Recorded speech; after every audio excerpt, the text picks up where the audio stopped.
Hey, everybody. All right. It's old Wolf again. This is part 2 of the 24-hour streamathon, showathon, whatever you guys want to call it. I'm doing a 24-hour show to raise money for The Cure Starts Now in the name of Selina Oman, which is the girl right above my shoulder. I'm doing it for a foundation called The Cure Starts Now. All the money they gather goes right to research. They have hardly any overhead because they apply for grants for that.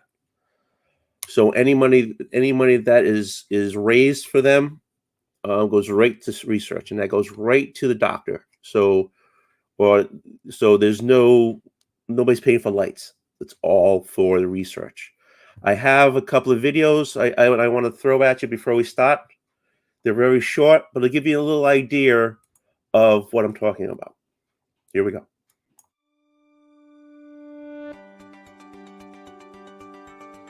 Imagine finding the cure for cancer. Not a cure for a cancer, but the cure for all cancers. Experts believe it starts with the most difficult cancers, like childhood brain cancer and DIPG. It's the home run cure. But unlike other cancer charities, it's our mission. Then again, we're not like other cancer charities. The Cure Starts Now is an organized, passionate group with a single goal: cure cancer. We have a plan, a strategy, a process. We don't throw darts at a wall and see what sticks. We research the why, the what, and the how, all with the end game in mind. We innovate, we spark change, taking chances on new ideas when no one else will. We are open, we are efficient, effective.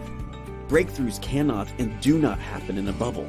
There has to be collaboration, communication, and never duplication. And all of this is working. We have funded new drugs and treatments, bringing them to trial 3 times faster, innovated drug delivery methods, established the first comprehensive database of childhood brain cancer, and built one of the first virtual hospitals, bringing expert treatment and care closer to patients. And it's making an impact, as survival times for the deadliest of childhood cancers have nearly doubled. So don't just imagine the cure for cancer. Be the change that finds it. The cure starts now.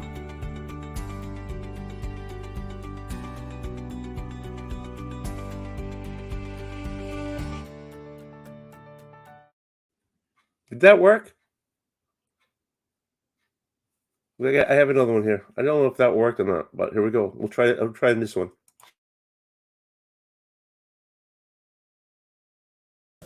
My name is Trent Hummel. I'm a pediatric neuro-oncologist at Cincinnati Children's Hospital. I'm also a member of the board of directors of the Cure Starts Now Foundation. And I'm Keith Desrick. I am chairman and co-founder of the Cure Starts Now.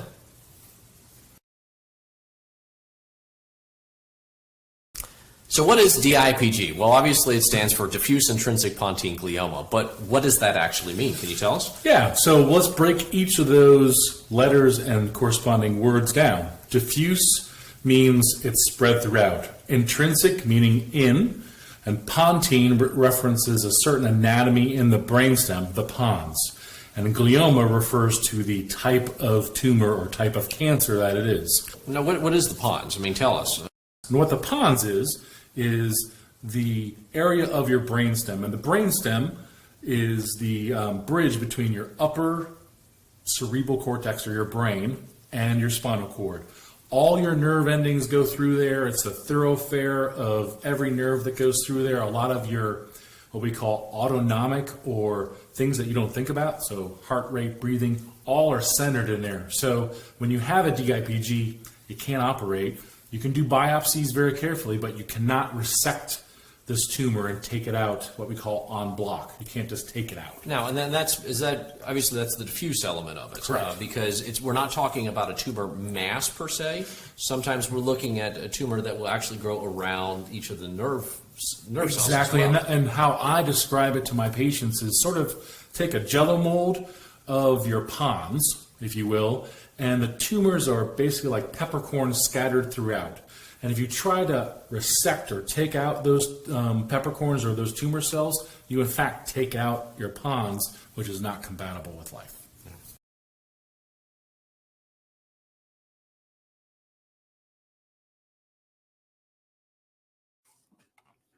Right. So that gives you an idea what I'm saying. Excuse me. There's too many ramen. That gives you an idea of what I'm trying to get some money for. Again, it all goes straight to them. They're doing great work, and I just want them to continue. I mean, I'm very close with the family of Selina, and I was very close with her too. It's a loss. It's a space that can't be filled, but at least we can try to help the next family, the next child. So, we're here to watch. We're bringing back these two guys. Ready? Here we go. Boom, boom. What up? What up? Hey. You want to say hi? So we're bringing back Lame or Frame. Oh, where is she? Come here. Tony wants to say hi. Hi. Tony and Ron. Say hi to everyone. All right, hop on down. So we're bringing back Lame or Frame. Yeah, we are. We're doing it. Woo-hoo. How you guys doing? I'm good. Rod, how about you? What is going on, gang? Oh, Rod's got the dog. I got the kid. there you go. There's ramen. I got a thing of ramen back there that I got my old lady readers on. Hey, is she gonna draw too? No, The kid? No. No, the dog. Oh, No. are you kidding me? I'm duct taping headphones onto her so she can't hear you guys. Hey, I said I can't promise. I I can't know. promise. I'm not gonna swear. yo, man, I'll give you the okay when Mrs. Bearded's back. Okay. I gotta say, I'll be the host of the show for the time being until Old Wolf takes over and rocks out for the rest of the night. But Lame or Frame is back, and we're going to have a great time. More importantly, it is for a great cause. You can see that running through the stream right now, right in front of your face. Let's beat this cancer. Let's do it. Let's do it. You guys want to call it the chat before we bring in our contestants? I mean, sure. Let's do that. I never get to do this side of YouTube, so I'm like, let's do it. So we got TM in the chat. What up, TM? Ooh, Oregon Ween? I don't know. I'm butchering it. Oh, CJ, what up? What up? What up? In the house. Who else we got? Oh, we got the boy who had 7 representing. We got Cole in the house. Ooh, a little chaos and comics in your life. Who else we got? We got John.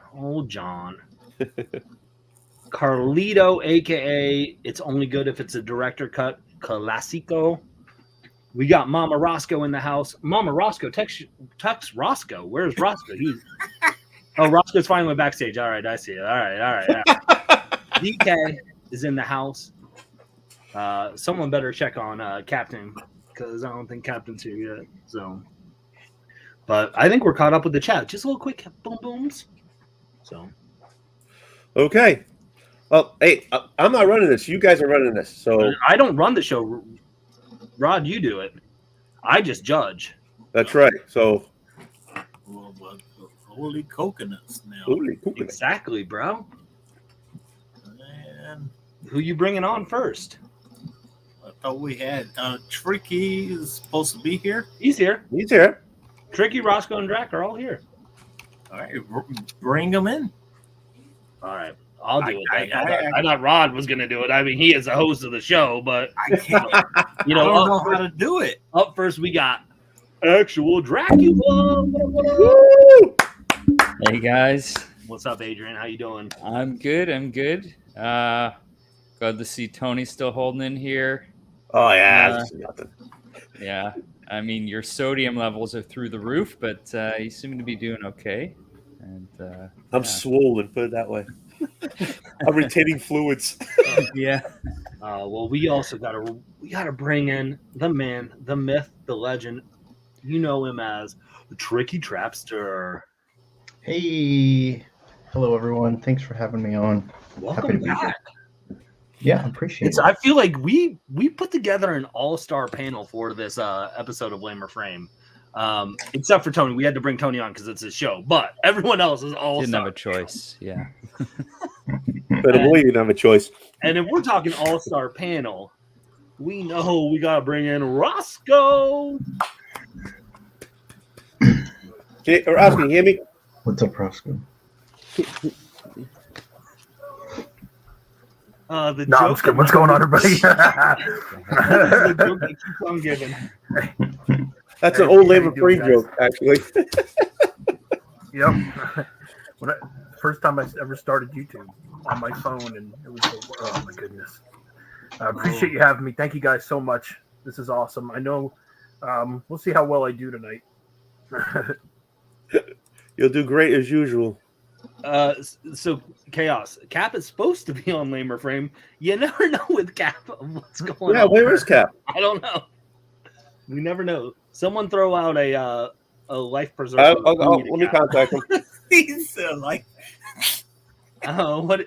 I don't know. What do you throw out to a pirate? I don't know. An anchor? Well, that would probably drown him. I don't know if that's what you want. Yeah, but Captain's no regular pirate. I don't know. If everyone wants to check all of the gas station bathrooms in their vicinity, he might be in there. I don't know. He'll be asleep in there. Yeah, passed out. Yeah. He looks like he's always asleep, like in every picture. He just woke up. So, well, Rod, tell him about the show. It's been a while since we've done it, my friend. it's been a minute, Judge. All right, here we go, man. We got these fine gentlemen that want to hang out and do this special show for a special cause because we got to beat cancer. And Old Wolf is doing a 24-hour live stream. You can see that link below. Donate right now. Read it. And you decide if you want to donate. But I'm pretty sure you will. I did. But the show is about drawing. 5 rounds. 2 minutes to draw. And the chat will have a minute to vote for the best artwork ever. I'm pretty sure there's going to be some great stuff. I'm pretty sure there's going to be some stuff that the panel want to sell. So we're going to just do this special Lame or Frame. And Old Wolf was honored to bring all of us to the show, man. So thank you, Old Wolf, for doing this special Lame or Frame. Thank you. Rod, how many minutes you say we're giving them to draw? Oh man, I was thinking about that. A little rusty. I usually give them 2 minutes. How about 2.5? I was actually thinking, hear me out. I was actually thinking 2.5 or 3 minutes, so that way they can put their best foot forward. So that way, if we wanted to sell off some of these, they could. Oh, what do you guys think? 2.5 minutes or 3 minutes? What do you guys want? I'll let the panel decide. No pressure. Personally, you're gonna get the best work in a 3-minute time. Yeah, I got no problem with an extra minute. Me too, because I'm totally rusty. I haven't done it. Let's do 3 minutes, Rod. We got the time a little bit. Let's do 3 minutes. Very fun. Where we're like, we want to see their worst stuff because it's funny, which is why we invite Captain on. But all right, and He'll be on. And they're probably 1.5 minutes. wondering what they're going to be drawing, Judge. But let me see in the chat right now. There's a bunch of people jump. Well, let me just say hello to a few people, man. We got Carlito Classico. We got DK Comics and Cosplay. And we got Chaos and Comics. And who else we got here? Wow, this thing is flying. And I think we are, looks like we're, Wolf dropping links. Eddie, Rodriguez. Thank you. We got Perry in the house using his gaming. And we're up to date. So, Judge, we're in your chambers right now. All right, Let the chat know what they're drawing. gang, it's very simple. We are doing. Everyone's so hyped up about the new trailer that just dropped. Monday? And we're talking Ant-Man. So we decided let's do some characters from the world of Ant-Man. Ant-Man. So, I mean, I'm excited to see what y'all do. So we've got five rounds. If I got a tiebreaker, if we need it. But with that being said, are y'all ready? You got your paper? You got your pencils? You ready to start drawing? I'm ready. Hold on. See, I had a sense. I had a sense. So is it somebody who was running this is show? it Ant-Man? Is that what we're drawing right now? Is Ant-Man? Ant-Man. Well, not that person yet. No, I'll give you the person. We're doing the Ant-Man universe. Ant-Man characters. Yeah. Right. Yeah. Gotcha. Yeah, let's just do it. Let's just do it. Let's get this going. What were you gonna do? Well, you can do what you need to do. Wolf. No, it's all right. No, it's your show. Do what you need to do. I'm holding it up. I want to do this. How the hell you started?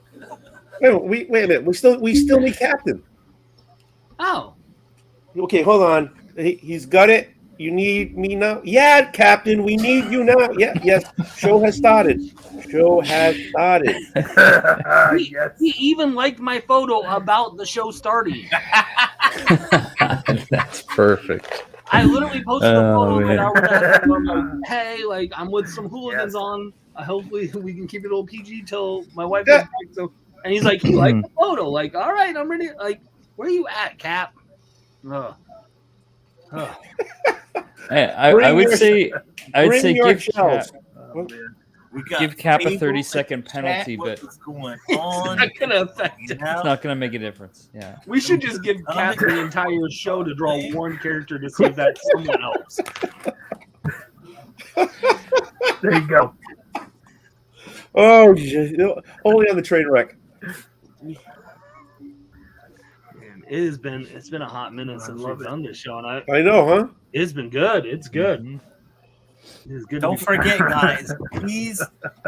This panel is wool, and they're going to be drawing some Ant-Man characters.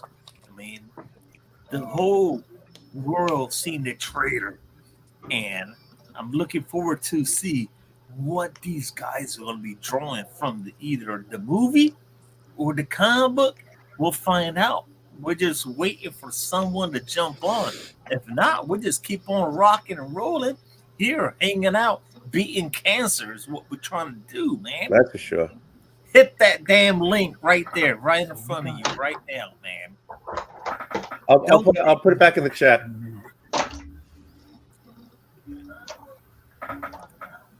I'm gonna sharpen my pencil. Yeah. Sharpen your pen. Wait, what are we using for drawing here? I'm using markers. Oh yeah. Do we have a medium? We haven't used it. We never used a markers? medium for like the second whole year of the show, gang. Play-Doh. Yeah. Play-Doh? All right, give me a second. All right, let's get this started. Let's get it started. Cap can just come in late. Yeah, you come in late. Let's get started. When you have only 2 minutes, the medium hardly is what makes the difference. Oh, we did Play-Doh. How long do we take? Don't we have 3 minutes now? You have 3 minutes. Yes, we have 3 minutes. So, Rod, you got the timer ready? I got it. Pencil. Okay, so I'm going to tell them the category, gang. And then once the timer's done, we're going to have them show their artwork. And then at that point, I'll put a line in the a message in the chat where it's the vote line. And then you'll have time to vote on who's your favorite. So with that being said, we're going to start you all off by drawing Yellow Jacket. All right, Rod, you got the timer? Yes, sir. 3 minutes on the clock. And hold on. I don't even know what Yellow Jacket looks like. Are you come going to on. give us like 10 seconds? Yeah, what version of Yellow Jacket? Whatever version you want. Doesn't matter. It does the Yellow Jacket. Right. I don't even want to give you hints because there's multiple ways you can approach this. Judge, are we ready? Is the panel ready? I don't know. I'm ready. Man, I guess so. Thumbs up. I need thumbs up. From all you Forget guys, are pencils you now. ready? Oh, jeez. Roscoe, I need a thumbs up, man. All right, yeah, I guess so. Is everyone else got thumbs up? I Yeah, guess? I'm just gonna draw Dick Tracy. All right. That works. That. All right, 3 minutes on the clock, Rod, Here we go. and go. All right. What the hell? What the hell? my- Y'all, like I thought, like I at least figured y'all saw the first Ant-Man with the main villain, but I guess I was wrong. Yo, Judge, man, if you had to bet on someone right now, what's your money on? Oh, Definitely there's don't bet on me. There's no doubt who my vote would be. It's going to be Roscoe because Mama Roscoe's in the chat. And she always brings the heat. She always brings the votes. I hope she did. Send that link out. No, I'm just kidding. See, I know it. I know it. I mean, also, I don't know. This is tough. Drac brings the comedy angle. Tony is Tony. And you know, Tricky's got some. He's got some skills. Man, that guy's got skills up the cojones, man. Man, 1 minute and 56 seconds, man. This is the return. Are you serious? Oh, this is the return on Lame or Frame.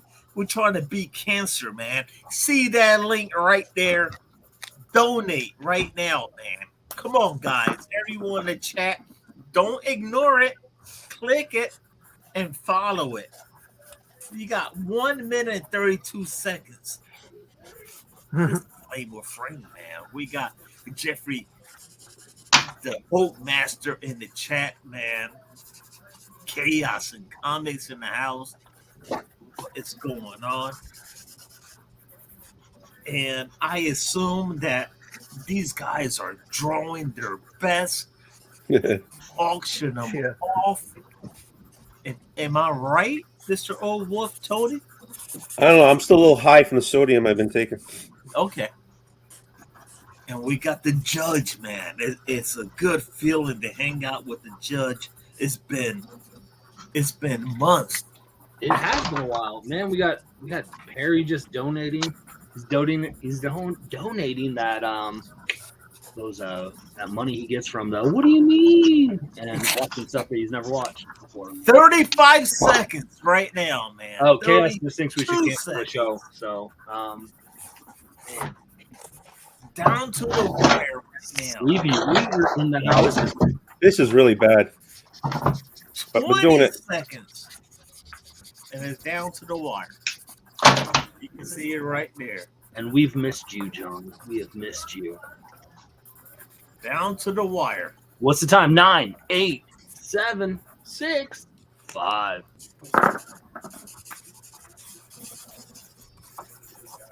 Time. Pencils down. I don't miss man. this. I don't miss this. Yeah, All right, Rob, this is your show. Yeah, really, for First, sure. my friend. Well, I can't. I don't know how to. I'll do it. Oh, I can do it. okay. You got I it? can do it. All right, let's see. You know what? Tony, let's see what you got. I got old school. Oh, nice. Oh, nice. That's Not old too shabby. school. Not too shabby. Okay. We're gonna move on over to Drac. My Canadian brother, man. Look at that. Oh, yeah. That's, That's Whoa! awesome.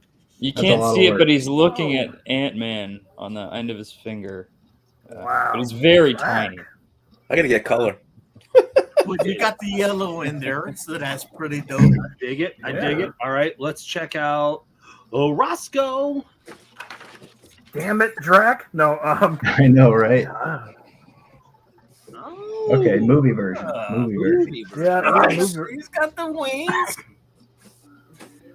yeah. So All right. I didn't know which way to go with that one. I was like, I don't know. There's multiple Then he said, options. "Didn't you see the first Yeah. movie?" And I was gonna do the old school one, and then I went back and I was like, "Oh, let me switch to." But yeah, well, You know, let's see what Tricky did. Nowhere Oh, near as you know good. he's But in a home run. Oh, Wow. Oh, nice. oh, that's Holy awesome. Holy Oh, crow Yeah, crap. Dang, I should have went. He Didn't went get a small. yellow in there. I'm gonna have He to draw a went little bigger. small, And look who usually we that's got, the gang. way to go. Look who we Whoa! got finally showed up. There are the shows. Oh, Gotta get sport old wolf, you know. Oh my, oh my. Hey, Cap. Cool. All right. So here's what's gonna happen, gang.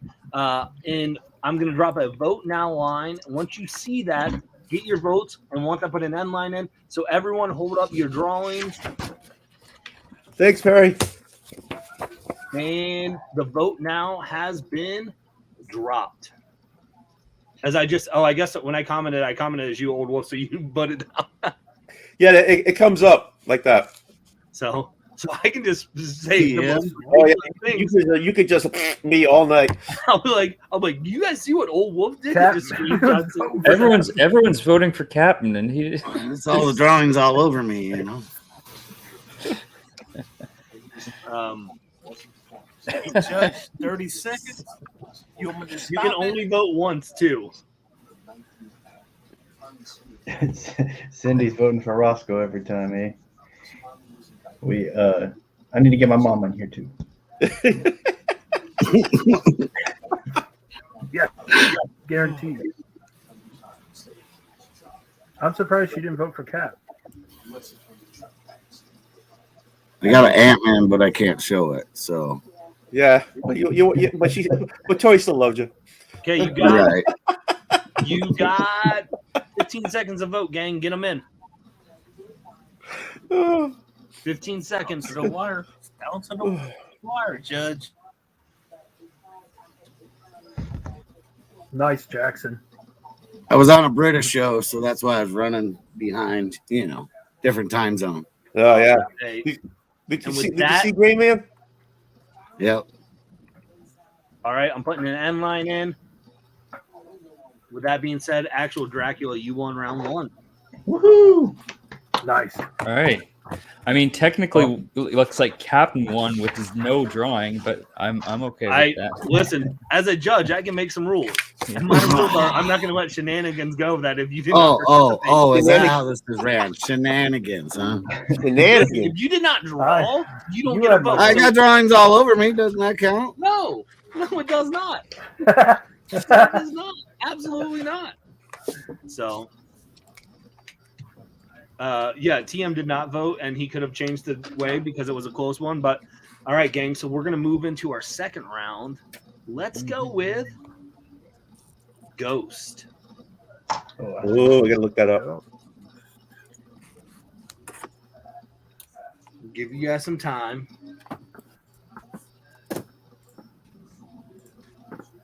Yep. I mean, Barry, the people can say it's Cap all they want. I also can just change the rules of if you didn't draw and you showed up in right before voting started. Yeah. Sorry. Sorry. Whew. This is tough. I feel like everyone's gonna vote for Cap next round when he draws, so that's screwed, but-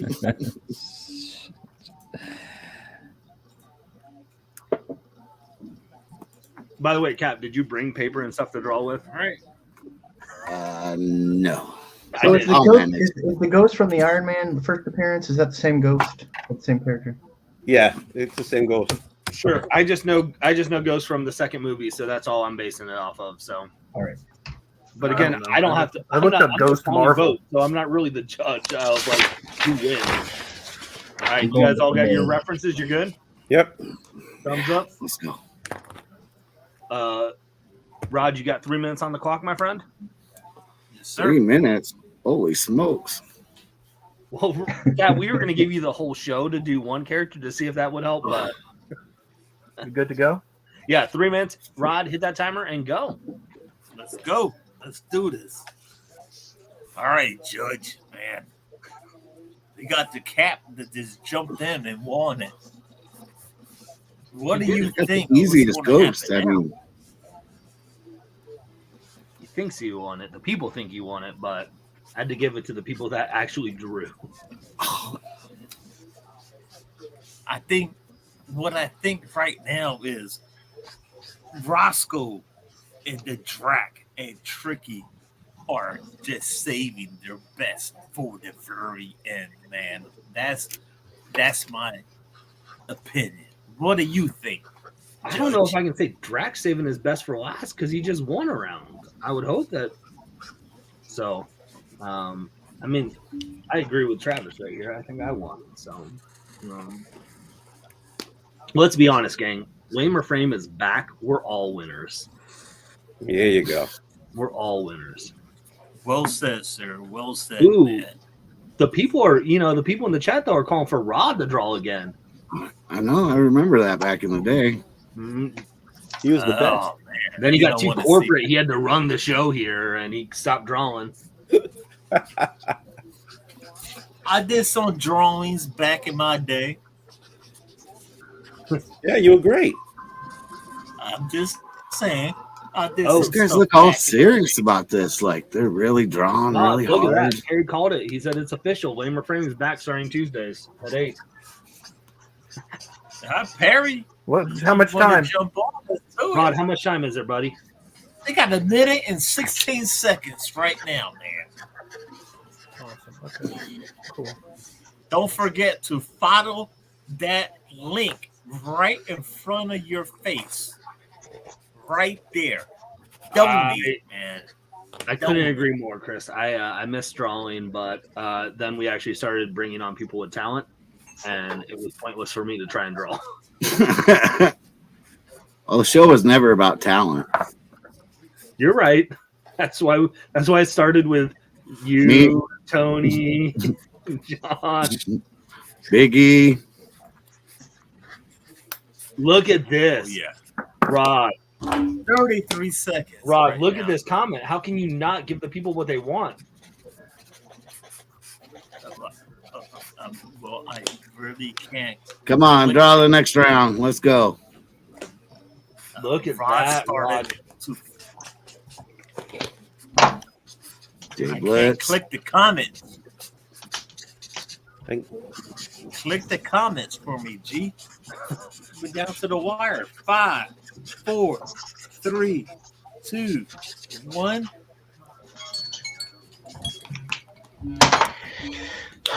I said what I said, TM. I'm not hiding behind it. Oh, baby Jack. Whoa! I see it now. Ken and Michelle said I will donate 100 if Rod. That's the parents. Is it? That's the parents of Selina. What do you want me to draw? I mean, I'll give out some combos. People want. All right, so let's see who we got. You know what? Let's start. People want. Let's start with the People's Champ. Well, you said ghost, and what's the easiest thing for a ghost? You don't see it; it just says boot. No. Yes. Cap is back.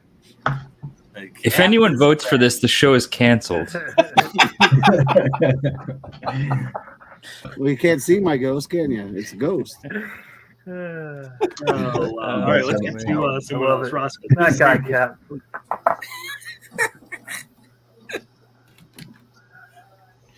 Okay, so the Got movie the version, ghost right? with that.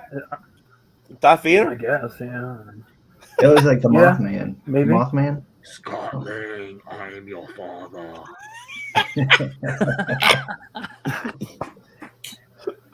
Oh, Tricky, what you I got? tried.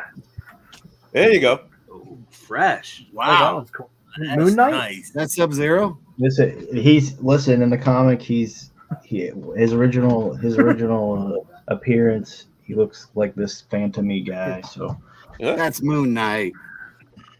Moon Knight and the Sub-Zero had a baby. All right, what you got, Drac?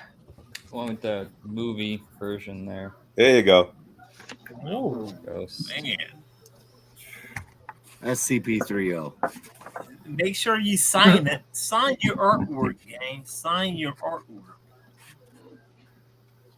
all It's like a right. sticky. And last but not least, what we got? Tony. No. oh, that's good. I Yeah. like this. This is That's good. awesome. Better than mine. Yeah, it is better than his. Yeah. See? She's looking. She's looking down. All right, gang. So Chat, do me a favor as well. When I drop the vote line, please just vote for one so it's easy to see. But once I drop the vote line, vote once and get it in, and we'll give you guys about 45 seconds to vote. We've got 22 seconds. people in the chat. Make sure you guys are liking the stream. Make sure you all are voting, getting those votes in. Maybe it's better from far away. Like, hey. Yeah, There we go. 45 seconds right Either now, way. Judge. Here we go, man. This looks great. My word for it. Thanks, Ma. 32 seconds right now, man.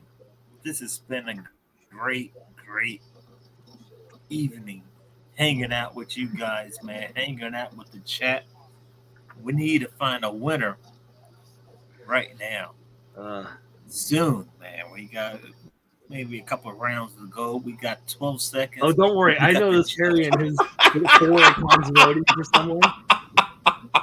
I'm on to your games, Perry. Especially when they're all named Perry.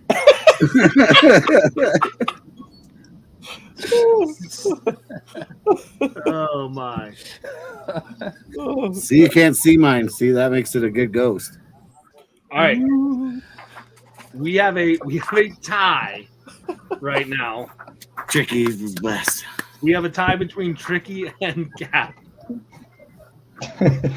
Tricky. Oh, there's the last one in. I see your vote. So we're gonna vote for the next 15 seconds. Put 15 seconds on the clock, Rod. Hold it up, and you can only vote for Tricky or Cap. Ready? Once you see the vote now. Ghost surprised me. I didn't expect this case. All right, 15 seconds. Yep. You're gonna vote for Cap or Tricky. Oh, not me. Well, you can look at that anyways. When you should have voted for. TM, you're just as bad as everyone else. All right, Tricky There you go, voted in. Tricky.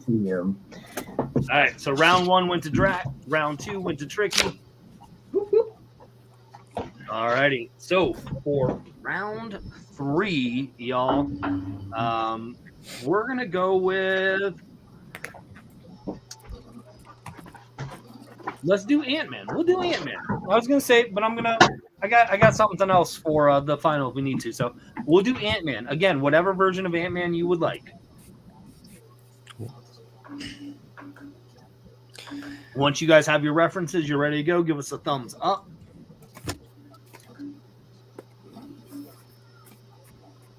I saw a thumbs up from Tony.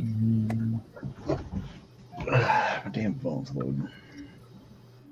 Thumbs up from Cap. Thumbs up from Roscoe. Thumbs up from Tricky. Yeah, all right. Thumbs up from Drac. All righty.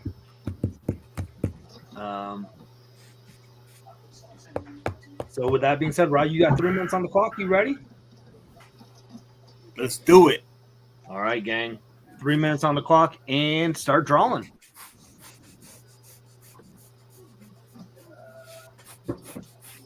Judge, this is a close one.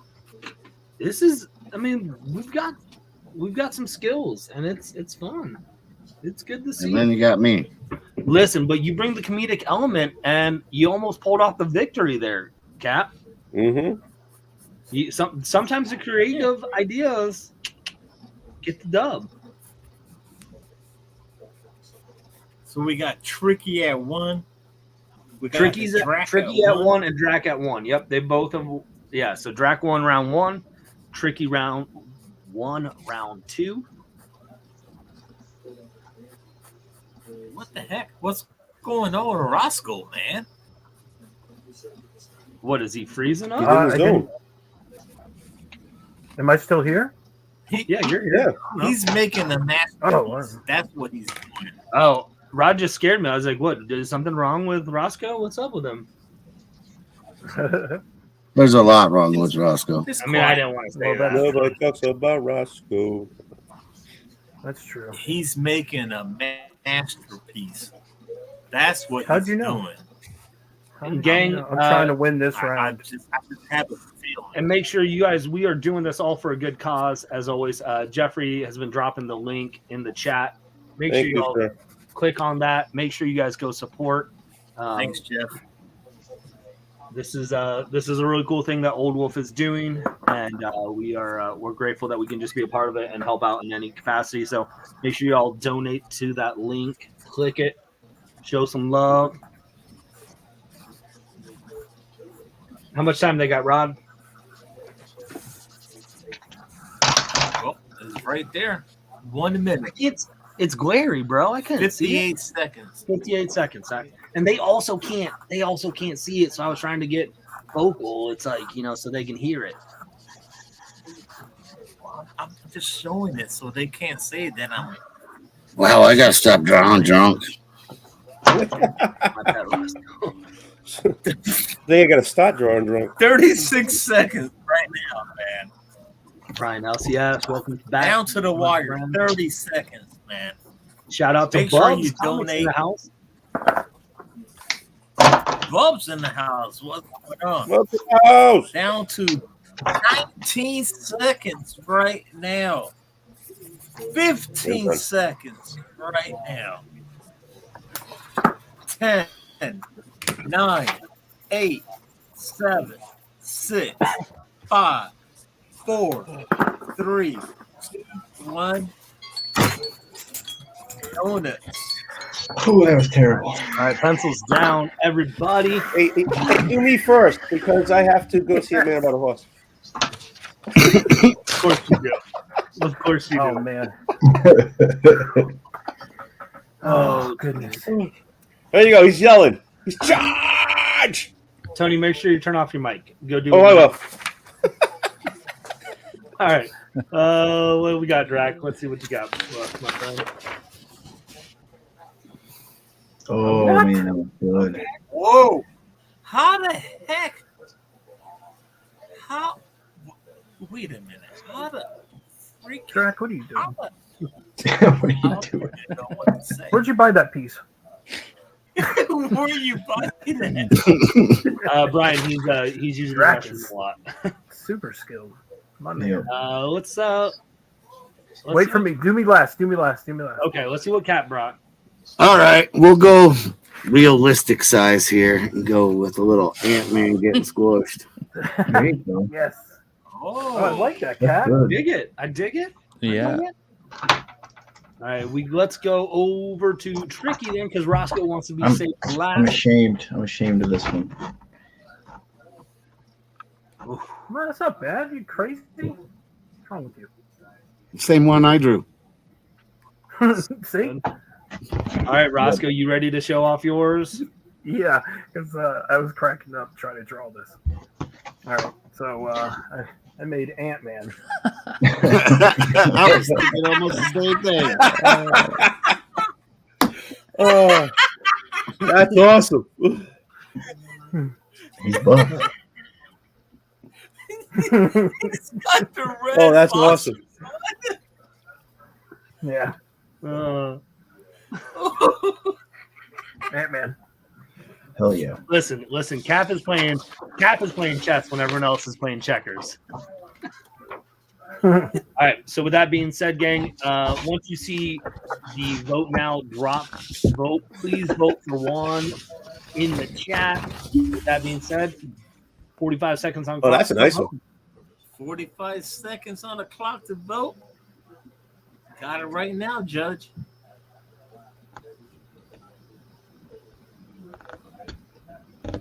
It goes, man. Thanks, Jeff. 36 seconds right now, Judge. It's nice to hang out with you, man. The only one with the scenery. I mean, all these guys just stop with just drawing portraits. I mean, come on. You had a color. We had time, and we were as good as 20 you. seconds. You guys got to Who vote doesn't like the only Speedo? once. The Ant-Man The Speedo. judge said vote once. Got 11 seconds right now. Down to the wire. Oh, wait, it's supposed to be PG. My bad. 5, 4, 3, 2, 1. Oh, All right. We have That's another fun. tie. So I need 15 seconds on the clock. Another It is a tie? Another tie between Dracula and Cap. Oh snap! What are you drinking, Dracula? Seconds on the clock, Rod. Ready? Once you guys see the vote now, vote for either Cap or Drac. I'll show you. I'll show you after. It depends on who wins. See, Chaos, I'm letting the people go. All right, I'm letting the people One vote. second here. Vote for Drax. He has more color. Nope. Dismiss that. Nope. Hold on. Give me 1 second. Well, people are already voting, so we'll just kind of do it in our head. It's all right. Okay, go for it. And I'm gonna call it. It's a clean sweep. It's Drac. Oh, all right. Thank you. You Thank got you, like everyone. 6. Cap had 2, and it's been But- more than 15 seconds. So. But cheers, Cap. It was that a was valiant nice. effort. Valiant effort. So there we go. There So you I'm we going up had against some round- tough competition That's here. my drink. Round 1 went to Oh, actual Dracula. Round 2 went to Tricky Trapster, and round 3 went back to actual Dracula. So with that being said, we're going to move into round 4, and we're going to have you guys Kang. Yes. Kang? Yeah, King? Oh, Kang. K-A-N-G, Tony. Kang. Kang. I spell that again. K-A-N-G. Thank you.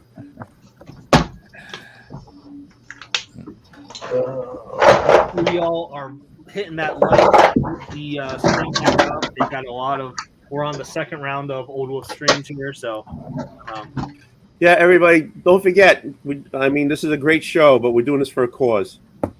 So please, donate to the Cure Starts Now. That's why I'm here.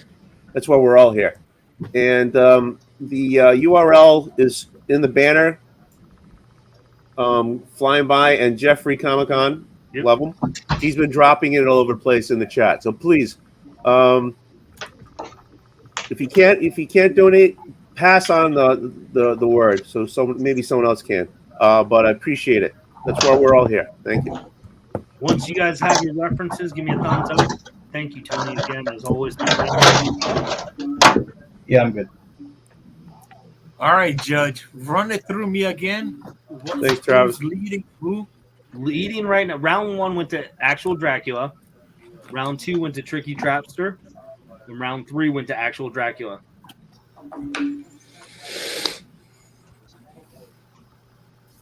All All right, Rod, you got 3 minutes on the clock? I do. I'm ready to rock and roll. All right, gang. 3 minutes on the clock. Start drawing now.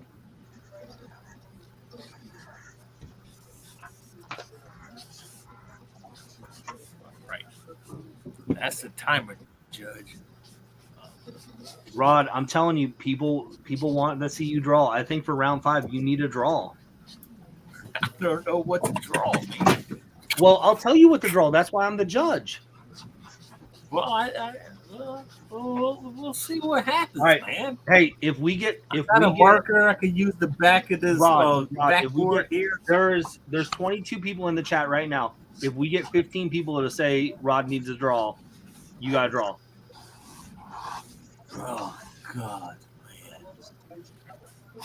All right. You know that's gonna happen. Perry's draw. Perry said to draw. all right. Okay, I'll do it, man. Ken and Michelle said to draw. Toon Chaos said to draw. Oh look, Tony can multitask. Tony said to draw while he's drawing. What? Oh look, Wait you a guys minute. both said to draw. I'm good. Bro said to draw too. Crazy. Shut your pie holes, man. Yo, right, we G, got a man, minute. why you commenting? Draw. We want to see you to draw, Rod. People want it. What? Draw. Oh, We got a minute and a half left, gang. Dracula's like. Oh, Throw yourself in the con. I can't do that, Chaos, man. Down to the wire, a minute and 17 seconds. It's going to give me the hardest character to draw. Rod, I'll make you a deal, sitting Rod. here with Rod, these here's my old deal for lady you. reader glasses. If you don't want to draw the last character, you can draw any character from that we've done so far. You can pick for this because we want to see people just want to see you draw. No, I'll figure it out, and All right. I'll just draw. I don't need no reference, no nothing. I'm going to just improvise. Sounds dumb. 41 seconds right now, gang. Don't forget, man, this is for a good cause. All you guys are hanging out in the chat, don't be selfish. Go check out the link, man. $2, $1. It goes along. Who's moving? That's 17 seconds right now. Donate and vote that you don't want to see me drawing. And that's it. 2, 1. All right, pencils down, everybody. Pencils down. Pencils, markers, whatever you use. All right, let's go. Okay. Let's go to tricky first this time. Oh, I love his background. Oh, good Lord. I'm done. He's Just very, sign it and just put it for auction. he's Good very abstract. Lord. Very abstract. All right, Let's let's see see. from the abstract universe. See Tony, or I was going to just wait and see how long Tony realized he was on camera until. Ooh, I dig that. It looks like, is that David Bowie? It is.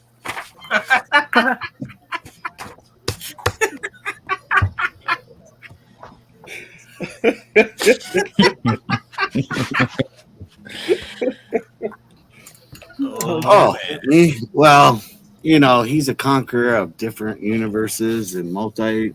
So let's just go with Kang the Conqueror walking. What? Walk into the universe. Kang the Kane? Kane? Yeah, you heard Kane, not Kang. Well, it's a multi. You know, he has different versions of himself. So Oh, gotcha. he's of the walking universe. All right, real quick. Do you guys think that Cap heard me say Kane or Kang? I didn't even hear what you said. So So I'm pretty sure he heard Kane. Yeah. Kane, yeah, sure. I just wanted to check here. Let's go with Roscoe. We've saved you for last a couple times, so we're gonna let you go now. Hey, There we go. He's angry. I'm angry. How the heck you do that in 3 minutes? I made it kind of small. I dig this one. That's what I found. The detail of going small. And last but Yeah, not so least, it's like my let's style go too. so. with actual Dracula. Here's the thing. I also heard Kane. So See, Oh, man. mine's purple though. Your Kang. Oh, here we go. there you go. Wow. Wow. Actually, it looks like Nebula. Yeah. Well, actually, he used that for Nebula in another show. He just added a purple hat around. Just throw it out. Yeah. Yeah, that's it. All right, Yeah. so But it gang, looks once you good. see the vote now, It remember looks good. vote for one person, and so everyone hold up your drawings and start the vote.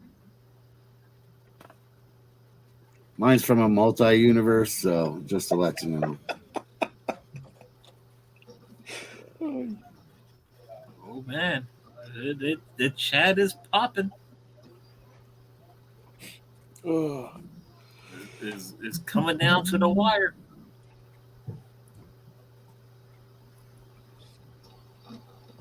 Judge, what do you think?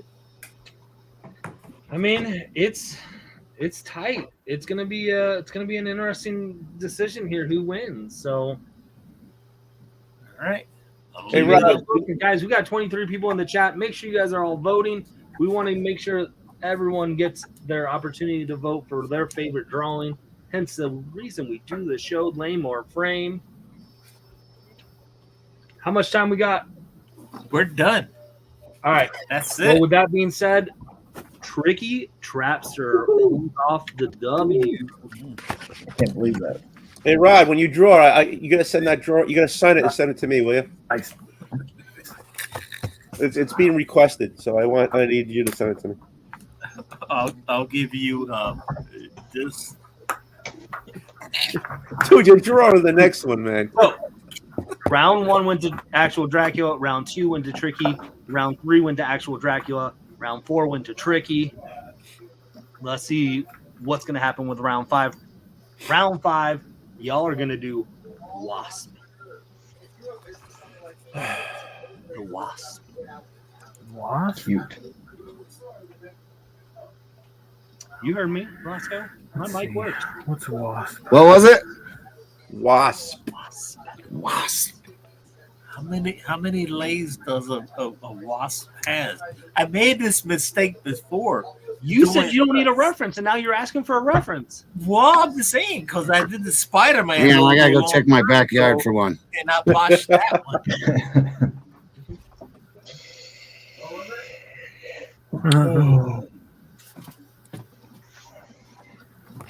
If you have a reference and you're ready, thumbs up. Ricky's got a reference. Just going with it, man. Tony, you ready? You got a reference? You good? Tony's good. Roscoe? No. Yeah. Drac, Rod? Yeah. Drac's ready. Yeah. All right. Whatever. Roscoe's ready. Rod, you ready? Yeah, I guess. All right. I'll do the timer so you don't have to worry about it now, Rod. So we got 3 minutes are going to be on the clock. And y'all can start drawing.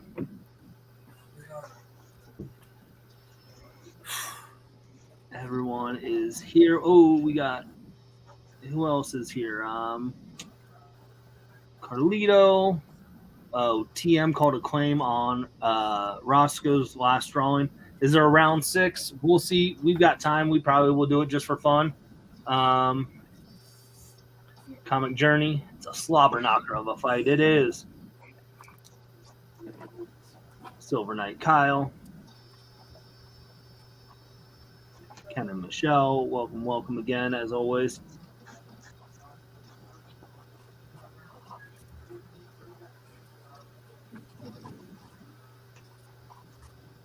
Let's see who else is in the chat. I like TM. I like Drac and Tony and Tricky, but Roscoe wins for me.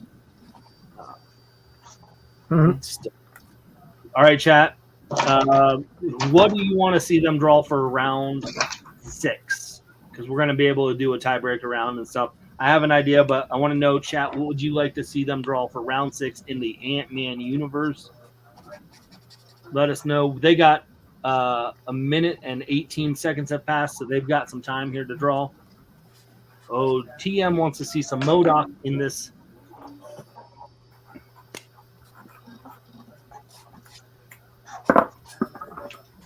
Did I do the chat? No. All right. Nobody else. Everyone just TM. You guys are just gonna let TM decide what you guys want to see. That's just how we roll. Okay. Okay.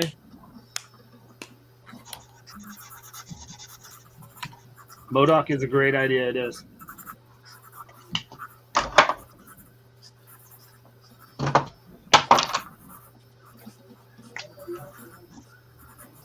Right, we got about 54 seconds left, everybody. See how we're doing. Rod, how's it feel to be back in the drawing? I'm distracting you. Sucks. It sucks bad. I don't even know what I'm doing here. Tony, that is a lovely shirt, by the way. I just want to point that out. That is a beautiful shirt. 30 seconds left on the clock. Get your drawings in. Finishing them up. Finish it up. 20 seconds. Cap's like, I've been done since 20 seconds has started. Right. Ooh, that's a good question, Kyle. That's a good question. Using beige pants, would those be talkers? Think about it. And that is time. Pencils down. Pencils down. All right. Let's go I have no idea. Take me first. Use me first. All right, Roscoe, we'll have you go first. All right, Roscoe, you go first. This is wasp poking at a wasp nest. What?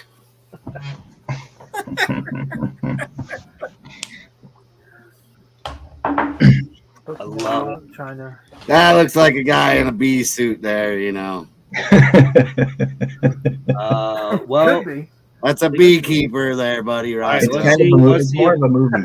let's see if Cap did anything different than a beekeeper. Let's go a wasp spot, and that's wasp. I think Captain is Roscoe in the future. Yes. It's a wasp going after other wasps. With fly Is it swatter. wasps? You put some silver in there? Yeah. All right. Nice. Let's see what Tony, what do you got for us?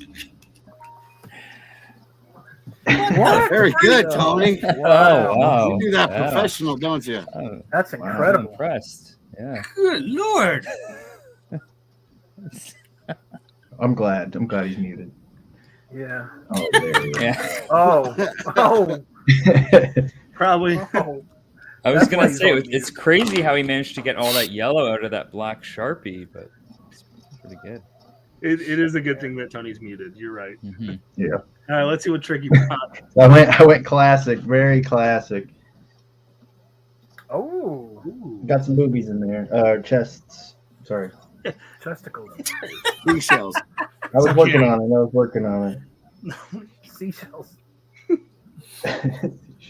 Straight marker action. That's pretty dope. That Very is nice. fantastic. All right, let's see what Drac brought to the table for round 5. Ooh. Oh yeah. Movie action. The boobies look like a face. Yeah, we got a lot That's some nice wings. of And so I want you all to hold them up again. Once you see the vote What about now. Rod? Rod, did you draw Tinkerbell? I was gonna wait to show Rod's. Well, you guys want to see Rod's? Rod's been holding Yeah, up we the whole want to see time. Rod's. Let's see Rod.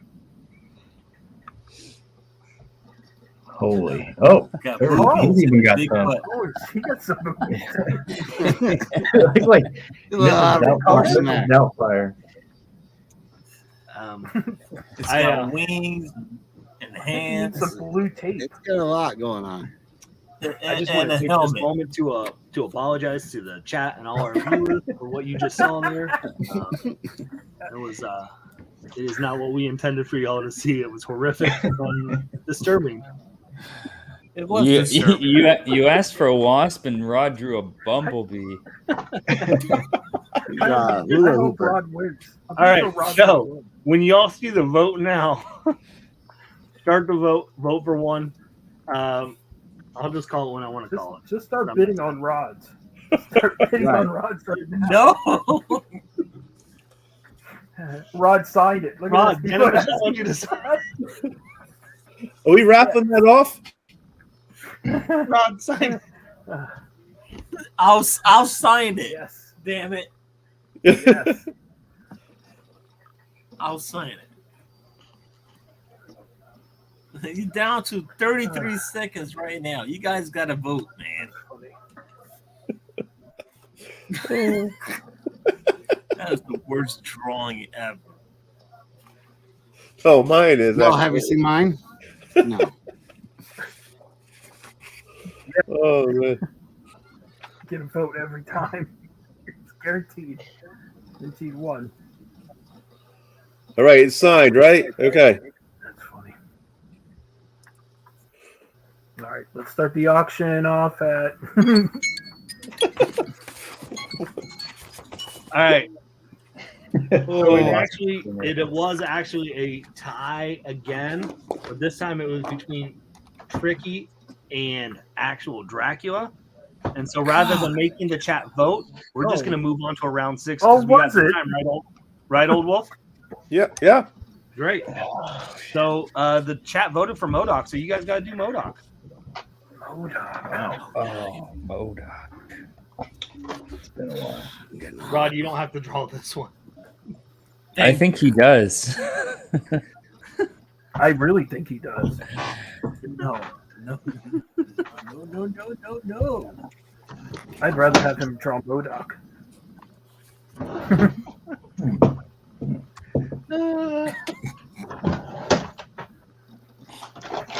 Once you have your reference, give me the thumbs up as always. Tony's ready. Drax ready. Roscoe's ready. Cap is losing articles of clothing, but he's ready. Yes. There's a reason I sent my daughter over to play on her iPad away from the screen. Well, that bear coat gets hot after a while, let me tell you. Tony's good. Tricky, you're good. Tricky, all right. Yep. Everyone's got a reference. Welcome to the show, Rob. Hey, The man, the myth, the legend. Hey, Rob. Rob on Rod show. Anyways, Rod, you got the timer? Yes, sir. 3 minutes on the clock. You guys are drawing MODOK. Start drawing. Do I got to draw? Yeah. Come on, man. I mean, you might as well at this point, Rod. The people want it. People want it. Give the people what they want. It's for a good cause. Man. How the hell do you draw this thing? Oh, my man, Super Rust 9000 is in the bruh. chat. Hey. Again, guys, we are doing this all for a good cause. Make sure you guys click the link. It's right there. It's in the chat. It's scrolling. Go donate money, please, please, please, please. Any little bit helps. If it's just $1, $2.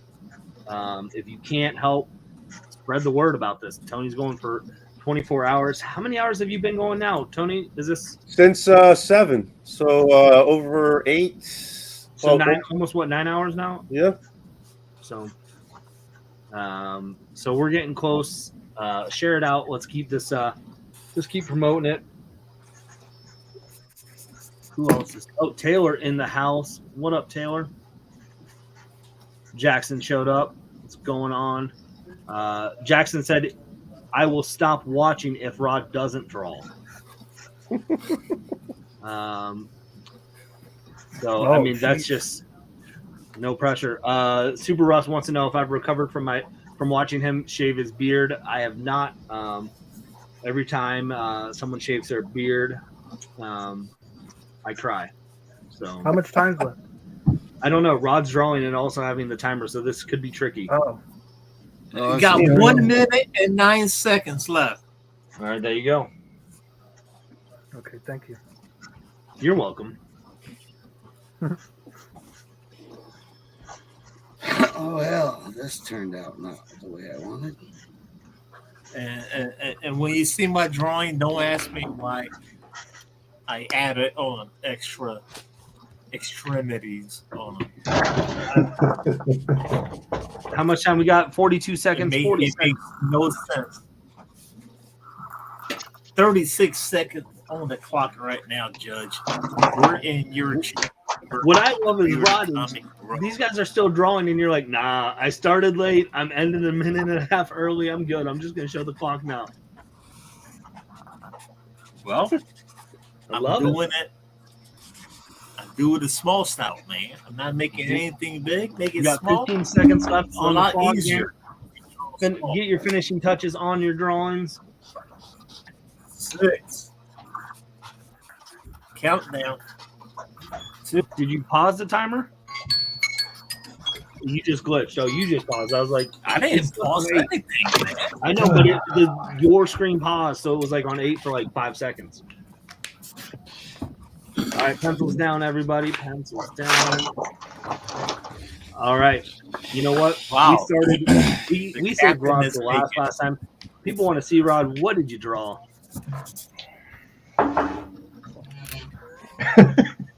What was that? That Kool-Aid I man. gave him an extra arm. Okay. That's something. Yeah, it's That's something. All right. Don't bust my chops, man. all right. Let's just move on back to Something. It's something. Oh, he had an extra There arm. you go. Oh, not gee, get the there yellow you in go. it. Show off. Show off. That's Awesome. All right. Let's crazy look at. Let's go tricky. Tricky. There you go. Oh yeah. Look at that face. Oh, wow. my Lord, look at that thing. That thing. Y'all Fire. brought out the heat for this one. How the heck do you do this? Brought the heat. All right, let's check out Cap. Well, mine looks like a Modoc scooting his butt across the floor. So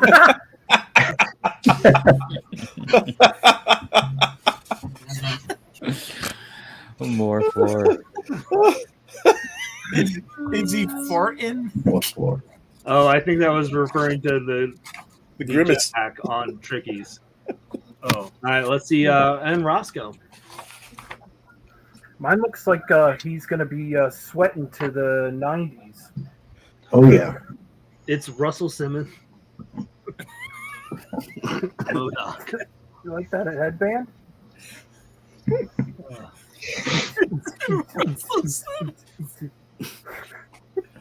Oh, but goodness. it's got the brown. It's got the It's brown cute. in there. Yeah, he's cute. You like it? It's like Mr. Krabs. If Mr. Krabs was Modoc. So good. All right. So, gang, they're going to hold them up. Again, once you see the vote now, drop. You're going to get your votes in. Now.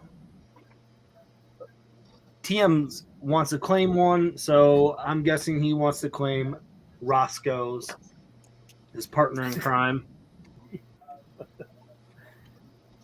can have this trash. I'm going to fix it, though. I'm going to make it look like he's actually working out. you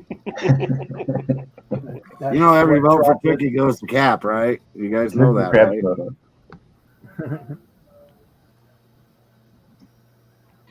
Old Wolf. I like Old Wolf, so. No one else 20 does. seconds left. You gotta vote, man. You gotta I vote. do. So.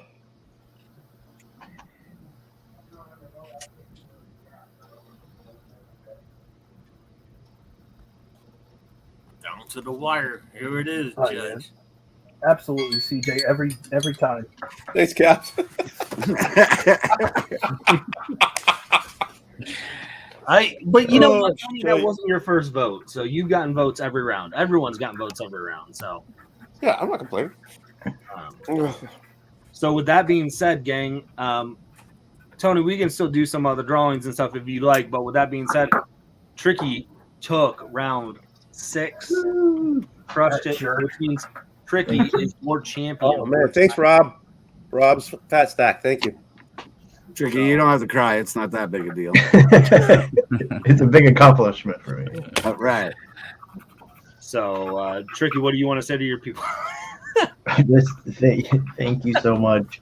I appreciate all the I want to shout out everybody in the chat. Let's go to the top. Just shout them all out. So, I appreciate you. So, and Tony's gone again. Tell me he's using the restroom again twice on the one same. Probably. Oh, All my right, gang. goodness. I want to do something. I want to give away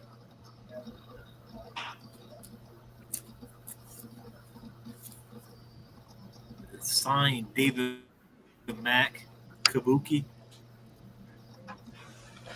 Okay, I want to give that out. And You know I drew that, right, Rod? It's right there. So it's signed by David Mack, one of my favorite artists, cover artists, and authenticity. Well, you know what I'm saying. But Daredevil issue 1 by Mr. Chip Zdarsky. So we could give these out. I don't know how Tony wants to do it, but yeah. You wanted to hashtag it? I mean, is that for donation or is it for yeah, for the so you want to start a bid on it, or you want to just give them out? How you want to do that? Huh? For the GoFundMe. For the GoFundMe. I don't know how you want to do it, but So do you guys want to do? You guys want to do it where it's an auction, or do you want to do if you just donate any money you get put into it? Yeah, well, you want to do it that way? I don't care. I just. All right. So why don't we That's all. Why don't we look for donations from like this now? Yeah, from now on, or this stream. Yeah, sure. And then it'll go on a wheel. I can put him on a wheel.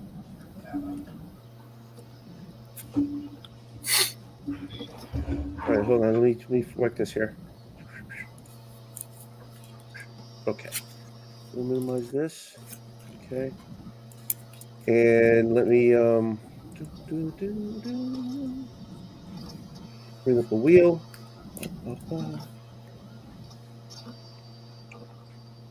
I'm gonna put Rob.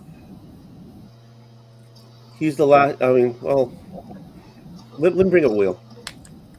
Well, you can. I mean, anyone who's donated this stream this is a brand new stream, so yeah.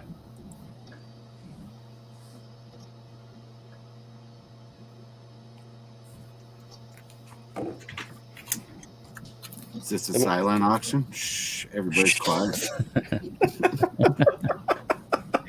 It's not a bid. Okay. I was just making sure mics were on.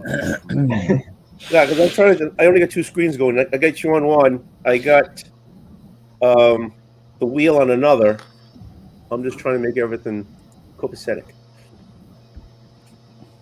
In the youth restaurants, what I gotta do? I'm trying to distract us by holding these books. You know how much water I've taken in the past time I've been sitting here? It's like, boy, what was I doing? I told my wife, I gotta do this stream. She said, that's today? I was like, yeah.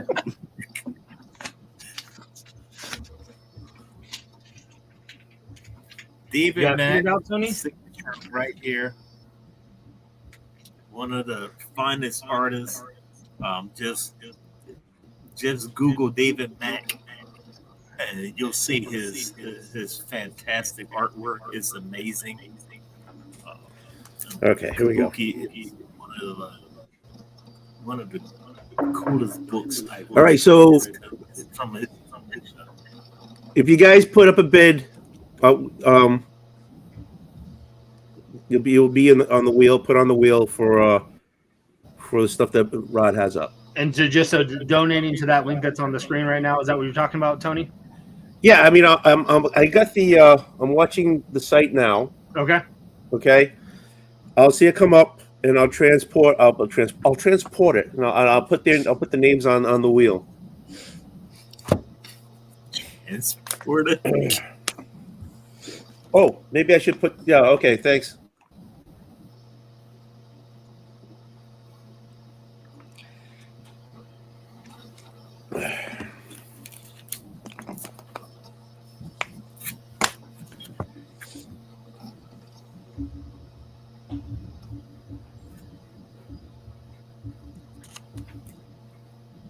While they're doing that, Tony, do you have any? I don't know. Like, I feel like we should auction off some art. There you go. We can do that too. I'm just saying. if y'all saw some art that you wanted and you might be able to convince the artist to throw it up, let us know in the chat. Just saying. You never know. Just saying. Can't hurt to ask. All right.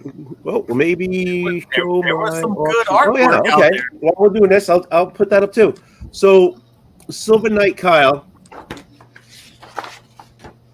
can you transport me to your place? I have this. Yes, I have you one of do. them, And I too. think you're keeping it track. Okay, Okay. so Silver. I just all right, wanted to so remind everyone that it's available. just to let you guys know, this is an ongoing. It's Kyle started this morning, and he's auctioning some stuff away. Cleo, do you want to hop on the program right now? Give me a yes or no, and I'll let so I know what that means. So I want to show you what right now. There's $100 bid on this on the stuff that Kyle brought up. So let me share here. Boom, boom. Okay. So let me do this. There you go. All right.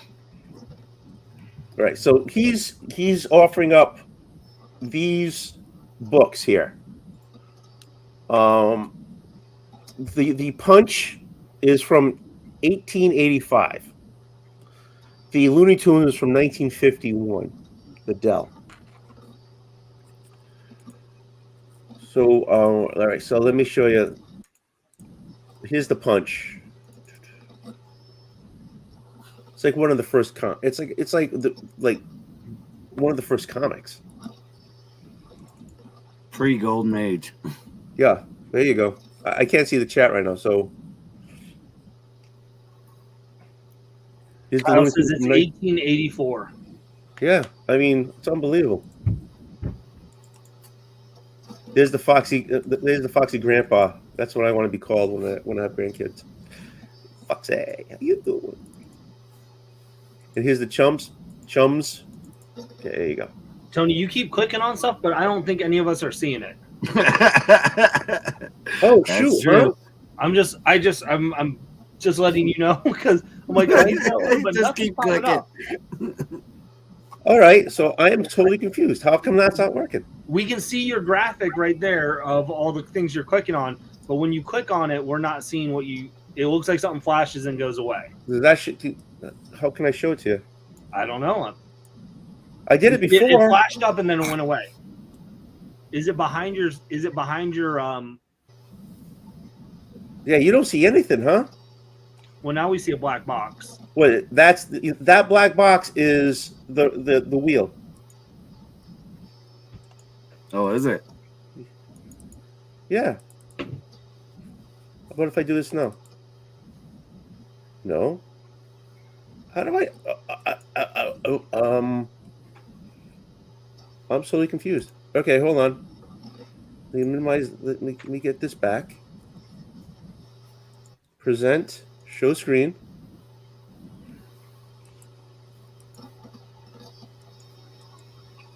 Okay. But it's on the screen. Not on our screen. Just letting you know, bro. Oh, I believe you. I'm hitting the wrong things here now. Hold on, let's unload. Wow, I am a train wreck. Oh, I am a total train wreck. Okay, so what happens if I do this now?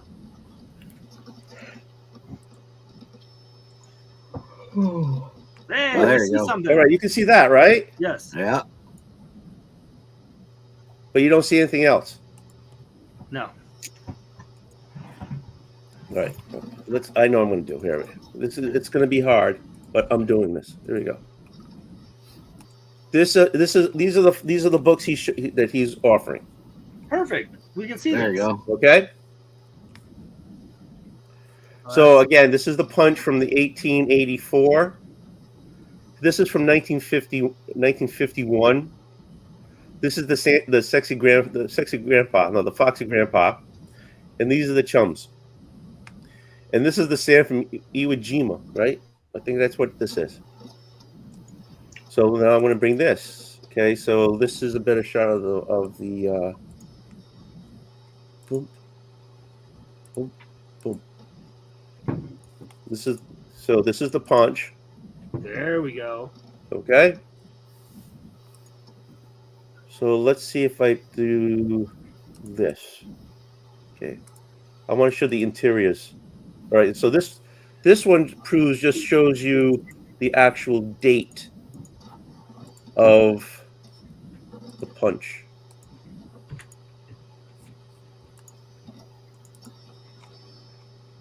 Okay, so I know you can't really see it, but that does say 1884 right there. That's insane. It is. It totally is.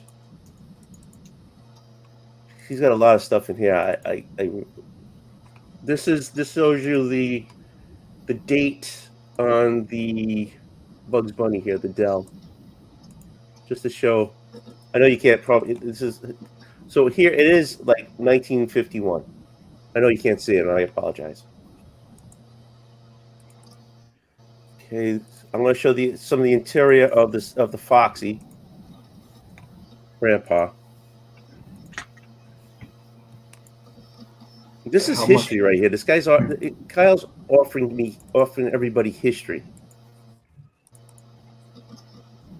I mean, it's a rectangle, but it's sideways, right? So we look it up at book upside down, up and down. This is left to right. So it's the strip. And they put it together to make it comment from Mark. Yeah.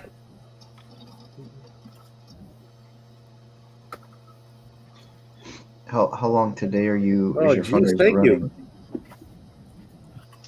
Excuse me. How much longer is your fundraiser going for? Till 7 o'clock in the morning. Okay. Decent time. Do you have a way to track like a top donator? Do you have a way to track? Yeah, on that page that I'm looking at here, it tells me who the biggest. Oh, okay. So we just got some more here. Joe. All right, all right. So that's the stuff that he's offering history up. That's sweet. For this cause, and it's wonderful. I can't do it justice what he's offering. I really can't, and I apologize for it. Okay, so we got two people in here that came in after the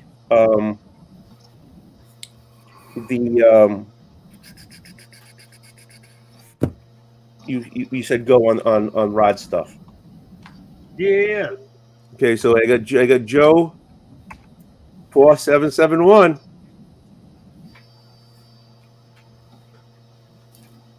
Four, 7, 7.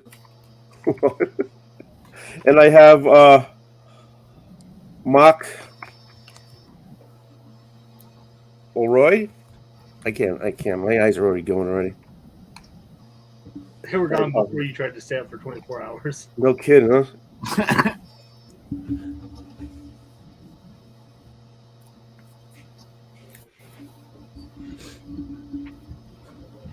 There you go. Okay, so they're on the wheel too. It's fantastic. So we got two people on the wheel. Come on, everybody. Just need a quick donation, and you can get. Is that signed by Chip, Rod?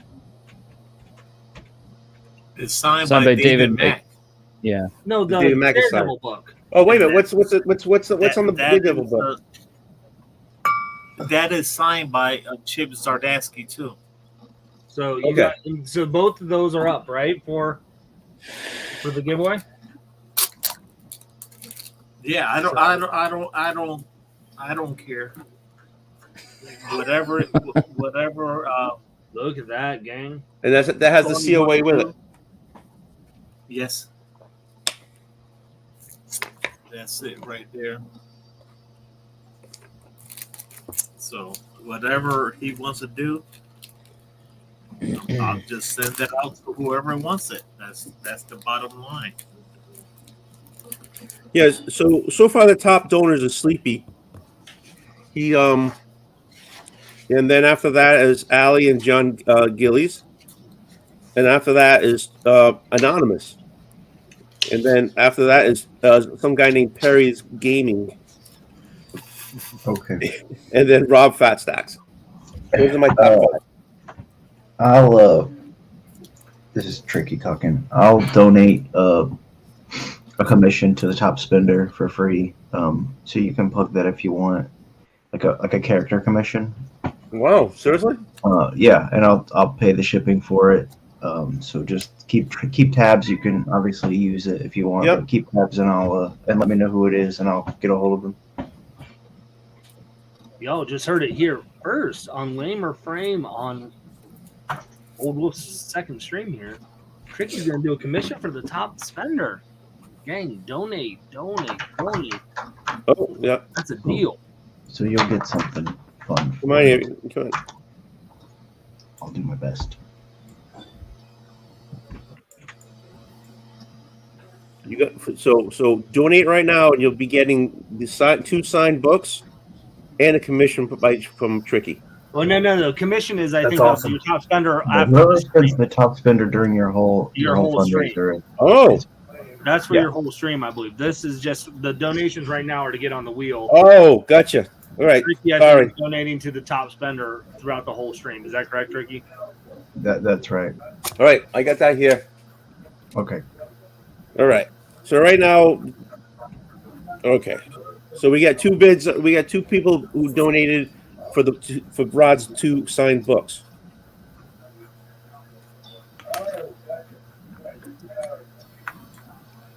Again, all right. Let me play. Since we're waiting for more people to pop in. Let me remind everybody what we're doing this for. And let's hope the video works. Wish me luck.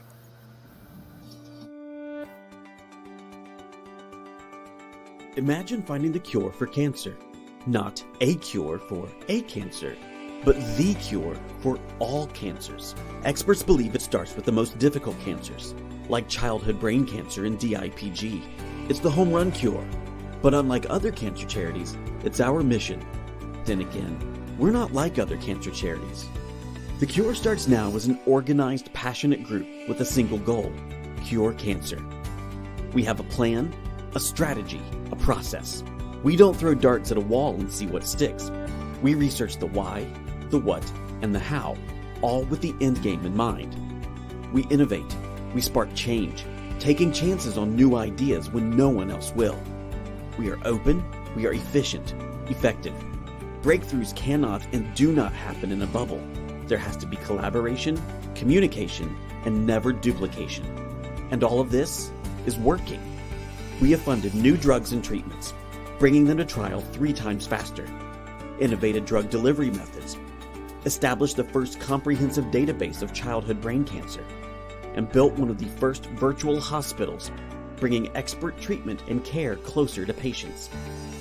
And it's making an impact, as survival times for the deadliest of childhood cancers have nearly doubled.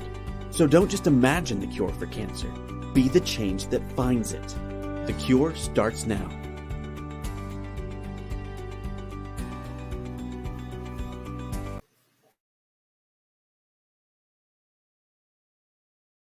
My name's Trent Hummel. I'm a pediatric neuro-oncologist at Cincinnati Children's Hospital. I'm also a member of the board of directors of the Cure Starts Now Foundation. And I'm Keith Desrick. I am chairman and co-founder of The Cure Starts Now.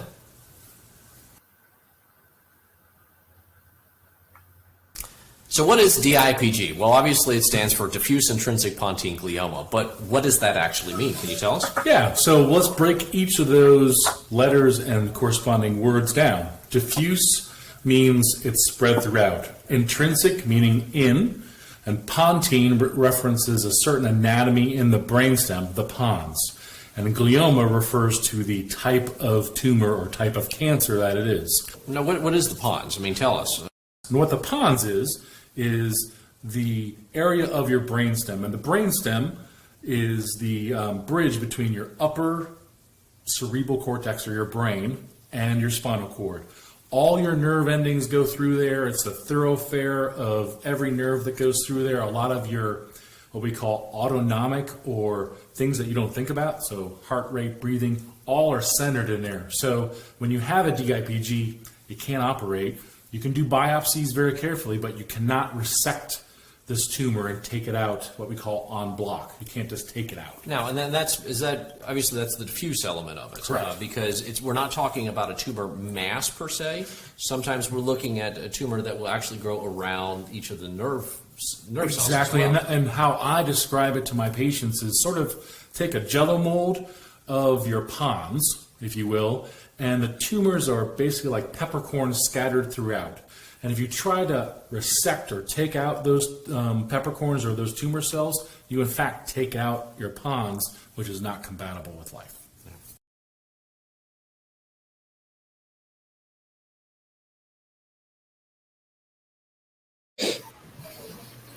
So basically,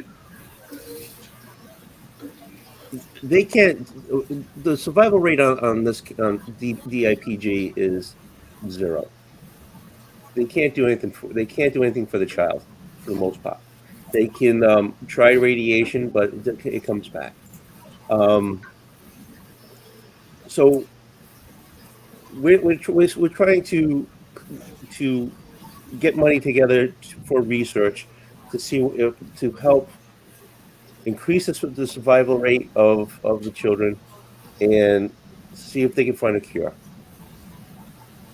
That's why we're here. That's what we're trying to do is, so we're just, I'm looking for donations, and that's why I'm here. That's why everybody's here. And I thank you everybody for helping out. I really do. So I'll stop sharing this because, like I said, Selina, she had it. I mean, she didn't last 9 months. She was a good kid. She still is a good kid. She's a good kid. She's gone. And we're just trying to I'm trying to get some money together. Doing this fundraiser so we can help. So maybe there won't be another child gone, or another family has to go through this. That's basically it. I just wanted to remind everybody, and I've been doing it all morning, doing it all afternoon. I'll be doing it all night, reminding everybody why I'm here. Absolutely. So, Brad's got a couple good. Yeah, look at that. There you go. Yeah. Touch up there. Made some modifications here. Yeah. I like the tassels on his wrists. Yeah. Ant-Man. Ant-Man. Like Yo, a wrestler. Tony. What? Whoever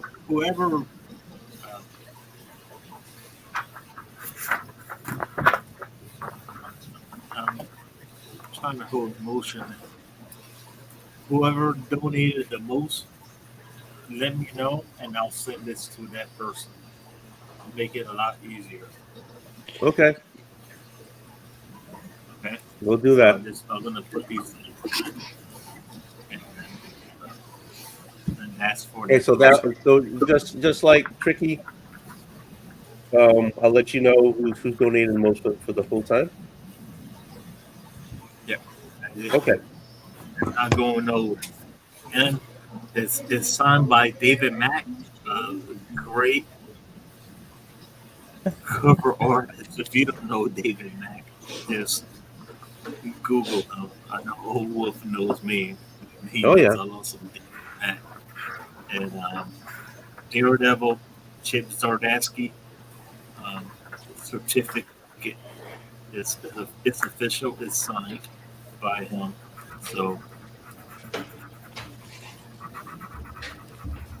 Very cool. I'll let you know. I'll let you know tomorrow. Oh, jeez. All right. Anyways, Tony, everyone, I got to take off. But thanks for being here, man. This has been awesome. Definitely missed Lamer Frame. Still my favorite show on YouTube. It's coming back, man. Don't worry. Yeah. Here we go. You heard it here. You It's heard it coming here. back. Don't worry. We got the judge. He's here, man. The bearded judge. We're bringing it back. But I know you're gonna be going for a while still. Oh yeah. I may hop on later if you're maybe around midnight or so. Oh, I don't I'll- know if that'll be the third link. I'll be but- here. Yeah, I know you'll be here. I'll be at midnight or so. We'll be drinking. So yeah, that'd be a great time to catch me. Yeah. I'll probably pop by later on tonight for sure. You keep that spicy pirate right next to you. So Oh, I will. Yeah. there you go. Yeah. Oh. All right. Awesome. Actually, I have to get at 5 o'clock. I'm actually having a representative from the Cure Slots now to talk to everybody. I'm going to have Selina's parents back on.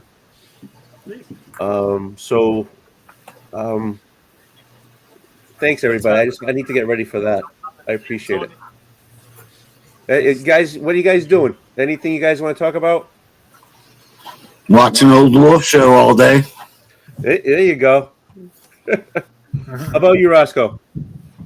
Not much, just chilling. Just just came here. This is what I had to do today, so I was excited. So And anybody who wants the Ant-Man, let Roscoe know. Is that Ant-Man up for sale? yeah, You've now volunteered it up for sale. yeah. Hey man, I got a mission. I got a mission, guys. What am I Right. gonna do with it? I got a mission. Roscoe seems like a jerk if he says no. Like, No, Look, I it's want even this now. signed. I If anybody wants Roscoe's commission, let me know. That's awesome. Hey, and Rod, I need that. I need you to send me that your artwork to me, signed. Roscoe, he's got the same nipples as me. I'm not sending I it. believe it. Yes, you are. You're That's sending what it. I base it off I'll of. just screenshot it and send it to you. no, you Through the want the phone. original. No, I'll even pay for postage. There you go. This is your body, Cat. I base this I body know. off of yours. Yeah. There you go. Nice. How about you, Greg? And the face. What am I doing? No, I'm hanging out with you tonight. That's what I'm doing. Yeah. Okay. Well, there you go. Listen, dude, we're not about our shows this time. This is about what we're all here for, is raising money. So, Ooh, they say they old wolf on them. I don't know, Brian. I don't know. I can't see anyone else wearing them. I don't want to see anyone wear They're a little sweaty. Oh, but they're more of a handful. Gosh, I love it. All right. They're a B cup. Hey, Yo, who are quick these? shout I out. to the assumed they community. were a C cup. Because Quick shout out Oh. to the community right now. Yeah, but the C. Because we're hitting Yeah, out right. on Old Wolf's channel, man. We're doing Lane Wolf Frame. This is a special cause. Look at the description below. You can see it running. And she can see it running through right there, man. All you got to do is hit that link and support, okay? $2, $1, 50 cents, whatever. You got to support, man. We got to beat this damn cancer, man. Okay? So, I'm your boy Rod Enrican, and I'm happy to hang out with Old Wolf doing Lane with Frame on his channel. So, thank you for the invite, sir. And this is for a good cause. The chat is popping. You guys need to donate, man. Donate. And Jeffrey Comic Hand has been dropping the link left and right, man. Thank you, Jeffrey. Thank you so much. Hold on. The Hanging out. Ken from just got a text. Ken wants the Selina's father wants to hop on for a second. No, I already gave him this URL. All right, guys. Well, Good. Thank you very much. Yeah, thank you. Thanks for having Drac, me. I'll see you soon, brother. Yeah, I'll see you later. It's always a pleasure losing to you, Drac. Yeah. Hey, Ken, hop on now. Bye. So you can be ready. Hopefully he'll hop on and say talk to you guys, but I don't know if he's gonna make it in time.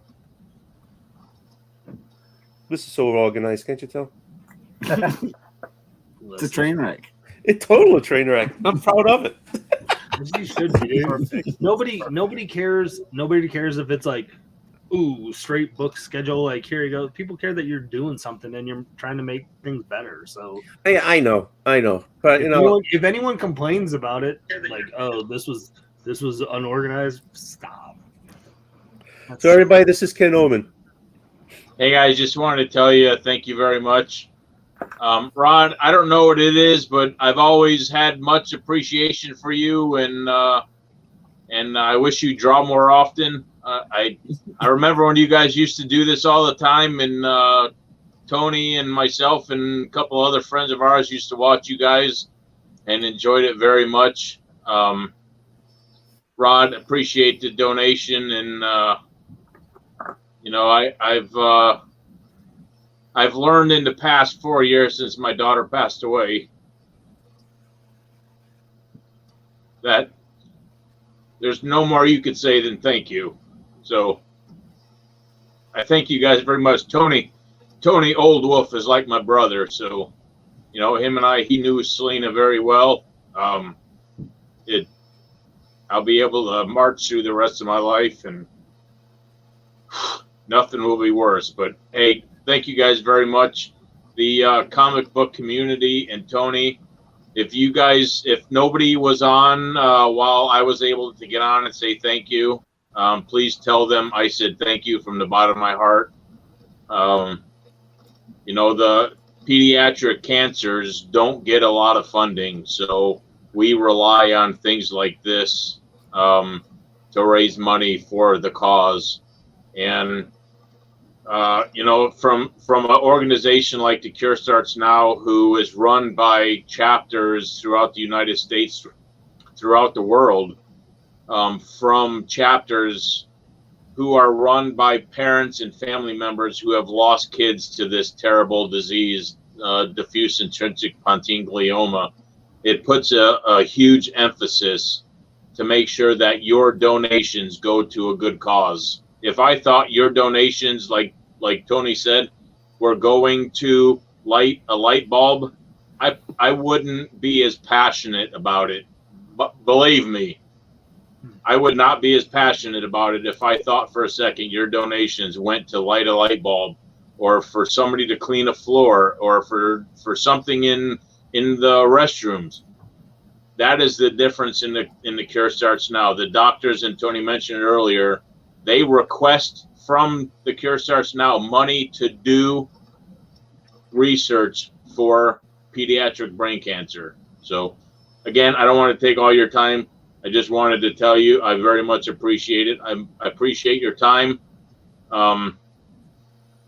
Captain, I absolutely love that. That is just, I've always had the utmost respect for you guys, and I love your shows. If you see me on, I'd love to jump on more often, but I'd probably make a fool of myself. But hey, did you just watch the show, Ken? from the bottom of my heart, I love you guys so much. All right, you guys. I equally love you guys. I love you guys totally, and I'll take your face anytime. I need to switch over because we have the representative from the Cure Starts Now sitting in the green room. Hey, just want to say, Rod, I want that picture, so sign it, send it to Tony. I want to put it on my wall right here. Told you, Ron. You got it. I told you. Rod, it's for Ken, not for Tony. You got to do it. It's not for me. It's for Selina's father. Come on. Thank you, Rod. I expect it. All right. So thank you, everybody. See you, Tony. Thank you very much. See ya.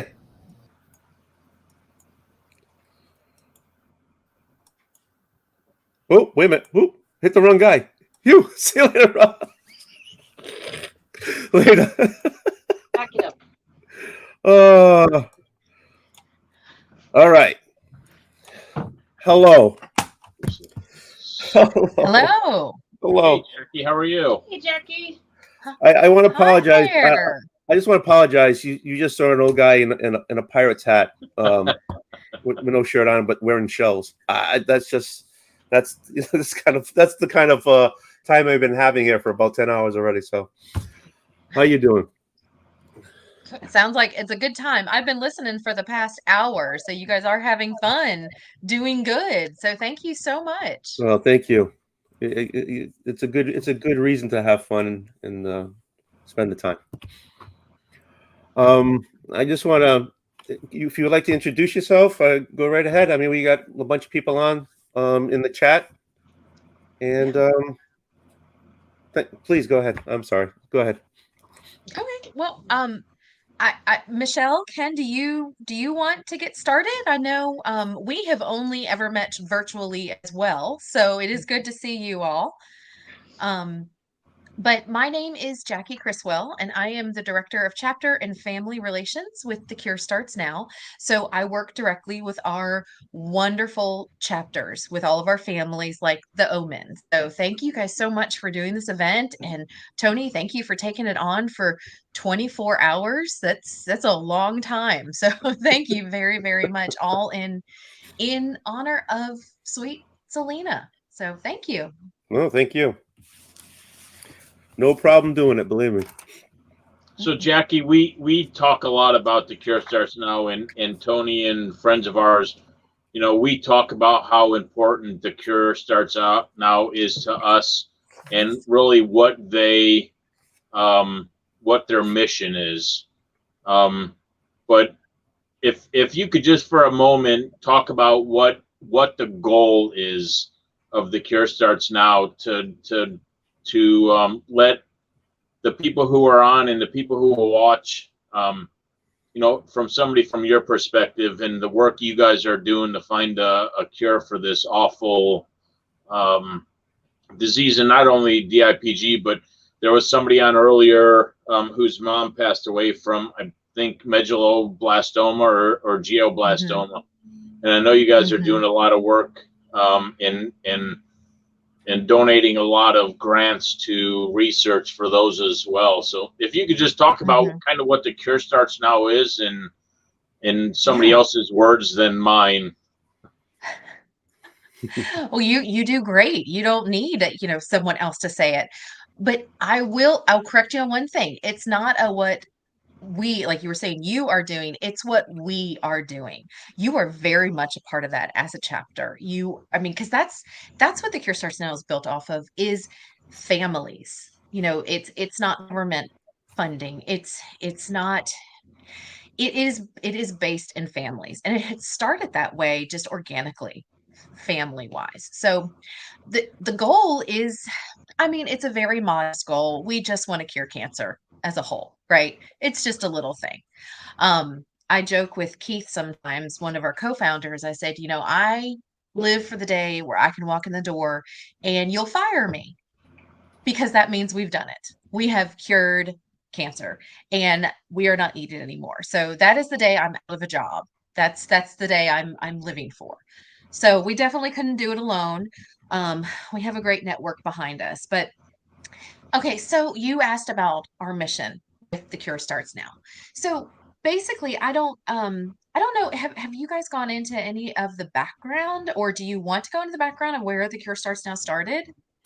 Please. We kind of have, but I think very little. Very little. If you could, that'd be very excellent. Little.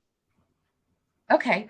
Well, I'll give you a little bit of background. So, Keith and Brooke Deserick are the founders of the Cure Starts Now. Unfortunately, just like you, Ken and Michelle, they became a part of a group, part of a family they never wanted to be a part of. You don't want membership in this. You don't want to ever be a part of it, but it is an amazing group of families with one drive. So Keith and Brooke they unfortunately fell into this because their daughter, Elena, was diagnosed with DIPG when she was 6 years old. I will also let you know that I am Keith's sister. So Elena was my niece. So from the beginning, I have lived this. I have seen all of this. I know what it feels like as a family.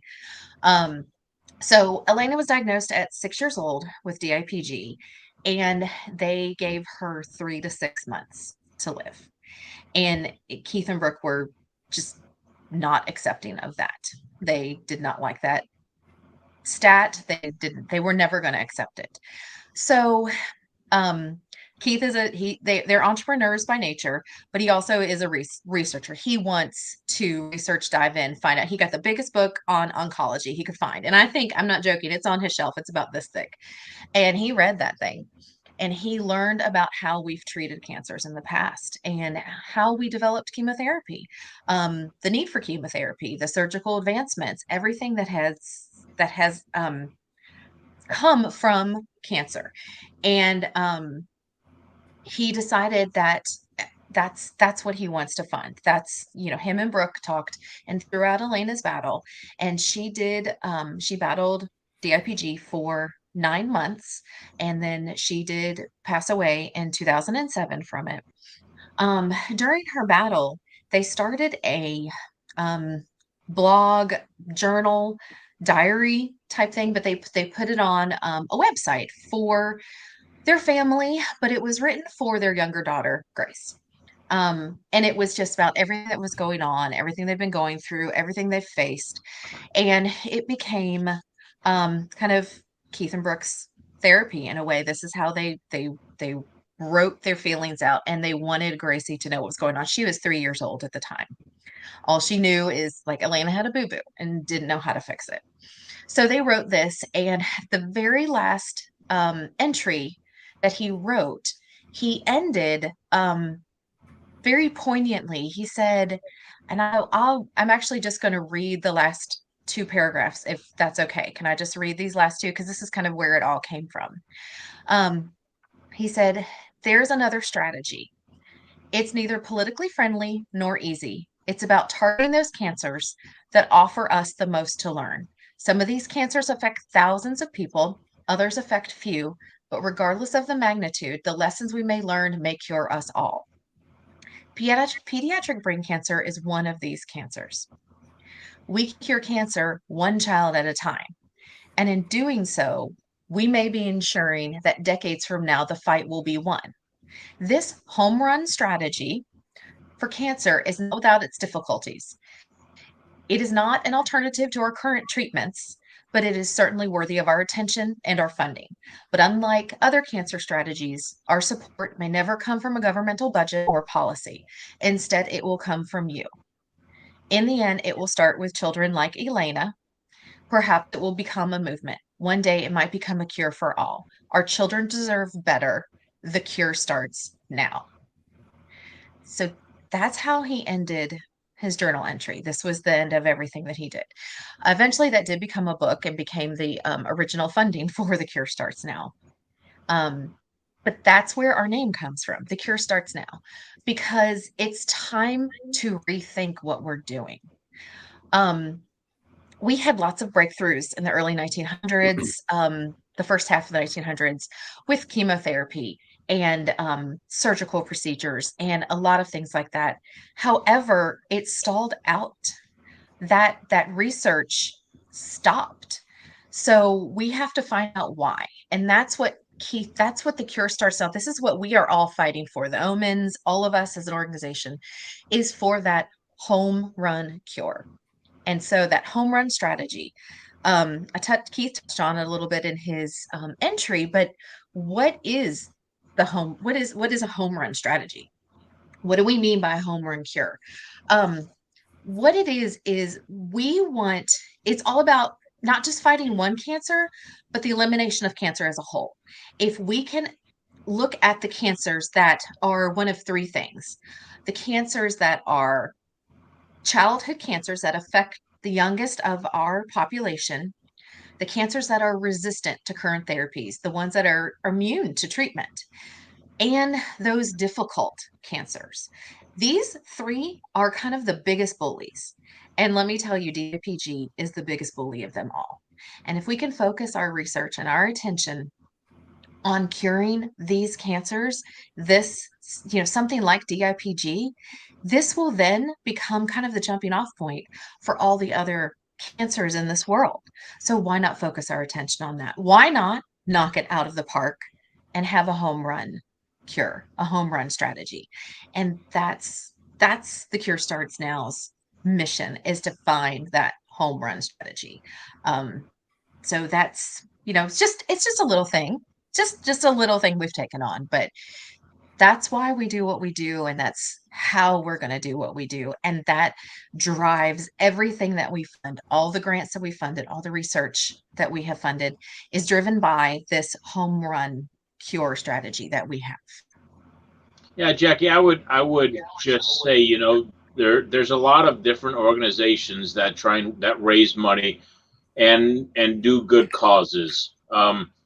When you donate something, you need to feel confident, I think, that it goes to the right place. And I think to make that effort to go onto social media, to go into, the internet, go into Google and look up what the Cure Starts Now is, and look at the donations and the grants and the doctors that they have funded and the research that they funded, it gives you some peace of mind that the money is not going to somewhere, because I will be the first to admit, before Selina was diagnosed, we did the Relay for Life all the time, and we always wondered where the money went, right? We always wanted to have something to look at to say, where does it go? And that's something I always enjoyed with the Cure Starts Now, and looking and talking with Brooke and Keith and the emails that we share, is the transparency of where the money's going, and be able to go online and I share them in my social media when you guys donate money to doctors to do research, whether it's in Australia. You look at the best doctors that can do the best research to find a cure. But for us, and for certainly me, I think the biggest part of why we joined the Cure Starts Now is because it's made up of people like you and us, and family members who have been through this hell. They have a stake in it. They have ownership in finding something that took a cure to something that took their loved one. And I think that puts a tremendous emphasis on us not only raising money, but making sure it goes to the right place. And I'll be the first to admit, if I didn't think the Cure Starts Now was putting the money to the right place, we wouldn't be part of it. You're absolutely right. And I love that you said transparency, because that's what we have always been. Our financials are right there on our website. You can take a look. Our overhead is minimal compared to a lot of other charities, because we're not gonna cure cancer by having a beautiful, nice headquarters building. We're not going to cure cancer by having great furniture in our offices. You're going to cure cancer by the research, and that's our focus. You mentioned there's other foundations out there who do amazing things, and there's the need for them here and there. It's not our focus. Our focus is the research, and we've always been transparent. You can always ask, whatever we need, whatever you need to see, we'll show it to you. I also want to touch on what you said about the families, because that's our base. That's our root. Those are, what is that analogy where you put the big rocks in the jar first and then all the little ones will fit in later? The families are those big rocks, because they're why we do what we do. They're the driving force. They're the beginnings. They're everything of the Cure Starts Now. And the Cure Starts Now is made up of currently over 700 families in our Warrior program. And of those 700 families, 53 of them are ambassador families, who we honor, and they raise money for research for us too. They do fundraising. And then 39 of those families are families like you, Ken and Michelle, there are chapters. We have 39 chapters across the United States, Canada, and Australia. So we go across the world with our chapters. But they all are families, and that's where it all stems from. And we want to help all of these families honor their family member in the way that they want. And we try to make it easy for you. We don't want it to be hard. We want to do, all the fine print stuff. We'll handle that for you. You don't have to do it yourself. So yeah, people can trust that their donations are going to the right place. I can tell you 100% of all funds donated to tribute funds for any of our warriors, 100% goes to research. And just this year, well, we funded 19 grants this year. Let's see. I want to make sure I got my numbers right. 19 grants this year. We have through the whole time that the Cure Starts Now has started, we've funded over 132 innovative grants in 100 hospitals in over 17 countries. So research 100% we're going to find a cure for cancer. And I think the biggest part of the Cure Starts Now is trying to get that name out, right? Because, everybody knows, the big organizations. And I'm not saying they don't do great things. Like you said, they do great things. And they have great intentions. But you hear about all of those places for a reason. You don't hear about Cure Starts Now everywhere because they don't spend all the money to try and get their name out. They rely on us and our passing it to people like my good friend Tony and other friends to pass the word, and don't spend millions of dollars on advertisement. I think that says a lot for the organization. And yeah, well, it's a grassroots effort. Yeah, can you talk 2 seconds, Jackie, just real quick about how much funding goes to pediatric brain cancer? So, are you asking about like government funding? Yes. Or kind of why? Okay, so that's what was so shocking to Keith and Brooke when they were first looking at this after Elena passed away. Is currently 4% of governmental funding goes towards all pediatric cancer. And that 4% has to be shared amongst every single pediatric cancer out there. That's a very small percentage from governmental. So we knew that we had to find funding sources elsewhere. We need to find those resources. 10 to 15% of all brain tumors are in children. So the need is definitely there for pediatric brain cancer research. And unfortunately, especially with DIPG, less than 10% of children survive 2 years from their diagnosis. That is one of the things the Cure Starts Now has done, is we have seen the that number's gone up. The lifespan of a child who's diagnosed go from 3 to 6 months to, I think it is at an average of 18 months now. And we have some even beyond that. Like, that is progress, but it should be so much more. We should be talking about that in years, and we should be talking about it in survivability.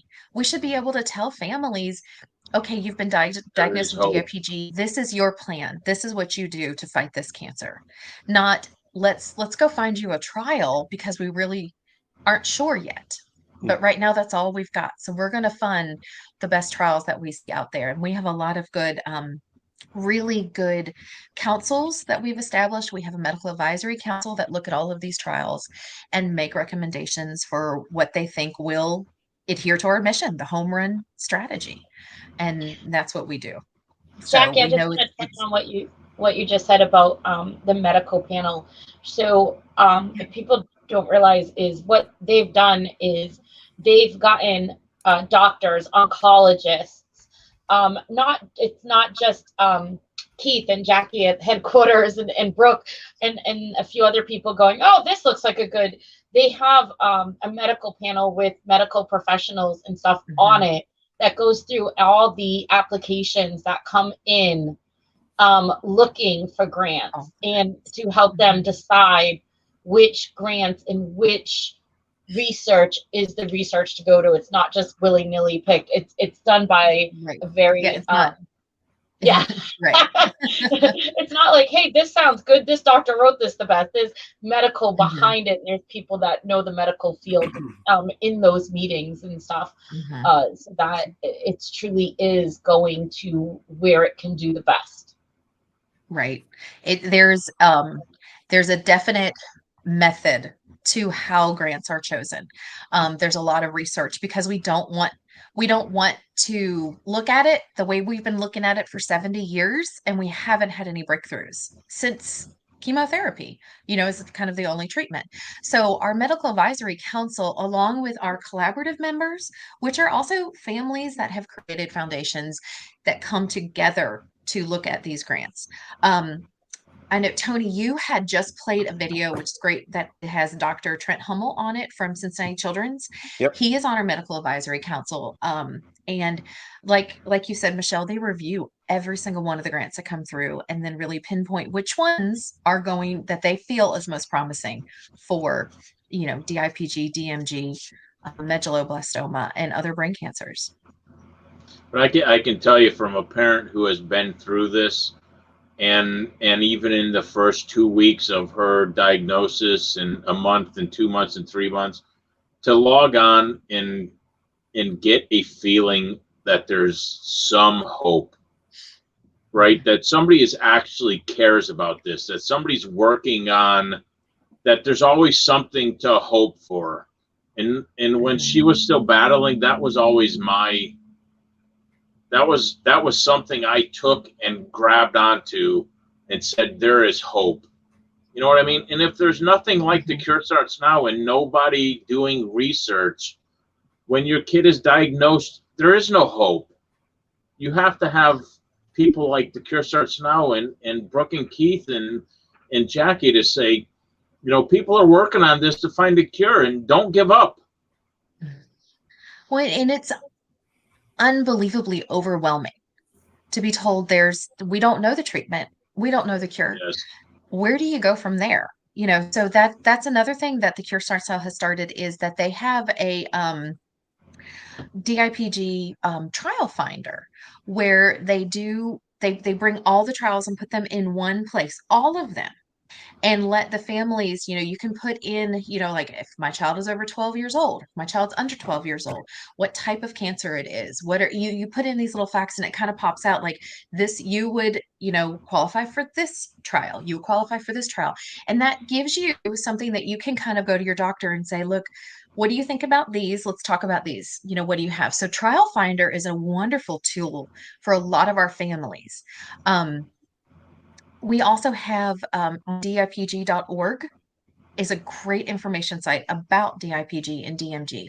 And we're working on one for medulloblastoma as well, medulloblastoma.org, just for a place for information and support and where to go for that.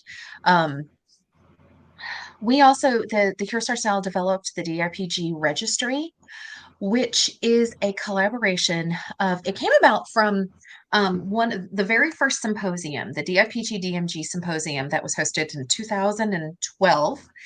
And the doctors that all got together for that symposium said, we need a place where we can collect all of this material that we're getting, literally the tissue samples that people are donating, the autopsy results, the scans, all of the things need to be in one place. And then that's where we can track patterns. We can see what's going on. We can really look and dive into why DIPG is so hard.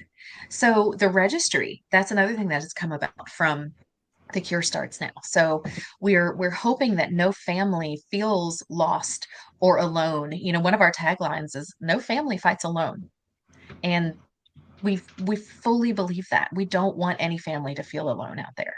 We want to help them make their decisions. We want to help them make the decision that's right for their family. If that's a trial or in treatment or anything like that.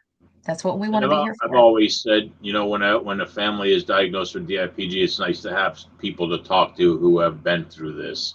bet. Right. I remember contacting Support. the other Massachusetts group, a support group, and the folks at the Cure Starts Now to be able to talk to, and again, get that hope and that feeling that somebody cares and somebody is working on this while you're still in the battle. Right. Well, in last year, we funded $26.5 million in research and support. I mean, not last year. That's been over the course of the Cure Starts Now since 2007, $26.5 million in research and support. And I say research and support. That's important. That's another very part to this is the support. We want families to have a place to go. The warrior programs that we have support pages on Facebook for these families. We can connect you to people that that could help you, that you could talk to. Support is a huge part of what we do, as well as research, as well as funding research. So Tony, I don't know if you have anything else to say. I would just say to the listeners and people who will watch this, Tony, I think you've done enough of these, and I realize that people watch these, a week or 2 weeks or 3 weeks down the road somewhere.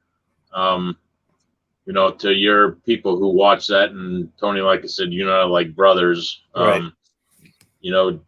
They just, if they have any questions, your folks that are going to watch it, by all means, they can come to Michelle and I, or you can obviously always come. I see you all the time, but yeah, I mean, guaranteed. I mean, people are in the chat. People on the phone. People have been donating. Yeah, I mean, this is going to be in replay for I don't know how long, forever. I don't know. yeah, Tony knew Selina pretty well. We've known Tony for a while, so yeah, he was there side by side with us through the whole battle. He would come over, make her laugh, flip with the bird. She'd flip it back. Actually, I think most of the time she started it, Tony. She started it. Yeah. I'm the innocent one in this one. I wish I had a chance to get to know Selina. I think we would have gotten along. So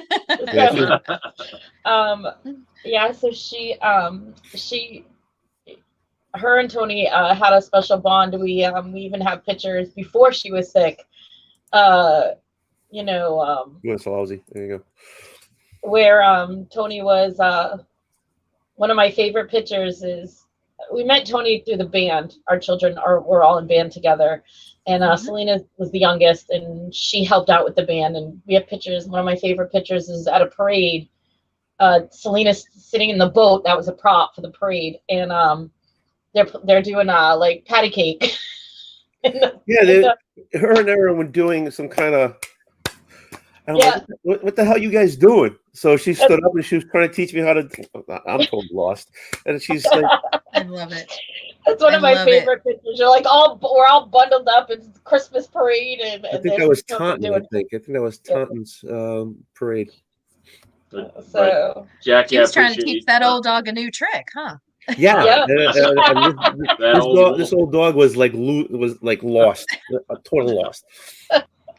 How sweet. Jackie, I very much appreciate you getting on.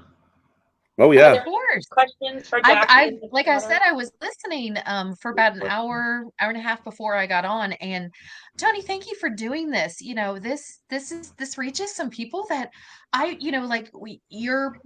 your work and information and everything you in your comic book world. It's definitely not a world that I'm a part of, but if we can share this with anyone and everyone, I just love that we are reaching everyone. I mean, and I'm telling you, it sounds like a lot of fun people from what I was listening to. So thank you for doing this. And Ken and Michelle, this is a great idea.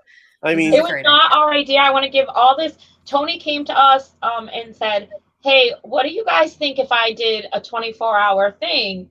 And he goes and raised money for the Cure Starts Now and everything. And we're like, Tony, if you want to stay up for 24 hours, you go right ahead. Tony, where's your shirt Michelle made? Yeah, I've been swapping shirts off to. I noticed. But Tony, this was 100% all Tony. he came up with this idea and everything, and then oh, this is the shirt I made him. Oh, Old Wolf live stream-a-thon. Yeah, for this 24-hour. I love it. So, but he, yeah, so this was all Tony, and it was really funny because then we were in a chapter meeting, a virtual chapter meeting, and you guys started talking about how you could do live, and I'm like, whoa, wait a second, our friend's already got this thing half set up. I was like, whoa, and I was like, I'm texting him in the middle of the meeting going, Tony, they have a whole thing for this. Yeah, and then so he actually had this all in the works before we even learned about you guys like trying to do this and everything with the Care Starts Now. So so yeah, this was all Tony. I just want to make sure he gets all the credit. It was all him, and he set the whole thing up, and he knows how much it means to us. So yeah, well, I'm spreading the word too, because I got people from Australia. We had people from England on, across the country, Canada. So we've all had them on, and it's not done yet. So we still got more people going to be hopping on. So I mean, I'm going to have people all over the country from after this. We're going to be talking. Okay, comic books. So we did a comic book already about cancer, which was don't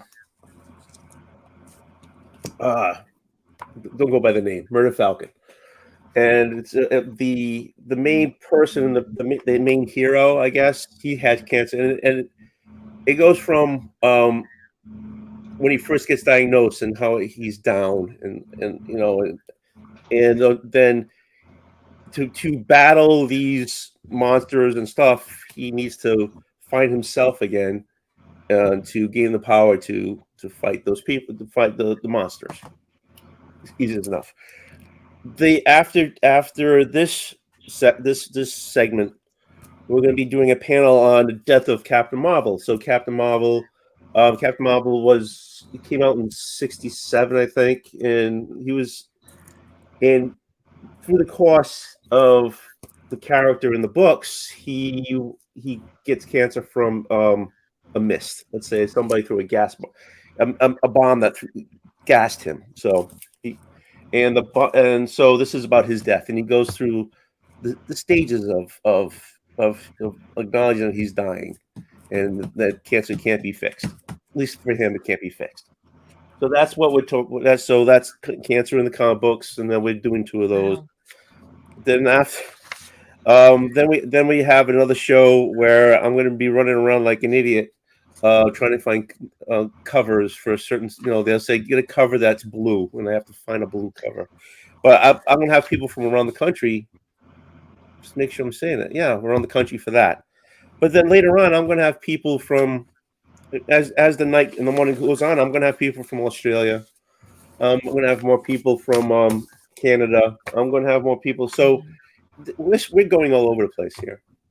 Just you guys do a better job of it because but for 24 hours, I'm trying to do the same.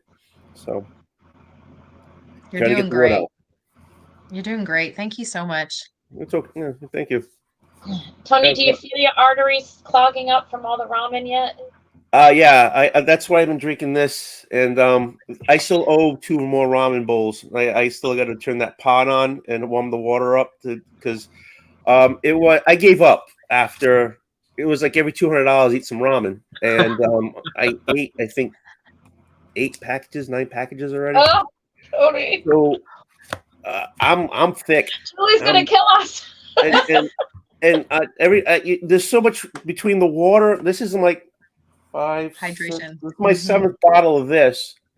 Between this and the water that you put in the ramen, I have to go to Little Boys Room all the time, and I mean, so it's like.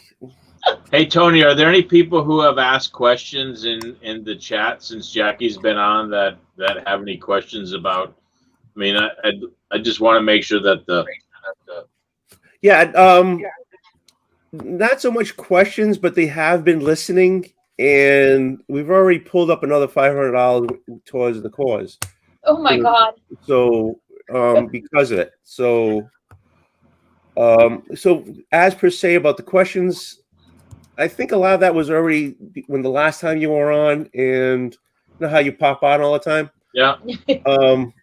But right now, it's I'm just getting the donations. I'm watching the donations on the site. So plus it's 6 o'clock. It's like 5:30 here, so it's time stuff. Like England is 5 hours ahead, so it's 10:30 there. I don't know what they do at 10:30 on a Saturday, but in Australia, which they're coming on, they're 16 hours ahead, and they're probably I don't know working or sleeping or something. And California, it's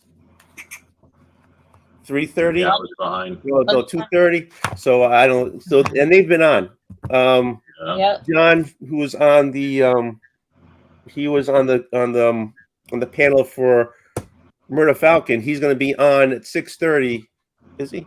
I don't know, but he's going to be on for all night with me. So, so there, he's probably spending some time with the family because he's not going to see him for a while. So, but yeah. Tony, what time should I drop the espresso off? Oh, I got the coffee maker right there. Believe me, I'm gonna be making. I've already drained this about 3 times. I'm gonna go get another one. So listen, what do you want from Duncan? I'll have Jonathan drop it off on his way home from work. That's okay. I'm all set. Do they make that in espresso coffee flavor? That's what you need, right? They do now, I guess. I'll throw it in the cup. No, thank you very much for coming on. I appreciate it. Tony, go ahead. Sorry. No, I'm just saying tonight. One of the things we're doing is a whiskey tasting. So people are bringing new bottles, and I've got some bottles to taste. So what time's that at? Hold on. I got my tier right here. That's at 11 o'clock. That'll go for at least 2 hours. Whatever happens after that, we don't know. But then then I have I'll be reading some books. Now we're hitting the comic book stuff. I pulled about 60 books that are special to me, whether it's the cover, where it's the writer, or where it's someone donated to me. So I'll be showing those off. I've been since the 90s. So what's that? So about 30 years, I've been kicking around a box of cards. So I'm going to talk about those, and just to waste time to people around, Yeah. Because none of it is a waste of time, Tony. None of it is a waste of time. I know, but we're talking 4 o'clock in the morning. Trust me, honey. None of this is a waste of time, and we appreciate it so much. And you talk about your relationship with Selina, and Ted had come on and he talked about it, and we know how we felt, how we feel in our grief, and and it's so beautiful to hear you guys and how you help to keep her memory alive. I know Ken said earlier how people ask us, how do you do this? And why do you do this to yourselves? And it's we do it to stop, or hopefully to make it so other families don't have to hear the words, your child is going to die. You might have 9 months with them.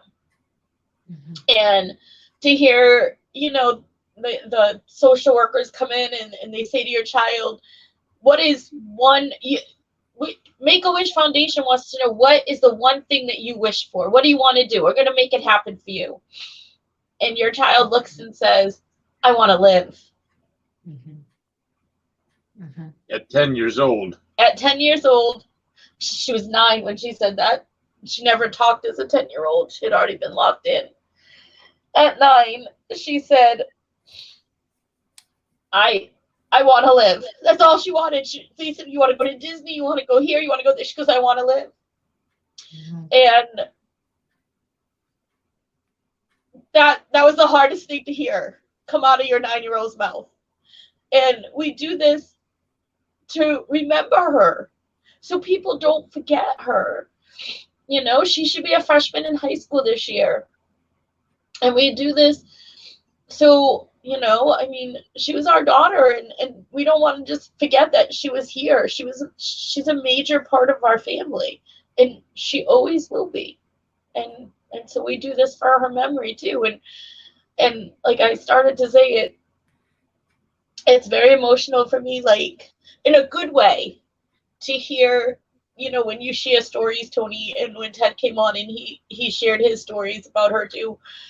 It makes my heart very happy in a weird way, I guess. But to know that, you know, others keep her memory alive too.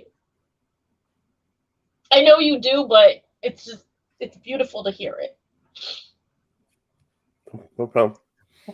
Well, Okay, I'll I tell got you, Ken and Michelle, when I came on board with Cure Starts Now, I went down a rabbit hole of everything I could read about every one of our chapters, and reading all the stories about Selina, and having that, just know she's never going to be forgotten. You have a community that is going to love you through all of this. She will never, ever be forgotten. We will always ask about her. You have a great community there in Massachusetts, in Somerset. You know, she's forever a part of everyone's lives. This is from Silver Knight Kyle. He's donating books that are older than all of us put together. Yeah, seriously. So I mean, he went into he was on, and I think Ken was on at the time. If not, I know he's watching, but he's got stuff from 1800s, 1700s, and he went in there and pulled stuff out from the 1800s and stuff. So he's going through a lot too, that's for sure. So he's really going through a lot too, but he's one of the people in the community. He's the community, and he's willing to, you know, he's going through stuff, but he wants to help out. You know, he's feeling this too. I just wanted to show it. Yeah, I'll always say, just to end, you know, after you lose a kid, especially the way that Selina passed, you know, short of my two boys getting sick, there will never be anything worse. You know, I've been through hell. You know, Jackie has witnessed hell. It doesn't get any worse. So, you know, sometimes you have to take a step back and put stuff into perspective. And everybody's story is different, and everybody reacts different. I'm one of the most emotional people in the world, and everybody gives me grief all the time that I'm too emotional. I wouldn't say they don't give me grief. They pick on me a little bit. That's all right. I'll give you that. I don't really care. I've told you other things, but emotional is not one of them. Tony, those things need to be on the R-rated show. Yeah, I'm holding that till later on. You all are doing good work here. Thank you so much. Thank you. No, thank you. Thank you, Jackie. Thank you for coming on. Of course, it was my honor. It was fun. I enjoyed this. I enjoyed listening to it too.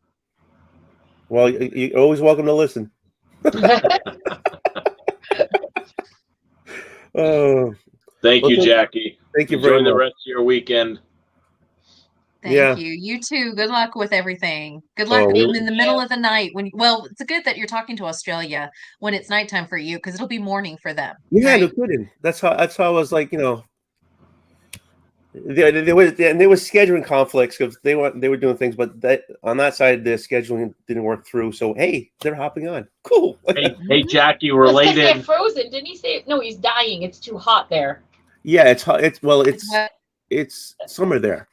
Yeah, he was saying that it was ridiculous. Yeah, Jackie, you were just talking about the community, and I just wanted to tell you the school that Selina went to, they did wear jeans dress down day, and they raised $550 just from the teachers with dress down clothes, and that we're getting ready to send that to the Cure Starts I already now. sent it. Oh. But you probably don't have it yet, but I sent it. Oh, that's amazing. I mean, no amount is too small. No, I mean, it all adds up and it all goes to a good cause. That's amazing. Yep. And not to wear jeans. Even I better. know, right? I don't know. I'm a teacher. I wear sweatpants every day. Well, there you go. Well, you teach gym. Oh wait, that's right. I teach phys ed. That's why. All right, Jackie, tell everybody there at the Cure Starts Now we said hello and Will passing do. our best. Yeah, thank you very much. It was Will nice do. meeting you. Thank you. Thank you. You Bye-bye. guys have a good night. You too. Thank Bye-bye. you. You getting off too? Wait, you're enough too, huh? Okay. All right. So. No, I you're was back? just I didn't know what you were doing. Well, I'm open. This is open time right now until 6:30. Well, till 6:15. You want to play your video one more time? Yeah, sure. Because I gotta go wee.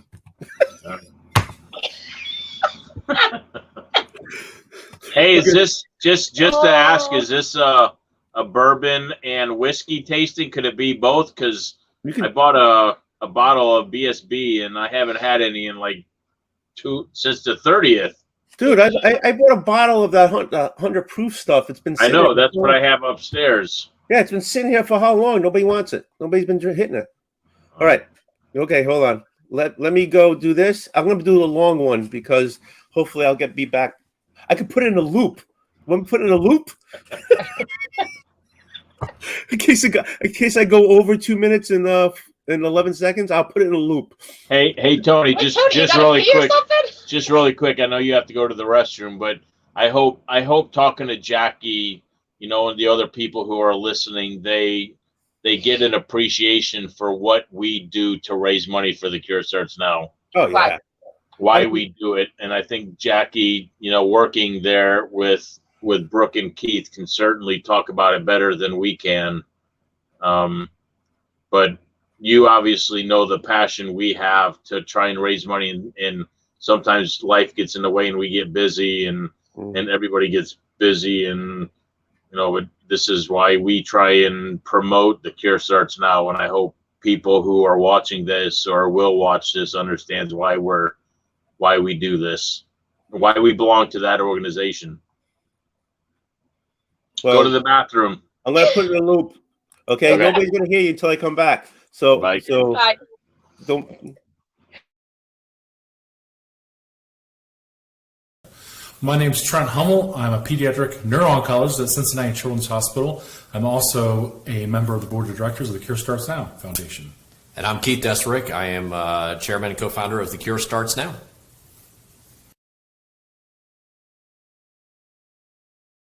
So what is DIPG? Well, obviously it stands for diffuse intrinsic pontine glioma, but what does that actually mean? Can you tell us? Yeah, so let's break each of those letters and corresponding words down. Diffuse means it's spread throughout. Intrinsic meaning in, and pontine references a certain anatomy in the brainstem, the pons. And glioma refers to the type of tumor or type of cancer that it is. Now, what is the pons? I mean, tell us. And what the pons is the area of your brainstem. And the brainstem is the bridge between your upper cerebral cortex, or your brain, and your spinal cord. All your nerve endings go through there. It's a thoroughfare of every nerve that goes through there. A lot of your, what we call autonomic, or things that you don't think about, so heart rate, breathing, all are centered in there. So when you have a DIPG, you can't operate. You can do biopsies very carefully, but you cannot resect this tumor and take it out, what we call en bloc. You can't just take it out. Now, and then obviously that's the diffuse element of it. Correct. Because we're not talking about a tumor mass per se. Sometimes we're looking at a tumor that will actually grow around each of the nerve cells. Exactly, as well. and how I describe it to my patients is sort of take a jello mold of your pons, if you will, and the tumors are basically like peppercorns scattered throughout. And if you try to resect or take out those peppercorns or those tumor cells, you in fact take out your pons, which is not compatible with life.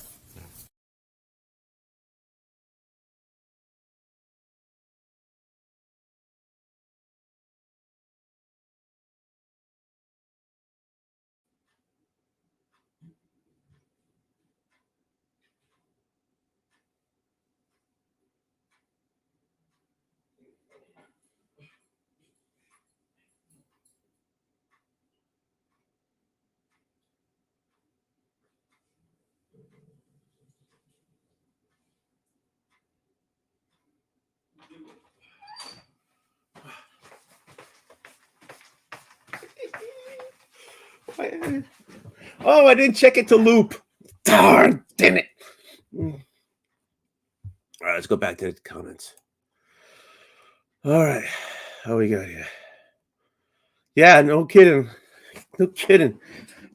It's more like I'm getting rid of sand. Oh, I'm Tony out for the night. No, I'm still here. I'm still here. Yeah, well, yeah, okay. Enough said on that. Oh, Jeffrey. Hey, Jeffrey, thank you for putting in the URL of it. Oh, anonymous, thank you very much. For putting in the URL. You only missed a few seconds. Yeah, I thought I hit loop. First, Jeffrey Comic-Con, thank you for putting the URL in the chat. I appreciate that. And yeah, I thought I hit loop, but I didn't. And I think I got not enough liquid, a lot more sand in me because I don't think the salt's getting in the way. It took a little longer than I expected. Okay, so just so you know that what's going to happen. Oh, first, I want to bring up Silver Knight Kyle. This didn't work last time, so I'm going to hopefully it'll work this time. We'll see, right? Okay. He's donating some awesome stuff. Awesome stuff. And I want to show you, even if it takes me I don't know, 20 minutes to do one slide. It didn't work though last time. I don't know why. But here I go. I'm going to share a screen. Do this. Do that. Boom. Okay. So let's see if this works. And it doesn't. Okay. So I'm going to do this a different way. Okay. So I'm going to stop that. Bring it up. Boom. Boom. Come on. You can do it. Share screen. What happens if I do entire screen? I don't understand that. Okay. Oh, maybe I'm doing it totally wrong. Okay. This is what he is donating. Now, we already have a $100 bid on here, and this stuff is worth more than that. That's for sure. I mean, this alone is a very, very early comic. This alone, this was from 1884. I mean, this is history right here. And he's willing to give it up for he's willing to donate this to the cause. And I appreciate that. This one right here, this Bugs Bunny, this is from 1951. I'm old and I'm not even from 1951. We got some Foxy Grandpa here. These are all early stuff. I mean, and to have this, if you're a comic book collector and you have this is comic book history here. And you know, so I don't know. This is history. I mean, I got stuff from the 60s. I got some from the 50s, but this is comic book history right here. So let's see. What's this one? Okay. Oh, I just screwed that up. Let's try that again. Now, this is a page, I think, from one of the chums.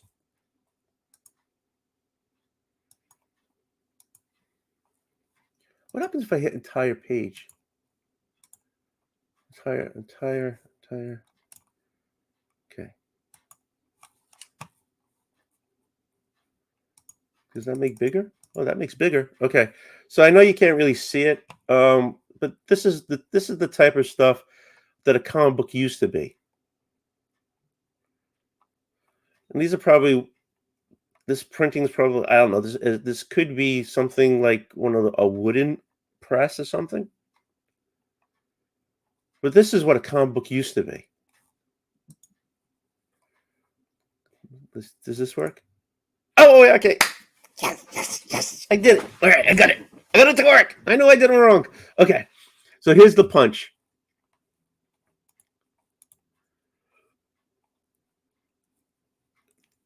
This is like old time. This is, yeah, people do a golden age. This is before golden age. I don't know. This might be platinum age, maybe. I'm not sure. Look at me. Look, I'm teaching myself things. This is the 1951 Looney Tunes. 52 pages, all comics. A nice 10. It's a nice 10 center.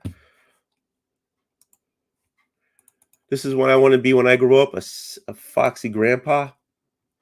But this is a comic book. This goes from left to right, not up and down like we're used to. And you'll see why. You'll see why in the pictures. These are the chums. Again, I think these might be 4 pages. I'm not sure. I can't see the chat, so I don't know if I can't see the chat, so I don't know what if Kyle's there.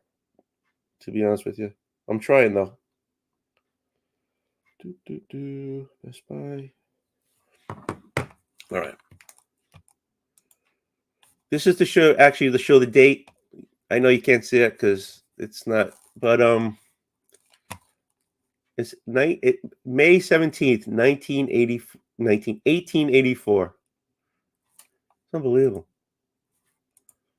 This might be the inside of it, or the chums. I'm not sure.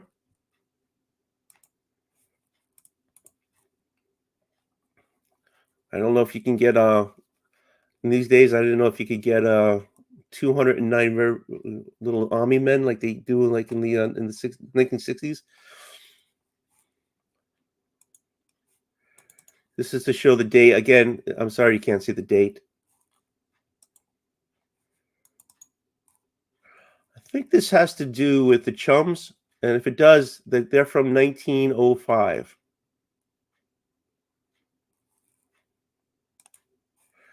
Okay, so this is the Foxy Grandpa. Again, the book goes left to right, not up and down. And the reason being, it's like the comic strip. They took the strips and they made the page. Looks good. The coloring in it's awesome. After all those, I mean, wow, what happened there?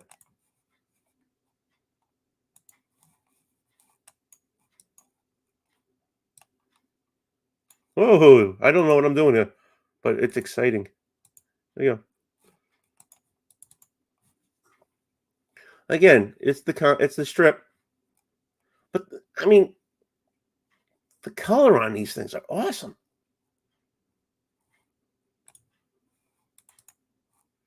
I think this is one of the chums here.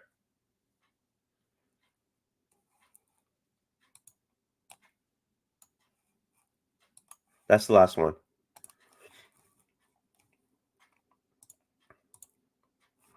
Let's see if all right, here we go. Captain Sorrow, how you doing, Maddie? How you doing? Okay, so platinum was before golden age. Oh, and the chums are 18 pages. Thank you.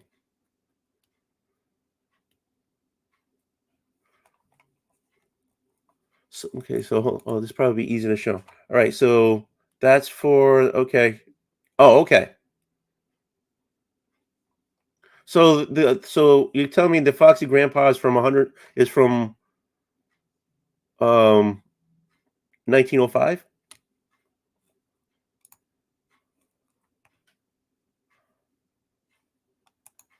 Knowledge is power.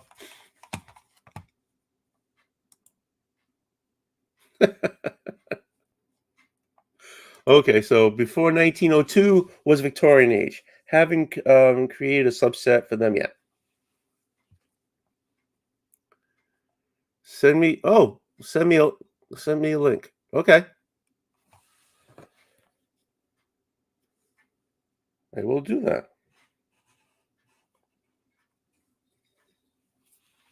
One moment, please. Oh, why did I do that? Didn't want to do that. Do. I'm hitting buttons here I shouldn't even be hitting. Boom, boom. And let me get rid of this. And let me, okay, let me go here. Let me bring this up.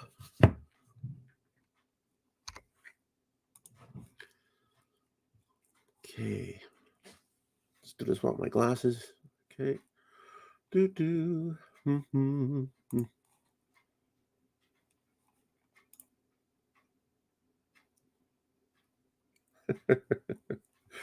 All right. I know this is like dead air. I know.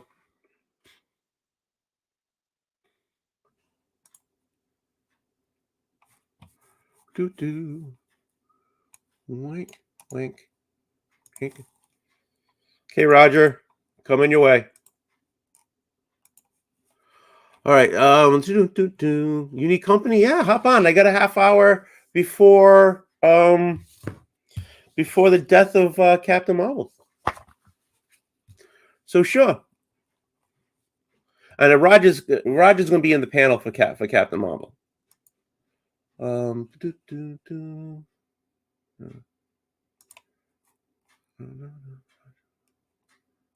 Okay. There you go. Oh, the man, the myth, the legend.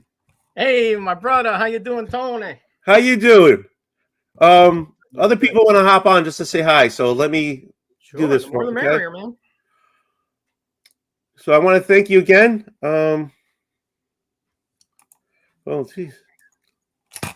How are you doing after what is this, your like 12th hour here? Oh, close to it. It's the 11th hour. It's the 11th hour. You're a superstar, my friend. I'm okay. You're a rock. I'm okay. I'm online 2 hours. I already start seeing blurry. and I don't drink. I'm a teetotaler, so you can imagine. Well, I'll drink tonight. I'll drink for you tonight. How about that? Perfect.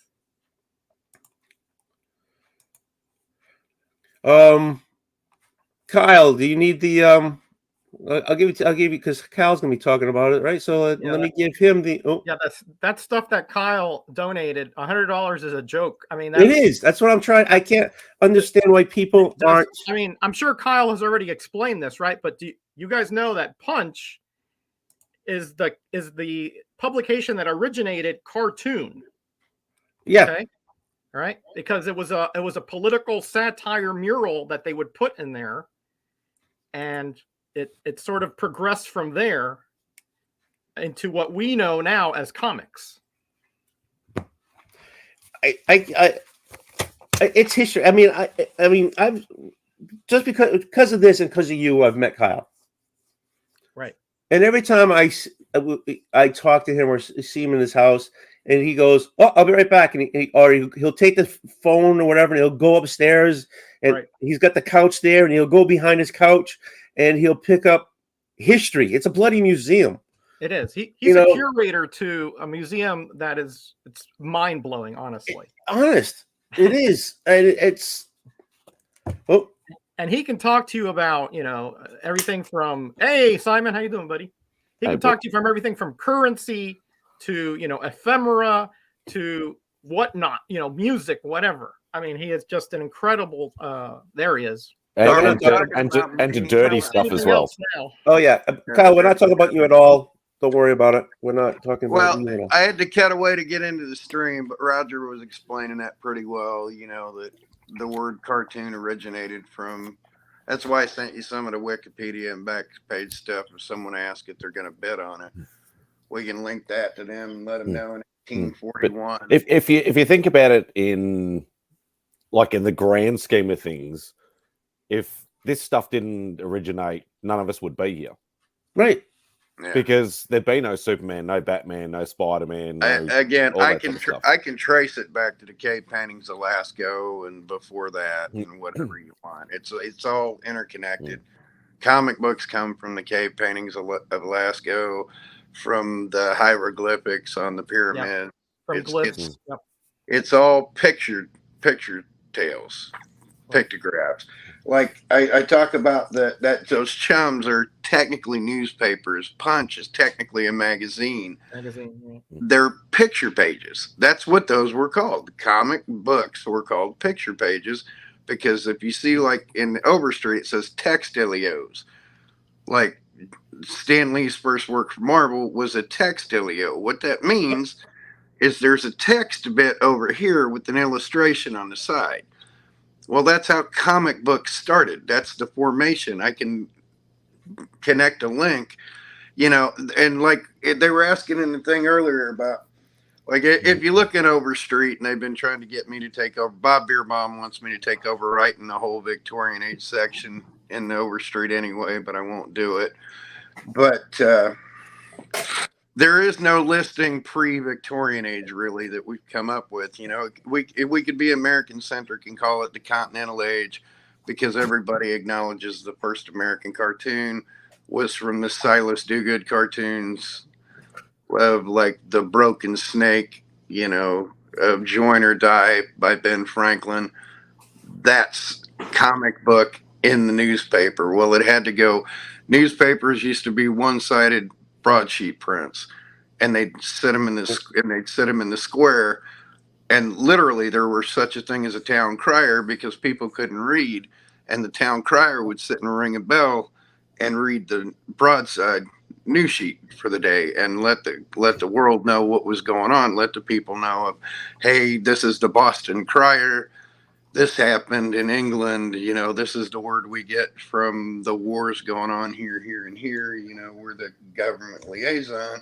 That was the internet back then. So that literally was the internet back then. He would get information from, the couriers that would go through the either the barons or the royalty, whoever was in charge of that area, and it would go back to the crier. Because the average person was illiterate. I mean, you had to have money to be literate. You had to be nobility to be literate. There were very few. There was no compulsory education unless you were a royal. Then you had, that luxury. So. And that really, I mean, like I've got a graduation thing from the North Side, Indianapolis, from 1898, where like 54 people graduated at an opera house. And mind you, this isn't a school district because like Broad Ripple High School is where David Letterman came from and stuff. There are tens and tens of thousands of students in this one section of northern Indianapolis now. And in 1898, there were 54 graduates where there are now tens of thousands. Yeah. I mean, there are just huge schools up there now. And I have a history that goes to that, and it all started with that, and it all came from guys. If you look back on the old interviews of the guys who did the original comic books, they'll talk about their influence being Puck, Judge, Punch, all those picture paper things. That's what influenced the guys that came before. The writings of H.G. Wells and Jules Verne, things like that. Well, the places that Verne and stuff were published in Twain were these monthly magazines or weekly papers where they do segments, and that stayed common. I mean, like How to Talk Dirty and Influence People by Lenny Bruce was originally published in Playboy in segments before Playboy Press actually published the book. So that was common right up through the late 60s, but it was very commonplace back then. And they'd fold out from these newspapers, magazines, whatever the case may be, and they'd do picture pages. And then people started getting ideas. Well, these work, so let's put these in a newspaper section. Because basically, at the turn of the century, there was no such thing as a funny section in the newspaper, because the newspaper was 8 pages long at the longest. And then they started to develop it, and then they're like, well, this is a popular thing in a newspaper. Let's fold them up a little bit more and throw a cover on it and make a comic book out of it. So anybody who wins that thing from me is going to have a 140-year-old linear comic book history. And all I can tell you with that is dig deeper, because what I'm giving up starts 42 years after Punch started. So you got a lot more to look back at. Yeah, yeah. Just to figure 1840s out. was when the first political murals were in Punch. So yeah, that makes sense. That's why when people tell me they have old books, I just kind of scoff. I'm like, yeah, okay, whatever. Yeah. You know, I'll show you an old book. I'll show you an old comic. Yeah. I'll show you history. So, Yeah, and there's no sense in it. Underwear over there somewhere in the museum. I'm on a panel with 3 old comics. What are you talking about? Yeah. Yeah. Well, some of us funnier than others, you know, but that stuff's sitting in tubs and boxes in my library, hidden away. Does nobody any good. My wife's fully on board. I'm like, all right, well, this is what I'm letting go of. And she yeah, goes, that was really cool of you, Kyle. good. So, yeah. you know, $100. There's no way that's going for less than no kidding. I would imagine, you know. Well, I didn't spice the pot as much. I did let go of an 1861 Punch. So, you know, and you got the 2 chums in there. And the chums, and again, that's a newspaper thing, which is relevant to the Boy Scouts and things like that. Yeah. There's war correspondence in there from the early parts. It's really cool stuff. I saw one a long time ago. So, well, I still have a bag full of them, Roger. So, you know, if you want one, I can accommodate. They were 18-page weeklies, and if they were pulled out of monthlies, they were 20-pagers, and it was literally numbered through the year. So the January 1st weekly was page 1 through 18. The January 7th was page 19 through, and so on and so on. Yeah, so they'll have those run numbers, and then when they started doing a monthly, they started inserting color pictures in there. So I have some from the monthlies, but I'm not letting those go yet. If I let those go, somebody's going to bank a little bit.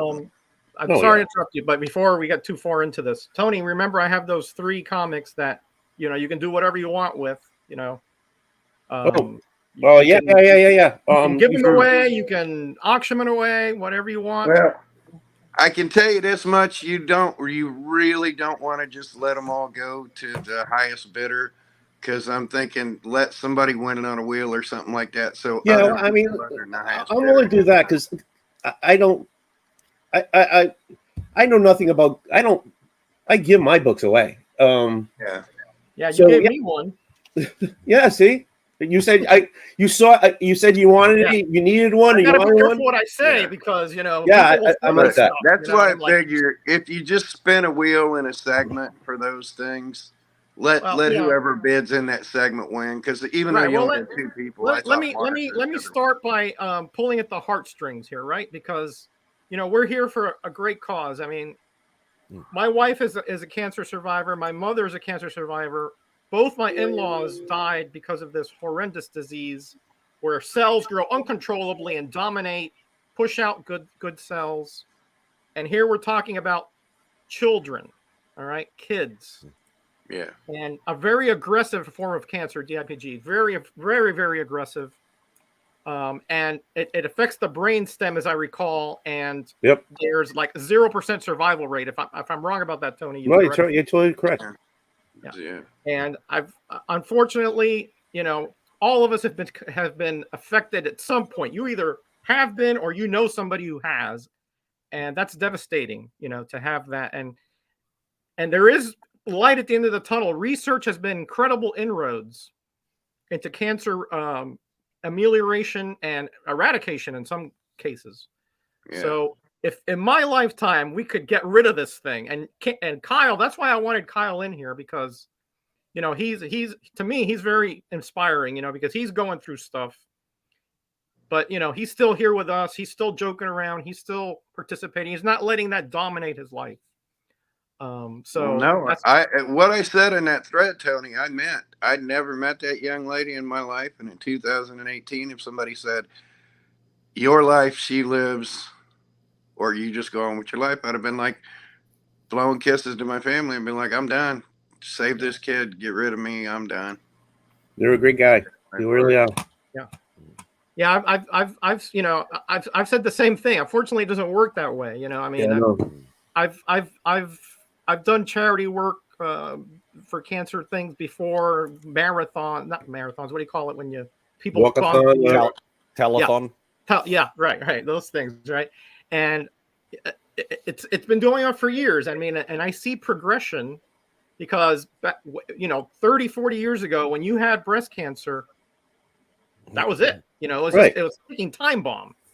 But people do get past it. My wife has been fine for 5-6 years now. So my mother-in-law, I do believe, is on her 26th year since her mastectomy and her breast cancer. For the longest time, I did all the cancer walks until cancer made me so weak I couldn't go on the cancer walks every year. So now I just said to my wife, I mean, it's kind of a ridiculous shame that, why haven't I gone to the cancer walk the last 3 years? Because cancer's kicking me in the groin. And the amount of most of the cancer research, and it was brought up because I had Jackie here from Cure Thoughts Now. Such a small percentage of the money that goes to research, very, very, not even like I don't know. I think you said 4%, right? Goes to kids. I think it should be the exact opposite. Fix the kids stuff and let us old Soylent Green until we fix the kids. And then we've lived our life. They haven't started yet, right? So that's total. So all the different all the different researchers have to pick off that 4%. Right. Where the 96%, then that goes for more of the adult stuff. The breast, the prostate, you name it. And I'm not saying it shouldn't, but it's kind of lopsided. And like you said about the buildings, every time I see a charity with a big building, I used to work at a big one. There's an international headquarters in Indianapolis for a charity, and I see these big, gross buildings. And all the money that just sucks up that could be going to taking care of kids. And it's just to me, it's grotesque.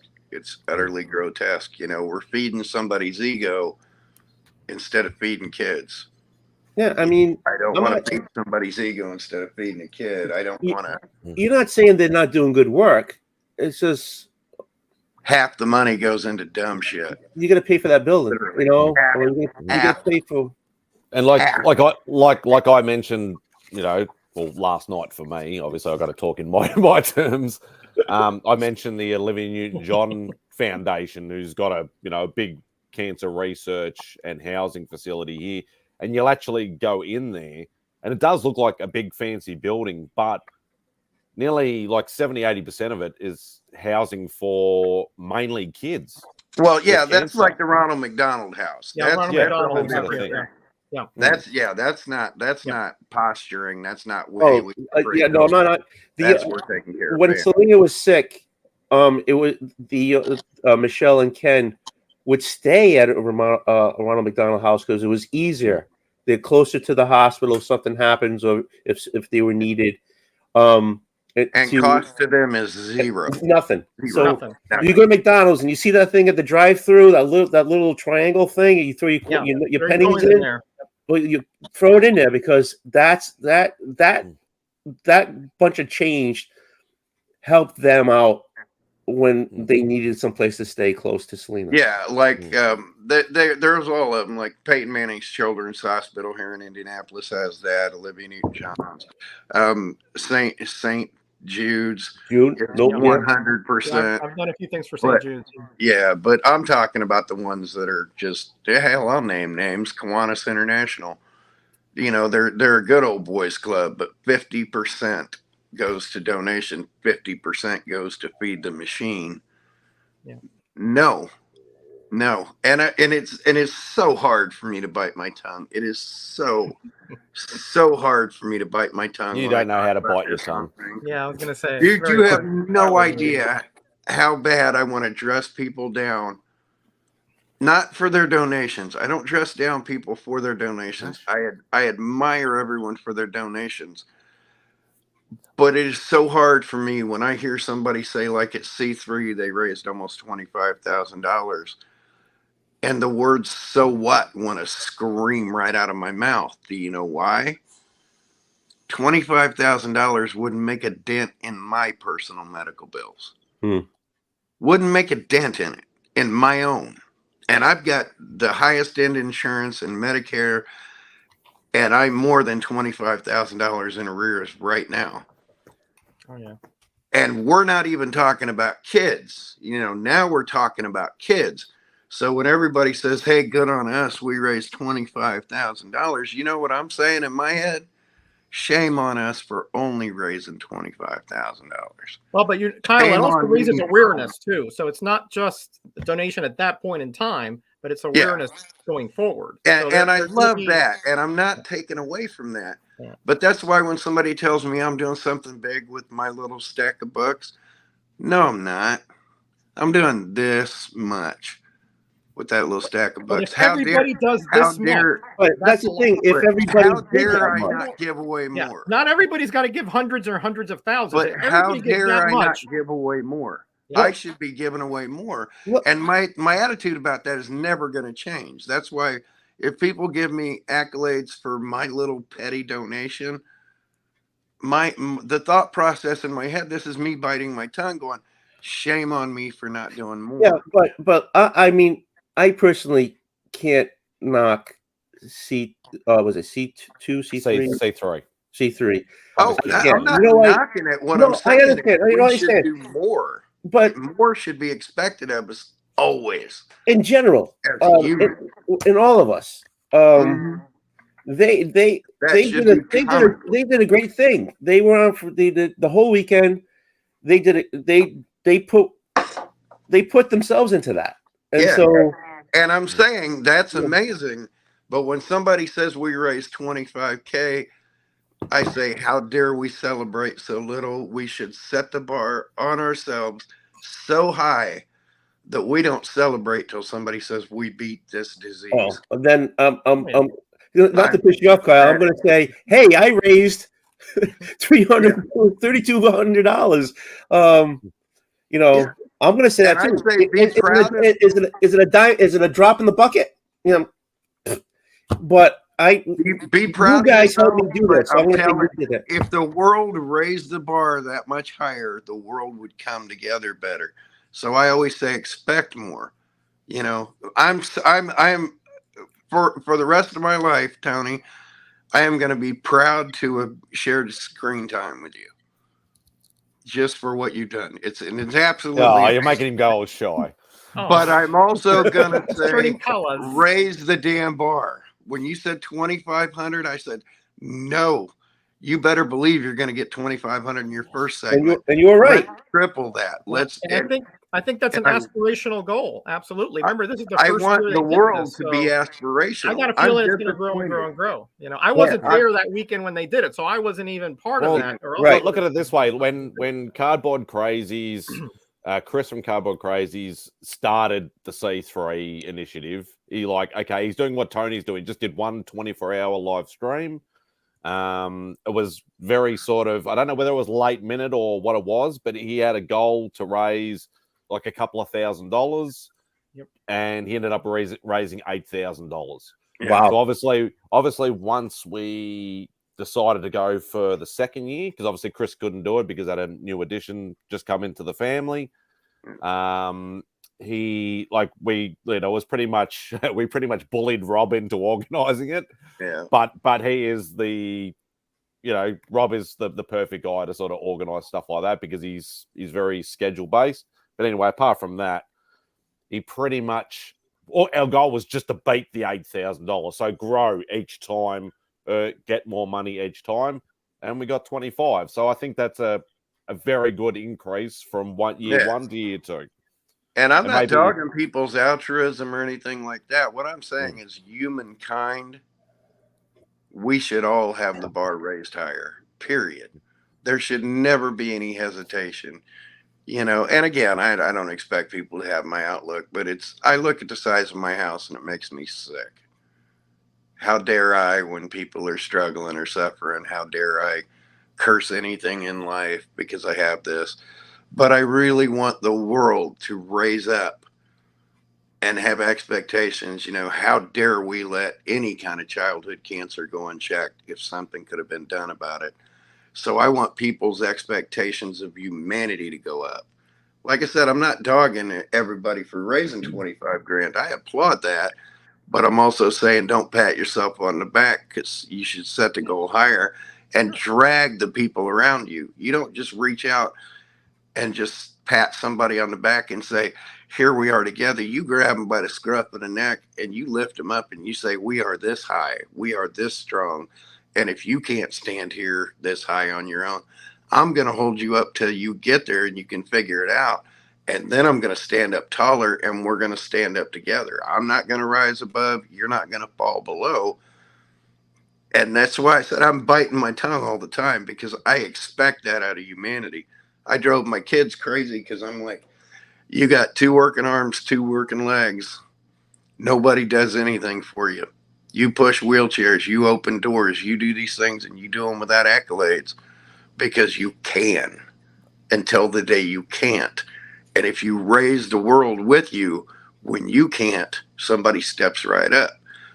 And I'm just insistent that the world get up there. And a lot of them are indifferent. And I bite my tongue right through indifference, because I'd look at people and go, shame on us. You know, how could I wouldn't expect people to be like me. You know, I could ask, what would I do if I had $1 million? I'd give every penny of it away, or at least, you know, give my wife what she needed for whatever.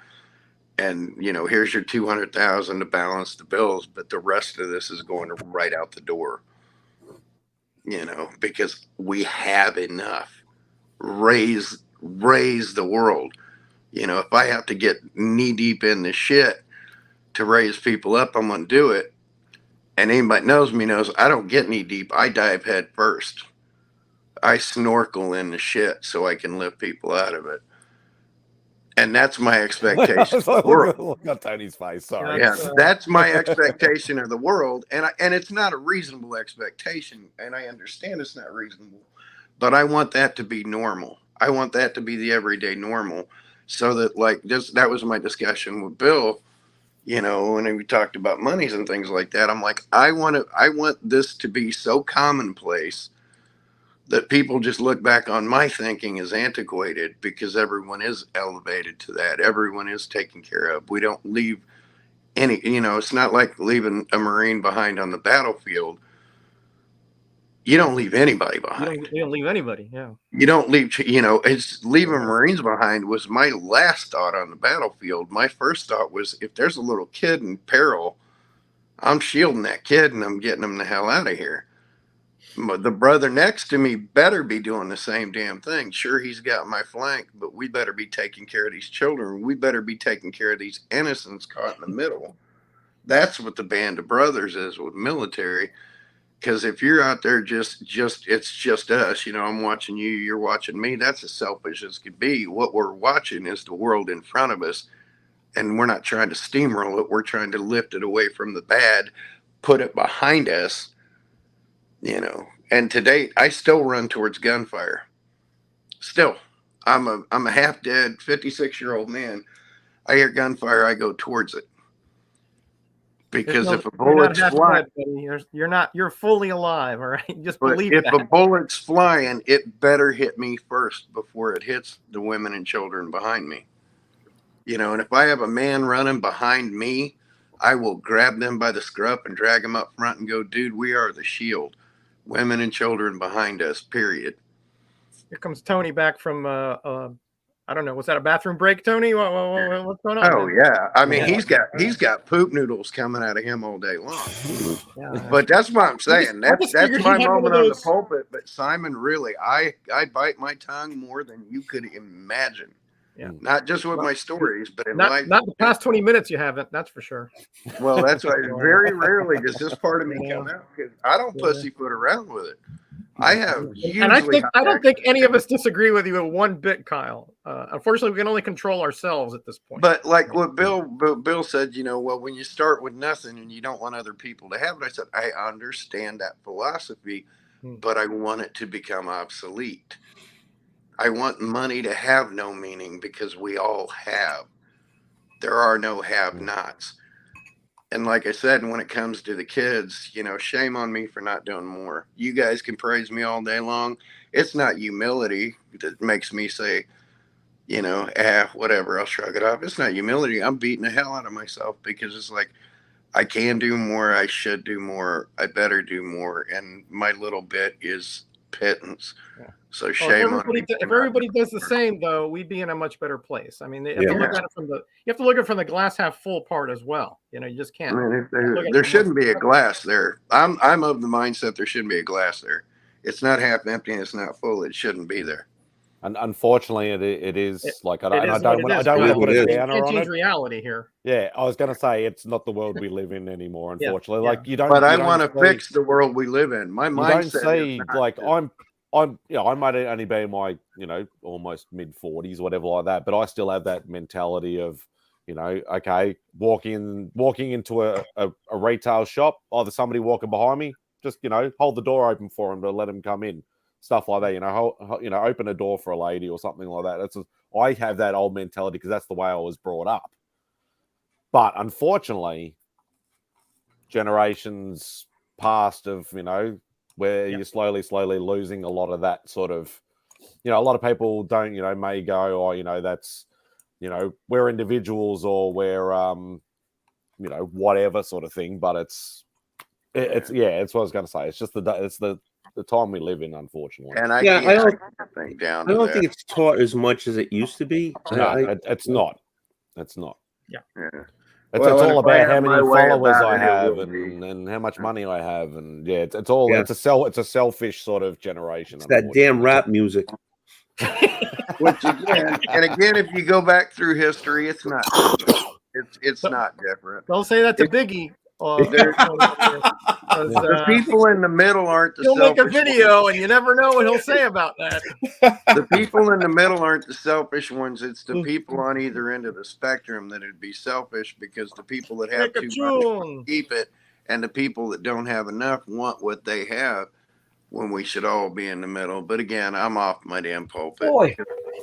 I could just go on and on and on. Does You're that say very demure today, Kyle. I mean, Metarog and Dave, I think you guys are going to be running this show tonight.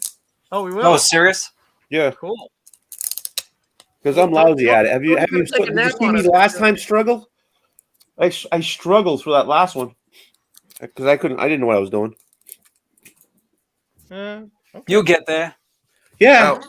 And since we're precluding into this, if I start going on one of my rants while we're talking about Captain Marvel, it does not offend me if somebody looks over and says, "Hey, would you shut up?" Oh, don't worry. I have no qualms about saying that to you. Don't worry about it. Because I will go off on tangents. I know the backstory, the Starlin story, and things like that. But I'm gonna try and sit back and shut up and just chime in when needed. But that is so hard for me to do.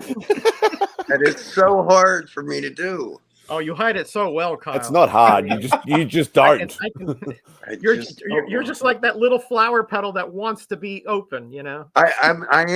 I want to be that. It's so hard for me to do that.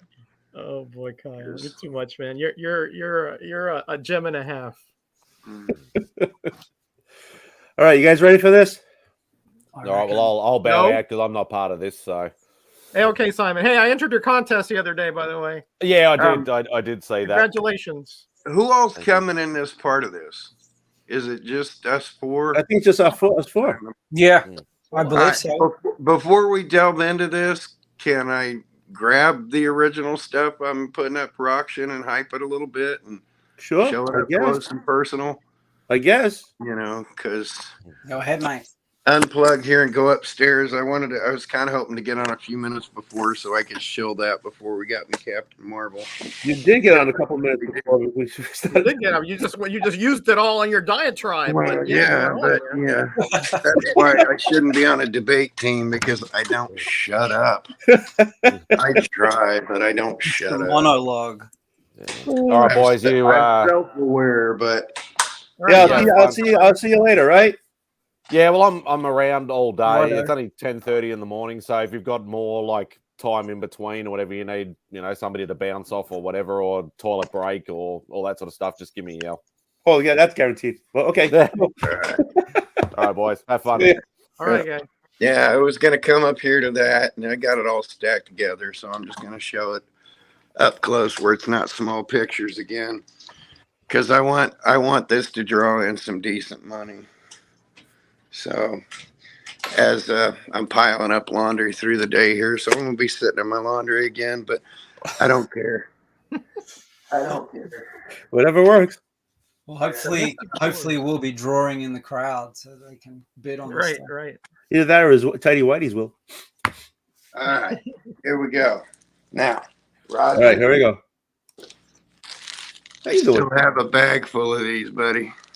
Oh, nice. If you're looking for trade bait, I still got a bag full. All right, I'll see what I can do. I got that right at hand, so I am on topic. But I do want to say, I wanted to put something from every age that a lot of people don't even seem to know about. And they're even listed in Overstreet. But the newest one I'm going to put up is a 1951 Golden Age. That's a cartoon comic book. So you got 1951. Why I do the cartoon? Because this, I think it's a 12-page. I think Punch was 12-page then, but this is a loose Punch issue from 1884. So there's comic book history from 1884 to 1951. And that's Victorian age comic books. And again, there's two of them in here, but there's two chums right there that I put in with this, January 31st and February 28th, which has picture pages. I mean, you can see it even here on the cover. Minor text, major pictures, the birth of a comic book in the making. Yeah. And there's two of those in there. Dog, you better back up from that cat. No, yeah, dogs and cats going at it. So there are two of these chums in here right now with this Foxy Grandpa. That's me. 28-pager from 1905. So these are platinum age. This is what comic books were in 1905. Wow. You look at the 05s, the Buster Browns and things like that were this. What does that smell like? Like a Buster Brown. Oh. Heaven. Heaven. Literally, I mean, just exactly what you would think it would smell like. You know, a thick version of this, you know. This smells like a new comic book to me. That smells clean and new. This smells like a real thick old comic book. That's a I can go up my library anytime I want and go. You know, I'm happy. Well, but this is going to somebody. Two of these chums, you know, and again, I cut and pasted some history. I'll give anybody a history lesson on it. But, you know, I'm letting go of these so that, you know, I'm not coming with the modern. I'm not coming with the copper or the silver. I'm going gold, platinum, and Victorian. And like I said, we haven't found a name for the stuff that precludes that. Right. Sometimes it's called continental, but again, that's American centric. American, yeah, pre-Victorian. So, you know, we'll figure out a name for it. And you know, the people who are going to name it, people like me, and people like Mark Oldroyd that I'm getting cinched into this stuff and teaching them back things. But I teach this to old collectors who want to learn more, and I teach it to kids like my grandnephew who's 18 and a freshman in college, so that they know about this, so that, you know, 50 years from now they're still talking about it to people on whatever platform. But, you know, I'm letting this go for, you know, I know Mark's going to come up with, you know, probably 200, and if he gets it for 200, so be it, you know, whatever, but somebody's getting it. And they're getting a good comic history, and I hope they give it a good home. But shame on me for not doing more. And maybe stop saying that. Stop saying that. Yeah, we've been there. We've been there, done that. But, you know, this is my contribution, and I want people to go, hey, you know, sure, I'd like to have a Looney Tunes, but, you know, how many people in the comic community have one of these? Hey, Matt, that's a 9.8 if you get it slabbed. White Anybody pages. slabs any of these, and I'm gonna smack him in the head. No, I'm trying to get. You cannot smell these if they're Hey, slabs. hey, he's trying to get the bid up here. Trying to get the Kyle. bid up. There you go. There you Let, go. let Tony Now- let Tony work the room, okay? The day they slab these, though, that would be pretty impressive because these actually do need preservation. Yeah, but that wouldn't be slabbed by CGC. That would have to be a That some kind of definitely needs conservatoire. slab. Yeah. But yeah, they do. That is, I do believe in conserving. I do believe in slabbing for things that really need it. But yeah, I'm like just that. busting chops. But yeah, let's see. Is anybody bid up? Anybody bid up from No, 100? the bid is still at 100. Come on now, come on, folks, raise it up. Anytime people want to see this, I'm at ready access for Tony. It's for a good cause, that's for sure. He has pics up there too. We're gonna get up on that. All right, now I'm gonna pull this stuff up off this. Oh, hey, before I forget, the sand. It was requested actually by Mark because I did this in my C3 thing. I had been to Iwo Jima. The average person cannot go to Iwo Jima, and actually, since we turned it back over to Japan, you still can't. But I could, and that is sand from Iwo Jima, kids. Cool. That is hallowed ground. And I'm letting go of it. And I'm actually, for what I'm giving away here, or for what I'm letting go here, the donation, like I told, I'm forgetting his name, and I just want to call him Bob. The folks, why we're here, the parents of why we're here. Ken. I don't know why I want to call him Bob. But Ken, I'm going to make a bag like this for Ken too, and just send it to you, Tony, to give to Ken. Okay, and I'll get to him. So, but this one right here, this is sand from Iwo Jima. That since it was requested in the C3 thing, and I let it go in that, I'm gonna put it in here too, so you can get a piece of history to touch. Czars is raised it to 200. Czars, you rock, dude. Nice. And If you get that for 200, that is a steal. And I hope, Czars, I love you and thank you for that, but I hope you don't get it for that cheap. Yep, that's a steal. I hope you don't get it for that cheap. But you're out there in Australia, and I'll eat the shipping cost, and we'll get it out to you if you win it.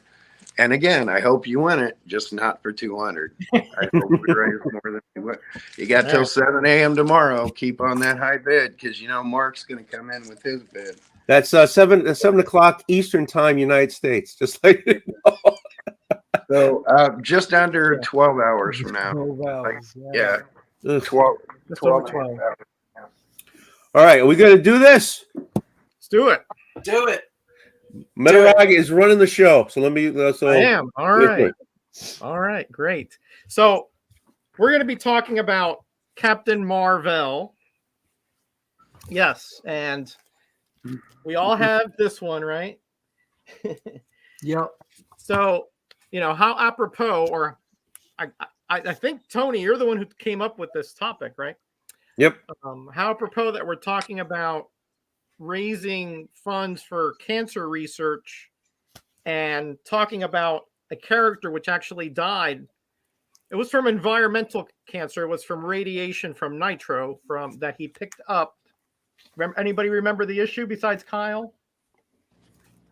Oh, it's right there. He's holding it. He's holding it right there. There you go. 34. I show I would show mine, but I don't have it, so I don't think I have it. What number is it? Oh, Tony, all those boxes you got back there. Come on. I know. I gotta check. So the gas. Interesting thing, guys. Yep. What number is it? Thing about Marvel, I know Kachun's a big Marvel fan, right? 34. Captain Marvel fan. Interesting thing, he caught cancer, 34. but he is not human. He is Kree. Okay, so it just shows you, to me, Starlin, when he did this, I think he had some kind of connection here because it shows you the insidious nature of this, implacable disease. You know the Starlin story, don't you? His father was going through cancer, wasn't it? Right. No, his father died of cancer. His father died of cancer. Yeah. Right, but I think if his father was ill at the time of this. I'm sorry to jump in. Maybe he was. I don't know that much detail. I know his father was died of cancer. So you can tell it was very personal to him, even though, and because he had control over this character at the time, you know, when he for his time in during the 70s, when he really redefined the character, gave him cosmic awareness, made him part of a greater scheme. Oh, isn't that just gorgeous, Kachun? Oh, that's sweet. Man, that is Unbelievable. That's from issue 34. Yeah, that's the Nitro centerfold, Explode. right? Yeah. And Yeah, then, unbelievable. That's where he Yeah, I grabs don't the know. canister. Kachu, maybe you know better than I, but I don't know if his original plan, I don't think, was to go to this. No. Well, okay. I didn't want to bring it up like unless it was necessary, but in issue 35, the following one, they actually cure him. See, that one I Well, have. They find it early. And for whatever reason, I guess they just didn't go down that path. And everyone knows cancer; it can come back. Yeah, exactly.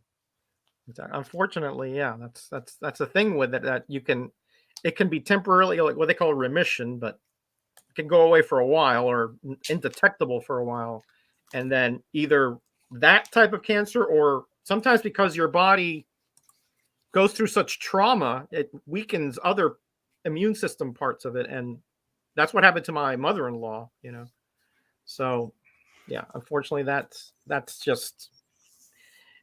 It's you know, it's personal to me. I'm sure to all you too. But when I read this story, I'll admit to everybody, I read this thing, I think 1982, Kyle, is that right? 81, 82? 82. Okay. Yeah. When I read this, I was just a young pup, you know, and I was living life. I was, you know, dating, going to dance clubs and all. I wasn't never a drinker, but and I read this and I was like, oh my, I mean, it got personal and emotional to me, because first of all, I don't want to monopolize it, but you know, when you see the convergence of heroes and of beings trying to help him, doing everything, going, you know, sorcery, science, going to other planets, and to no avail. And then even the scrolls, I believe, come and pay tribute to him. Yeah. I mean, this would be like Stalin, you know, going to, you know, Roosevelt and you know, it just does it's the honorable part of this character, that he was never, how can I explain this? He was a man of intense morals. Okay. He knew that the Kree Empire was doing something morally incorrect. Yeah. And that's why he went against them. Right. And when the Skrulls started colonizing and starting to make war, he went against them, not to murder them, to stop them from what they were doing. Okay. And I think hold on, Roger. Hold on. Yeah. I just looked at the stream. Yeah. Mark just bumped it up to 250, said, but rebid the punch. Sorry. What do you mean rebid the punch, Mark? Excellent. What does he mean rebid the punch? I don't know what he means there. The whole So, stack. okay, so we rebid that. So I got to tell you something, Roger, and I really didn't want to interrupt, but that gave me. No, go ahead. You just heard my rant 20 minutes ago, right? Yeah. Part of my rant 20 minutes ago was stolen straight out of this comic book when I was a teenager. Literally, there are pages of this where they're standing in a room going, shame, all these big brain Marvel heroes are standing around going, shame on us, why didn't we do more? And all these things is like, we're all these advanced cultures and yet we haven't done anything about this. Shame on us. Part of why I am the way I am now is this comic book. Jim Starlin's personal experience helped ingrain this stuff in me 40 years later, where I'm so adamant with this. And this is partly why. Partly, I mean, you know, there's all kind of environmental factors. But I quoted this book before the show came on, and people were like, you know I'm kind of high-minded. I'm quoting that book while I'm being high-minded.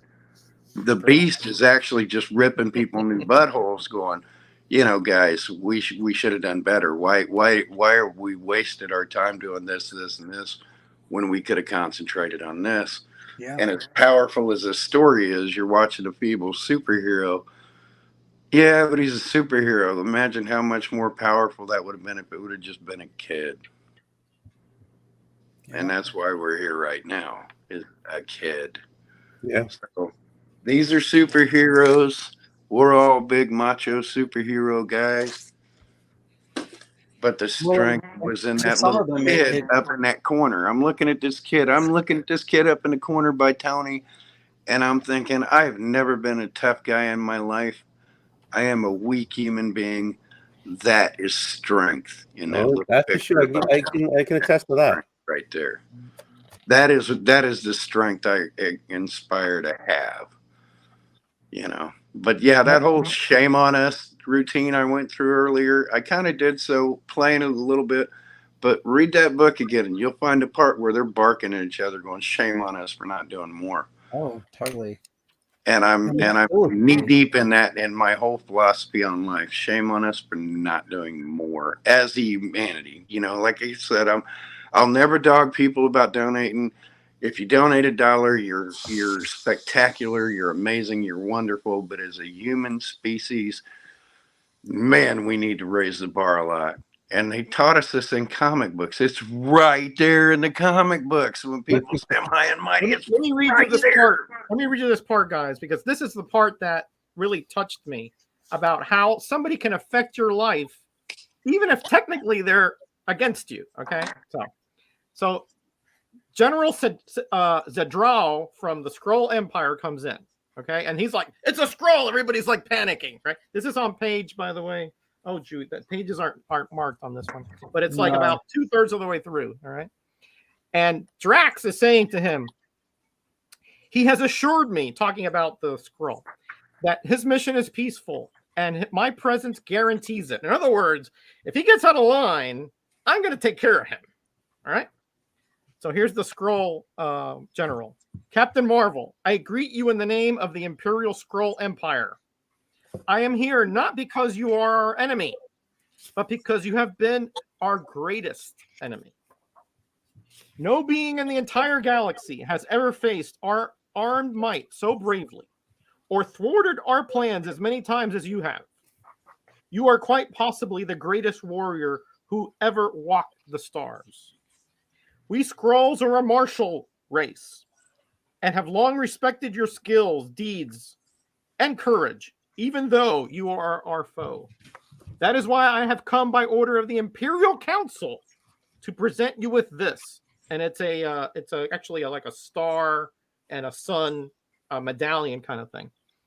Captain Marvel says, it's the Royal Skrull Medal of Valor. They only give that to Skrulls. General of the Skrull says, I salute you, Captain. May your passing be swift and your afterlife reward great. Now that is somebody who garners incredible respect, who was true to who they are, who lived by a code, a moral code, and was respected even by those he thwarted. That is a life, even though he didn't lose his fight with cancer. He won his fight in life. That's the way I look at it. These guys who die of cancer, they don't lose. They're not losers. They are winners because, like Kyle was saying, the bravery of that young girl, I have no way of comparing anything I've done to that. Yeah. And I think just after that, Rick Jones got mad, saying that the Kree over all this time did nothing. Yeah, right there. But the Skrulls came and gave him a Medal of Honor. And yet the Kree did nothing. But then Marvel turns around and tells Rick, well, look, I turned on them. So I don't blame them. Yeah. But that was his own race. That that the Skrulls are the enemy of the Kree as well. So if it wasn't for him, as I'm not going to get into all the battles that he did with it, but it wasn't for him, the Kree would be up a creek. I mean, no pun intended, But Kyle, what are you showing there? these 2 pages where Rick Jones dresses them down, and you know they have to face themselves and realize, what have we done? You know, have we confronted it? I'm not going to read it all, but it really just makes you face it. And it's the guy with no powers at the time, which is holding their feet to the fire. You know, each one has to face it unsatisfactorily, their answer unsatisfactorily. I remember Spidey walked in the room and he just can't handle it. He just turns around, walks back out again because it's just too emotional for him. Yeah. Yeah. So, and that's me. Like I said, I run towards gunfire, but boy, you talk about weak need. When I go through pediatric sections at the hospital and I see little kids dealing with the crap I'm dealing with, I'm like, I can catch bullets in my teeth. These poor little kids don't need to be here. I just want to pick them up, surround them, and get them out of there. And, you know, it's like, you don't need to be here. Right. But they're still stronger than me because they're standing there and I'm weak kneed sitting there going, don't cry, don't fall to pieces, be strong for them. You know, I can stand to be shot at and just have a glare in my eyes. But boy, I stand in there and there is no glare in my eyes. There is just, don't cry, don't cry. Well, I remember her being in the bed, hoses and hookups and meter and everything around her. And they have her so pumped up on meds. She's, you know, her little body's just, you know, bloated, you know, and there's nothing you can do. And, you know, and I don't even think she knew who was there at the time, you know, and because we like I said, they were at Ronald's McDonald, you know, because she was there all the time. They had to be close. So we had to go, you know, we go support, and you step in the room and she's just hooked up to every machine they had and just laid there. And, you know, the bed was so big and she was so small. You know, but you know. Yeah. As a parent, I can't even imagine, you know, going through that. It's beyond, you know, my ability to comprehend in a sense. Because it's, you know, they're so fragile. I mean, when my daughter was born, she had a heart murmur. She was in ICU for a couple of weeks, and that was like the longest 2 weeks of my life. Yeah. You know, but she, you know, she's fine now. But you just never know, right? It took for parents to go through that and see what happens. Yeah. I'm going to derail this again for one more second again because I'm fighting back tears. Literally right now I'm fighting back tears. But again, to Mark, amazing Mark Oldroyd. He says if he wins that, rebid the punch because he's already got one of the punches. Oh. So what I'm going to do is, Czars, if you come in Czars, if Mark wins it, that punch is yours for free. I'm going to pay it forward. For you two doing that donation, if Mark wins it, the punch is yours. Or Czars, if you don't win it and the person doesn't want the punch, it's yours. But if Mark wins it and doesn't want the punch, it's yours. If somebody else gets in and outbids it, there's nothing I can do about it. I don't know if I have enough to kick in there. Maybe I do. I don't know. Maybe I can talk to Mark. Maybe I can kick in a little bit more. But you're going to get more out of this, Tony. It's going to grow even more than that. You're going to get even more out of it. You know, it's not for me, so. So, I for your cause, sir. For your cause. Look at the memorial on the back cover, and you see all the heroes there, and that star, that is the symbol of Captain Marvel on his costume. The Hollow Star. Yeah. Holla back, girl. Holla star. Just incredible detail. I mean, if you haven't read this guy, and I guess I'm talking to the chat because I know all of us have, but if you haven't read this, and you're missing out. Maybe cancer's not real to you in a sense, you know, that the impact it has. Although everybody's been touched to it, right? But as a young Metarog, you know, who was like carefree and frolicking and all this stuff, this kind of put in perspective a good amount of what life means to a lot of people, how they end up, you know, and to a lot of people, not myself. Thank God. I praise him every day that I'm healthy as I am. I have issues, but not nothing acute, you know. Yeah. So Well, in just '82, read- I was just read and tell me 16. that you're not moved if you can. If you can do that, you know, I'll send you something because your heart's got to be of like really stone if this is a movie in some way or fashion. Every teenager needs to be reading books like that. You know, Yeah. we were all like teenagers back when that came out, and every teenager needs that kind of perspective. You know, like when I talked to the I writers needed of it. it. That's for sure. Here's all the minds: Beast, Vision, Wonder Man, Iron Man, Black who else? Panther. Black Panther, Thor, Yellow Jacket. I mean, Reed Richards was there too, but that's some minds of the Marvel Universe that still couldn't figure it out.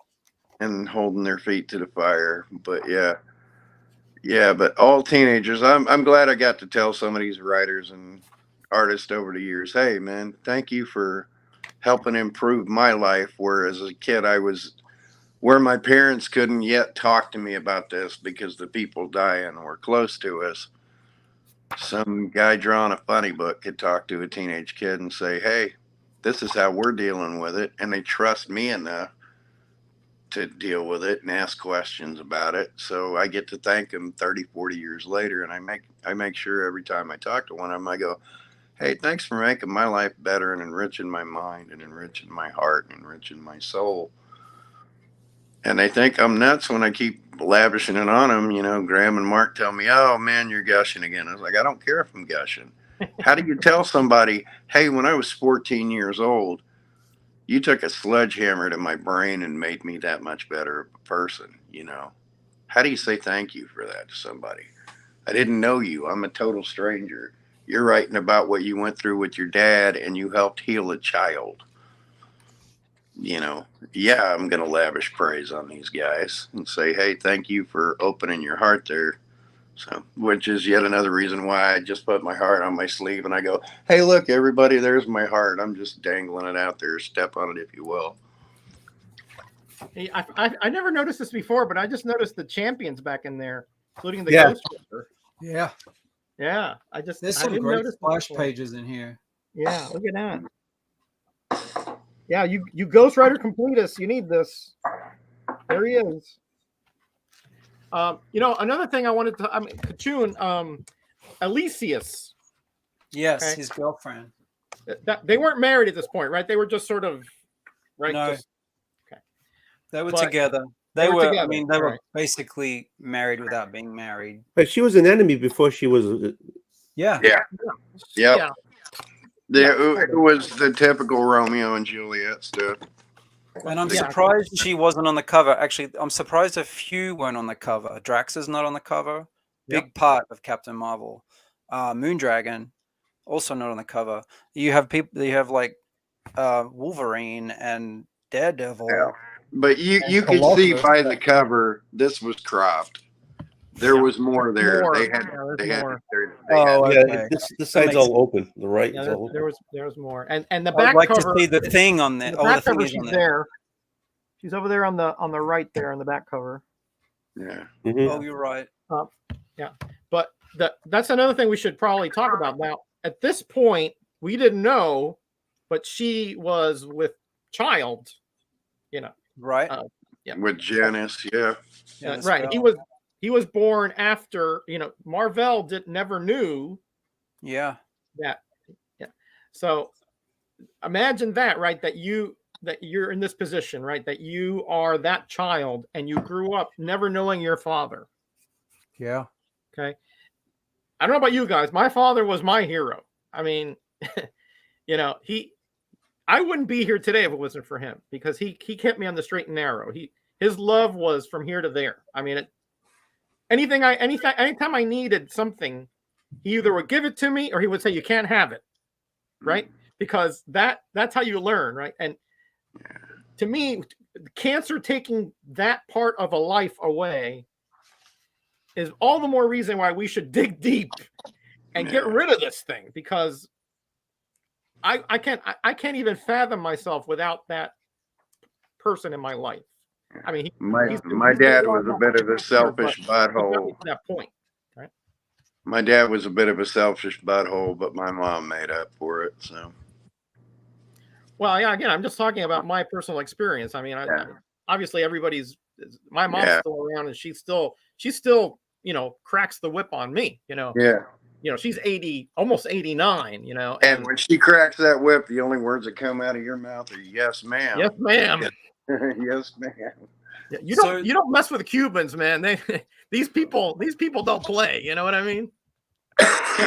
They do share like some pretty good moments there when she's at his bedside, and she's basically telling him, I'm glad that we're together right now, that you're here, you're not dying violently off on some planet somewhere. You're here with me, with us, with everyone's here for you, and it's pretty good way to go. Yeah, good point. If you have to go. Yeah, good point. Good point. Hey, Roger, here's a bit of a tangent for you. Yeah. That I'm surprised hasn't come up yet. Especially considering it's Cover Slingers Day. Can you imagine trying to find 5 comic books that address cancer in your collection? That would be difficult. Isn't that a shame? And there should be comics that actually address the cancer we're here for. Yeah, and they talked about one earlier, but I mean, they're few and far between because people will handle it with kid gloves, and it's like, no, get in there, get your hands dirty, agreed. talk about it, address it. I think awareness is how impactful it is necessary. I mean, I have a few giveaways that are that have cancer themes or any of them that have to do with this, but it doesn't have to be about smoking. It should be about okay, we've got the cancer thing, but how do they come about? How do you deal with it? There really should be stronger themes in there for kids, for teenagers, because the average comic for 12-year-old, the point where they can comprehend the severity of it. Yes, I agree. Yeah, and it should be aimed at, and there should be more. And again, that's coming back to quoting that book and saying what I said before. Shame on us for not doing more like that. I mean, this book is groundbreaking. It's lauded, rightly so. Agreed. But there should be more of them. Not as copycats. There should be more of them because there are more experiences. This is 40 years old now. I mean, cancer research has advanced quite a bit since then, but still we're beholden to it. I mean, it's still not something we can say, well, even there's some, that like this, unfortunately, like DIPG, where it's insidious as heck, and we can't do anything about it right now, but hopefully, we've just found so many more types of cancer that affect people. Yeah, and that's what research has done. And if we can, a lot of time early detecting will extend or to a great degree.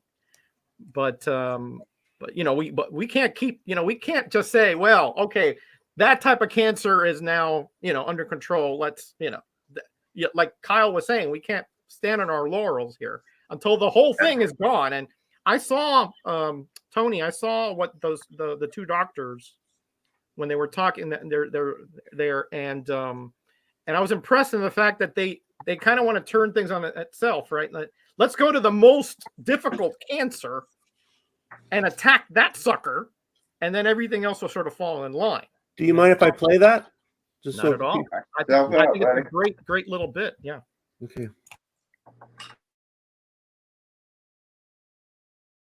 My name's Trent Hummel. I'm a pediatric neuro-oncologist at Cincinnati Children's Hospital. I'm also a member of the board of directors of the Cure Starts Now Foundation. And I'm Keith Desrick. I am chairman and co-founder of the Cure Starts Now.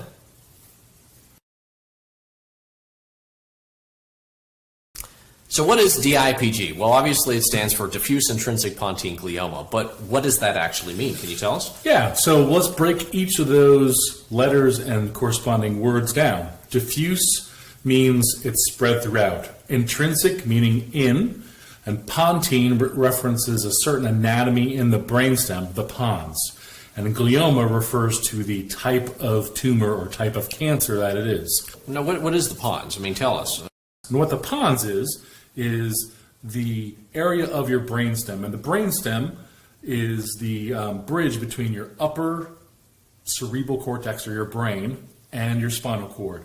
All your nerve endings go through there. It's a thoroughfare of every nerve that goes through there. A lot of your, what we call autonomic, or things that you don't think about, so heart rate, breathing, all are centered in there. So when you have a DIPG, you can't operate. You can do biopsies very carefully, but you cannot resect this tumor and take it out, what we call on block. You can't just take it out. Now, and then that's the diffuse element of it. Correct. Because we're not talking about a tumor mass per se. Sometimes we're looking at a tumor that will actually grow around each of the nerve cells. Exactly, as well. and how I describe it to my patients is sort of take a jello mold of your pons, if you will, and the tumors are basically like peppercorns scattered throughout. And if you try to resect or take out those peppercorns or those tumor cells, you in fact take out your pons, which is not compatible with life. So, I mean, basically, your pons is here, and your brain is on top of that, basically, and everything that goes between your brain and here, the stem, goes through the pons. You take that out, you take all those pathways out, and that's the only. And so it's not. There's no way of curing it because the way it is, and that's why that's why it's such a. That's why there's I'm still in this dad joke kind of mode and this ideology with that. And I hear every time someone says pons, and I keep thinking things like, all right, so do the top 5 donators, are they Pawn Stars? A little wordplay on Pawn Stars.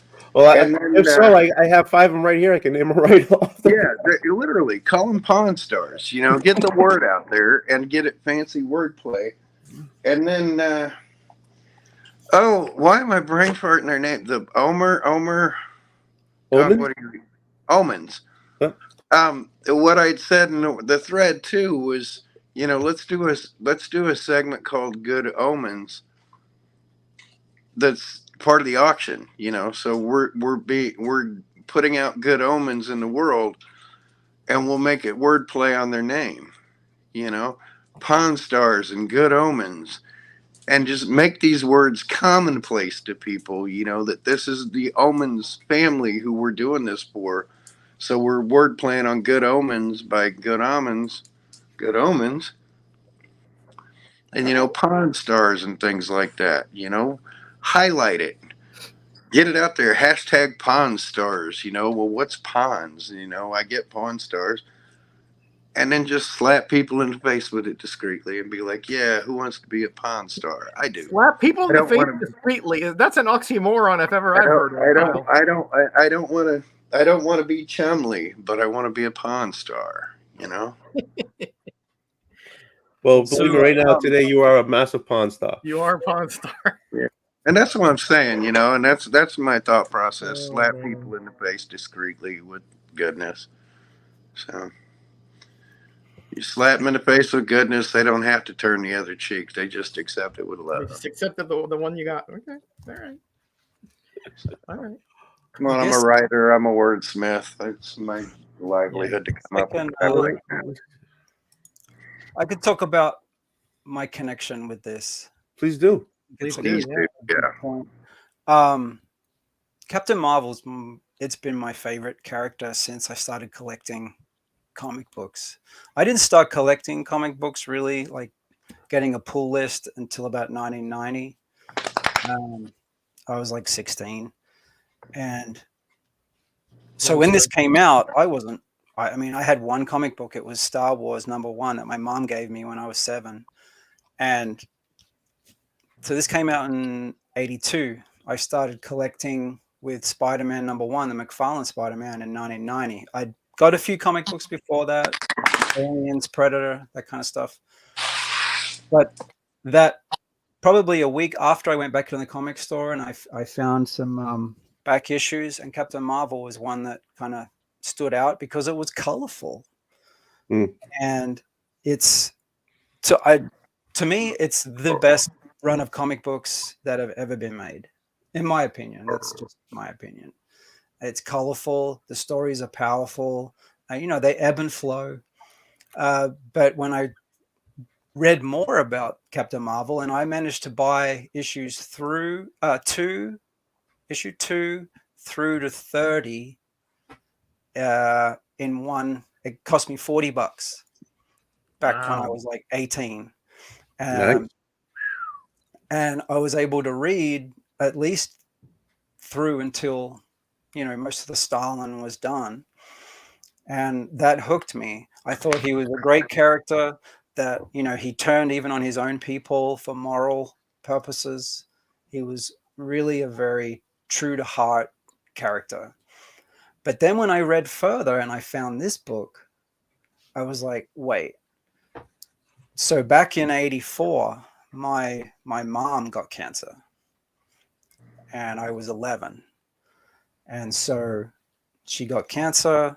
They pulled out what they could. Unfortunately, it got to her lymphatic system. And so once it's in your lymph nodes, it can get pretty much anywhere in your body. That's your immune system defense. Mm-hmm. So, okay, she lived for 16 years. She died in 2000. But even though I didn't have cancer, I still lived with it, in the fact that my mom had it, and it was like ebbing and flowing. It was coming and going in this part of her body and that part of her body. And it was just a constant fight, and it was hard. But it was books like this that brought me back to thinking about the life that you live. It's worthwhile, and it really, I saw that it changed my mom completely into being a positive person almost all of the time. She valued life. She valued everyone around her. And when her funeral came, I was astounded by the amount of people that came to her funeral. I didn't know all of these people. Where did they come from? It was standing room only. Literally, the whole church was full of people, and they were flowing out of the door. And it really dawned on me that death brings everybody together, and it happens in this book. So it ended up being that's the most powerful part of this character that bonded me to him. And so obviously he's been my favorite comic book character ever since. Oh, great story. Great story. Beautiful. Thank you for sharing. I like the part with the church and the people come together. That's exactly right. That's a great parallel. Yeah, when I saw that in here, it like broke down, Yeah, I can imagine. Yeah. Came close when I read it again the other day. Yeah. It hits home with me, that's for sure. Yeah. 40 years ago, and we still quote it. We still feel it. We still do it. This is the first comic I remember seeing on the 7-Eleven rack, Kachuni. Sweet. 1973. And for the exact same reasons, the color, the dynamism of this, it's like you have to pick it up. There's no way that you're leaving this comic behind. There just isn't. It's impossible. And there's a What If from the 90s What If series. It's a Ron Lim cover. He homaged that. That's right. Yeah, that's right. And was it, I think that cover, Jim Starlin did everything except the face. I think that, wasn't it Romita, maybe? Romita did his face. Looks like a Romita face. Yeah. Really? Yeah. Yeah, they tended to do that. Like they wouldn't put Kirby faces on things and things like that. So. Yeah, let me show you a Starlin face, and you can sort of see the difference. Let's see. We got a whole book of them. Let's look at them. Yeah. I'm trying to. Here's that's the Starlin face. Yeah. All right. You see how the shading, the jaw is more protruding. Yeah, I was just gonna say that he likes chins. Yeah, and you see here it's more like It's more of a. Oh yeah, I can see it. The mouth. The mouth. Yeah. The mouth. Yeah. Look at Mentor's chin. Yeah, man. That's profound. Whoa. That's a shelf. But, That thing. Whoa. All right, now I have to inquire since Naman and Metarog both wondered, and I know you're a big Captain Marvel fan there, Kachong. Do you have the Jim Starlin portfolio, the art portfolio from 1974? No. Roger, you think I need to go fish that out and show it to him? Yep. Think you do. Oh, please do. Think you do. Get ready. Because you and Naman may lose out because if he Tony. uses this. What? Tony, can you see if my donation went through? I just want to make sure because my phone. Yes, it did. It's right here. Okay, good. Thank you. My phone kind of like shut down or whatever. So. No, it's here. Thank you. All right, no problem. Oh, wait a minute. It didn't come through. You should try again. Did it show up as a Pawn Star? I'm gonna draw a star on my screen right now, right next to his name. Make sure it looks like Actually, Hala. I'm not gonna drag that portfolio out here. I'm gonna go up to it. As icky as I am, I had to put on everybody's been calling this my Jedi robe, but yeah, I was just gonna say that. I'm out in the garage in the cold, I might as well be myself here. But Can you Tony, can you highlight Lady Fantastic's post? Which one? Comment, the latest comment there. This one? Very true. That's all you wanted to say? Agreed. Because that's Starlin's run. So if you thought Starlin's run on Captain Marvel was where he conceived that, I'm about to blow your mind. Before he even worked for Marvel,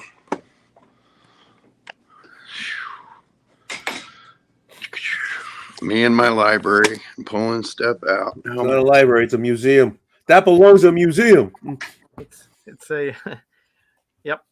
He's a curator of a it's a museum kind of, and like laundry, one of those old glyph caves, Yeah. Like you would find down in the Grand Canyon or something, Does Kyle separate his whites from his colors? I mean, do they run doing laundry? I think it's just like it all gets sorted in the wash, as they say. I've been too busy today with this to do anything with that. Believe me, I appreciate it. I'm only goofing. So yeah, Believe me. But remember, if anybody wants these, yes. How do you want to do? How do you want to do that? Do you want to do hashtag something or other, or I don't know? I don't. You're the boss, Tony. Whatever you say goes. I can put everybody on a wheel. Yeah. Put the donators on a wheel. Don't just make it random for the people in the chat. Make it donators on a wheel. These are all like the first appearances of Punchline, I think. All right, hold on. Let me get the wheel out. Okay. Unless you want to auction them off or something, then whatever. Yeah. While Kyle is showing his stuff, so everybody want to do like a hashtag Captain Marvel, I guess, right? And I'll stick your name on the wheel. There you go. All right. So I don't do nicknames or odd names too well, and I really don't want to call you Kachung, even if that's your last name. What can I call you? Dave. Dave's my name. All right, Dave. Are you sitting down, Dave? Oh yeah, I got a beautiful. All right, you gonna blow me up, Tony? Oh yeah, boom! Hold on. If only we could. Here we go. This is exciting. All right, so Insanity. Oh wow! By Starlin. Wait, this is a portfolio holder. Full of prints. That's the portfolio holder. Here's the interior piece, which actually has them. Oh, it's a book, or are they like plates? It's portfolio plates. Portfolio. Yep. It's his aught. Art prints. His aught even before he was at Marvel. Wow. Certificate of Authenticity, September 10th, 1974. No way. Limited to that. So the first print in this, now see if you recognize any of these characters. Do you see the early stages of Eros and Thanos? Lord, yeah. Maybe Order and Chaos too there. Order and Chaos. Yeah. And it's paranoia. Yeah. Its levels of insanity is paranoia. There's a 1973, 74 Jim Star or 1974 Jim Starlin autograph. But plate number one's paranoia. All right, you might recognize these two as well. Here's the manic depressive. Pip. Yep. Would that be Pip and Star Fox maybe in their early stages? That's a mighty thin Star Fox. That looks like me when I had hair. You remember everybody? Pound was it Pound Captain Marvel getting in onto the wheel, and then dual personality. All right, hold on. What do we see? We see death in one eye and what? Thanos in the other. Wow. Oh, there it is, the death and obsession. Oh no. Then we've got megalomania. Yeah, look at that. Gee, could that be eternity or a variation? Yeah, Eternity, Infinity. Yeah. Infinity. Yeah. He's so good at drawing starscapes. Oh, the best. Absolutely the best. Acrophobia. And then just something you might notice here. He flips it so the 73 is backwards. 73 and 74, when he first did those, he'd flip them and put them backwards. Huh. You know, acrophobia. Fear of open spaces, right? Yeah. The opposite of agoraphobia. Schizophrenia. She is. There's this girl. Wow. Beautiful set of prints, huh? That's my wish list has grew. Did it? Well, I'll tell you what. I'm guessing by your accent you're down in Australia. No. He's a little I closer. am Australian, but I live in Atlanta. Oh, you live in Atlanta. That'd be an easier thing. All right, so you're in Atlanta. That's closer than Havana. I dangled this to Nauman, and Nauman kind of put it on the back burner. Roger wanted up there too. I'm gonna tell you right now, Mister, I'm in Atlanta.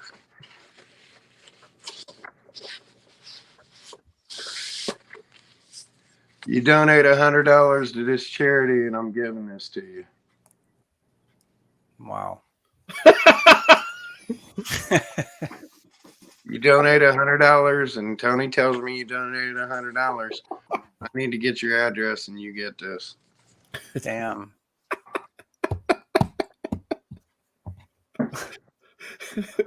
That's insane. Man, talking about being on the spot.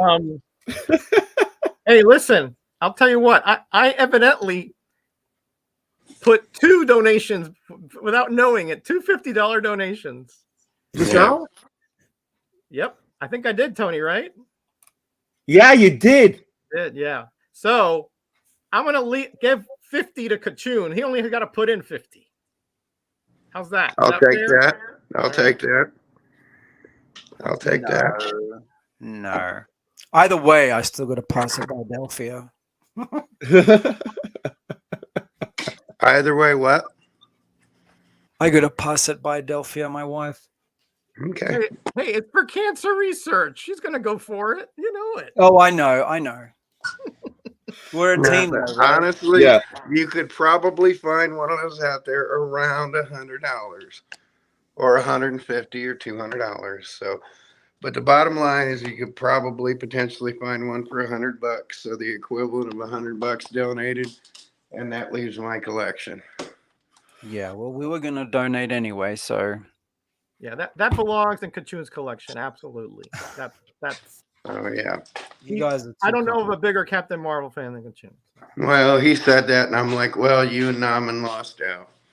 You know, you guys got your chance fine with that. Perfectly fine. Yeah, you guys got your I chance. got my John Bird Chronicle 3 over here, you know, so I'm not like, I'm not crying a river over here. You know what I mean? So there, that way I could do a little bit more. Now maybe I'm out $100 in trade value, but I don't care. That's Roger. tub in my room. Too kind. Can you re-show the books to make Yeah, sure everybody know what's Here we go. being given away? This is U.S. only, guys, please, because I just gave up 50 more than I was supposed to. But don't tell the wife. Don't tell the wife. Don't tell the wife. She'd be fine with it, by the way. She's a social worker at heart, so. And these are all, minty, no spine ticky things. Listen, I'm not a grader. I don't know if it's 9.8 or 8.9. I don't know what it is, but it's minty stuff. You know, It's minty fresh. Minty fresh. Yeah, you could. If you ran out of, what is that stuff you use with the stuff for your teeth? Toothpaste. It has stuff for your teeth. All right, yeah, there you go. Put your your foot foot in your in. mouth, Roger. Brush with floss. You could, floss. You could floss it with these pages. That's what I'm saying. Look at this thing, man. This is like, Oh, Naman's in here. I've never even opened this. This is kind of like that prestige thing, where you got a crease down here. Yeah. But I don't think this has one of those. So it's a square. It's a square bound. Yeah, there you go. Yeah.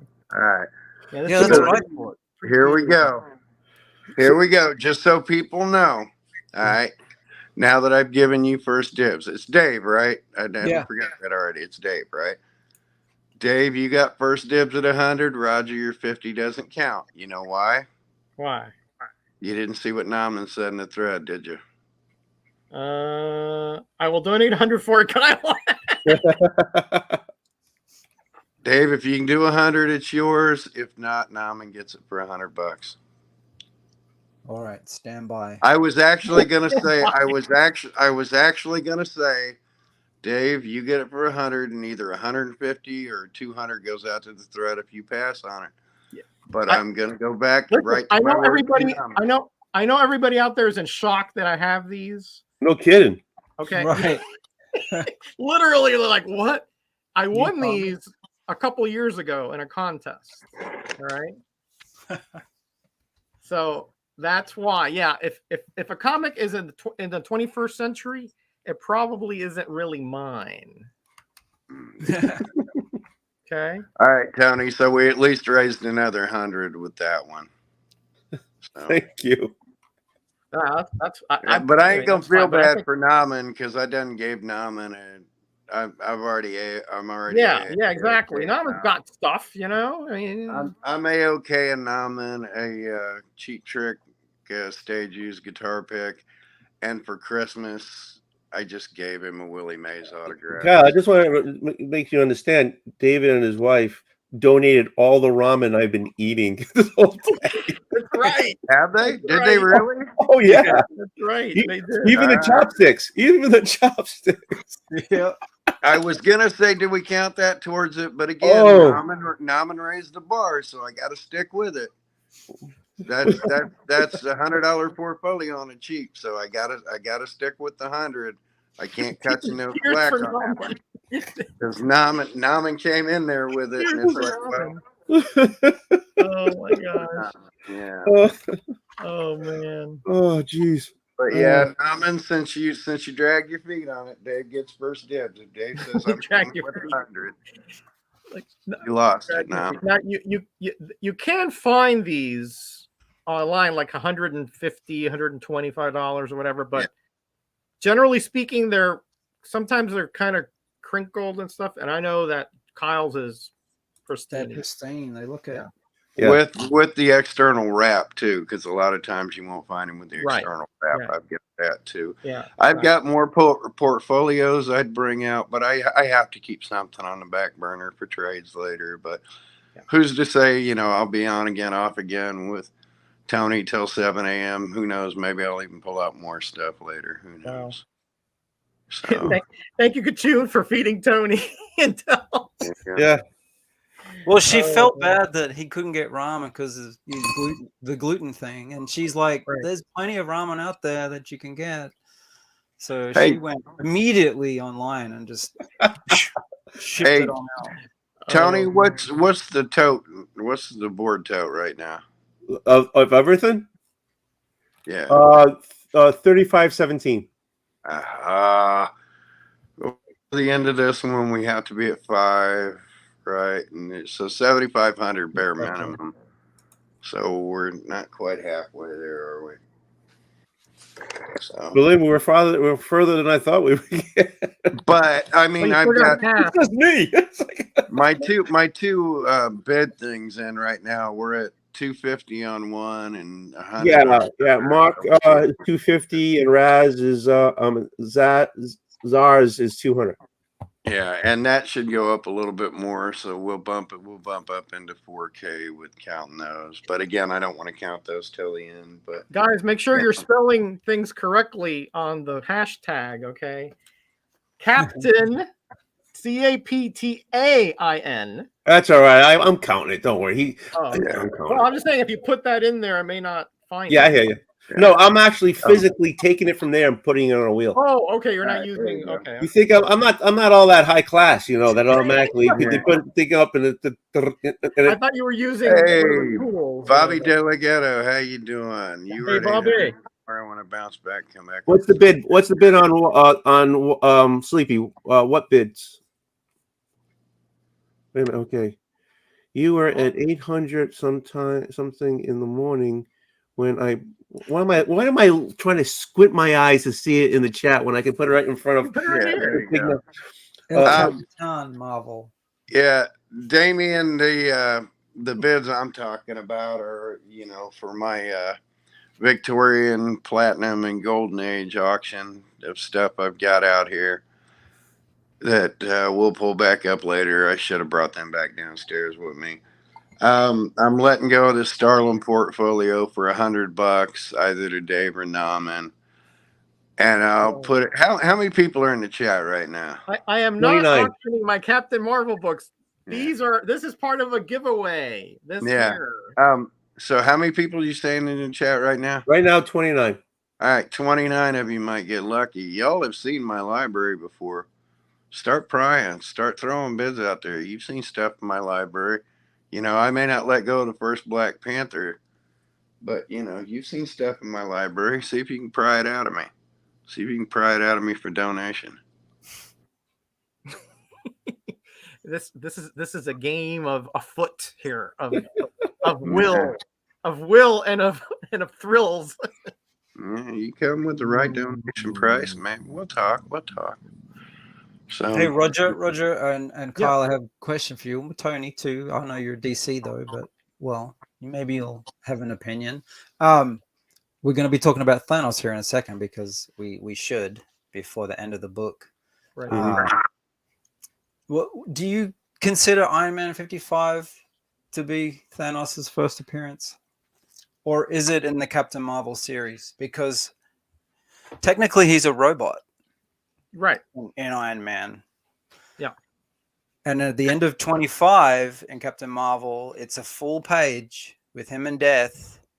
I think it's at the end of 25. And it's, I believe, his first, or is it considered a cameo? I've seen various. You mean when he appears on that screen? I mean, 55 is his first appearance, but he does cameo in that. So. The real Thanos does cameo in 55? Well, in Iron Man 55, there's the real Thanos, but he's in the backdrop of pictures. You can see him creating the characters as he's doing it. You can see him toying with them, like I just showed you that print. He was toying with the concepts well before he put them in the book. Right. So on a technicality, there's peppered cameos of the purple grimace looking face guy.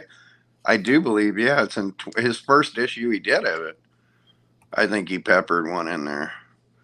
So, and yeah, before we wrap this one up, Tony, Damien wants to see like the things I'm gonna bid. Well, I'll just pull out the originals. I'm on here. You don't need to pull out the pictures. I'll pull Okay. out the original. So I don't need to keep up I in mean, the back. my understanding of Tune is that it is mostly the robot, but he's like in the behind the scenes of it. Yeah. So the actual seeing what he looks like and him controlling it together kind of make a first appearance. Oh, I see what you're saying. Yeah. Yeah. But, but you know, yeah, they kind of hang there, and yeah, there's I mean, I have an attachment to 26 too. You know, with Thanos on the cover in the balcony.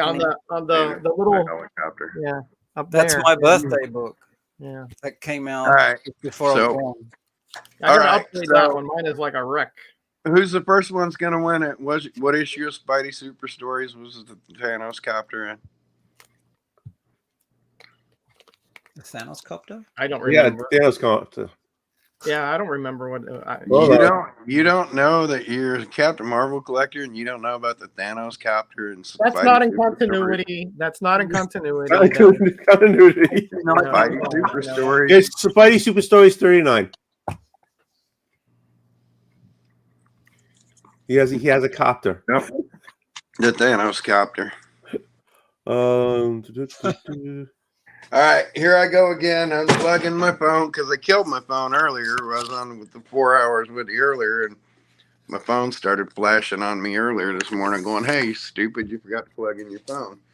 But so we're talking about Thanos, Kachun, right?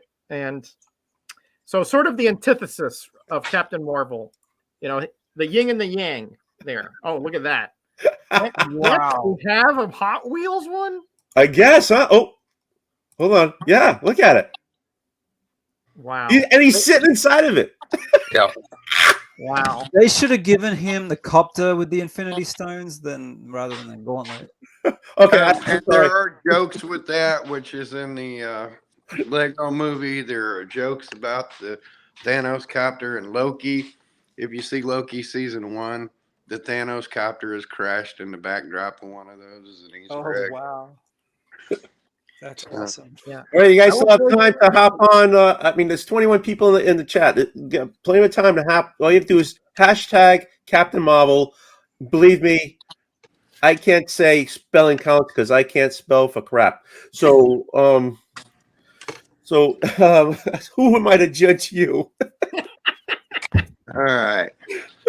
This is for Damien. Since Spelling Damien, doesn't count, I guess, right? That's what we're saying. Thanos. Hashtag Captain Marvel. Yeah, I am not giving away my Captain Marvel. Let's Namen ask. You know something?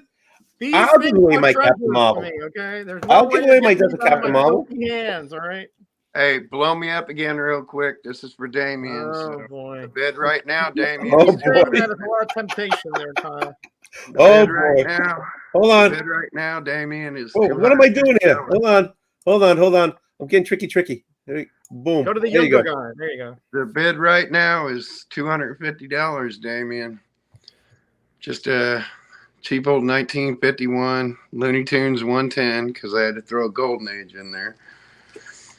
So that's 1951. How about two of these chums from 1914? So we got some Platinum Age picture pages in here. Then we go back a little further, Platinum, 1905 Foxy Grandpa. Mind you, Overstreet lists this book about the condition it's in at about $400.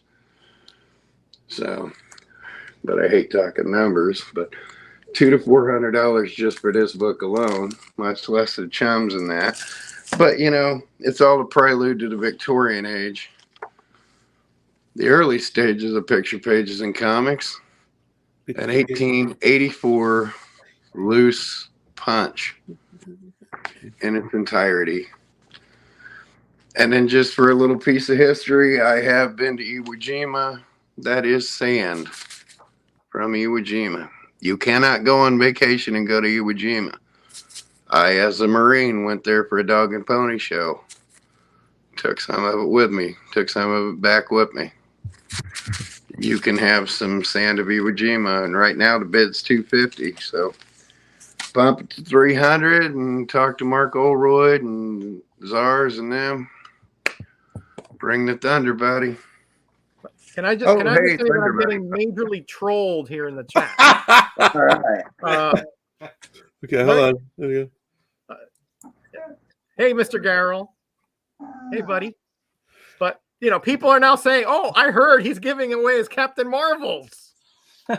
I mean, talk about rumors going out of control here. Yes, I did. Okay. Okay, so yeah, I heard that too. No. No Yep, more.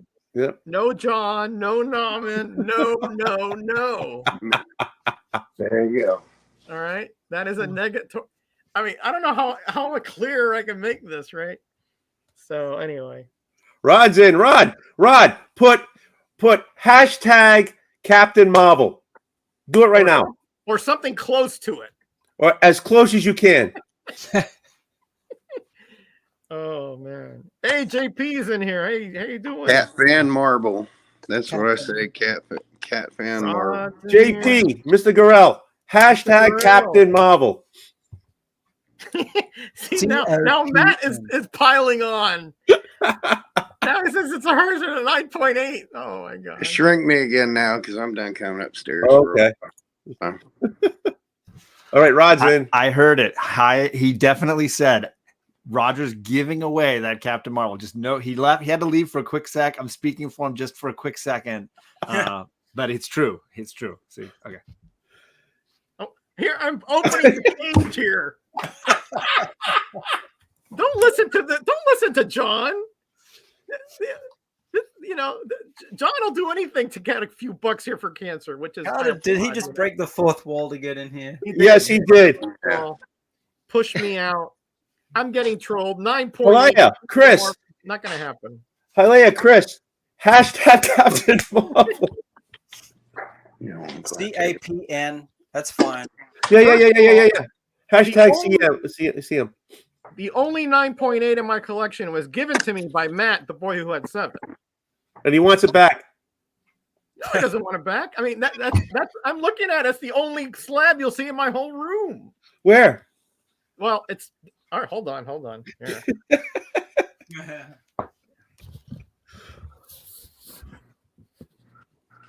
You see it over there? I see your nose.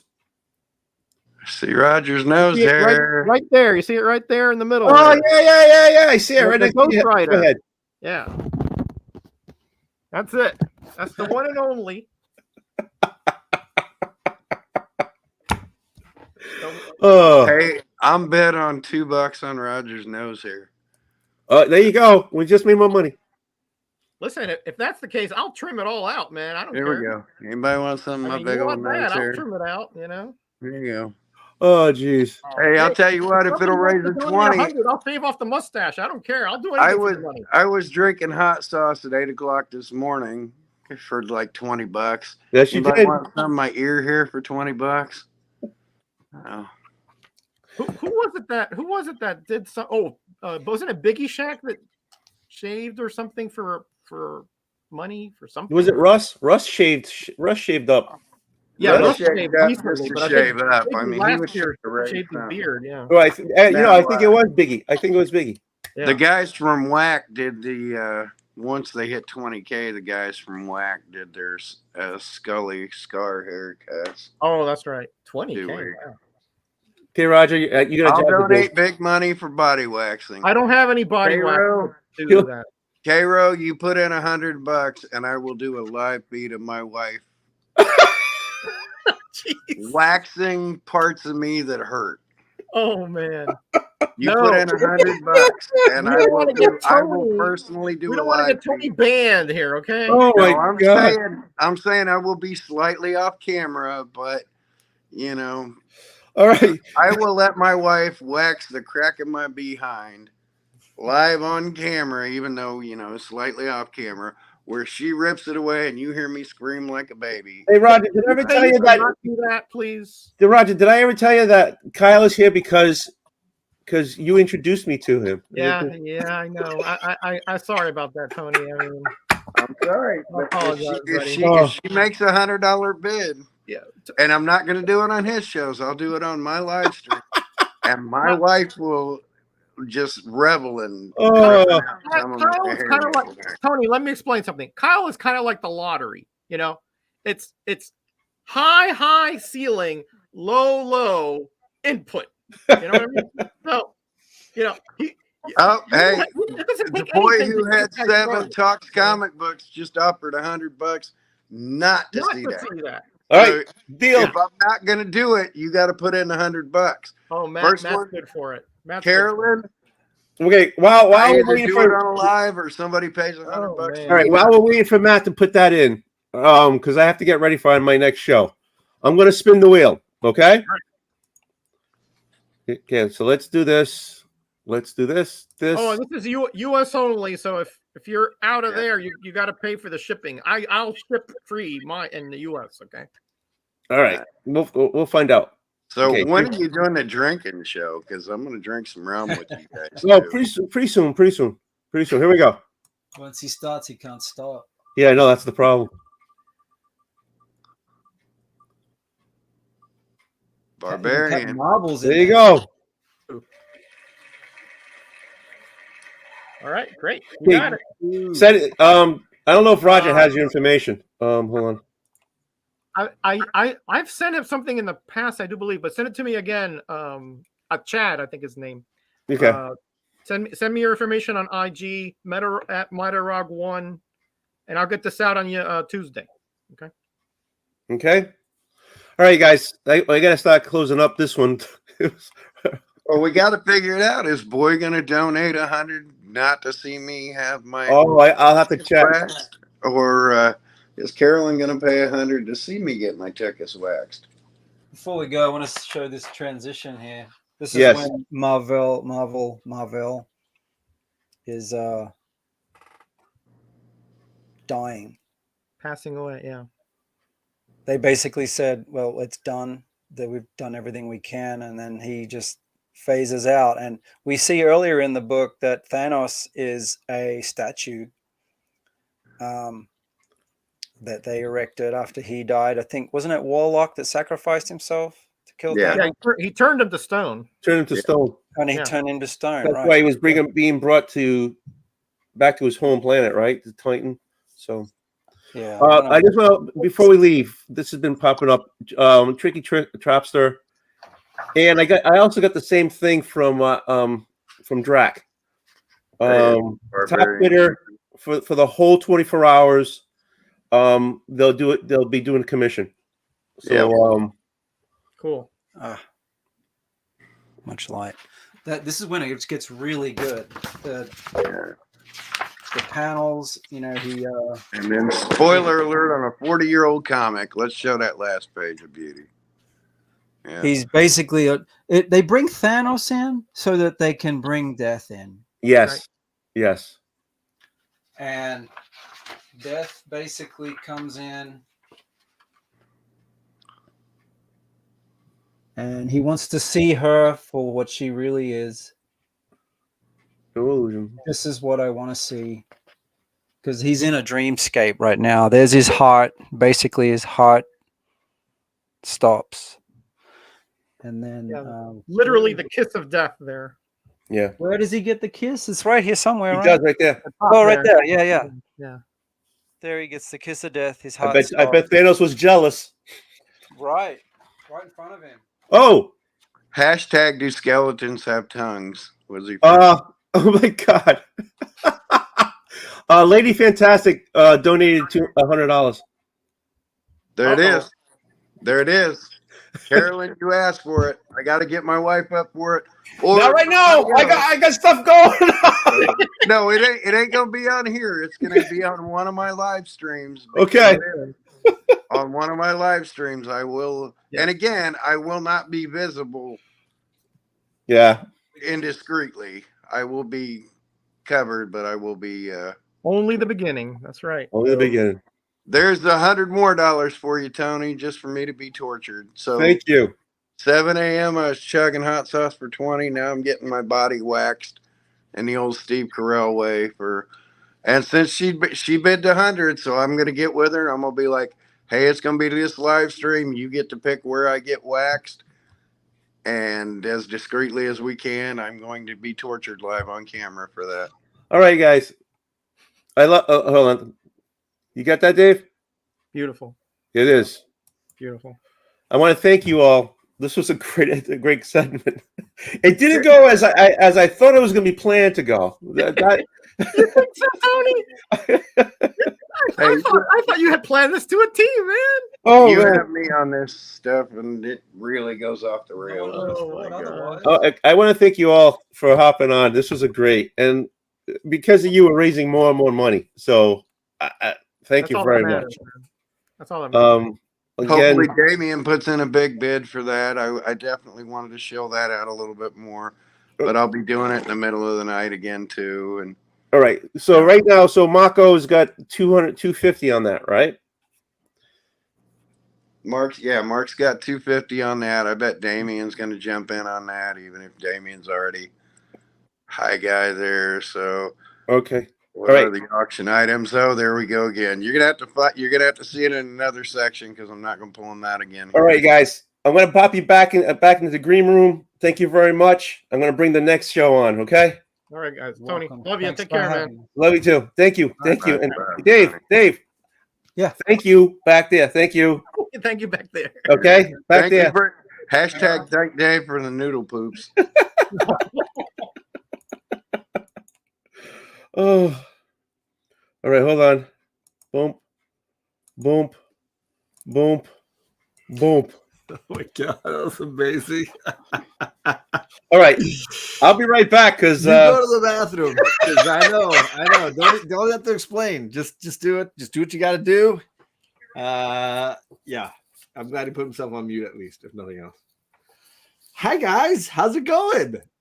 Good. Feel like we missed out on all the shenanigans. Well, that's kind of Tony's shenanigan style. As a reminder, everybody, this is all for this incredible organization that Tony is closely related and connected to. There are cancer researchers. This was an organization that Tony got close to as a result of that adorable little lady up in the corner there who passed away 5 years ago, and the experience that he had to go through with that family and the connections he made with that family. So what we're doing here is really just trying to enable Tony to have this opportunity to raise awareness, raise funds, and just create that great community atmosphere that we always can with this comic book community. So the link is dropping in the chat all the time. It's scrolling across the screen down below. It's in the description to this video, and you can use any of those tools to donate towards this cause. We've already met the goal that Tony originally set. He was like, I'd like to just make a couple $1,000s for this. We have surpassed that, absolutely. And we still got a ways to go as Tony's train wreck really gets underway. So that's going to be in the third block that's on its way. Currently, we're in block 2. This block has 4 more hours left in it. We're gonna have time for categories, which is about to get started here, and then after that, we're gonna let Tony use the restroom one more time because he'll need that. And then we got another group of people coming in to talk late night movies before we reboot and start the third final stream of the night. That'll take Tony into the early dawn hours, East Coast time. Tony, you're muted, which is great. I'm very happy about that. Perfect. Keep yourself on that mute there. That's great. My wife dropped this off already. Starter pack for the evening. Good. That'll get you halfway through the rest of the evening. So how many hours is John going to have to talk while Tony's passed out on camera? I'm concerned about that number. It's a concern that I have. I think I've dropped like 30 pounds worth of water weight. Honest to God. But you've added 75 pounds of ramen, so it's all I was kind of gonna say, balancing salt and out. ramen, like, how you still going? I want to say, obviously we're running a little ahead of schedule, so I just wanted to say a huge thank you to this crew of people joining us right now for Comic-Gories. This gentleman right down there, this troublemaker guy in the bottom center square there, created this game Comic-Gories on his YouTube channel. Was nice enough to let me hang out when he was playing, and then beat the stuffing out of me several times playing that game. And then when he got this amazing opportunity, this literal higher calling, I took on the mantle somewhat and brought in this knucklehead, and the two of us have been a poor decision. Continuing this game show. Yeah, he didn't know what he was signing up for. Have continued doing the game show on my channel. So those of you that have never heard of it, we will definitely run through the rules. But I just want to thank Matt for that, and thank JP for that. And then on the far side over there, the gentleman who's probably most notoriously connected to this show, Hialeah Comic Bro, the Red Hulk himself, many-time champ, and also striptease champion of Florida. Much appreciated for you coming back, sir. And the guy who clearly loves this game the most. This is for fun, and I'm already fucking nervous. This time you're doing it for charity. You're doing it for charity. It's okay. It's 8 o'clock. I think we might be close to the swearing time. I think it's 8 Yeah, I'm coughing. I had to mute the mic. I closed the window. I'm already nervous, and this is just for fun, bro. We're just getting warmed up, man. Dude, nobody's nervous more than me. Okay, So nobody's scared more than me. So we have two veterans of this show, Matt and Raul, Hialeah and the Boy with 7 going head to head, but we wanted to have two rookies on the other side. Nice. And we have Chris, the comic vet. Honestly, Chris, you're one of the most supportive, most hardworking, most positive and friendly guys I've discovered in this community. It's not shocking that you're Canadian. Not shocking at all. Unsurprising that you're a veteran. You have just the biggest heart, biggest supporter I know. And I'm so grateful that you're willing to just come in and do this without any knowledge of how this game really works. Well, I did watch a couple episodes, and Good. I gotta admit, nice. I feel like I'm surrounded by a lot of winning. So I guess Tony and myself are gonna have to dig deep. But just to let everyone know, I like John said, have you watched the show? And I'm like, it sounds familiar. And then I did. There was a few episodes that I did watch in passing. That's the truth. But the truth about all of this is when John reached out and are you interested? I'm like, well, yeah, Saturdays, Rob kind of took over my Saturdays. So now Saturdays I generally stay home. And yes, that bearded is absolutely correct. I'm available right now. Tomorrow afternoon I would not be available, but I went and got myself 8 long boxes. So I am prepared for this show. I got slabs here that's off camera. I've got 8 long boxes right here. I feel like I got to represent my nation at least. So I'm expecting a lot of Wolverine and Alpha Flight. No, I'm not saying Canadian characters. I just gotta, at least bring some fire. That's great. Well, and so part of the reason why I wanted to do this on the stream was because I know Tony has repeatedly said to me that this show scares the life out of him and that he never wants to play it. That he is I've asked, he's like, no, I don't want to do this. And I'm like, but now I'm like, it's for charity. You realize I'm pulling hair out of my face right now, right? So I already did all that, so we're good. I got nothing left here to do. He was hitting me up, dress up as Dorothy again. Dress up as Dorothy. Yeah. That was awesome. Please wear the wig for me. I really just wanted the chance to let Tony do this and just know that it was for fun, that it was for laughs, that it was for joy, and it was for supporting something so wonderful. And in that way, any pain, any stress, and hopefully no broken slabs, but any of that, it's all for a good cause. He's gone. He's like, I'm done. So I'm gonna run through the rules again, just for anybody in the chat that doesn't know, and then we can kick this off. I think Tony's probably running to the restroom again, real quick. It's all right. get the bucket ready. So this is the game Comic-Gories. It is a comic cover competition. It's got a 30-second timer. Hey, look, see, I got mine on. I got my Old Wolf head. The way the game works is JP has crafted a list of cover categories, and just for you, Tony. Yeah. Oh yeah, just for Tony tonight. Sure. Tonight is easy mode, Tony. Just so that's just for you to say. You're on that side. I thought it was 1 minute, 30 seconds. Okay. We've got this list, and we're going to randomize it. None of the gentlemen on the show have seen the list. In fact, I didn't even look at the list. I looked at one Comic-Gory specifically, but that was it. I don't even really know. We're going to randomize it. Whatever's at the top, they're going to have 30 seconds to go into their collection and try to find a book that meets those criteria. And then they're going to sell it to you as like the best example.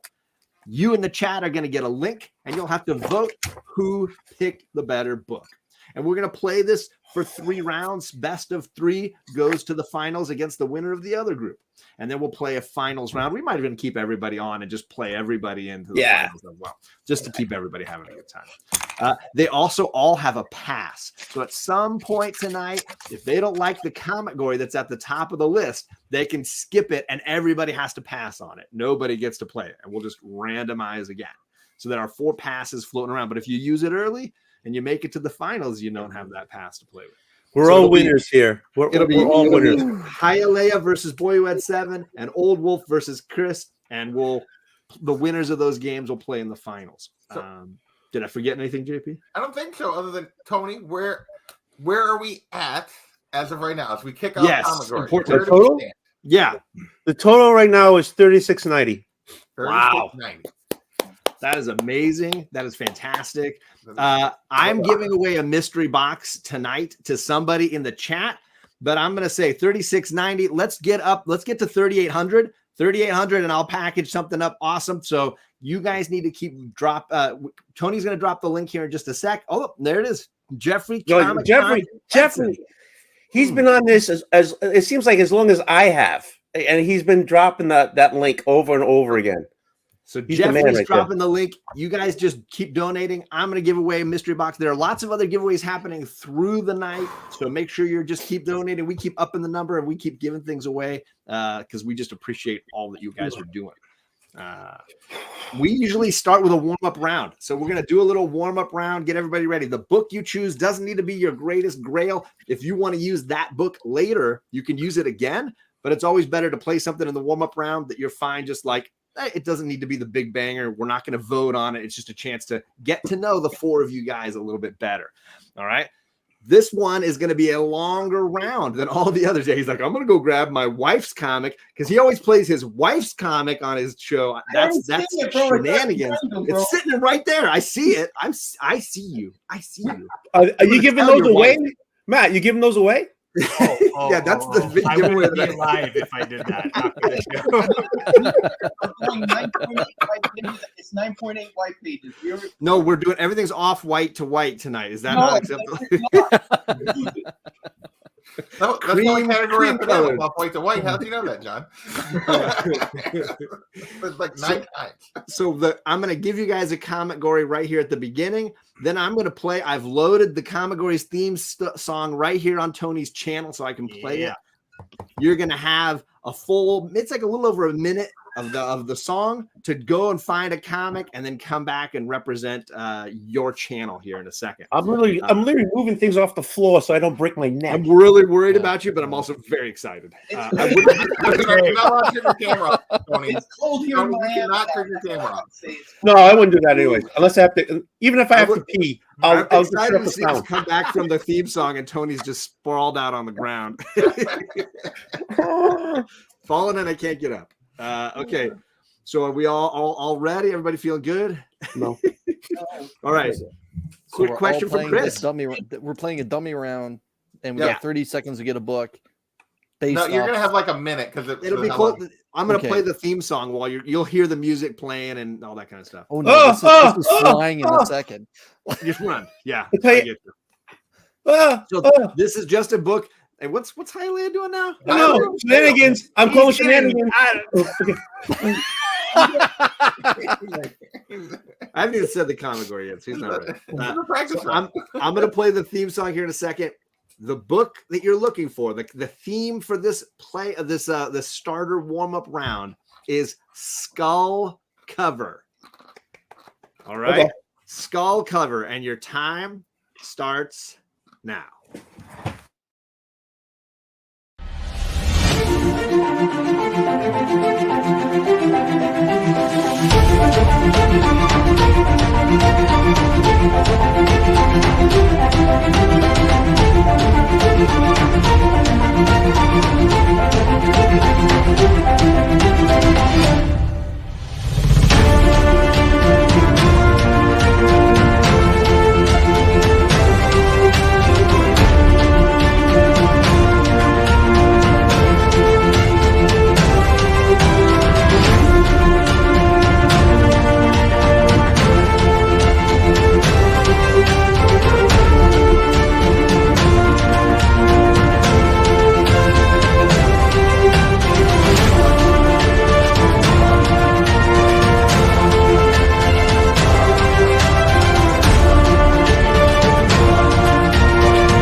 Yeah, it gets you so pumped up. I want to shout out Jamie, the J Hood creative guy who he made that theme song, and we've loved it and appreciate him. And he's just awesome. Huge thank you, Jamie. Chris, what's going on? Everything all right? You don't have to turn the camera off when you're running around. I'm worried about him. Hope he's okay. I don't know. He went dark on us. He's gone. Tony, really, you survived. Tony. I won! Are you injured, Tony? That's the question. No. But I did take my shoes off because I didn't want to. I'm sliding, so it's good. He's Shoeless Joe Jackson up there. All right, well, let's check in on Shoeless Joe Jackson. Tony, tell us about your skull cover, man. Ooh, nice. Ooh, huh? Look at that. You got some tonguish. If you like some tonguing, get some tongue in there. You got some nice teeth. He's got nice teeth for a symbiont, that guy. But I mean, come on, look at that. Look at that beautiful skull. Look at it, like on topic and everything. All your fears. See, there was no reason to be afraid. You can play all the time now. Yeah. I do own and love that. The thing is, this wasn't the book I went looking for. But that happens a lot. Come on, he's a skull with saliva. How many times did you see that? Right? I mean, come on. All right, Tony, there you go. Congrats on your first comic story. And let's see what your competition got. Hey, Chris, the comic vet, how you doing? What's your skull cover? This was a bad time not to find any Punisher books. I gotta tell you, that's what I thought of. I thought of one where he had like this early '90s book where it was a trench coat and it was kind of blown open in the wind with the logo there, and I'm like, oh, that would be great, but sadly, it wasn't listed under P, so I went with the original artwork instead. And well, it's Ken Lashley doing Superman Doomed. This is the back where we have Doomsday swinging a wicked jab, crushing the skull of Superman there. Ouch! Love it. Great cover. But there's no skull. Where's the skull? There. In their head, Tony. It's the fracturing of the skull. Oh, this is a dummy round because I can't. Oh, that is a great. Look, man, sometimes you hit doubles. You can't hit home runs all the time. Hey, Bruce said that, right? I strike all the time. I strike out so much time. I'm surprised I'm married. So I mean, come on. Did you get that commissioned yourself, Chris? Yes, that was actually the second commission I ever got in my life. The first time I got to spend some time with Ken Lashley. We've been friends ever since. Nice. That's awesome. That is awesome. All right, let's check over with our vets. Let's check out with the Comic Boys creator, Matt, the boy who had 7. I'm expecting some Ghost Rider. I don't know. I'm gonna set the mood. Yeah. There it is. There you go. Boom. Look at that. Look at that sexy thing, Glow in man. the dark goodness, man. That's what I'm talking about. Iconic, man. I love the remote. Look at this guy. I love it. You like that? You like that? I also love that statue behind you. Holy cow. Sensible goodness, baby. That is beautiful. That's classic. I was not disappointed. Ghost Rider goodness. All right, let's check in with Highland Comic Bro. What's going on, bro? That was pretty predictable, though, man. Oh, here we go. Here we go. Talking smack in the practice round. I like it. It was either you knew it was gonna be a Ghost Rider book, bro. Come on, bro. So we did 9.8. I don't have a lot of 9.8 Ghost Rider, but I got this cool Bone Parish. Oh. And it's a 9.8 white pages, Matt. So That is a really good series. a little Hey, bit. where's the skull? All I see is a bunch of blow. It's not even blow, it's bone. It's actually made of bone. Yeah, that's the It's made plot of of bone. Bone Parish. It's Oh. Raul, Yeah. that was cute, bro. It's a great Cullen Bunn series. It's adorable. Cuter. All right. What is up, everybody in the chat? Remember, this is all the skull goodness for charity. And thank you to Jeffrey Comic Con. He's dropping the link. If you're not aware of what's going on here, please click the link. Please check over to what's going on. We're going to continue with Comigories. And JP, do you want to share? It should be shared. I see it. Yeah. All right. Okay. So, are you guys ready to see your Comigories? Here we go. So We got this is real. This is real. Pieta cover, hero pose, floating head cover, flying cover, battle royale cover, moon cover, alien cover, winter cover, and red cover. Those are your Comigories tonight.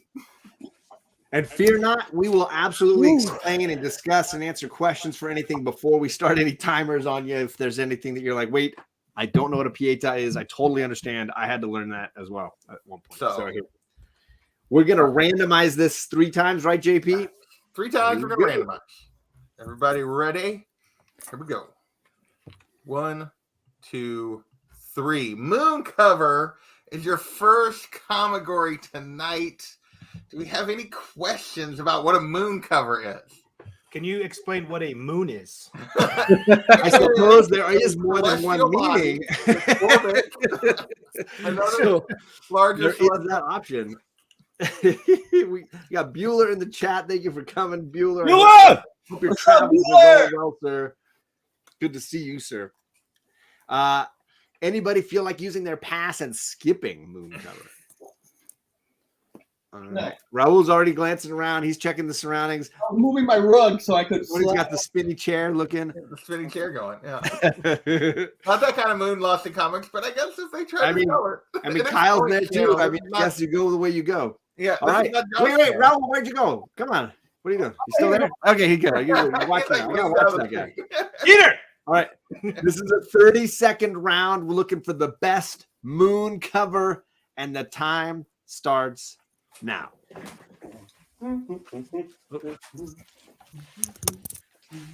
Make sure you count for We me. gave him a couple extra seconds, actually, just because I clicked an hour and 30 seconds. That's how it Oh, worked. well, there you go. I was really on Tony's time.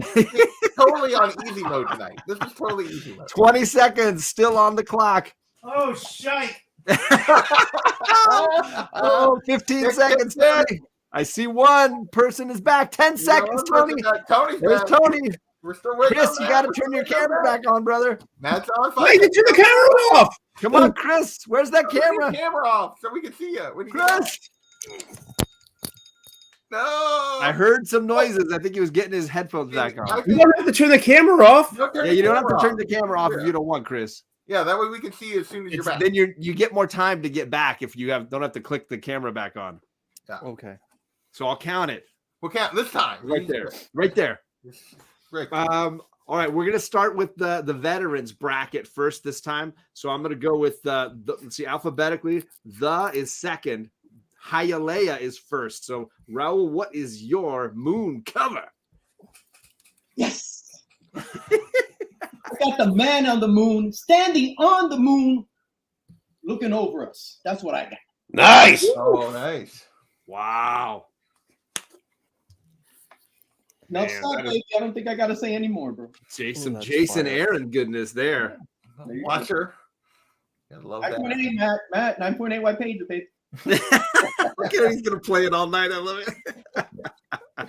All right, so we got original sin 0. Let's check in with the boy went 7. That was good, man. That was good. He challenged me to straight up 9-8 white pages game all night, guys. What's happening here? I had to pull out the heat. This is a beautiful first appearance of Bullseye.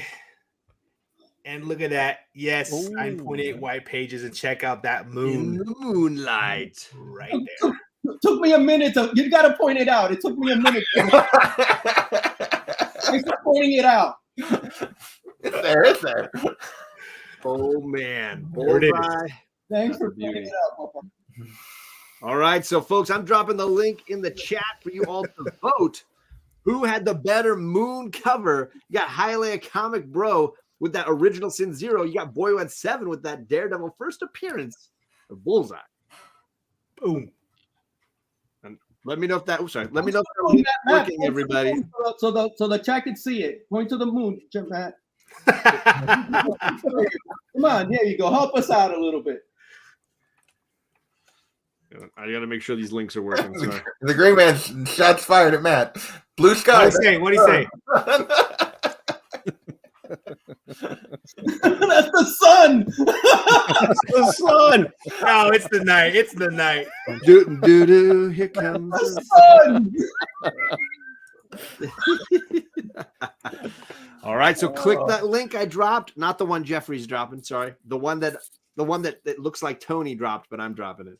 I'll drop it one more time.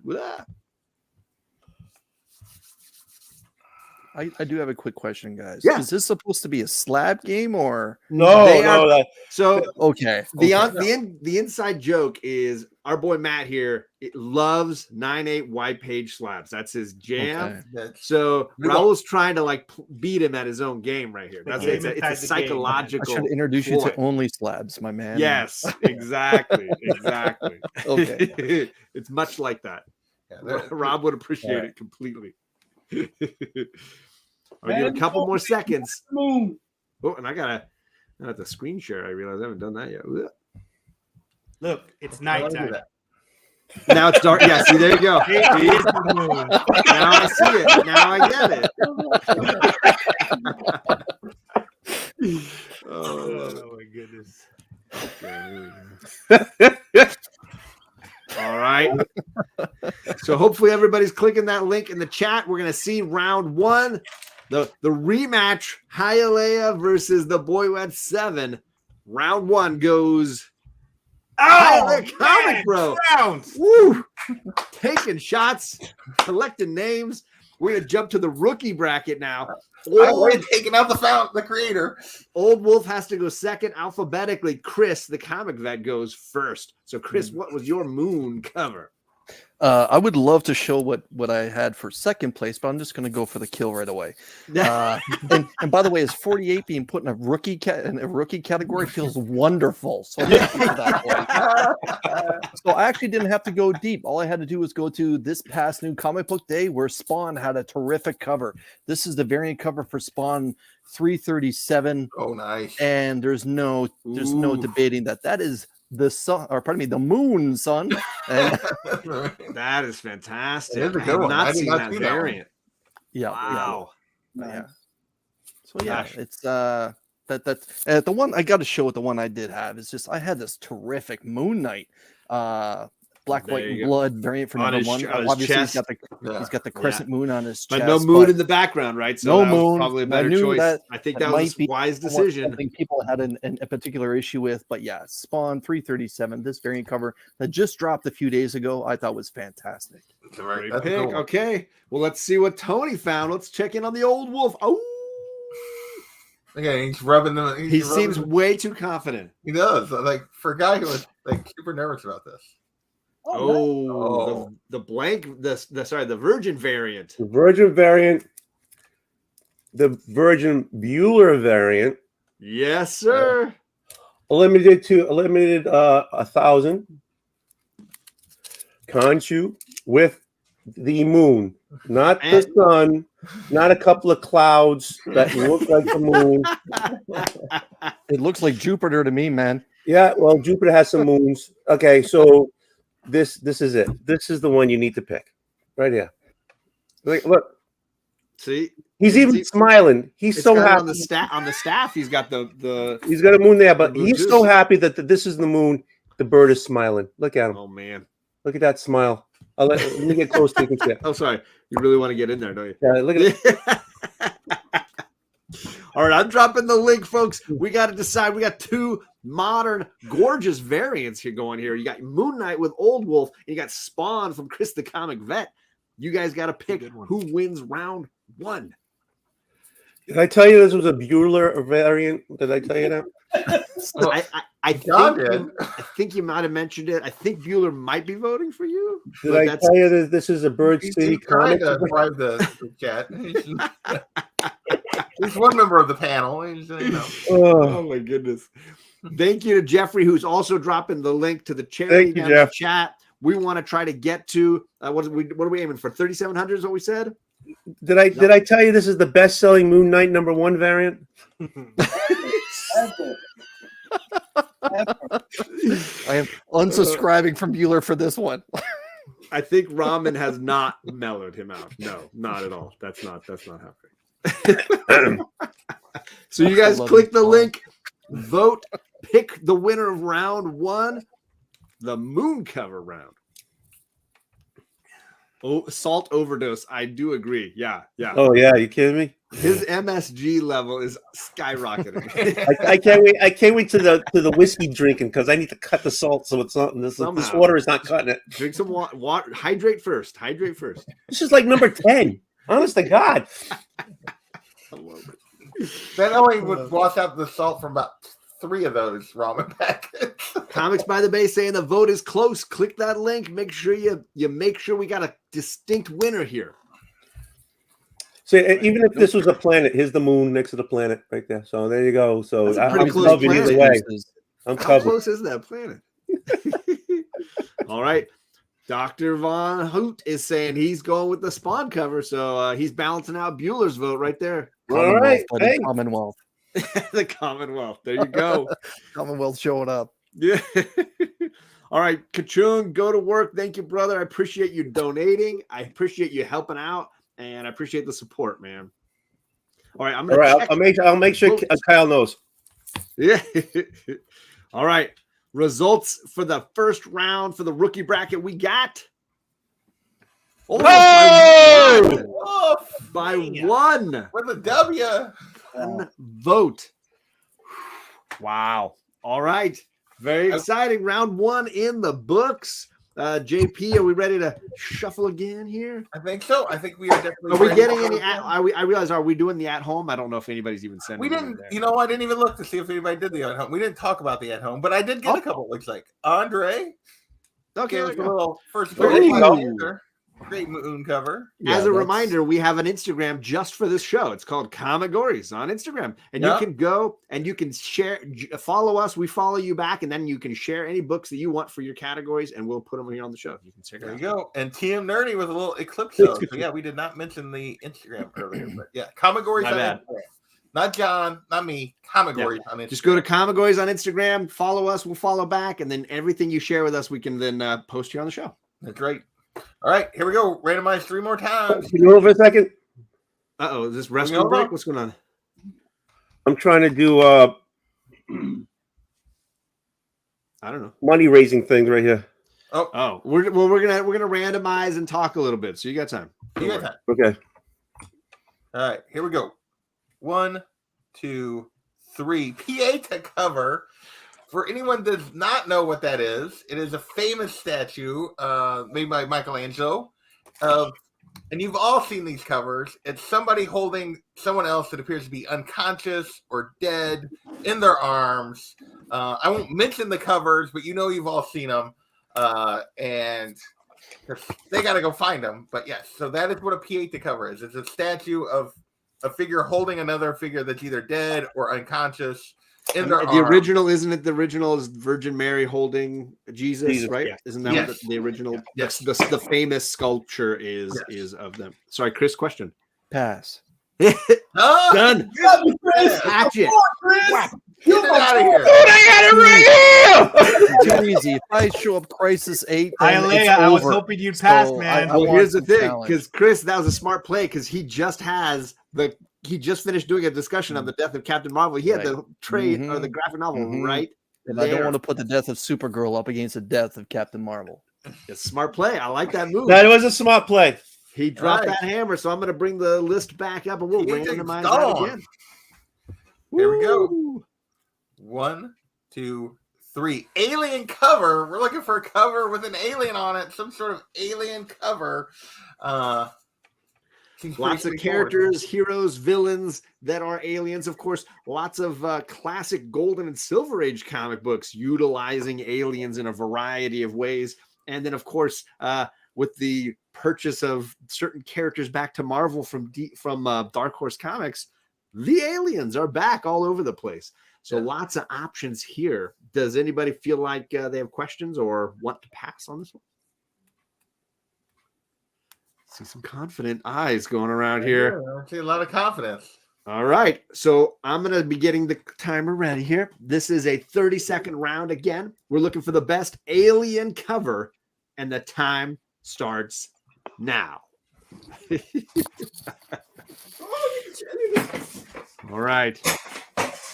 So, yeah, like I said, tonight was easy mode. Right? I love it. I love it. 20 seconds, Tony. Don't make him dig. I saw him get a ladder. 15 seconds. Did he get a ladder? I thought I saw a step stool of some kind. 10 seconds. 8. Well, you better hurry up. 7, 6. Ladder boy. 5, 4, 3. Ladder Tony, boy. 2. Oh, 1. he got There one it in there. is. I see it. He made it. He made it. Everybody's back. Woo. Yes. Exciting alien covers going on here. This time, we're starting with the rookies. We'll give the veterans a turn off, and we're going reverse alphabetical, which means, Tony, no chance to catch your breath. Let's see that alien cover. Alien Pig Farm 3000. Oh my God. This guy's good. This is amazing. I can't play this game. I'll be terrible at it. Look at this. Alien Pig Farm 3. This is a thing? Yeah. Tell me about this book, Tony. Well, they're a bunch of hillbillies. I actually got this whole set from Kachun and Delphia. They sent it to me. Basically, they're pig farmers. They get- Oh my God.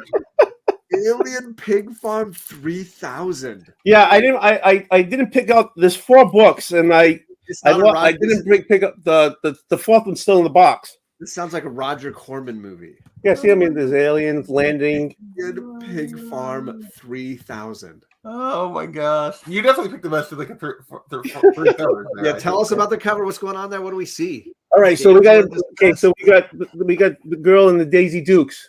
Yeah, Right, the aliens got her. Damsel in distress. Right, it's right. Damsel in distress. The alien shooting the guy because there's the hand right there. There's another alien in the background. Looks like swinging a weapon of some kind. Yes, right there. Oh my goodness! So I got aliens. I got 2 aliens for the price of a pig farm. Best series ever. Wow. Who knew this thing even existed? This is amazing. I would not have been able to predict that. But let's jump over to see what Chris, the comic vet, has to battle Aliens Pig Farm 3000. I got 40 years worth of comic experience, and I'm still dumbfounded by stuff I learned every day that I didn't know existed. Right? That's incredible. But I'm glad that this one was picked, because last year one of my favorite movies of the entire year was Prey. Yes, And when I saw that one up there, I knew instantly the book I was going to be grabbing, just to pay respect to that wonderful film Prey that came out, and it's Predator #1. This is the variant edition. Ooh, and nice. Yeah, I just decided to roll with this particular one. Do I have the Virgin? Yeah. You know what? Let's just get rid of that trade dress, and we'll go with the Virgin. Nice. So everyone can see the artwork a little bit better. Look at you. Look at that play. That is cool. Oh, that's cool. That's awesome. Well done. And but yeah, the fact that it almost seems like it's a little bit of a period piece, not necessarily the Schwarzenegger time, but perhaps a little bit further back. But the font on the other cover was the Alien the classic font, the first film font. I love it. Yeah. Yes. So good. Very cool. Holy So yeah, cow. Yeah, Who's this the is artist just on that? Do you know? wonderful. I thought it was Enclip. No, if you give me a moment, I'll find out for you. But yeah, the signature is right here. It says it kind of looks like a BB. Yeah, I don't know. I love Very the cool, skulls though. in the water too. Yeah. Yeah. All right, I'm dropping the link, folks. This is round 2. Did Tony actually sweep round 1, or did Chris the Comic Vet come back shooting? And now we're playing the playoff round. The link is in the chat, and you guys got to decide. Alien Pig Farm 3000.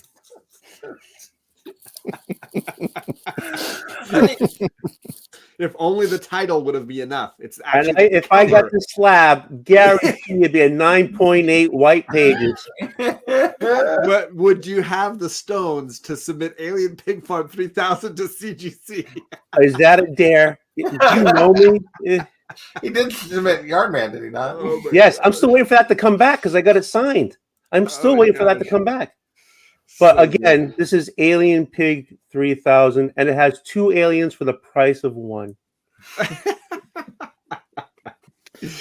Ladies and gentlemen, the king of all the aliens, the one that put Schwarzenegger on the map, the film that you loved last year that I was going to say, I'm paid glad you're mentioning much Prey. respect Great movie. to America in its infancy right here. If you hate America, go ahead and vote for some pig farm that's not even in the United States. Go right ahead. Go right ahead. But can he give you pork chops and apple? Oh my God. Can he show you the trophy room of all the spines that he's collected over the time? Sure, he can. Predator. I love this. Oh, man. One ugly mother. I just saw Prey for the first time right after Christmas. It was so good. Such a good movie. I just love that that's what the book Tony pulled of all the things. You just You don't said an know. alien cover, right? You just don't know on the show. You just don't know. That's the beauty. That's the beauty of it. Oh, jeez. All right, folks. I'm going to bring in the voting here, and let's see who got round 2 now that it's in the bag. Who was our alien champ? Tony! Oh my gosh.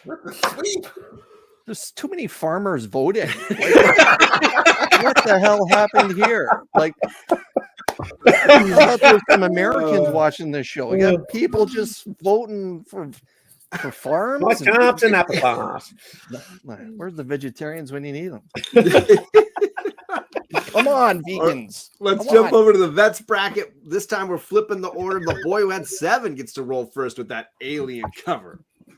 All right. I love this cover. This alien's huge in the MCU. One of my favorite characters of all time. Beautiful Thanos 13 with Thanos right there. Yes. Very nice. Well, I love that cover. That Yes. is so freaking good. And that dude's an alien. Yeah, I mean, it's ain't true. Yeah, it's very much an alien. Except when he was a robot flying a helicopter. With his name on the side, though, he had branding in mind. Yeah, branding. Yeah, you know, he was not- That's a great variant. Who's the variant artist on that? That's Albuquerque. So good. Raphael Albuquerque. The color work with the light, so Oh, yeah. good. On his shoulder, even like off of his neck and shoulder, so cool. Oh yeah. Yeah. Oh, yeah. I mean, if ever an image captured that character, right? All right. Well, let's see what Raul's got to go against that. This one was hard. Not the book I want. Oh, man, I'm not going to make no excuses, okay? This is an alien. He's big in the comics, not in the movies yet. But I'll go with Thanos, Silver Surfer. He is an alien. Ooh. Love that cover. Wait, do we have battling Kate's Thanos variants? We do. Holy cow. That is And Silver Surfer Black, my favorite part of that run. First cover appearance. Such a great character. Man, That iteration, when he calls the hammer and just gets to town, I mean, so cool. It Yeah. destroys the Cosmic Ghost Rider. Amazing sequence. With the uppercut, right? With Yeah, just destroys him. Yeah, So he cool. destroyed him. Yeah. Look, I never noticed the reflection in the board too. Look at all the detail in the board. Oh yeah, that is dope, man. A Kate's showdown, folks. I'm dropping the link. Thanos. Nice. Oh, man, it's like, I got that. It's Kate's showdown time. We got 2 Donnie Cates Thanos. He's playing a game. He's playing a game. You guys got to decide. Did Raul sweep, or does the boy who had 7 come back for round 3 now? Is he going for that playoff round? Oh, Matt, you muted yourself. You all good? Yeah, Matt. Okay. Sorry, Sorry, I'm chomping on food and I didn't want to hear. Yeah, I was gonna say it's probably dinner time. I was gonna say that's like standard John behavior on the stream, right? That's gonna be me later during the next couple of shows because I don't think I'm leaving this chair for the next 6 hours. You think only 6 hours? You got till like 7 a.m. And that's the minimum. That's the low. That's the low number. I love that guys, book, Hialeah. Great variants and a great series. Like that's a great read. If people haven't read it, read that. Epic read. Ooh. And I hear Cosmic Ghost Rider's coming back. I hear they're doing something with him soon. Yep. Very exciting. Thanos for the win. I agree, but which Thanos cover? Oh man. So if you're not sure what's going on here, this is Comic-Gories, but Jeffrey Comic-Con Henson, the best. He's in the chat dropping the link for the charity giveaway that we're talking about here, right? So this is all to support cancer research. So thank you all for being here in the chat, but it's also great if you can share this out. Spend a little time letting people know that this is happening and then supporting by, if you can, making a donation. And just to let you know, we made it over 38. Woo! Wonderful. So I'll do a mystery box giveaway at the end of the show when these guys are done sweating and running around looking for books. I'll do a little giveaway. There's a sweet Cosmic Ghost Rider statue. However, the best Ghost Rider statue is sitting right behind my man there. That thing is buck wild. Fire. Look at that thing. Literally. Look at that. It's huge. Get that book out of the way. It's huge. Love that statue. Yeah. All right, folks. Oh, yes, there it is. It's returning. Yeah, Cosmic Ghost Rider is coming back with Stephanie Phillips at the helm. Oh, Yeah. she is. Yeah. Nice. Yeah. All right, so I need to load this. Here we go. Okay, let's check to see round 2 in the books. Who was able to come out on top with that alien cover? Oh, Hialeah by one. Destroyed. Gosh. Oh wow. I think Matt had 7 votes, so he only got his kids to vote for him that time. I hope they all got in there. Let's take a look at some of these at-home alien votes. We got Kachoo coming in with alien cover. Officially unofficial geek going with the most obvious alien. I was expecting a Superman at some point. Yeah. More aliens. Ooh, I've never seen that cover. From TM. That's from the Dark Horse run, yeah. Yeah, and Andre with more aliens. So aliens were very popular in the at-home portion great cover. of our stream. Yeah, that was issue 1, wasn't it? Yeah. Yeah. The first volume. Mm-hmm. So, all right. Here we go. We're back to the randomizer. We got one more round. We got 3 people still with their passes. We're gonna do a shenanigans round here, but we're gonna have Hialeah versus Tony here in the finals. We're gonna have Matt versus Chris in the playoff bracket. So we're gonna have another round of shenanigans after this. Be ready. Yeah. So we're gonna finish out this opening round. 1, 2, 3 with Battle Royale cover. Nice. So there is your chance. Little Battle Royale. Some kind of a cover capturing it. Oh, Tony's already looking. He's already running. Oh, and Chris is like, I think I have something already right here. Yeah, I didn't have to reach for it. The benefit is now Chris has a bathroom break because this is a 45-second round. You get an extra 15 seconds here for the third round. We're looking for a Battle Royale cover. Oh, wait, does anybody have a pass they want to be using here? I think everybody's good. No. All right. So 45 seconds for a best Battle Royale cover, and that time starts now. And Chris is like, I'm going to use the restroom. I'm gonna get a beer. I'm gonna shovel my driveway. Yeah, too soon, man. Too soon. Tony, you still got 30 seconds, brother. I've lost sight of him. I don't know where he went. I'm here. 20 seconds still on the clock. Raul and Chris both back.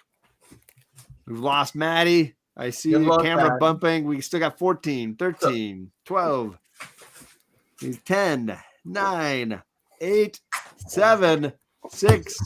Matt, where are you? There he is. Okay. Sweating. Got me sweating.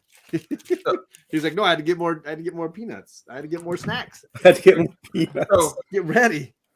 A little admission before we do this final round, because it didn't come up, but so you notice I had one color cover in our list. Yeah. And before it was red. Yeah. Like I changed that literally as the stream was starting because it was yellow and I forgot Matt had that push book and I was like on over his shoulder and I'm like, not letting me play it. Red. Nope. I'm glad. Thank you, I'm JP, glad. Thank you. Yeah. Been dangerous. Yeah, That's that's like, so good. Yeah, no, I'm not gonna let Matt play that. So I changed the color right before we started. Sorry, man. All right, so we're gonna start off with what do we do? The vets bracket, right? So we're gonna go back to Hialeah Comic Bro with his Battle Royale cover. My favorite all-time series. It's Jim Starlin. It's the first epic book. It's Dreadstar #1, and that's a battle royale. Oh, really spoke. That's a good one. I freaking love this series, man. Doesn't get the credit it deserves. Yeah, that's a beauty. Yeah. I mean, classic. I love the slight tilt to it as well. You get that slight angle going down with the words and the action. Yeah, it's a beautiful cover. It's a great series. I mean, Jim Starlin, how do you go wrong, right? Exactly. A lot of Jim Starlin love tonight. We had the death of Captain Marvel earlier. We got all those Thanos love earlier. Very nice. Okay, Maddie. Boy at 7. What was your Battle Royale cover? All right, so this is a shout out to Tony and what he's fighting tonight. This is a book that you guys talked about earlier today. It's got the cancer theme, and anytime you're fighting cancer, it's a battle royale. So I'm going to go with Murder Falcon #1. Heck yeah. Heck yeah. It was a great discussion earlier. Yep. Such an iconic series, and what a great cover. Yeah. Daniel Warren Johnson, baby. And shout out to the chat. We got Chris Lopez in the chat. I Got Issues gave away 2 awesome issue #1 variants this morning to people in the chat. So big shout out to you, sir. Hit that link and donate, guys. Yes, please. Please. It's right there. Just dropped in the chat. Support. Let's get in there. Yes. All right, let me get. Sorry, I got the straw poll ready. My bad. I'm slacking. All right. Coach Vic, what's up? Yeah, Coach Vic was on that show as well. Much appreciated, Coach Vic. So we got 2 awesome covers for our Battle Royale. We got Dreadstar from Hialeah Comic Bro. We got Murder Falcon from The Boy Who Had 7. The link is in the chat. Who wins the third round? I just got to say, Tony's better at this game than he Yeah, for somebody who's like, man. He's very Russ-like, right? Good. Yeah, that's what I was thinking. I was going to be total Russ like at the first time he was on. When he was in the background. 45 seconds in. Much good. Poor Russ. But he is a Comic Gories champ as well. He did. Yes, he is. Came back in one later. He did. Yeah, he figured it out. He did indeed. He did indeed. So click that link, folks, and decide round 3 for us. Who had the best Battle Royale cover? I'm just impressed. You got that 9/8 Dreadstar. I don't know that I've ever seen a 9/8 Dreadstar. Yeah, that's cool. Got to be pretty rare. Is that White Pages? White Pages, baby. Please, come on. He knows who he's playing against tonight. I don't know exactly what they were. Come on. I wish Marvel would bring Epic back. It was such a good off-brand. Yeah, Dreadstar, Elf Quest, a lot of good titles came out of that. The question is, Chris, why don't you have some? What? Yeah. Epic Comics? I do have Epic Comics. That's a good point. And not only is it on the front, baby. That's a dual-sided shirt. That's a winner. I have my hoodie around somewhere. I'll have to get it for the second half. All right, let's take a look at the voting and see who won round 3 in the vets bracket. Was the boy who had 7 able to win a redemption round, or did Hialeah sweep? Hialeah with the sweep. Wow. Oh. Yeah, Hialeah is one of the all-time champs for a reason. He's Yep. He didn't have to take his shirt off this time. He so did I not. think- Well, He tried. The finals. He tried. Trust me, there were some shenanigans back. I wanted to make this a strip categories. And he totally mixed it. You should have waited until after Tony's drinking hour, then you'd have a He'd better be shot. naked by now. That's why. Good I would be naked by now. Oh my gosh, hilarious. I'd have a fig leaf, man. Oh my gosh, so good. All right, so let's jump over to the rookie bracket alphabetically. Chris, the comic vet, back in the hot seat. The book that should be number 1 on everyone's top list of 2022 was Do a Powerbomb. If we're going to go with a wrestling category, my God, it has to be Do a Powerbomb. This is issue number 4. And like, it's just incredible. You got sun going down the wrong way, God rolling through. This is just incredible. Again, I got a lot of love for Daniel Warren Johnson as well, but Do a Powerbomb, like, best book of the year last year. Such a like, great hands series. down. And a ton of really great battle royale fight covers. Right. And, and I even thought of like possibly the final issue, but they actually weren't in combat here. Everyone was just diving in on, the father and That's a the great daughter point. team. Yeah. Yeah. This I here felt like is them issue in 7 action. had a somewhat lackluster fight cover, but Yeah. that one, rushing action. For sure. That's just terrific. And it just Yeah. sums up the series just nonstop, but incredibly heartfelt storytelling by Daniel Warren Johnson. But yeah, glorious cover. I love his artwork. Murder Falcon, Beta Ray Bill. It doesn't matter. The guy is just a champ. But yeah. All right. Lots of fans of the Daniel Warren Johnson in the chat. I love seeing it. But let's see what Old Wolf found for his Battle Royale cover. That's a great cover, great writer. That's a great, but I'm old school. You got Daredevil against Daredevil, where Daredevil reffing. I was going to say, that looks like Matt Murdock over there. Yeah. Matt Murdock roughing it, yeah. Isn't that boxing though? It's a battle. Look at it, it's a battle. You got the and you got the fist, and you got like guys going, it's a battle. That's what it is. Like, look, it even says D battles the original Daredevil. You're reaching, man. You're reaching. Okay, does it say battle in your cover? Battle Royale. It doesn't need words to represent that it's a battle royale. Yeah. And they're wearing tights and they're wearing masks. This could be in Mexico. Lots of good battles in the ring. Oh, this could be in Mexico. This could be a wrestling thing because they're wearing masks and they got the tights and they got the kuzing over here, the bum. So we're trying to get some votes for a Daredevil. Oh yeah, and check out the calves on this guy. This guy's been working out. I'm going to pull him out of the speech there. The link is in the chat. You got 2 awesome ring fighting covers. Chris the comic vet with the power bomb, and Old Wolf with Daredevil v Daredevil with Daredevil reffing. There you go. Ding, ding. I'm telling you right here. A blind ref. They were going for realism. There you go. There it is. There it is. There you go. Oh goodness. That's good. All right, everybody, click the link and vote, and let's see who wins here in round 3. Remember also, Jeffrey's dropping the link for the charity that we are trying here to support by doing comic books. Super close. This is the first time we've ever done comic gories on anybody else's channel but Matt or mine's, and we're doing it just because Tony's doing this awesome cause. Thank you. For the record, I just looked. We are super close to $4,000. Come on. Yeah, it was super cool. Super close to $4,000. Awesome. Wonderful. We can easily double Tony's original estimate on this. Absolutely. Easily. We can do it. Ding, ding, right here. This Enough of the confidence Rocky level, Tree, man. We Chris. get You, it. you should have seen the weeks and weeks leading up to this. How absolutely mortified he was that I talked him into this. Yeah, I was like, who? The best part is like, this could be Mexico. I'm like, oh yeah, Hell's Kitchen in Mexico. Okay, right. I'm on a sodium high right now, so anything could happen.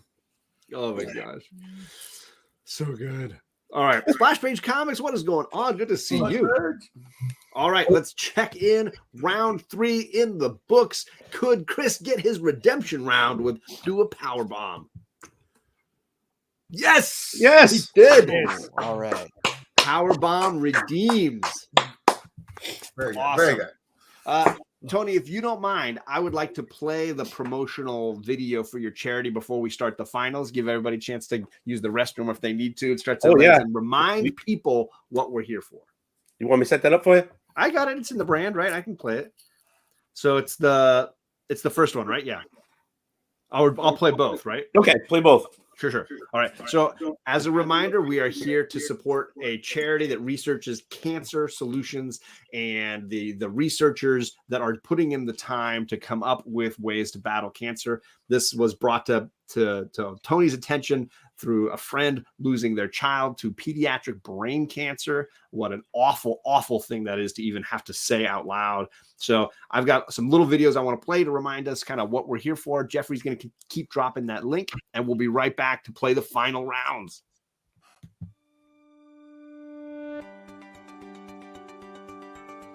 Imagine finding the cure for cancer. Not a cure for a cancer, but the cure for all cancers. Experts believe it starts with the most difficult cancers, like childhood brain cancer and DIPG. It's the home run cure. But unlike other cancer charities, it's our mission. Then again, we're not like other cancer charities. The Cure Starts Now is an organized, passionate group with a single goal: cure cancer. We have a plan, a strategy, a process. We don't throw darts at a wall and see what sticks. We research the why, the what, and the how, all with the end game in mind. We innovate, we spark change, taking chances on new ideas when no one else will. We are open, we are efficient, effective. Breakthroughs cannot and do not happen in a bubble. There has to be collaboration, communication, and never duplication. And all of this is working. We have funded new drugs and treatments, bringing them to trial 3 times faster, innovated drug delivery methods, established the first comprehensive database of childhood brain cancer, and built one of the first virtual hospitals, bringing expert treatment and care closer to patients. And it's making an impact, as survival times for the deadliest of childhood cancers have nearly doubled. So don't just imagine the cure for cancer. Be the change that finds it. The Cure Starts Now.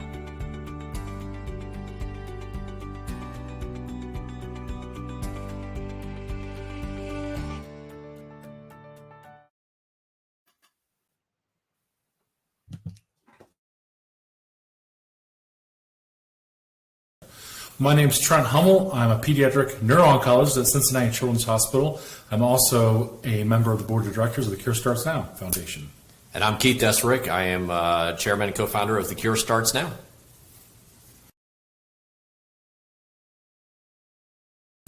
So what is DIPG? Well, obviously it stands for diffuse intrinsic pontine glioma, but what does that actually mean? Can you tell us? Yeah, so let's break each of those letters and corresponding words down. Diffuse means it's spread throughout. Intrinsic meaning in, and pontine references a certain anatomy in the brainstem, the pons. And glioma refers to the type of tumor or type of cancer that it is. Now, what is the pons? I mean, tell us.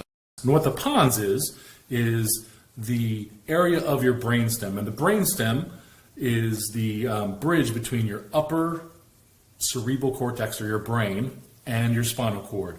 All your nerve endings go through there. It's a thoroughfare of every nerve that goes through there. A lot of your, what we call autonomic, or things that you don't think about, so heart rate, breathing, all are centered in there. So when you have a DIPG, you can't operate. You can do biopsies very carefully, but you cannot resect this tumor and take it out, what we call on block. You can't just take it out. Now, and then that's the diffuse element of it, Correct. Because we're not talking about a tumor mass per se. Sometimes we're looking at a tumor that will actually grow around each of the nerve cells. Exactly, as well. and how I describe it to my patients is sort of take a jello mold of your pons, if you will, and the tumors are basically like peppercorns scattered throughout. And if you try to resect or take out those peppercorns or those tumor cells, you in fact take out your pons, which is not compatible with life.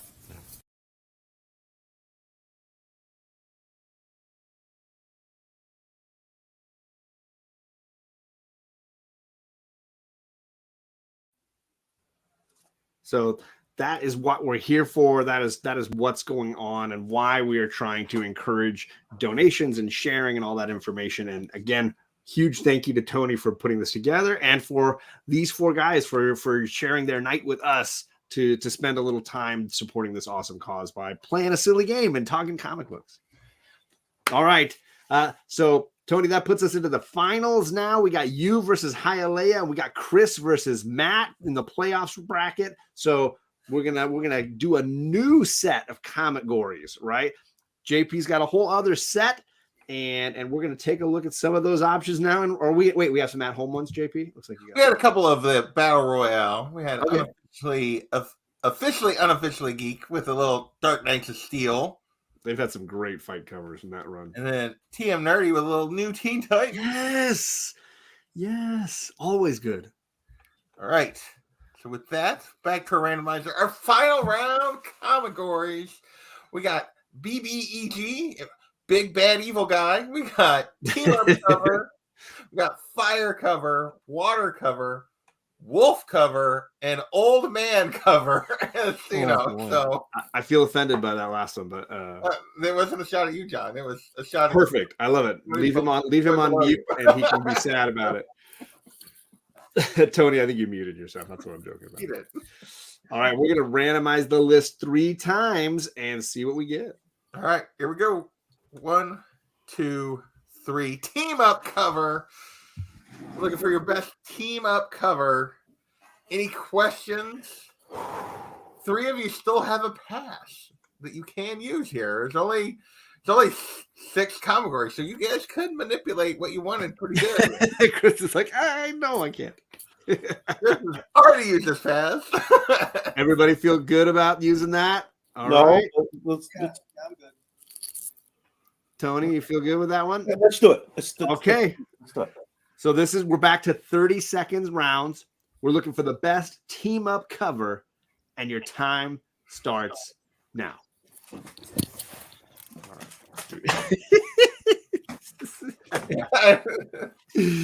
Watch him. 25 seconds, Tony. Look, he's already got an option. He's got something. I knew I thought about changing it, but Matt, I knew because I saw that cover Matt had in the back. I was like, that was a little easy. Raul's still got 12, 10, 9. There you go. Ooh, look at that Rolling in. slide. Look at the rolling chair he's got going there. He's just sliding across the room. Everybody looks like they're good. I think they're ready. All right, timer went off. We're going to start with the contender bracket first. Chris, the Comet Vet, gets to go first because C before T, the boy who had 7. What is your Team Up cover? I got to show some love to J. Scott Campbell. This book just came out recently. I believe it's on issue 2. And when I saw it, I was like, this is fire. This might be a candidate for cover of the year just because of the love I have for JSC. But this is MJ and Black Cat. Nice. And 2 that you have seen a little bit before kind of team up as they get tossed into limbo in this particular limited series brought to us by Jed McKay. But my God, like Jed McKay been on a tear lately. Oh, I would love to see Jed McKay take over the franchise title at Marvel handling ASM because it's been a little bit of a tire fire recently. I mean, let's be honest. Yeah, I think everybody's feeling a little bit. Yeah, but 2 iconic characters that J. Scott Campbell really does draw well. MJ and Black Cat. Right. Really But dope. yeah, I just wanted to show some love for the ladies as well. They can team up now and then because I'm sure my competitor is going to bring out a nice 9.8 with white pages. And You don't. It's hard to know. But yeah, I just when the title came out for Team Up, I kind of thought, what about that Campbell cover? And sure enough, it was close by, so I had to give it I love. just thought of something. Yeah, Tony, stay in your seat. I'm watching you. I know, I'm not going. All right, well, Very good. let's check in and see if your prediction about a 9-8 white pages is right from the boy with 7. You know it. So, oh, two favorite characters of all time teaming up right here. Good old Batman and Spider-Man. It's absolutely beautiful book. So good. When you see it in person, it's even better than on the screen. It's mind blowing. Send it to me. I'll tell you if it's good up person. Just so everyone knows what Matt says, that those are his two favorite characters of all time. They are definitely two of the 10 characters that are in his top 2. Yeah, exactly. What I love about that cover is for top me, 2 characters of all time. The good old days, man. It looks to me like they really tried to capture Michael Keaton. Like, I feel like I see Michael Keaton's Batman on that cover, which is part of what I absolutely love about it. Yeah. So good. All right. I'm dropping the link in the chat. We got round 1 here in the Contenders playoff bracket. Who won? We got Spider-Man and Batman, and we got MJ and Black Cat. We got double team ups going on here, folks. J. Scott Campbell's that guy can draw. Yeah. Ain't no doubt. Ain't no doubt. Tony, are you feeling okay? You were really stressed about doing this. Now you're here. You've played 4 of your 6 rounds out, basically. How you feeling? I'm pissed. I thought of something after I picked this one up. You got to blink off in the background, but John was. I think the words I'm catching from Hialeah are along the lines of, that's how you, that is the reality of playing this game. Yep. It's the second, third, fourth guessing, right? Yep. Is this Hialeah's favorite thing? Yes. It's on the poster, right? Every advertisement. It gets my adrenaline going, you know. There you go. It's good for your heart. You get exercise, right? Makes you feel alive. I love it. All right, let's check in with the voting chat. I hope you clicked the link and came on over and gave us a vote to help decide round 1 here in this crew who had the best team up cover. Oh, 1 vote again. Boy had 7 by 1. Oh, how many votes did he have? 7, so we know where those came from. That's all you need. Chris, the comic vet, needs to have some kids and then get them to vote, and then they'll cross the line. For the record, my children are not watching this. Last time I did that, everyone was angry at me. That was so funny. So funny. All right. Well, let's jump up top to the upper crew there. We got alphabetically Hialeah going first with team up cover. All right. Hialeah, my name's Hialeah. I go by Hialeah Comic Bro. I love the word bro. And this cover is basically saying, come at me, bro. And it's Shuri and T'Challa in this Raza cover. Oh. Very cool. Yeah, it's such a I have good not run. seen that one before. That's cool. I love it. Look at him. He's like, I'm going all night. I got 2 more rounds. He's like, coming after you, old wolf. What is up, Comic Man Andy and Geeking Out with Roscoe in the chat, gentlemen? Good to see you. Daymares, hello. No, we're not going to give you some Murder Hobo and Man Frog. You got to wait on that. But we're going to jump over to Old Wolf and see his team up cover. Oh, I'm so pissed. Okay, anyways. Okay, so 1994. Oh, nice. I guess it's a big deal now about Spawn and Batman, right? They just came out a couple of weeks ago. Mm-hmm. That's old news. This is like one of the originals. Civil. Here's your Batman, right? And there's your Spawn when he was fresh and when he was like minty fresh. Not now, he's old hat now, but he was minty fresh on this one. I love that we've gotten 2 Batman with alternate publishing characters tonight. Very exciting. All right, Tony. Can Batman Spawn defeat Hialeah Comic Bros Black Panther duo? I'm dropping the link. The chat is going to decide round 1 of the final. Run the jewels, baby. Run the jewels. Minty fresh. He was so fresh, he didn't even smell like a dead guy. This guy was minty fresh over here. I don't know that everybody's ever called Spawn minty fresh before, but there it is. It just happened. He was so minty fresh, his eyes were green. That's how minty fresh he is. Okay, look. Look at the green stuff coming out of his hands. This is minty fresh Spawn. You don't get this every day. Not nowadays. He's on book 300 and something. He is. He is definitely out there now. You could have used that for your old man cover. How do you know I won't? You can't do that. Be ready. There's no rules. There's no rules. You just gotta sell it to the chat. That's the only rule is that there is no rule. The chat decides. All right, folks, click that link. Let's decide round 1 of the finals.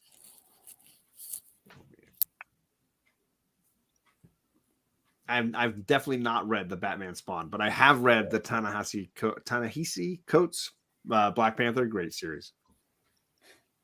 Nice. All right. I just started reading Spawn for the first time ever. All the way from the beginning? Yeah, I'm on issue 7, and I'm enjoying it. Nice. Some epic art.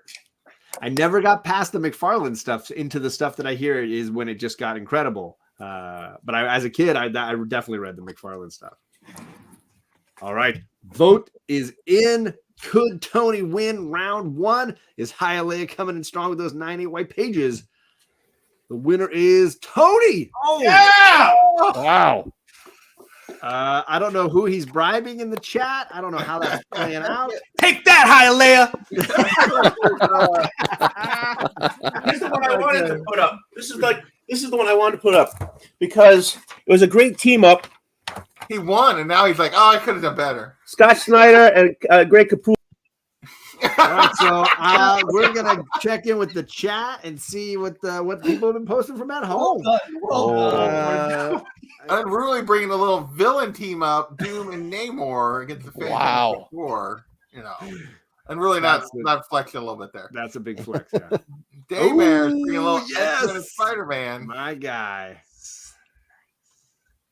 I got issues going with a little bit of Ghost Fleet. I Oh. guess that was something you guys talked about earlier. He mentioned that earlier, the team up of Donnie Cates and Daniel Warren Johnson. Yes.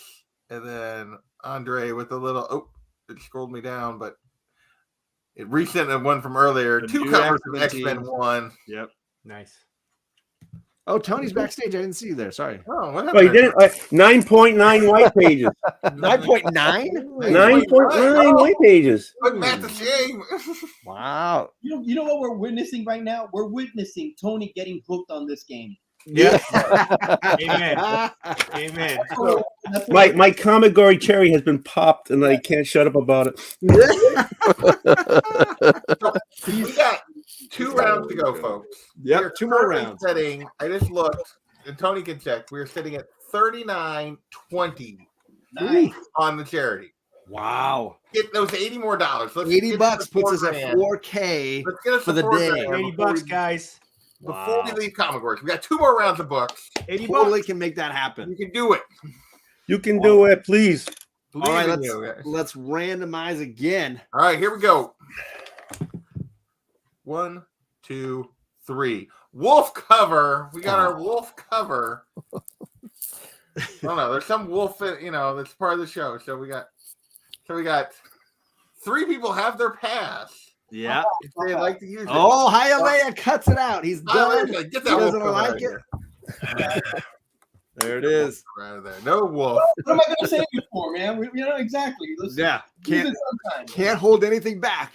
All right. Here we go. 1, 2, 3. Big bad evil guy. We're looking for that big bad evil guy cover. Lots of big bad evil guys out there. But do I have lots them? of options to choose from. Anybody feel like they have any questions or want to pass on the big bad evil guy? All right, everybody's feeling pretty strong. This is our last 30-second round. Looking for your what's that? Can you define evil for me, please? Because in their own mind, they're trying to win. I And mean, they're right? good. There's definitely you just gotta sell it. Hey, you define. You're telling the story when you show us the book. You tell us why they're evil. You give the story there, Matt.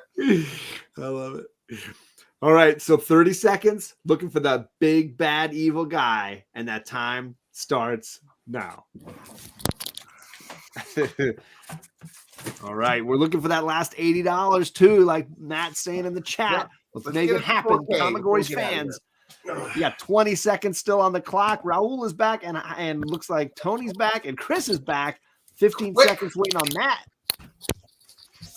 All right, still 10 seconds. 9, 8, 45, 7, no, 30. That's right. 6, 5, 4. Where's that? There he Oh, is. look at that. Look at that. Sliding in. Looks like he just came from like a cellar. He came up from downstairs under his desk. I got a comic room under the desk downstairs. Ready to go. All right. So we're going to the finals bracket first, and Old Wolf alphabetically. Let's see your big bad evil guy.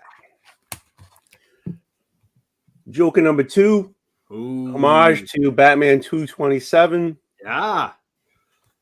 He's so big, bad, evil guy. He's bigger than the house, bigger than the cliff. That's how big he is. He's taller than the moon. That's not the sun like we saw before. See, he admits it. Taking shots, man. Rigged. So this is a big, bad, evil dude with a hat. With a hat. Well, you got to have really fashion. Well, let's see what Hialeah Comic Bros got to go against that. Bro, that's just an artist rendition, bro. That guy. He's not a. It's Neil Adams, man. It's a Neil Adams. This guy's a big bad guy. Yeah. The big bad things on this cover, and now he's going up to his big bad throne. Okay, and that's the big bad guy. He tore up Spider-Man, Thor, Hulk, Cap, Iron Man, and he's just going up. He looks a little short there, guy. But that's respect, son. He's going up to his throne after he laid big bad pain on all these guys. Bro. He still looks a little short. He's all elbow. Argue that Joker is taller than Thanos.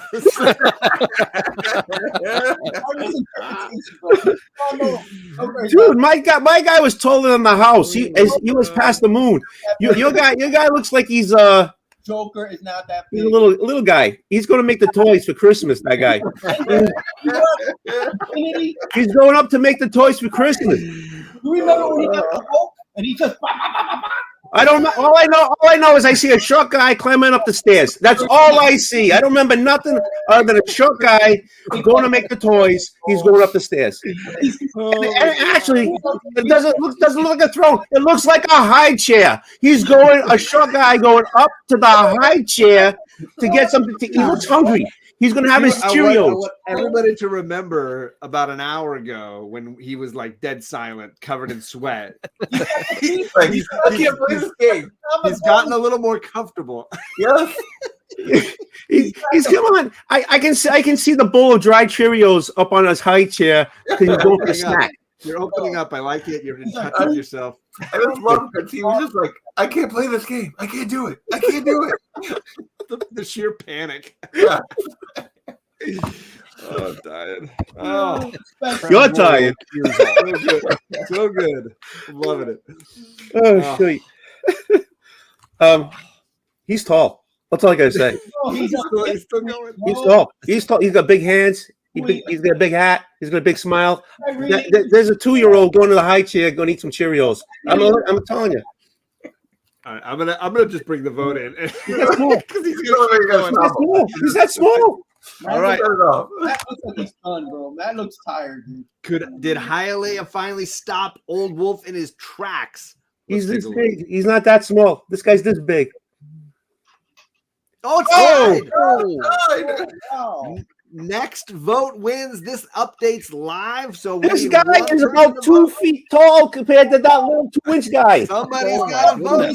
Come on, he's a little guy. He's a little guy. Hialeah! There it is. Pulling the screen down. Hialeah! Boom! Oh my gosh. I love it. Oh, I love it. Oh, jeez. This is what we're here for, folks. This is what we're here for. Right. Tony sweat. There you go. All right, so let's jump over to the other bracket. We're doing reverse alphabetical. So boy who had 7 is getting to go first with his big bad evil guy. All right, I'm making up for the moon. All right. There it is. Big and a bad guy. There it is. Big bad. Nice. Yeah, I just love that cover. It's such a good cover. It's insane. He Yeah, looks he looked just so crazy right there. And the reflection and the knife, so good. Look at that. Look at that grin. Yeah, man. That's like Tony tonight, man. Yeah.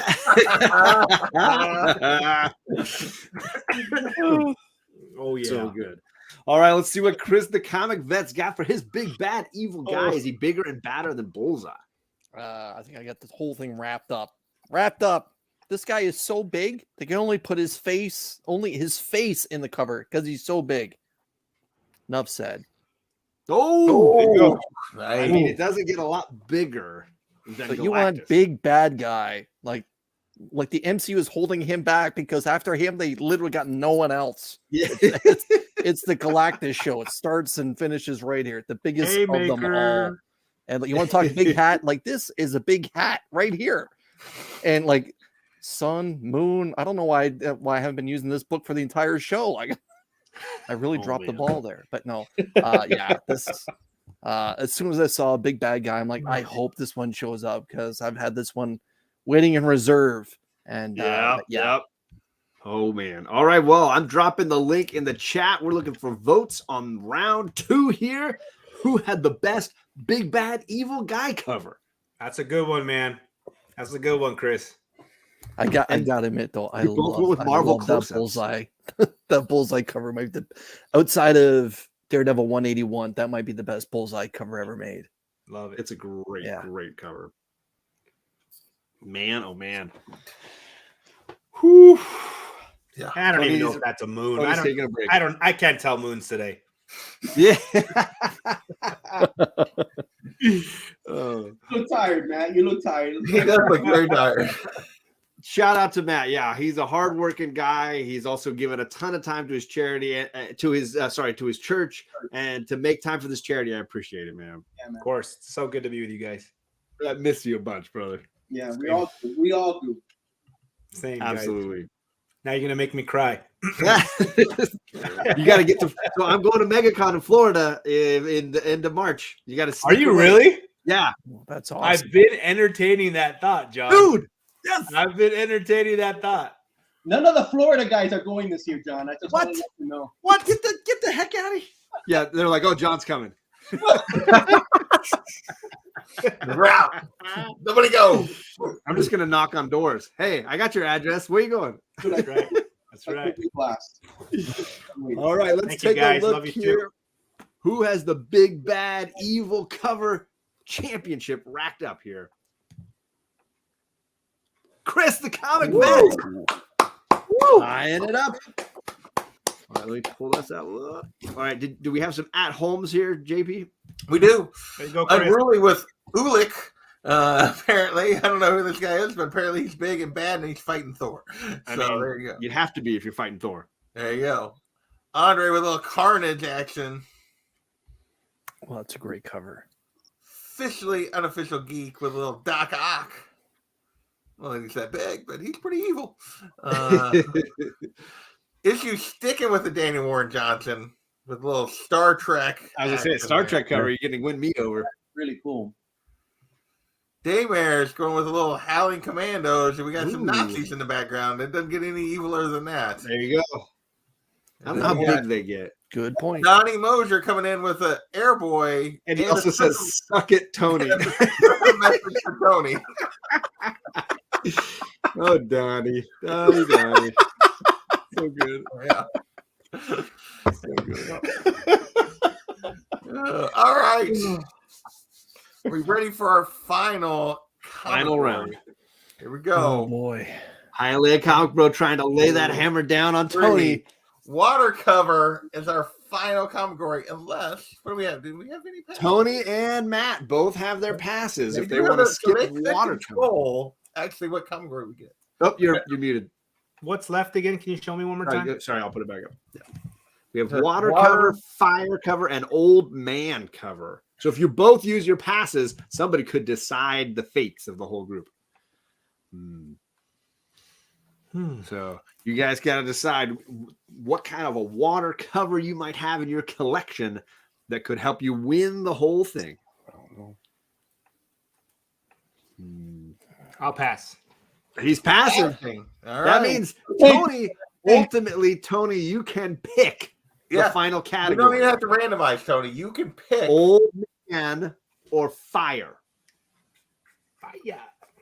I'm just going to take that down. Old man or fire cover. He's looking at him thinking. He's like, well, I got this. I got that.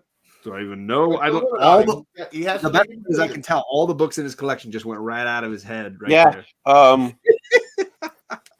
It's good. Old man cover. Yes, Old I'm man. so happy. We got old and wolf. Damn it.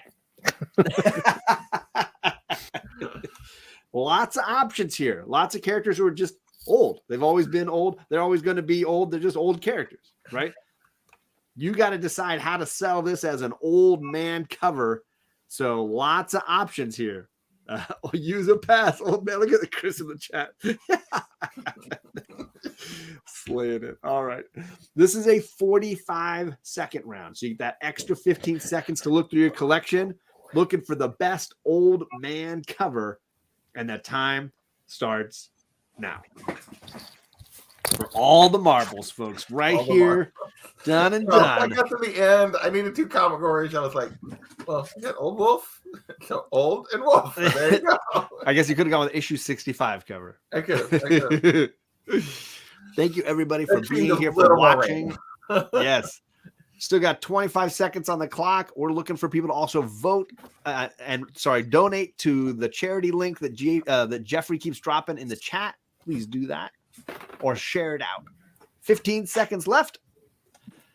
Coming down to the wire for Chris and Tony. 10, 9, 8, 7, 6. They're both back. I love it. Nobody got beat by the clock tonight. I like that.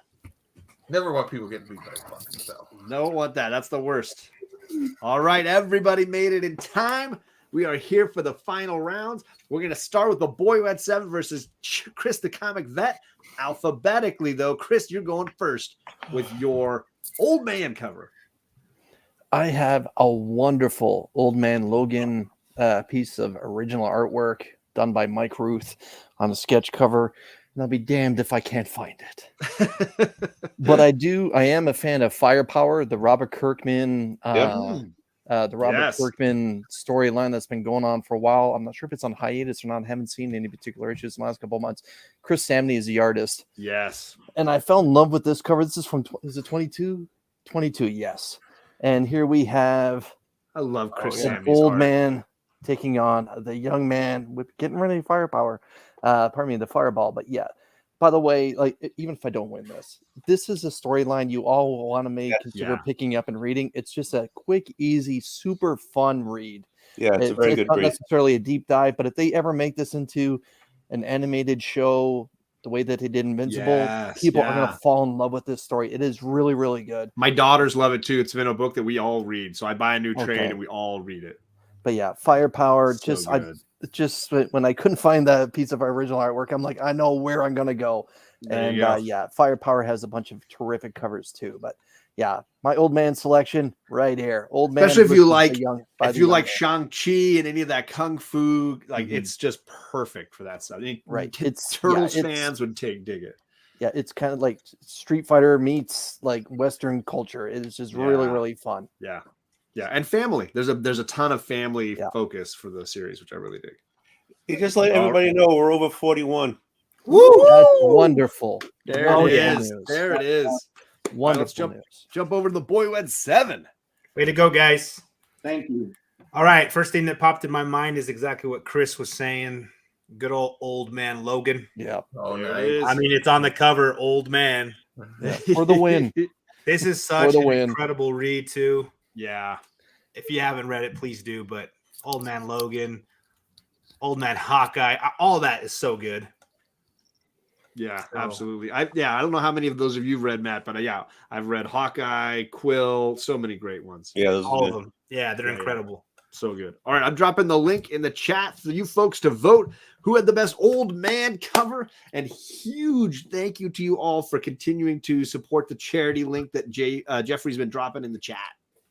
Yes. Oh man, oh man, oh man. And just in case I forget, I want to thank all you guys. I really appreciate this more than you know. Thank you. Our pleasure. Pleasure. Thank you, Tony, for pulling this together, getting us all to come together and do this. Yeah. You know, you put a lot of effort into this. You've eaten a ridiculous amount of ramen. I still got a bowl. I'm behind, and I still got a bowl there. No, just be done with it. Don't do it. So do it to yourself. So good. Do it to yourself. Kudos Yes. to you, Tony. That's terrific. Chris, I do want them to do Old Man Murdoch. They do need to give us Yes. that series for sure. Yes. And what's up, Perry? Good to see you, Perry. Perry. All right, so click the link and vote to get that final round here in the books. Let's see. And stick around after. These guys may need to bounce to get food and stuff, but afterwards, we're going to do some giveaways, give some things away to awesome people in the chat who have been donating all day. And I was so waiting for that fire one to be picked. I had it good to go, ready to go. Like, by the way, everyone, last year, terrific storyline also came out was Dark Spaces Wildfire. It was on the IDW brand from Scott Snyder. I had this glorious firefighter that's lit up, ready to go. But, you know, that is a great cover. You know, but Old Man Logan just showed up and kicked my ass. Yeah. The way that it should be. Well, let's see if you. You not talked about We'll that. see, man. We'll see. Well, let's see what happened in the final votes. There it was, as predicted by Chris. Two.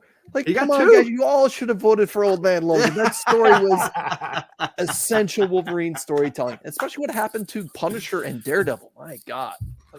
Yeah, absolutely fantastic. Yeah. And again, I think they've done a great job going back to it again, like Avengers of the Wasteland and things like that. Yeah. Really good stuff. Old Man Oh, yeah. Star-Lord. That's good. Yeah. Good Or stuff. Dead Man Logan. Yes. Yeah. All right, let's jump to the champs book, bracket, the finals here. We're back to alphabetical order. So Highland Comic Bro, let's bring that heat. All right, I absolutely love this cover. I fell in love with this cover. It's my favorite old lady cover, and it's an old lady. What? Zombie. Holy cow! That's crazy. Grandma Zombie, that is, baby. Yeah, great. Wow. Great.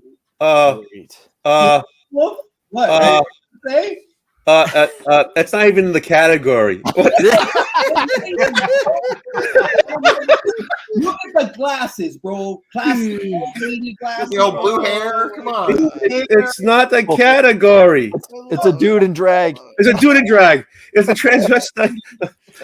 Well, then, Tony, let's put your words where the mouth is. Can you beat it? That's the real question. I don't know if I can beat it, but at least I'm close to the category. Hold on.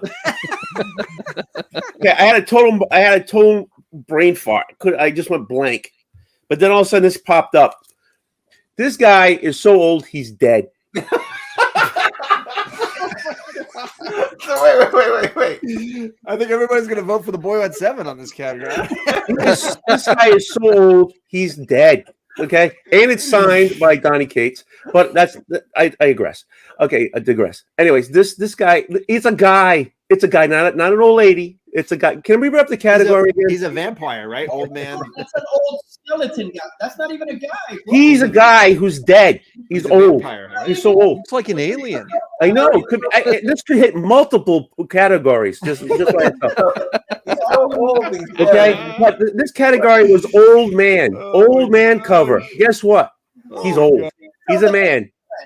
He's not a guy in drag. He's not a guy with the wig and the bad makeup job. This is a guy. Old man cover right here. Wheelchair. Old man cover. I'm a sleepy reader. That's an old lady, bro. Yeah, yours is an old lady. This is an old man. My old lady's better than your old lady, bro. You haven't met my old lady. Don't even go there. Dead. How much younger than you is he? I dropped the link in the chat, folks. You got to tell us who blames. Don't even go there about my old lady. Okay, yeah. But anyways, this is an old man cover. is the old lady cover. That is not an old lady cover. It's an old man. What's the category? Old man cover. That is not an old lady cover, bro. Stop trying. That's right. It's an old man cover. Old man cover is the category. Old man. My man. Causing I got issues pain. You're causing him pain. He's an old man. That's what it is. It's an old man cover. Look right here. It's an old man. Old man. Old man. Old man. This old lady beats that old lady, bro. Yeah, it would if it was a lady, but it's an old man. Lady, bro. For the record, technically, they're both dead. I just want to say for the record, technically, they're both dead. This is But this old Neither man. one of them are alive. He's so old. got You the didn't, side- you didn't specify how old they could Salt be. and pepper. You said old man. This is an old man. He's so old. He's dead. Bobby is not alive. He's dead. That's a skeleton. That's how old he is. I think we should have went with the prior cover. Old man vampire versus old woman. Old woman zombie. Yeah. You didn't specify there was an age limit on old. And you didn't specify they had to be breathing. You just said old man cover, and I gave you an old man cover. Classic old lady classic, bro. Yep, This is see? a much better cover. All right. Did anyone vote? I mean, I don't know. We're gonna find out in a second. I'm sweating here a little bit.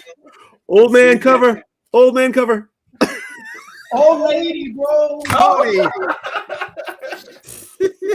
Got him on the technicality.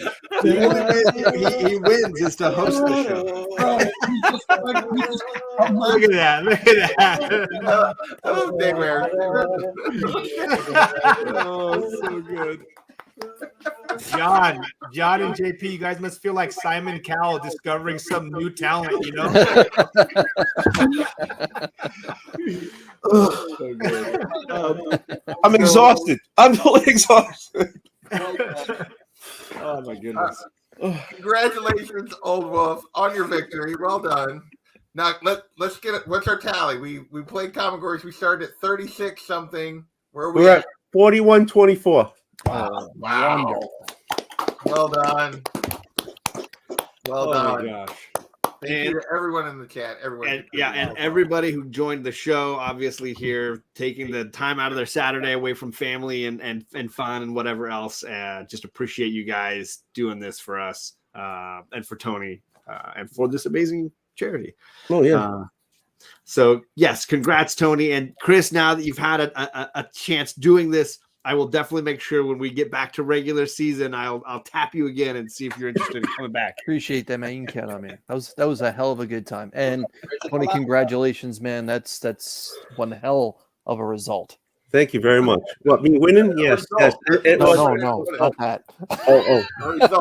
I appreciate that. Thank you. I'm exhausted now. Yeah, good. That's what we wanted.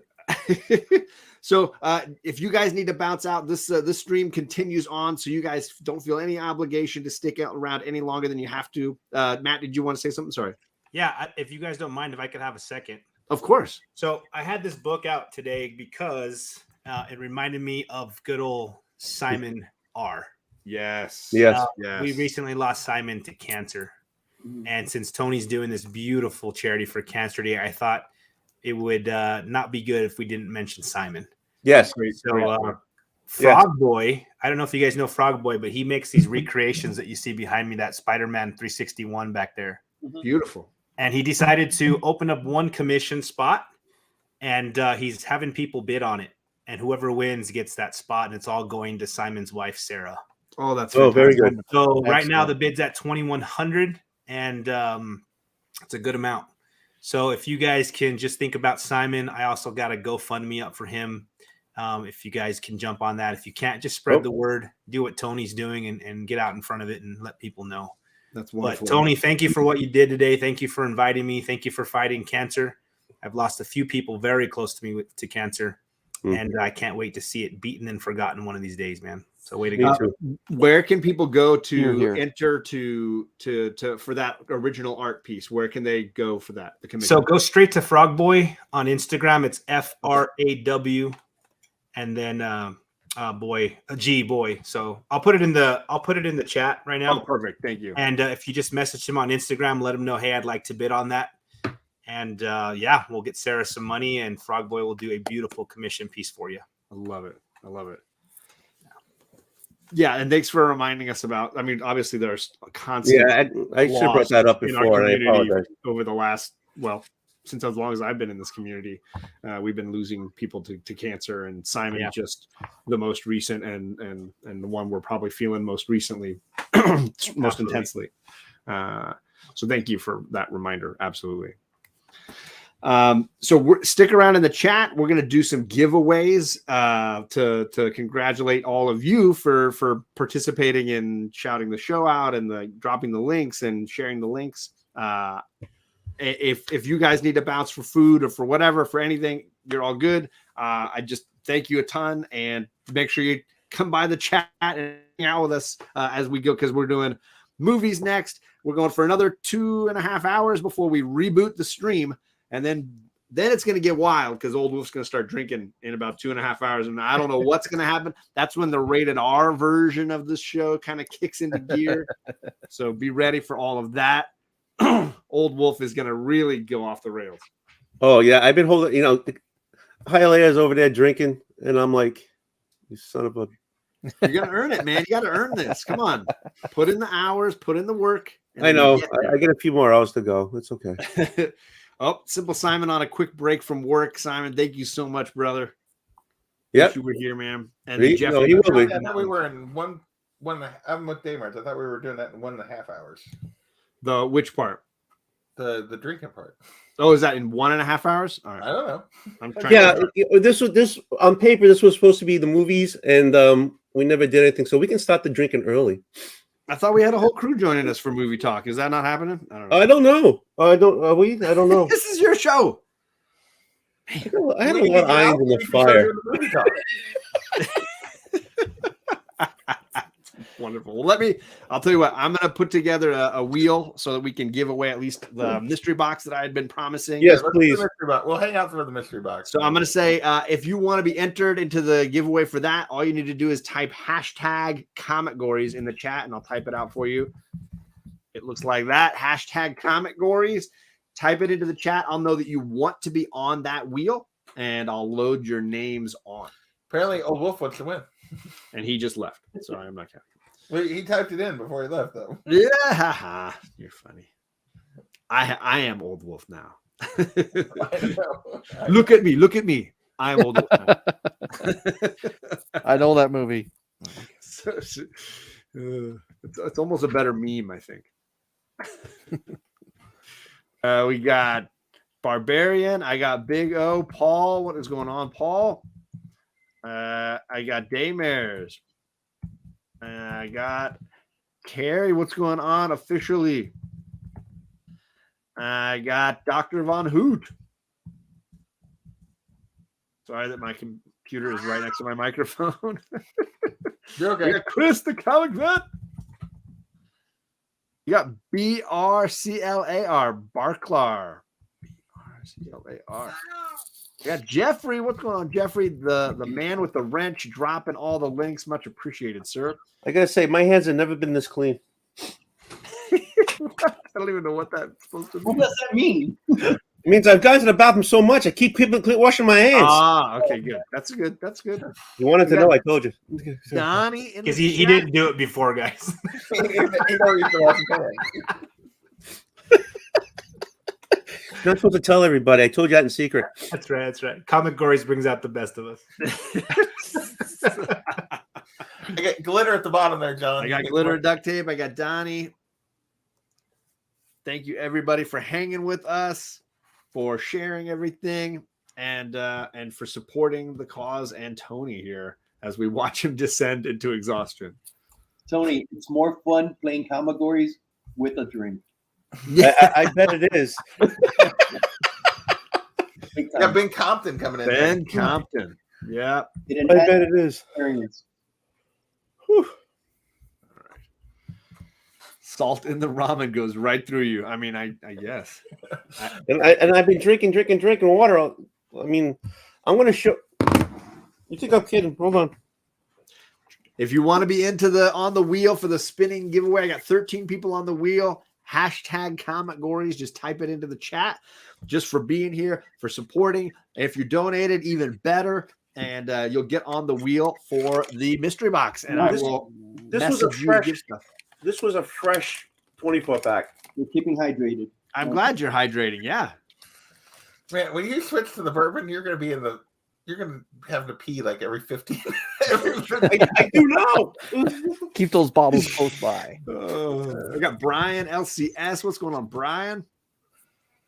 Awesome community supporter and creator. I got you, Brian. So, Tony, now that you've played, now that you've won, are you feeling any differently about Comic Gories? Still gives a shit out of me.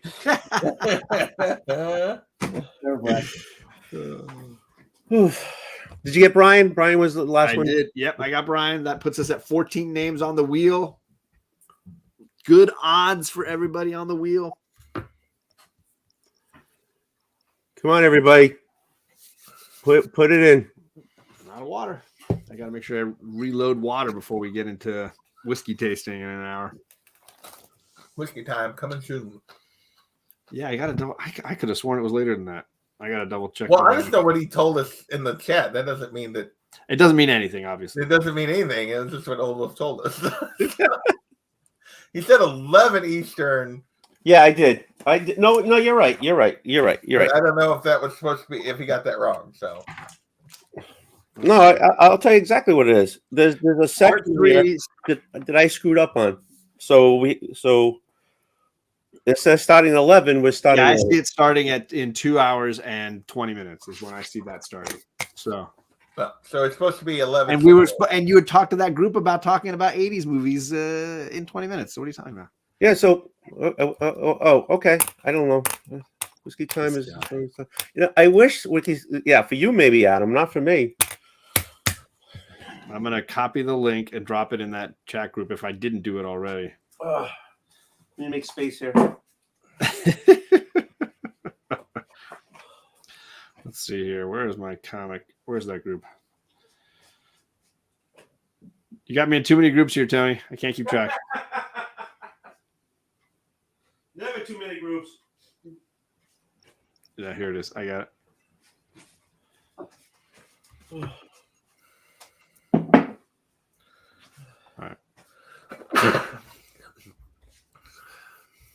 Quick enough to get the meat.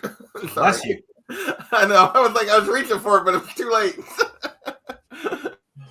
Is this the group that's doing the whiskey tasting? Yeah. No. Movie discussion. The whiskey tasting group is. Everybody's got the link now. I sent it to a bunch of people. Sorry.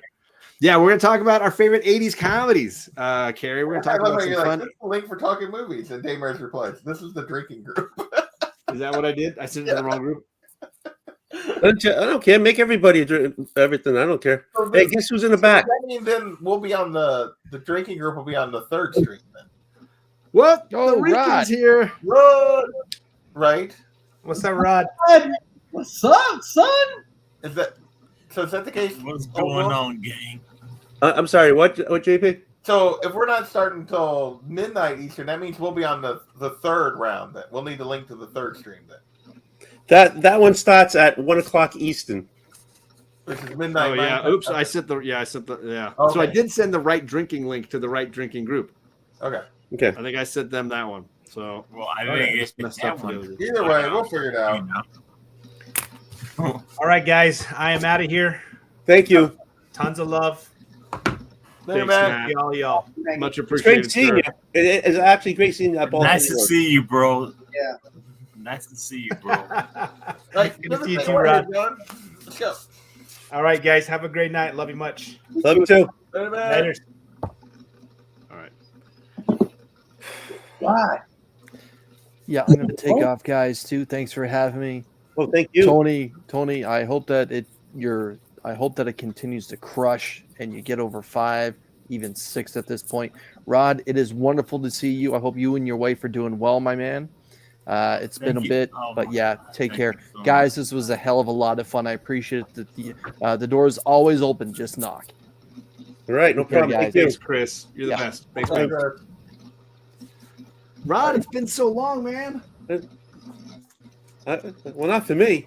What is going on, man? We got JP, we got Hialeah, we got my man Wolf, we got my homie. This guy does not need an introduction. Oh, yeah. How are you feeling after that Lamer Frame reunion show, man? That was amazing. Well, that was pretty cool. I still got the books that whoever wants them. So that's awesome. Are we sipping or? We're gonna talk 80s comedies here in just a second. I'm gonna share screen. I think we got. I'm gonna. Let's see here. Where's share screen? I don't think Simple Simon is doing the right hashtag, but I'm still gonna add him to the list. No wait, he's in. I'm not sending him to Australia. What am I thinking? What? Get out of here. What? All right. No Australians. There we go. Yeah, no Australians. All right, there is the wheel for the Comic Gories giveaway that I'm doing. The mystery box I'm going to put together. It's cold over here in Florida. Your mouth shut, Rod. Oh, I'm cold, man. I got the jacket on. Oh, Raul just took his jacket off. What are you talking about? You know what, Rod? You know how warm it was? Your Lee is like, whatever. Hey, Rod, you want to know what the temperature was when I went for my run this morning? 19. 19. Well, Rod escaped Philadelphia for a reason. What's okay, go. I'm gonna shuffle the wheel. Like 40 over here, man. 40. All right, we're gonna spin it one time. We're gonna give away a mystery box to somebody here in the chat. Thank you all for coming. Thank you all for hanging. Thank you all for just doing a lot for this. Oh God, this guy. David! Adam with the win.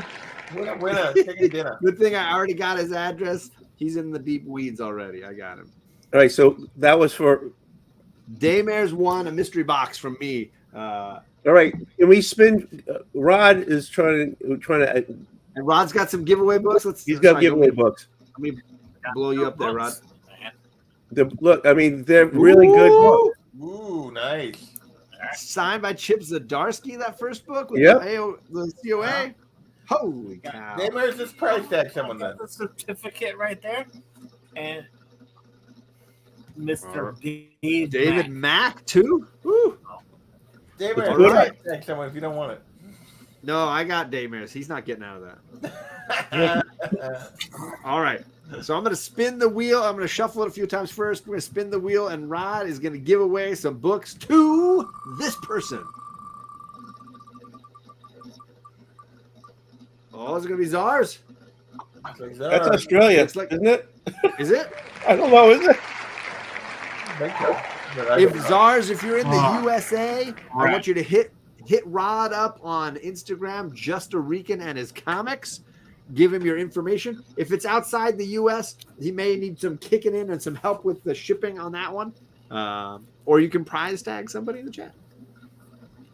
There we go. Jeez. Of course, it had to hit me without the. God, man. Good Lord, man. So he's saying he's gonna hook you up with the shipping. He's gonna connect with you on Instagram. You just gotta pay. Thanks, John. I'll connect you with free shipping. God. All right. We got him. Oh man, that was awesome. Right. This signature on David Mack is worth more than anything. All right. So I'm gonna bail. I will be back later, Tony. We will see you guys. You guys have fun talking movies for a little bit, and I will be back. Okay. Later. Where's my notes? I'm out too, guys. Hey, thank you so much for the invite, man. This is always a blast. Oh, it was awesome seeing you, man. We have a new person that's hooked. He's got to be on Kamigori soon. A monster was created tonight, guys. But man, honestly, man, this is amazing what you're doing. Well done, everybody that's involved. You live long enough, and you're going to be affected by cancer. Oh yeah, definitely. It took me 44 years to get sucker punched with cancer. Sucks. Awesome job, guys. Thanks so you. much. Thank man. you for being I here. appreciate it, brother. Well done. Good night. Night. Let's see, what do we got? Daymars with a question. It's a little over 2 hours. We're gonna go for about 2 hours, just hanging, chilling, talking. I'm gonna reload all my beverages. I'm gonna make sure Tony gets some bathroom breaks, and we may be joined by a few awesome friends in the comic community who want to talk 80s comedy movies. All right. How you doing, Tony? I'm locked and loaded, ready to go, man. Yeah, you already got some favorites you want to talk about, Rod? I don't care what we talk about. I'll just jump in. He just locked and loaded. He's like, I'm just here to drink and just hear the people. Oh, Tony, do you need Let to me get get a drink anything and or I'll do be anything? I don't have to pee right now. Thank you for asking. All right, well, I'm going to go use the restroom, and I'm going to go get some stuff together. So I'm going to put myself backstage, and you guys can chat for a bit, and I'll be right back. Okay. All right. So, hey, Rod, how you doing? What's going on, dude? Oh, everything's going on. It's been a great time. I'm starting to get to that wall. I haven't really moved around a lot, and I've been here since 7 this morning. But this is worth it. So I'm doing good. I'm doing really good. I'm going to show that. Yeah, great, man. I'm trying. So I'm going to show the video again. I know I've done it. Probably everybody knows these 2 videos by heart. But I just want to make sure everybody knows what's going on. Okay.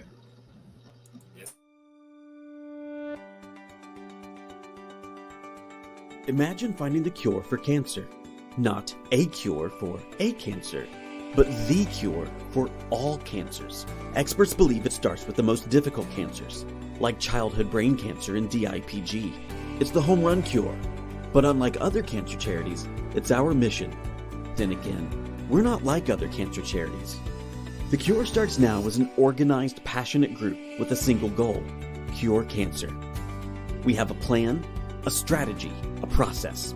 We don't throw darts at a wall and see what sticks. We research the why, the what, and the how, all with the end game in mind. We innovate, we spark change, taking chances on new ideas when no one else will. We are open, we are efficient, effective. Breakthroughs cannot and do not happen in a bubble. There has to be collaboration, communication, and never duplication. And all of this is working. We have funded new drugs and treatments, bringing them to trial 3 times faster, innovated drug delivery methods, established the first comprehensive database of childhood brain cancer, and built one of the first virtual hospitals, bringing expert treatment and care closer to patients. And it's making an impact, as survival times for the deadliest of childhood cancers have nearly doubled. So don't just imagine the cure for cancer. Be the change that finds it. The Cure starts now.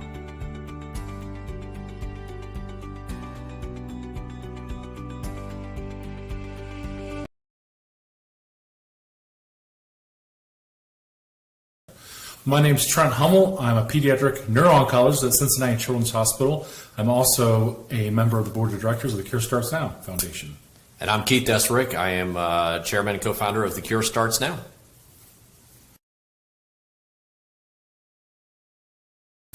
So what is DIPG? Well, obviously it stands for diffuse intrinsic pontine glioma, but what does that actually mean? Can you tell us? Yeah, so let's break each of those letters and corresponding words down. Diffuse means it's spread throughout. Intrinsic meaning in, and pontine references a certain anatomy in the brainstem, the pons. And glioma refers to the type of tumor or type of cancer that it is. Now, what is the pons? I mean, tell us. And what the pons is the area of your brainstem. And the brainstem is the bridge between your upper cerebral cortex, or your brain, and your spinal cord. All your nerve endings go through there. It's a thoroughfare of every nerve that goes through there. A lot of your, what we call autonomic, or things that you don't think about, so heart rate, breathing, all are centered in there. So when you have a DIPG, you can't operate. You can do biopsies very carefully, but you cannot resect this tumor and take it out, what we call en bloc. You can't just take it out. Now, and then obviously that's the diffuse element of it. Correct. Because we're not talking about a tumor mass per se. Sometimes we're looking at a tumor that will actually grow around each of the nerve cells. Exactly, as well. and how I describe it to my patients is sort of take a jello mold of your pons, if you will, and the tumors are basically like peppercorns scattered throughout. And if you try to resect or take out those peppercorns or those tumor cells, you in fact take out your pons, which is not compatible with life.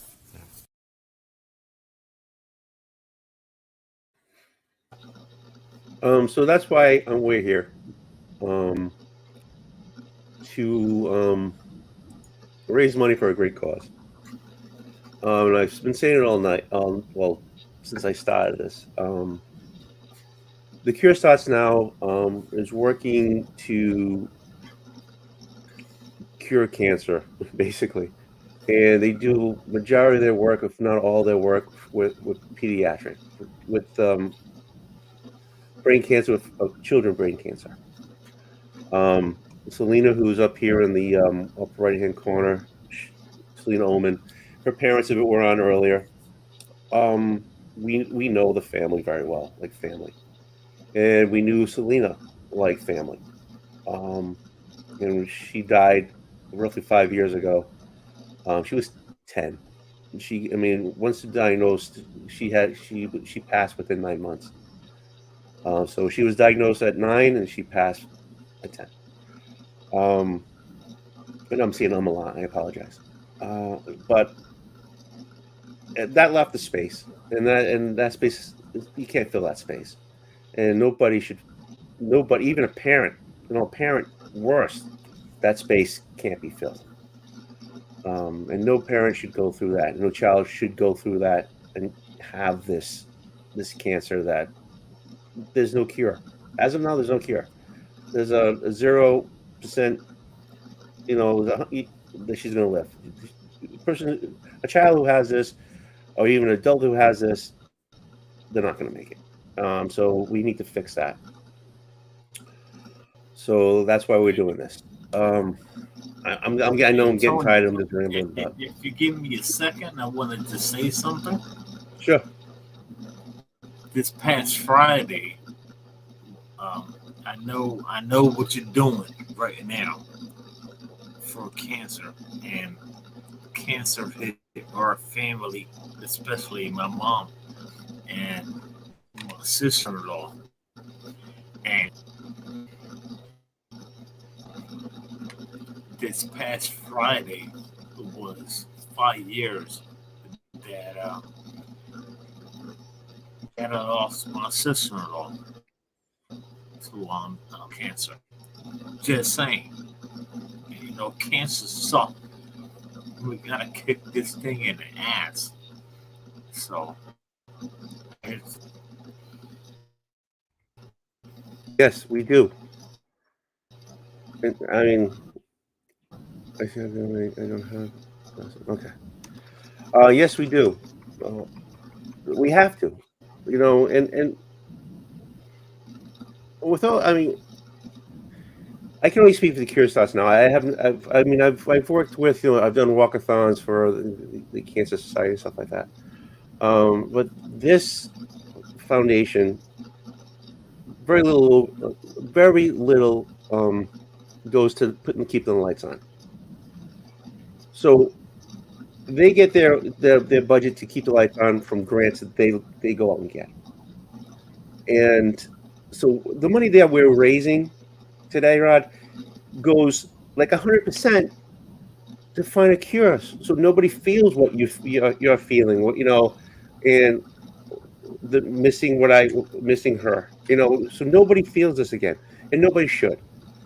Not a parent or not of a 9-year-old girl, not the 9-year-old girl.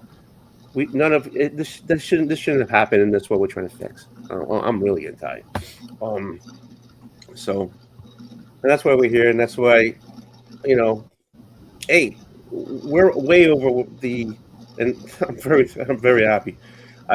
My ceiling on this was 2,500, and we're past that. And I want to be able to raise the ceiling again.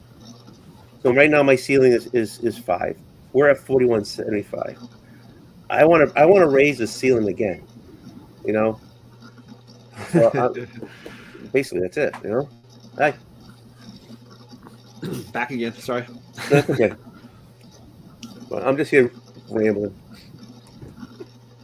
That's basically what the rest of the night is going to be. I mean, right? There's no not that, right? Yeah, I know. You're just going to get more and more toasted as you go. Oh, I'm toasting. I haven't drank. Oh wait, I'm lying. I had one beer, and that was that. You did with Gray Man. With Gray Man. That was a great show. Too. Hold on 1 second. Okay. I did pour myself a little something. Yeah, no. I have to hold out until we're doing the next stream. Yep. Well, I'm not going to drink a ton of it, but it's nice to have something. Oh, of course it is. So we'll see how many of the movie guys come in for this chat here. But it is nice on a Saturday night to just talk movies, and you picked 80s comedies. Yeah, and when you picked that category, was there a movie that you're like, I just really want to talk about this movie, or this person? Was there a person? No, I don't know if it's what came to my mind, because I think the 80s comedies were just funny. They were they're a great time. You knew you were going to have a laugh, and it was just you were going to laugh. There was going to be one character, that was the main character. You guarantee you were going to see some breasts in the 80s. In the 80s, I was like, that was going to happen. So so 80s were great. 80s comedy were great. That's so good. For me, it seems like the decade that is built on the backs of Saturday Night Live. Yep. You talk about that era of 80s, that first sort of alumni group coming out of Saturday Night Live, your Bill Murrays, your Eddie Murphys, your John Belushi's. You have this crew that comes out, and I think they absolutely change movies and comedy movies in particular. Oh yeah. So I feel like that's what jumps to my mind is I instantly think Saturday Night Live to my head, but that's me. Well, yeah, I mean, because you had Bill Murray. Bill Murray did a lot of them, right? Yeah. Stripe and what is it? Spies. Mm-hmm. Anyways, then you had Chevy Chase doing theirs, right? Dan Aykroyd. Eddie Murphy, you said. And Belushi, I mean, obviously Blues Brothers, you talked about what Belushi was doing at Animal House. So, Chaos, we're basically segueing casually into our discussion about great 80s comedy. So for me, David, the same way. I didn't think about Richard Pryor, but as far as SNL guys, Murray and Murphy, yeah, they ruled that decade for me. Oh yeah, yeah. Stripes, and then 48 Hours, I mean, it was a comedy, but it's also a crime movie. But It's an action comedy, but much like Beverly Hills Cop as well. Yeah. For Eddie Murphy. Well, I'm not prepared for this. I was just having a talk. You just have a conversation, man. All right. Yeah, I know. So for me, Saturday Night Live is where I start. And you mentioned Chevy Chase. Obviously, Chevy's got a lot of great comedies in that. Well, Chevy Chase was basically the first team on Saturday Night Live. Yep. He was in that group. Yeah, he didn't last long, though. Carrie is mentioning Caddyshack, which is like obviously Murray and Rodney Dangerfield. Chevy Chase in there. Rodney Dangerfield, obviously a big comedian at the time. But for me, I always seem to be finding those original Saturday Night Live guys. You mentioned Spies Like Us, which is Chevy Chase and Dan Aykroyd. It's that era of guys that really were hitting on the chord of comedy for me. I don't know that it was an era really ripe for female comedians, and I'm trying to think of like female comedians was in my head after you picked this category. I was struggling to come up with great female comedians at the time. There's movies like 9 to 5, but like movie as far as like comedy actresses, I don't know that it was a great heyday for them. I think they've come into their own more in the late 90s, early 2000s. But that was just something that popped into my brain as I was considering this topic. I loved Working Girl, great comedy with two great female characters in that. With Joan Cusack as well. Joan Cusack, queen of comedy for a lot of people. And for me, Cusack in general, the last name Cusack, you give me John, you give me Joan, you give whatever. John Cusack, wasn't that like what a waste? Better off Dead and One Crazy Summer. And, John looks like a long lost member of the Cusack family. I would happily take that. That is a compliment, big time. Man, JP, why you always gotta hate? Why you always gotta hate, JP? Let's say Rodney, breakout movie for him. Ghostbusters. Bette Midler. Yeah, obviously Bette Midler was in her comedy phase big time. True, very true. Better Off Dead, yep. For me, yeah, Cusack with Better Off Dead was like, and then he did what was it? The Sure Thing, where he's on the road trip across Rob Reiner's movie where he's traveling across the country with Daphne Zuniga. Classic. Hey, John, just FYI, the link you sent to the drink and movies chat is the third link. I sent them two. If you look, I think I sent two. It's the second. I even said wrong link, I think, at one point. Okay. So, well, I didn't listen to that, and I clicked on it. So, yeah, it says link, and then it's like wrong link, and then it was the other one, and I said this is the one to talk movies. Sorry. Well, I sent it to the BVS group. The drinking group. I sent them the next link because they're gonna need the one that starts in 2 hours. The drinking group doesn't start till 2 hours. I believe that's the facts. Oh, whoa! I mean, there's. Let's just be honest. There are no rules from here on out. It's all just like catch what you want. You can drink. If the drinking group want to just jump in and get started, look, Rod's already getting going. Look at him. Rod is blind. He's the daredevil. He is. Look at it. I love it. It has been a while since I've been on stream with you fools. And I'm already regretting it. How long until your lady starts telling you you're too loud? When he's doing the blind guy impersonation? Jim, man. Oh goodness. All right, let's do an over/under, gang, starting now, on how many times Tony is gonna leave this stream to go pee and just disappear. And who knows what? I mean, if he mutes it, it's pretty much a guarantee. Yeah.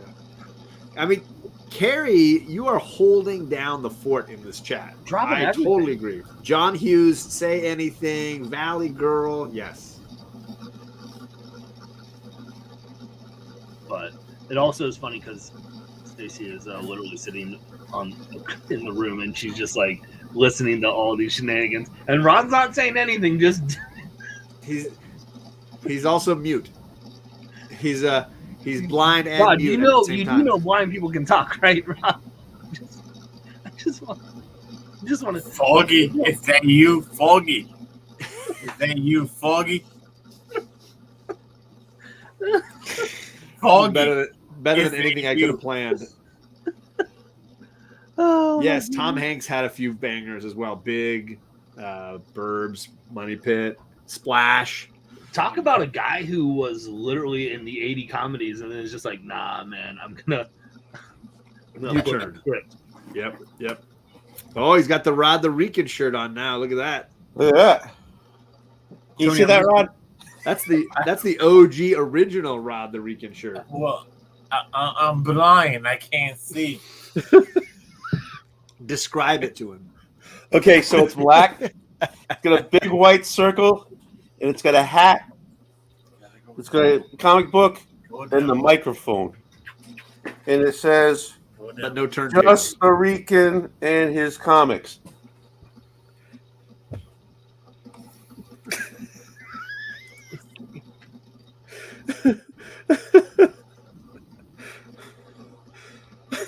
There's no way you can see the screen with glasses on, right? There's no way. Oh my goodness. Short circuit. That's a good one. Wait, is batteries not included? Would have been 80s, right? It would have been right there on the border. It might have been 91. Oh, but don't no, you dare. It's got to be 80s. that's not wrong. Probably. Let's see here. 87. Boom. I don't know why. I guess I do know why I thought the battery's not included when she said short circuit, but it's like, man. So Are you okay, Tony? You doing all right? My shoulder pops out. So no, this is an interesting question. I want to hear the chat's opinion because when I was looking at top 80s comedies, Back to the Future always is listed in the 80s comedies, and I struggle to list it as a comedy. Why? Why? Because it's science fiction. It doesn't come. So is the batteries not included? Sure, I haven't seen it for a while, so I'm not really going to defend it. So Or Short Circuit, or they're little spaceships. I'm not saying you can't have a comedy be a sci-fi, but I think for me personally, I don't know. I don't know if it's as much of a comedy. I think when that question, it's a question about how we define genre and prioritize. Because I know that I got a ton of grief for calling Beverly Hills Cop an action movie, and people were like, "It's not an action movie; it's a comedy movie." And I was there like, a car chase? I'm like, it ends in a big shootout where he kills the bad guy, like with a gun. Like, I don't know how I'm going to call this a strict It's just a comedy. Like, there's a ton of gunfights and shooting and people dying, and Well, and I think it was Beverly Hills Cop was one of the original kind of action comedy movies, because now you get it all the time with absolutely with Rush Hours and things like that, like of action comedy. But I don't, I find Ghostbusters more of a comedy than I would say Back to the Future. Yeah, and I think it's the truth of the debate is it's how strictly do you like to draw those lines. Right. For me, I'm very laissez-faire about that kind of thing. I feel like movies are going to split genres. It's very rare that a movie is strictly just one thing.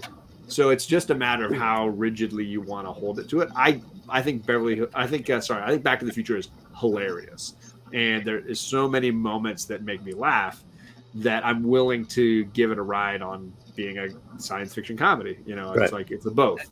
And I think for me where it falls into it of like, if I'm talking about my favorite comedies, I don't know if I'd put it in a favorite comedy movie, whereas in like favorite movies, like it's weird, because you could say like, oh, favorite 80s movies, you could be like, oh, Back to the Future, but if like favorite comedy, I don't know if I'd put it in over like Airplane or something like, as like a Spinal Tap or. So that's an interesting question, because I feel like that was the 80s. It was really before you had the genres, right? Like where they were merged. It was it's this or this. Right.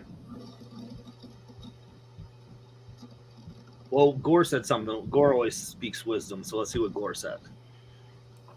I like that I can control the chat. This is nice. I'm usually like, hey, Tony, highlight this. And Tony's like, well, where is it? Well, I had to. I after this, you're not going to be able to. Enjoy it while you got it. Enjoy it while you got it. Smoke them while you got it. Tony, come on, Tony. I've been good. I've been behaving. You've been good, yeah, but I had just for this month I had to up it to business. So you're cutting. I'm gonna cut it right after this. Right back down to you get the free little duck.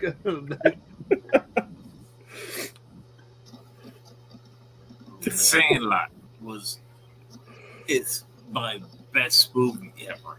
What is? Did you say The Sandlot? That So what can't is- be an 80s movie. The Sandlot? I'm just throwing that out there, man. That's a sports movie. Who has not seen The Sandlot in the chat, in the community right now? Rod, everyone's seen The Sandlot, but we're talking 80s comedy. It is not 80s or a comedy. Actually, I'll say it's a comedy. It's a sports comedy. Yeah. My bad. Officially, You're allowed to break the rules. That's why we bring you on. Hey, Rod. Someone wants you to show your boobs. Who? Officially, unofficial geek.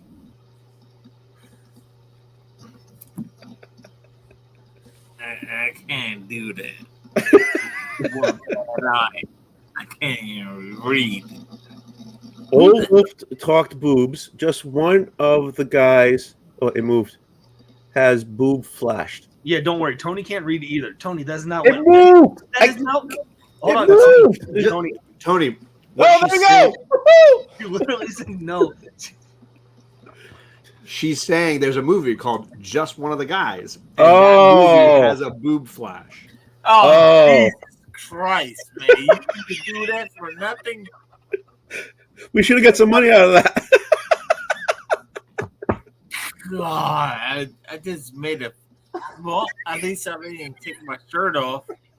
Well, and the missus is just leaving now. Oh. You got some better names. Rod, I love you. Oh. Someone brought up Spaceballs. I think this is a great segue to talk about 80s were all about parody comedies too, right? Like Yep. Spaceballs, your Naked Guns, your Airplane. Their Entropy is just mentioning all of those that I just said, making me look like a fool. Top Secret. If you haven't seen Top Secret with Val Kilmer, you're missing a good one. True. That's a good one too. Yep. Is there a favorite out of the parody comedies for you all that you're like, yup, this is it? I mean, Airplane's a classic. I hate that movie so much. Why? Why? I'm just curious. It's so dry, and I'm just like, I'm like this. Rod, surely you can't be serious. Surely. I don't like Airplane. I don't. I will say Airplane I comes teed second. it up for you guys. I know. I know. I was Let's say, don't call me Shirley. No, I don't call me Shirley. Airplane is second to Young Frankenstein for me. Ah. See, you have a lovely pair of knockers. For me, I'd have to go Spaceballs because I grew up watching the Star Wars stuff so much. And there we go. Spaceballs was highly better than anything than that one. I wouldn't say highly better. I mean, that's your shorts is bigger than mine. Yeah. I'm just saying. Coming to America was a classic. Uh-huh. Well, Eddie had a bunch, man. We The mentioned Royal Stop. Penis is washed. Is clean. Then Trading Places came up in the chat. Yep. And then you mentioned Young Frankenstein. History of the World Part 1 was there. They're making it 2. And we're getting a sequel. Yeah. It's like a 4-night event on Hulu. Mel Brooks is doing it, and it's a who's who of casting. Yeah, JP, I know that it was a 70s movie, but I'm saying he was asking favorite parody movies. If you're saying favorite 80s parody movies, then yeah, Airplane would maybe win, but I don't know what year Airplane came out. That was great. That was great to watch in the theater, actually. Young Frankenstein. I'm positive it was in the 80s. I wasn't born. And JP, thank you for calling out John, because that is what I was talking about was 80s comedy parodies. I didn't think I had to classify it every single time we were talking movies. What are you eating tonight? Nachos. Would you like some ramen? No, I'm good. I don't think I can eat ramen again after this show. I don't think I got a lot to go. Yo, Tony. Yes, I was sir. trying to find your shirt in the closet, Uh-huh. but I can't find it. I don't do laundry. I don't know what the freak is going on. And You're gonna have to buy another one though. what?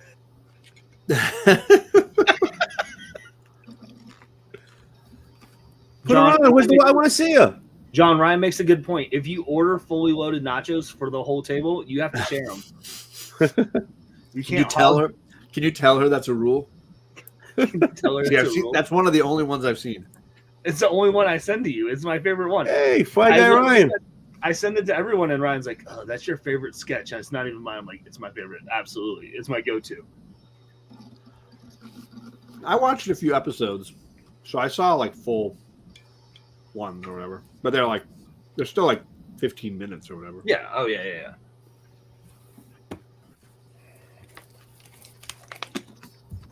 Whoa. Adam, you want them to reboot Blazing Saddles? It wouldn't work. It would It not. wouldn't work.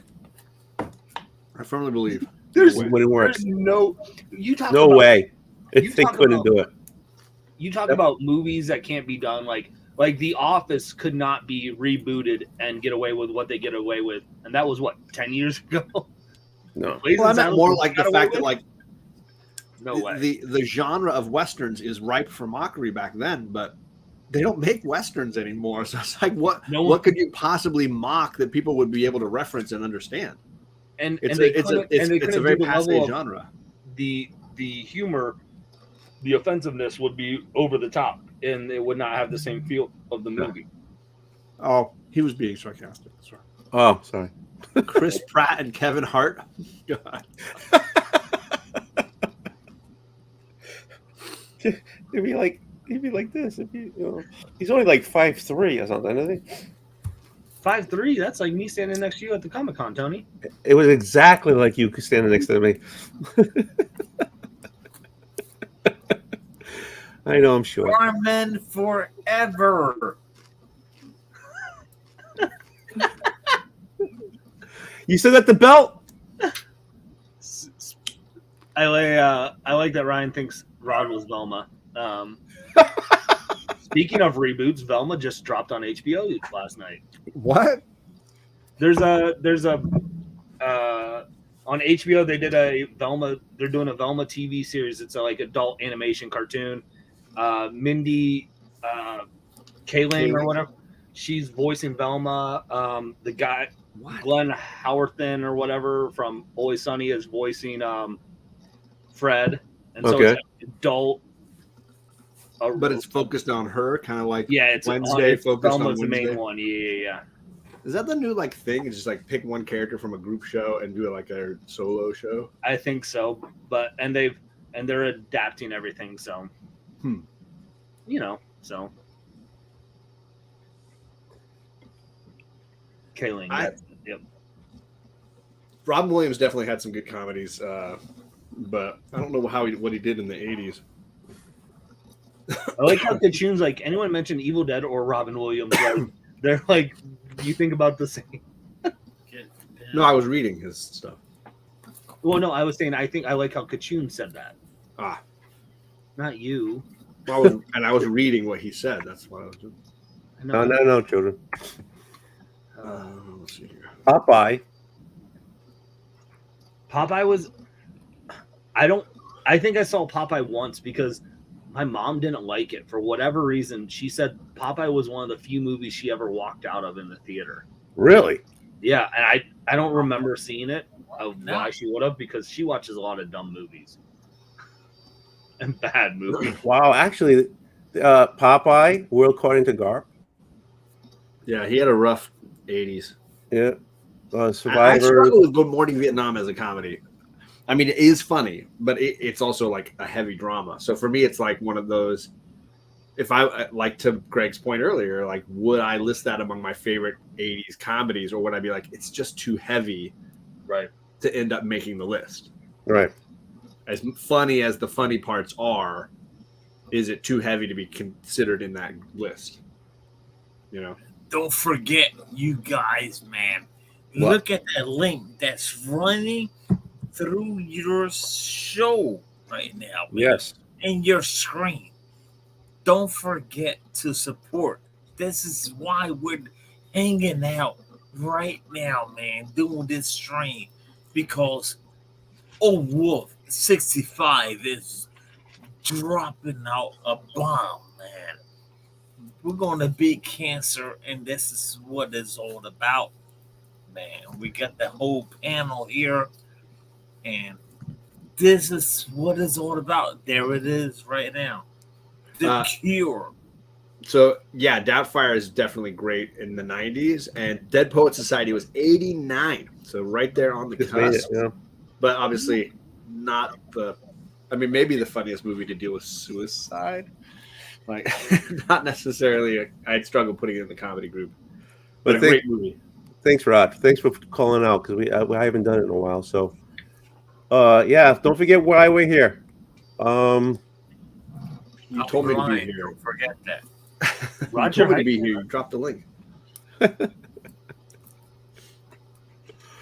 We're so close. I want to raise the ceiling. Right now, it's $4,200. Oh wow, that's awesome. The ceiling is $5,000. I want to raise the ceiling. We have to get this done. See if you can get to 5. Oh yeah. It's gonna be tough because you're entering the dark side of the moon now. You're going into radio silence. Yeah. And your one friend on the West Coast goes to bed at the same time as us East Coasters.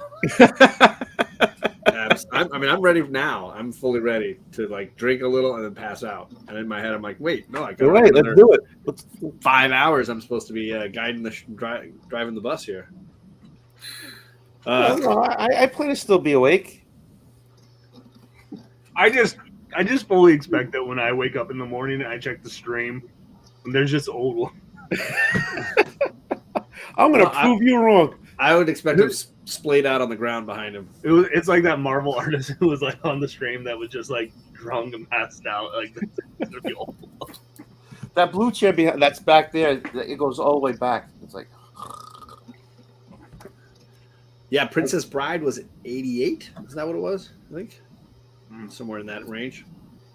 So that would be that would definitely be a good make my list. That would make my list. Princess Bride, Airplane would make my list. Naked Gun, probably. Animal House. Smoking the Bandit 1 was in the 70s. Okay. But Cannonball Run was in the 80s. Totally different movie, right? Totally different movie.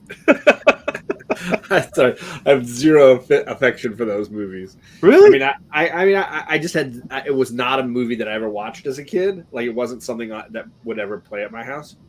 I mean, my dad had a pretty stellar Burt Reynolds mustache, but that was about as far as we went with it. Did he have a cowboy hat too?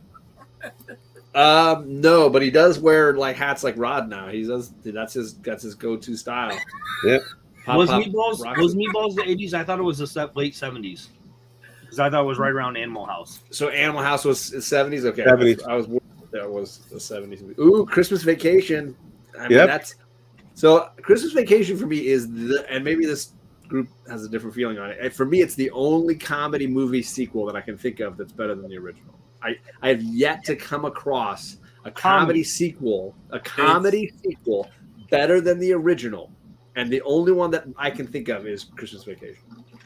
It's the best one ever.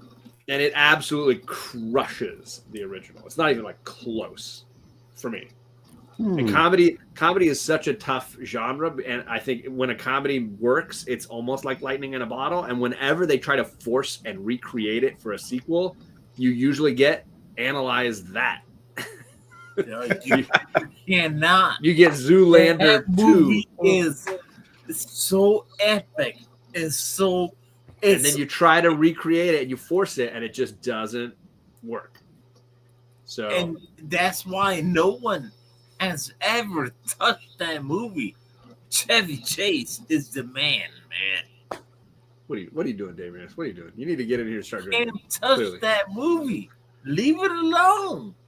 Yeah, I mean, I liked Vegas Vacation too, but your Christmas Vacation just crushes the original films, the original two even. I'm trying to think.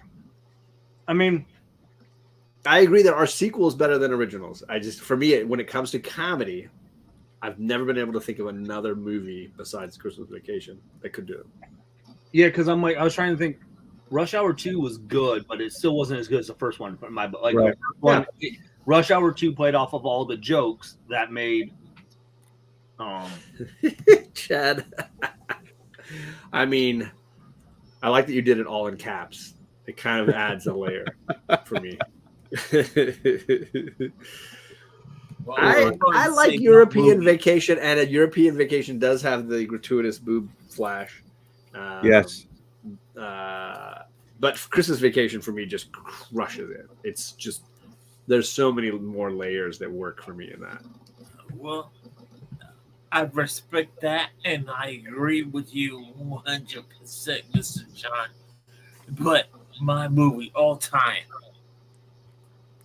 The Sandlot. That is the all-time favorite. I want to know what year that was because I'm thinking 91. So why the Sandlot? Why the Sandlot? Beat that. I know why. Because if you think about it, if you Friends, think about Friends. That's 93. And then you have your friends, and I can look at you guys right now. We're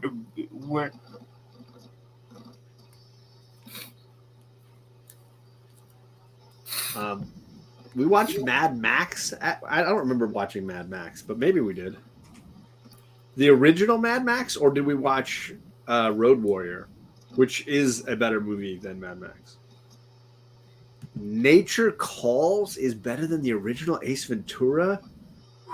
Bold statement, Travis. Bold statement. Oh, it's all about the butt for him. Yeah, So- we didn't watch Fury Road. So Fury Road is the fourth one, FYI. You got Mad Max, you got Road Warrior, you got Thunderdome, and then you got Fury Road. Yeah. This is a tough one because I'm looking now, John. I'm trying to do research, and I'm like, man, these are the list that I have. It has National Lampoon's Christmas Vacation is the 5th best comedy sequel. The 5th best comedy sequel? I'm not saying I agree. Okay. How many movies are on the list? They just did 8. They just did 8. 8 movies. Okay. Let's dive in. Let's dive in. Comedy sequels. 4 is already wrong. I can just tell you, we'll knock it out. They're Okay. saying Bad Boy 3. That's no. Bad Boys 3? Yeah. Is firstly a comedy and secondly beats Christmas what they said. Vacation. I'm not saying See, that's on the that- best list. For me, that's like a straight action movie. Yeah, it's funny, but it's an act. Those are action. The amount of Michael Bay bullets flying in that, like, I don't know that I could qualify it. Okay, wow. Okay, bold statement. Then they said Adam's Family Values. I haven't seen either of those in any time. That's not a bad. That's not a bad call. Because the benefit of what Adam's Family Values has is they give Christina Ricci a bigger part, and she's the best part of those movies. She really nails it. Although, shout out Raul Julia and Angelica Houston. The main reason why I haven't watched Wednesday yet is because I can't stand who they cast as her parents. I was like, those are not the right people. And I'm sure I'd get over it, but holy cow. Carmella. I take it all seriously, Ryan. Come on, man. Okay, sequel comedies. You want a hint? Last Crusade. Did Nature Calls make it? Bueller's pick? Okay. And you said they had Family Values and Bad Boys 3. Yeah. Better than the original. Man. Last Crusade. Indiana Jones as a comedy Oh, I'm just saying in general. is better than Raiders of the Lost Ark. Oh, I liked it. What just happened? Well, don't get me. I love it. Why don't you The give other us? one they list is an animation. I was gonna say, give us some decades or something. What are we doing? It's a more recent 2000 animation. A 2000s era animation. Yeah. Comedy sequel better than the original Toy Story? No. Shrek 2. What? This list is suspect. I'm just telling you right now. And they skirt around the issue because what they had is, I think, is 6. They had Hot Fuzz, which it's in the same trilogy of the movies, but it's not. Yeah, you can't count Hot Fuzz as firstly, it's not better than Shaun of the Dead. But secondly, It's up there. Hot Fuzz though is pretty close. It's a great movie, very good movie. It's pretty freaking close. When he just, if you ever fire your gun up in the air, and go, ah, you can't. The number one movie they had was Borat, and because I think what they're doing is they're saying Ollie G movie was the original. Get out of here! I told you that's cheating. That's cheating. Yep. I don't like this. Borat.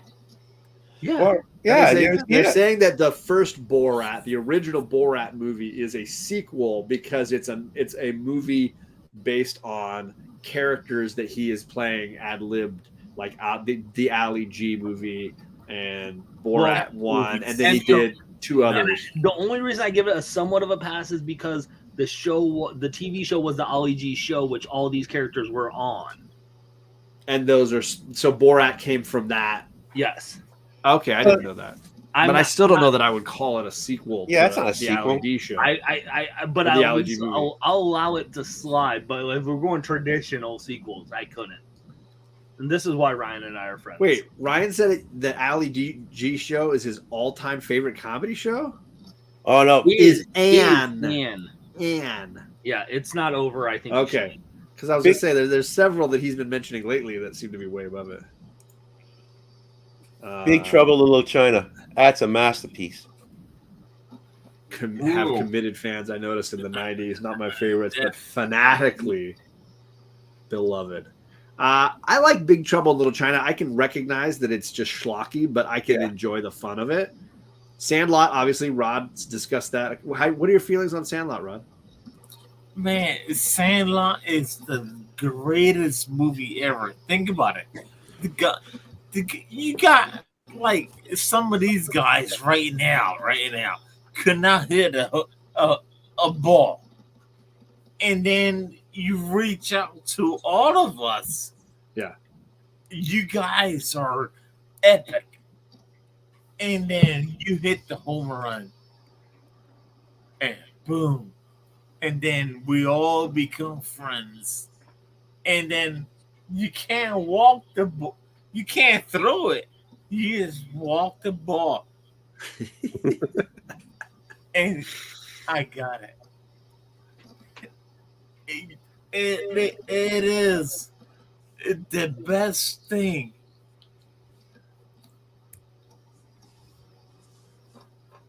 You know, I've never actually seen that movie. Are you all right, Rod? Yeah. It's friends. Missing them? Some of the emotions. I look at you guys, and it's friends.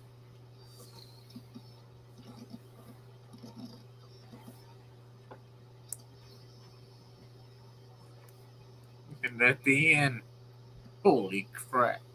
Yeah. Who's going to be the one that's going to... Hey, isn't it a shot where they're at the pool and the skinny guy with the glasses makes believe he's drowning? Yep. Yes. She becomes the woman he marries later in life. Yeah. That character. That's me because that's that was the missus of my one of our first ever. We were that couple that did couples costumes for like the first 3 years of marriage, and we're like, nah, we're done. You were Squints? I was Squints and she was Wendy Peppercorn. That's hilarious. Another time, the other one we did was I was Doug Funny and she was Patty Mayonnaise. Patty May. What the hell? Wait a minute. In the movie, he marries that girl at the end That's of the what they movie. say at the end. That's what they say at the end. Yeah. Like I said, I've never actually watched the movie. What? I'm totally honest with you. I've never watched Rod, the he movie. just said he's never seen Sandlot. Listen, brother. I know little bits and pieces, but never saw the whole thing. Not seeing movies, and for doing reactions, I would actually probably watch at least half of Tony's reaction videos. Yeah, just at least half. I love it. Just watch the Sandlot. Oh, isn't it like there's something about a dog that goes over the fence? Oh, Yeah. the beast. The beast. That's why I call Carmela the beast. Oh, All right. so So I just saw one of my dog favorites. is appearing and she's doing. Hey, I call her the beast. Thank you, Ryan. Also, this is very believable that Ryan's never seen it. I mean, oh, so there you go. yeah, I'm but not alone. you're more movie cultured than Ryan is. Nobody's mentioned it, and I just saw it on a list I was looking at. A Fish Called Wanda would make my list. That movie is. Oh, there you go. Yep. Amazing. What did it make your list on our movie show? Wow. It made it on our movie show for something. Did it? Wow. I haven't seen that. Was it our heist movies? When we did the different categories of crimes? It might have been in a crime. I mean, that movie is just gold to me. Like it. There you go, it's Rod. Hilarious, and everybody in it is perfect. It's like the perfect sex comedy. Oh, the dog is actually called Hercules. Yeah. Yes, in real life, they call it the Beast until The they. Beast. Oh, yeah. Yeah, Fish Called Wanda slays, and yeah, and then to show you how hard it is to do a comedy sequel, they had all that cast come back and the same writers and producers and directors, and you got fierce creatures, and that movie's bad, like just horrible. They went from winning and being nominated for Oscars for comedy, which is really hard, to just an absolute cluster. Hey, if we ever do off the cuff, if we ever do like how we watched Running Man that day, yeah, that Rod wanted to stop watching it and he just took off. Yeah. We should do Sandbox. So Sandlot, whatever, Sandbox, whatever it is. What is it? So I'm only gonna call it Sandbox. Sandbox. You guys ever see that baseball movie, Sandbox? Sandbox. It's called Parking Lot. Oh, Yeah, there's another one. Was there a cat in Sandbox? With, Okay. What's his face? The Fields. I love the chat. It's you're coming. A Field of Dreams. Jamie Lee Curtis. Field of Dreams. Field of Dreams. Field of Dreams is great. But if you're going with comedies, it's Bull Durham, right? Bull Durham is like Yeah. I've never great seen that movie. Ooh. Rod, sex comedy and baseball, like get it, man, get that. Susan Sarandon, Smoking Hot.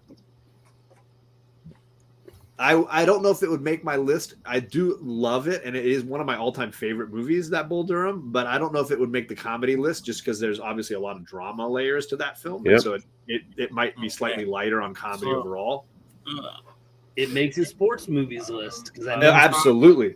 Well, and I think it would probably be in my 10 all-time favorite movies. Bull Durham. I just love it that much. I remember Bull Durham when I used to work at the video store. I love the concepts of that it has to say about sports, the things it has to say about men and women, the things it has to say about what's important in life. I think it's got a lot of great things to say, and I love sports movies where they lose the big games at the end. I love that. That's like it always gets me. I don't like the sports movies usually where they win the big game at the end. Except for the only time that doesn't work is when they do it in Tin Cup.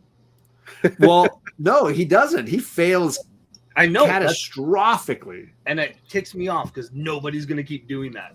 Yeah, but Tin Cup will. It works for me, not like as well as it does in many other movies, but it works enough for me. Are you eating popcorn? It's a movie show, right? Oh, Sandlot and Rookie of the Year double feature. Woo. I can get behind that. Rookie of the Year is a classic. Yeah, so every once in a while, if I'm watching a movie early in the morning when everybody's asleep in my house, I'll like get on Instagram with these knuckleheads, and I'll start just like playing it to the chat group, like, and then they'll just like everybody jumps in. Oh, what channel are we on? Oh, let's jump on. If you would, I'll watch it. And Rod just oh yeah, I'm gonna do it, and then all of a sudden he disappears. And then Rod's gone. Yeah. Perry lasted for a good while, I think. Perry's always one. Ooh, Brewster's Millions. That's a good one. That's a remake, though. A lot of good. Ooh, no, I do not think Angels in the Outfield was 80s. No, that I'm was pretty the sure that 90s. was early 90s. But it was a stacked cast of yeah. We had Matthew McConaughey, Sandlot, Adrian Brody in it. You mentioned that, G, and one I'm a Yes, he big was. fan. I'm a big fan of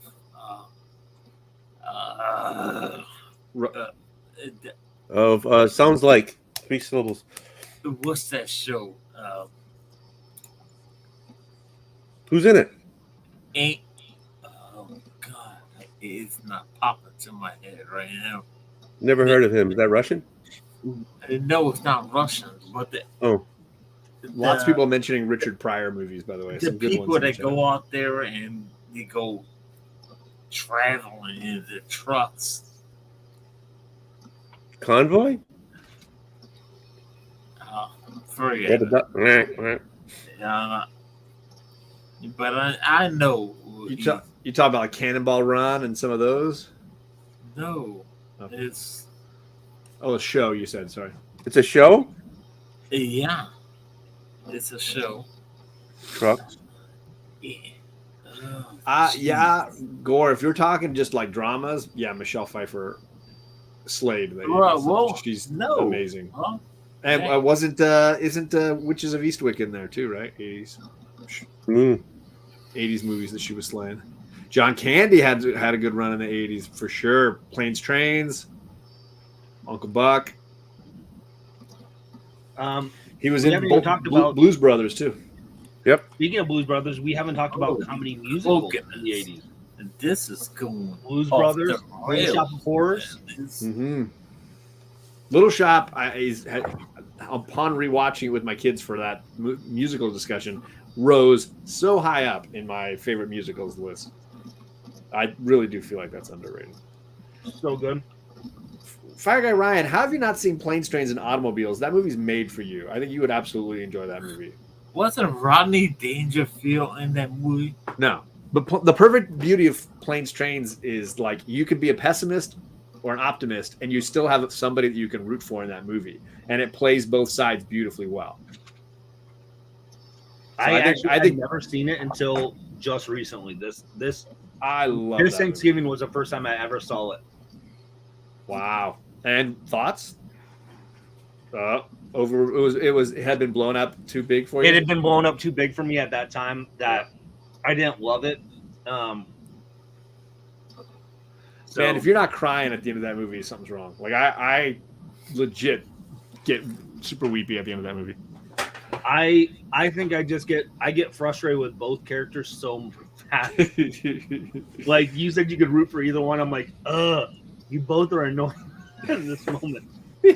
One's overly optimistic and one's overly pessimistic. I'm like, let's find a happy medium. Suddenly, Simon. Towards the end is where you feel it. Yeah. When some of the realizations hit Steve Martin's character, it's really good. You're talking about Roger Corman's Little Shop of Horrors with Jack Nicholson. That's old school. Isn't that black and white too? I think that movie's black and white. It was black and white. Yeah. But Steve Martin was a dentist in Little Shop. So see, dentist. Yeah, I love Caddyshack. Caddyshack's a great movie. Is Caddyshack 80s? I do believe it is. I always get them mixed up because it's right around that time frame of like Animal House, all those kind of. I feel like it's got to be early 80s. Yeah, I've said this before. when I moved to Florida back in 2001, I worked 1980. Ooh, right on the dot. Well, in 2001, when I moved down here, I worked at the course at the Where they shot the had, movie, they right? had like a business center where the patient had to, log in to use their whatever. I worked there, and when they did the tour, oh my god, that freaking golf course was beautiful. And they were like, this is where Caddyshack was filmed.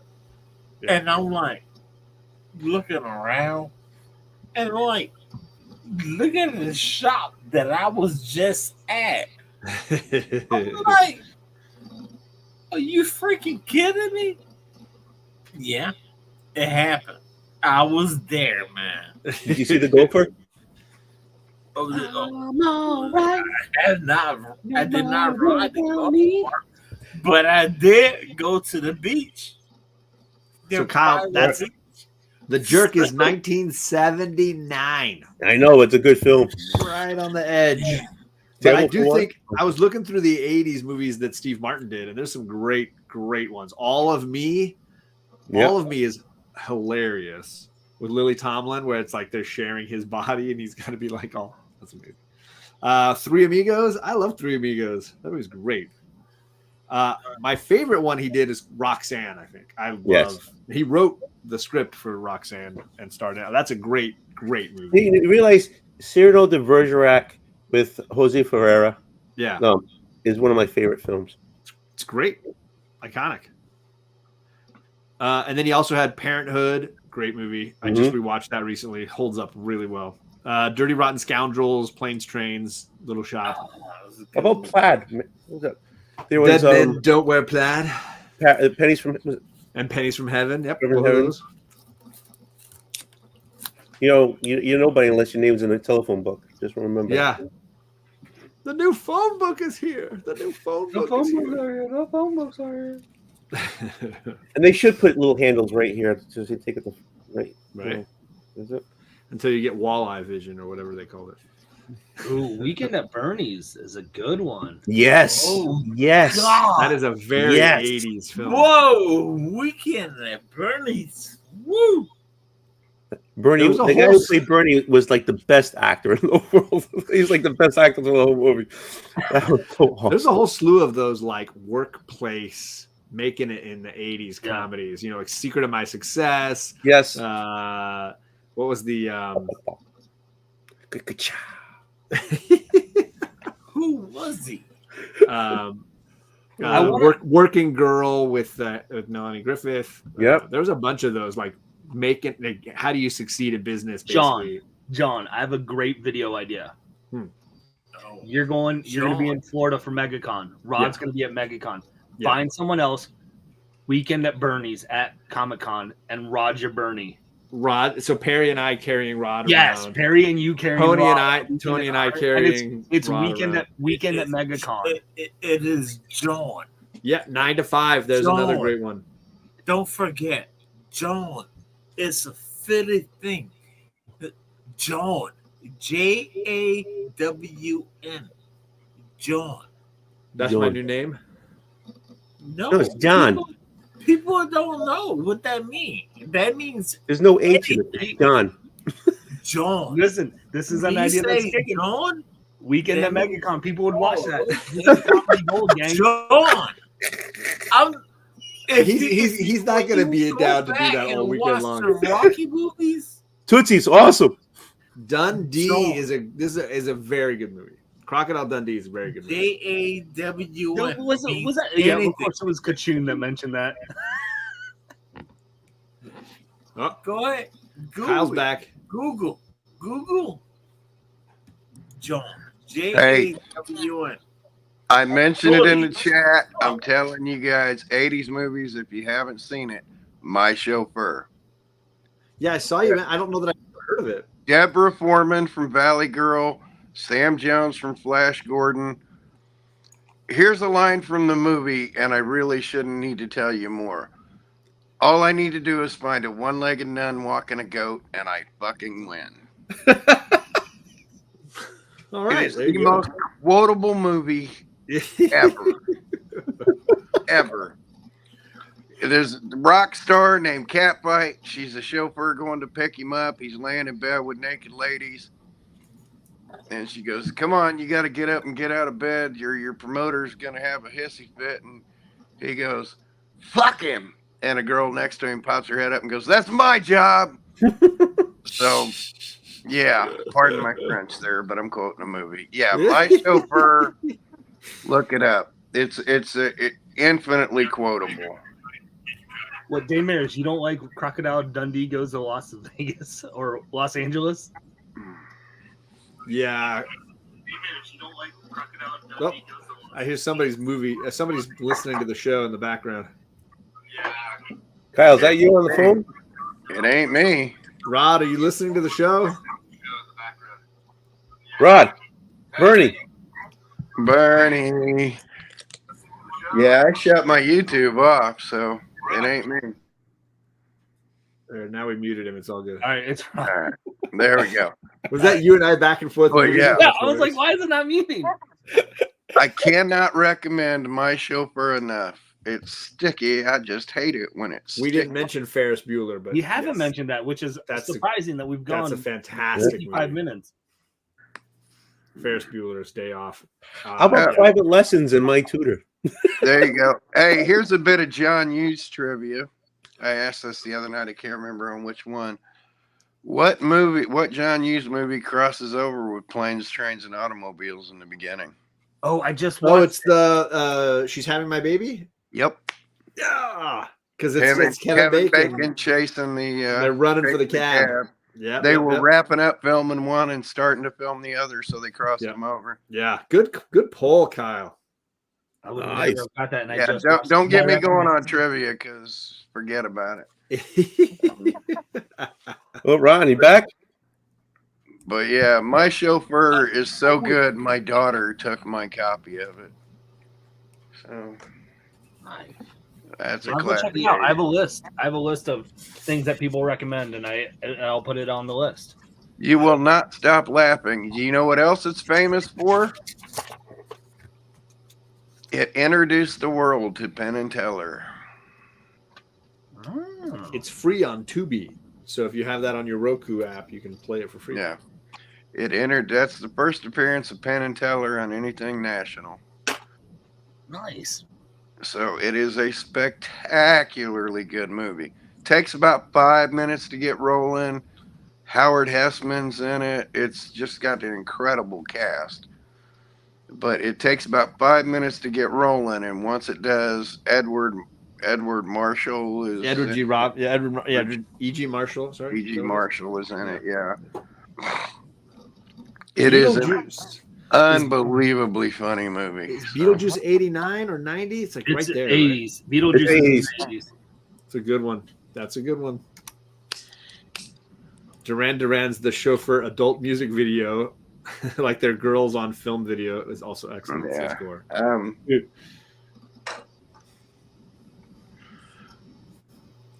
Oh, was it? It was the Edward. Edward. Oh, I can't tell this joke PG. I'm sorry. I can't tell this joke PG. I tried to pull an Edward Scissorhands joke about Rule 37, and I couldn't do it PG. So, but it was there in my head, but I couldn't stick it and keep it PG. Hey, you know something? It's almost 11 o'clock. Yeah, we got one more hour. Is that No. Whiskey, one more minute. He's got one more minute. Whiskey drinking starts at 11. At 11. Okay, because the next stream on your channel is listed to not start for another hour. But okay. Huh? No, whiskey was at 11 o'clock. All right. So do we want to do it on the next stream? Are we ending this one and kicking the other one off? I just want to drink. Then let's do that, right? Because is that going to be long enough to take you all the way to the end? Yeah. Well, That's whiskey what she drinking said. was 2 hours. So he's Yeah. saying finish up whiskey drinking on this stream, John. And then jump to the next stream. After the whiskey's over, the next stream, All when right. we all bail on him. And Old Wolf was is at 1 by himself. And we're all like, night. So now Yeah, this is exactly. That's whiskey exactly drinking. how it's going to play. Is it time? Is it time yet? Hold on. Is it time yet? Not yet. I mean, No, I got a minute. Oh my 8 god! minutes, but let's let everybody know if you want to jump in and you're in the whiskey group. You've got the link, and you want to hang. You can jump on. I don't know about get your whiskey. shit I together. prefer rum. Can I drink You rum? can you be do sipping on you, anything. Kyle. You do you, brother. Rum and Do hot you. sauce. What's your Do favorite? you? That's what you want to do. Kyle, Rum and hot sauce enema. Yikes! That'll clear you out. Kyle, what's your thoughts on Diplomatico? Have you had that rum? No, I haven't had it. I'm a simple man. Oh, it's a good rum, so you should try it Yep. sometime. And I agree with Kachun. Well, Sorry, I was clicking on Carrie's thing. She was. Oh, I'm sorry. The No. medications Yep. I'm on, I'm not supposed to be drinking at all, but I'm also not supposed to be drinking hot sauce or doing as much exercise as I did today or any of that crap. But cancer is only gonna kill me once when it gets me, so I'm gonna have my fun. All right. So Tony, we're it's very 11. close. It's 11, Tony. I know. It's 11 o'clock somewhere. Oh, I was fooling myself. I brought this out. The tiny little taster, but for we that's good pretty for much tasting. don't drink, but I think I'm gonna have you guys help me pick out what booze I'm pulling out of here. I've got one for tasting and then one for drinking. Yeah, One this for was for the, I gargling, got one 2 for bottles. I got 2 bottles I was planning to open here for this thing. So I'm gonna get a little more food because I don't have enough in my belly to really do this. Old Wolf, I'll just let you know, this is a special thing. I haven't had whiskey or bourbon since last year. really, since last year. I'm trying to do a little. I only drink when it's social right now, rather than just by myself. But this is social, so this. Yeah, it is. Well, we're social. Okay, so I got peach schnapps. I don't think I want peach schnapps. I don't think you want that. That's too thick. Oh, let's see. There's peach vodka. I don't think I want that. Oh, let's see. There's Sobieski vodka. I don't think I want that. Spiced rum. I might go there. But I think what I want for tonight, we'll leave them other ones up there. Orange vanilla twist, Captain Morgan. Dang. And I don't drink, but yeah, there you go. Hey, and we got some new folks to the stream. We should add them in. There we go. I need to skip through here. I was texting y'all and I forgot that I'm like, I can just look at the bottom of the screen now and be like, they're in the page. I like this power I have. This is Power. That's a good drinking glass. Yeah, chill. I don't just want a shot. I got you. Good multiplier. Let me. I'll get my 2 that we can drink from. How about I drink my rum out of a Wonder Woman glass? There you go. Someone has to. Might as well be you. All right, well, Old Wolf, Yes. which bottle am I opening? What bottle you got? I got 3 options for you, none of which I've tried before. Okay. I have a new riff single barrel. Oh, hold on. Hold on. Wait, JP. New riff single barrel. There you go. Oh. All right. Oh, yours is a single barrel though, right? Mine's mine's a single. Let me see. Sew it up again.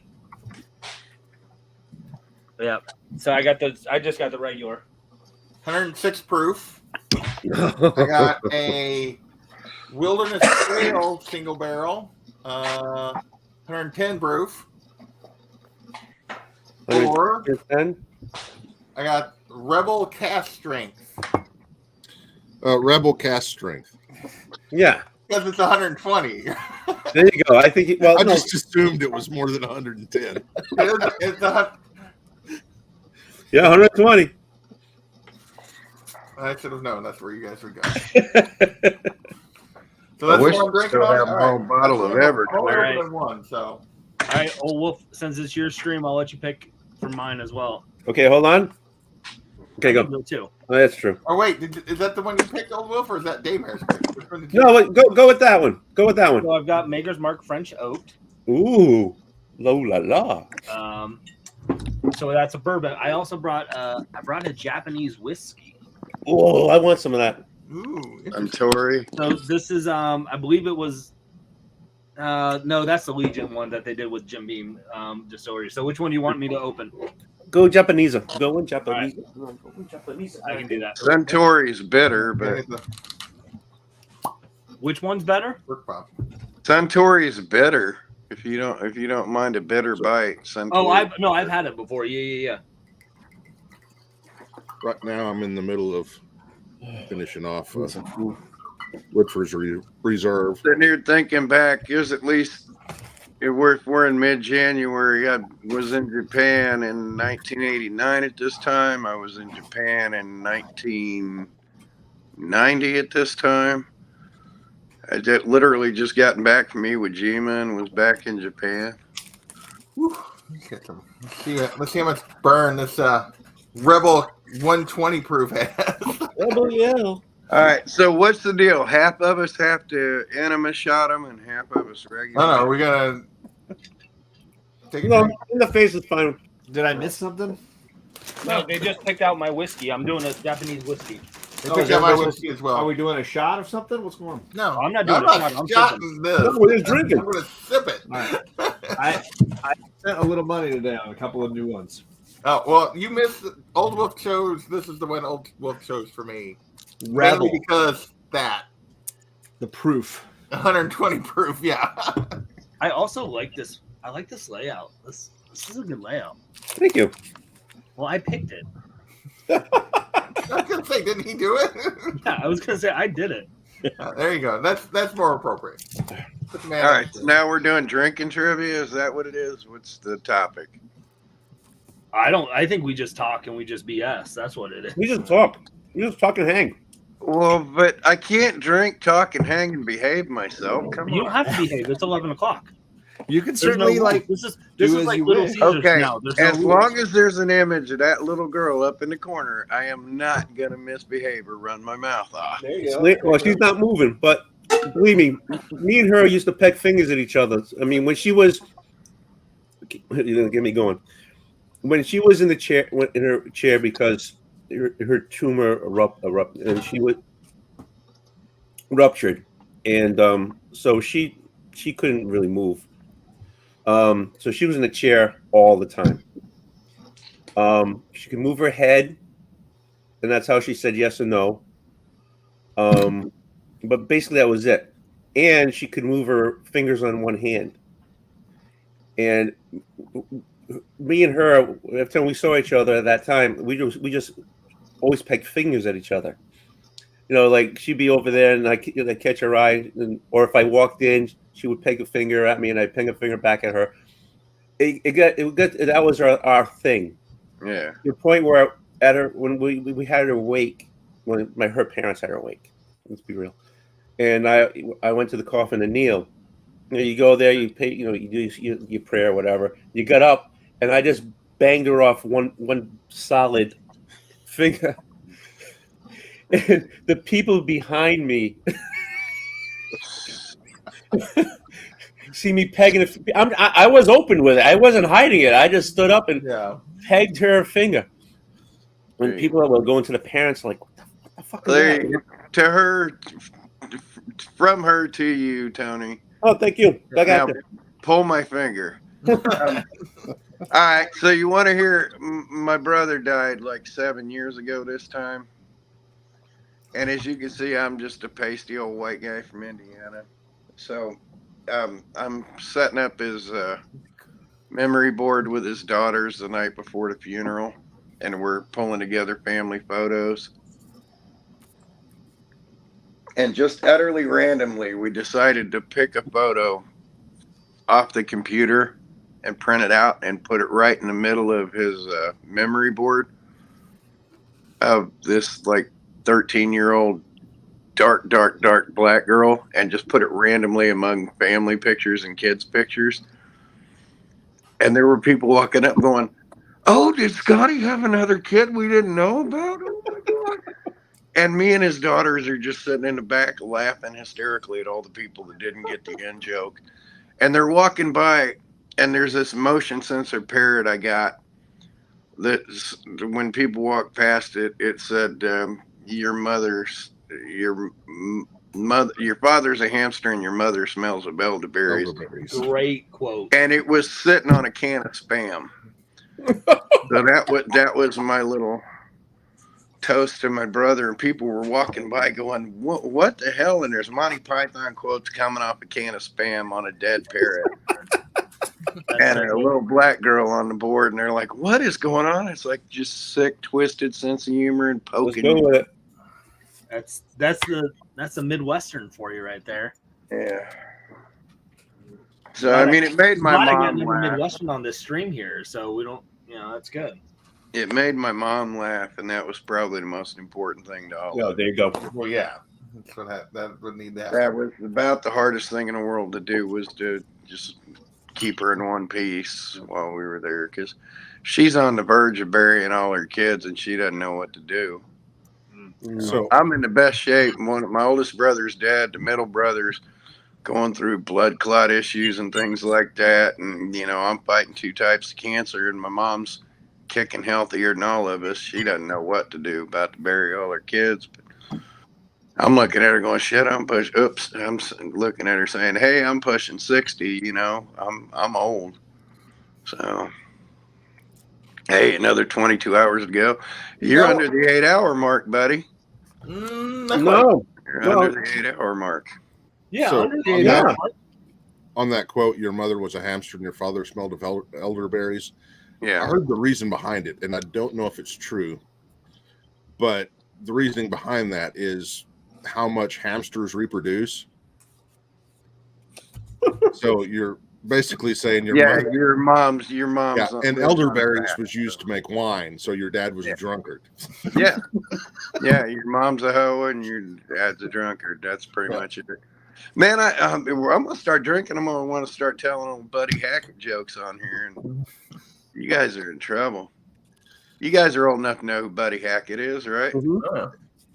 You ever heard Buddy Hackett's old duck joke? Do you want to hear Buddy Hackett's old duck joke? Go for it. All right. Now, this is the cleanest one of the lot, so I'll start with it. So a little boy turns 14 years old, living on a farm with his dad. Mom had passed away a few years before. Simple little sob story. Him and his dad just kind of scraping to make ends meet to get by. He wasn't thinking much was going to happen for his birthday. He's just tending the little animals around the farm. And his dad comes out to him. He says, son, it's your 14th birthday. It's kind of a big deal. We lost your mom several years ago, and it's just been us, and it's been a tough struggle.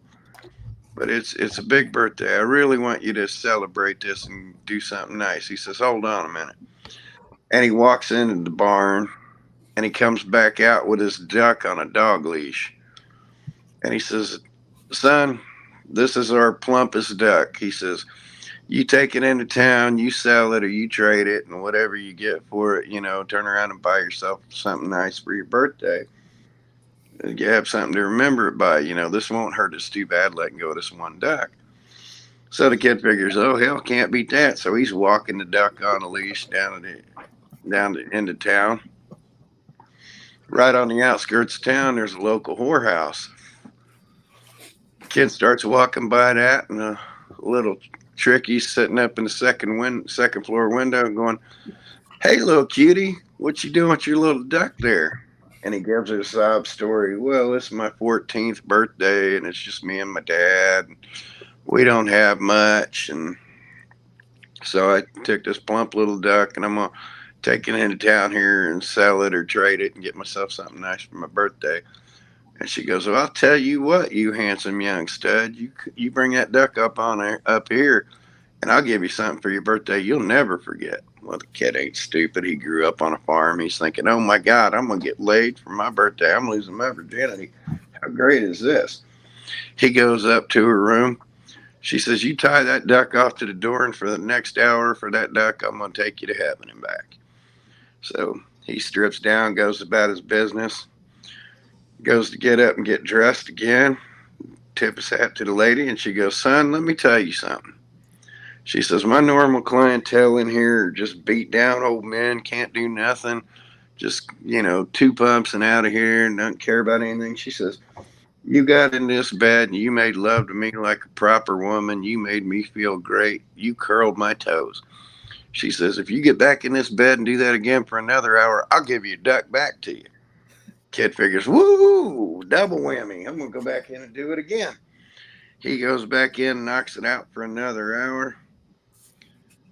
He gets up, gets dressed, tips his hat to the woman, goes outside the door, looks towards town, looks towards home, and he figures, I got laid twice. I don't need to do anything with this duck. I'm just going to go on back home. So the kid starts walking down the road, and the duck waddles down off the edge of the curb and is actually walking in the side of the street. And right when the kid comes up to the four-way, a truck comes flying around the corner. Instant roadkill out of that duck. And the kid's just sitting there looking stupefied, just clumpy, bloody mess at the end of his dog leash. And the guy jumps out of the truck and he's like, "Oh my God, son, I'm sorry. I didn't see your pet. I didn't know what's going on. I'm in a hurry. I got to go to work. And I know I can never replace your pet, but here, hold on." And he whips out his wallet and he goes, "Here's $25 cash. That is all I got to my name. But please, please, please, I know it can't replace your pet. But please, please, please take it." So the kid nonchalantly just takes the money, stuffs it in his pocket, unhooks the roadkill off the leash, throws the leash over his shoulder, and he just skipping on down the road back home. The kid gets on the outskirts of the farm, and his dad sees his son just with a pep in his step coming down the road, and no duck on a leash. And he says, "Well, son, you look pretty happy. What'd you get for your birthday?" And he says, "Well, Dad, I went into town and I got a fuck for a duck for a fuck, and $25 for that fucked up duck."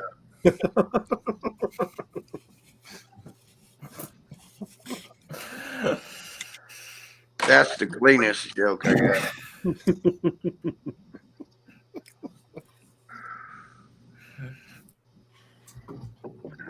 How do you follow that? Oh man, I rip off Buddy Hackett jokes all day long. There it is. John knows how to follow that. Cheers. So John, what'd you pick? You said you bought new stuff. What are you drinking? Sorry, I was waiting for a break in the acronym. Should I have waited till you weren't like stuffing your face? Which would have No, been like that doesn't happen very often. Okay, so after Christmas, I purchased a bottle of Noble Oak, which is a double oaked bourbon. Okay, I've been trying that one. It's not bad. Not bad. Not my favorite. Today I bought Bribery.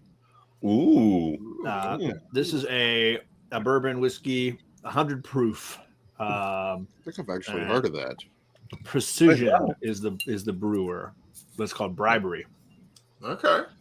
And then I've been dabbling in Scotch. So this is a Scotch whiskey. Nice. It's pronounced, Lafroig.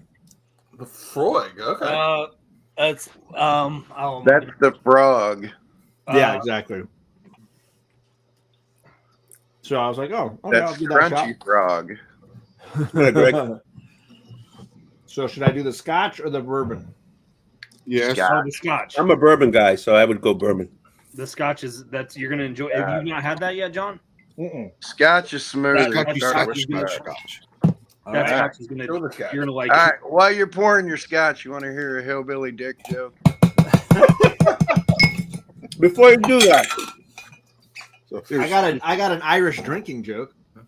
See, I finished that already, Daymares. They're all gone. The thing is I never drink really because can't say that today. I'm single dad of 3, and Right. so You don't have time. my kids have never saw me drink ever. Yeah.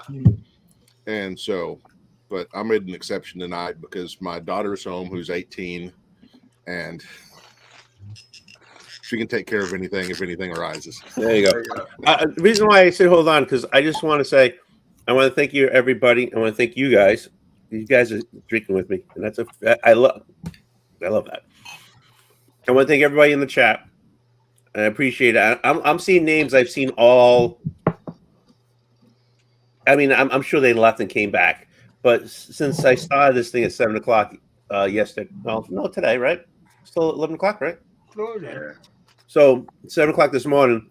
I've seen names in here pop in, pop out. They're still here, and I want to thank you that.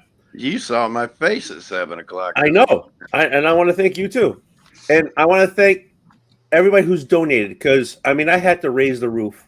I had to. My ceiling was 2,500, and I doubled that to 5,000. Where we at, Tony? 2263. 2263.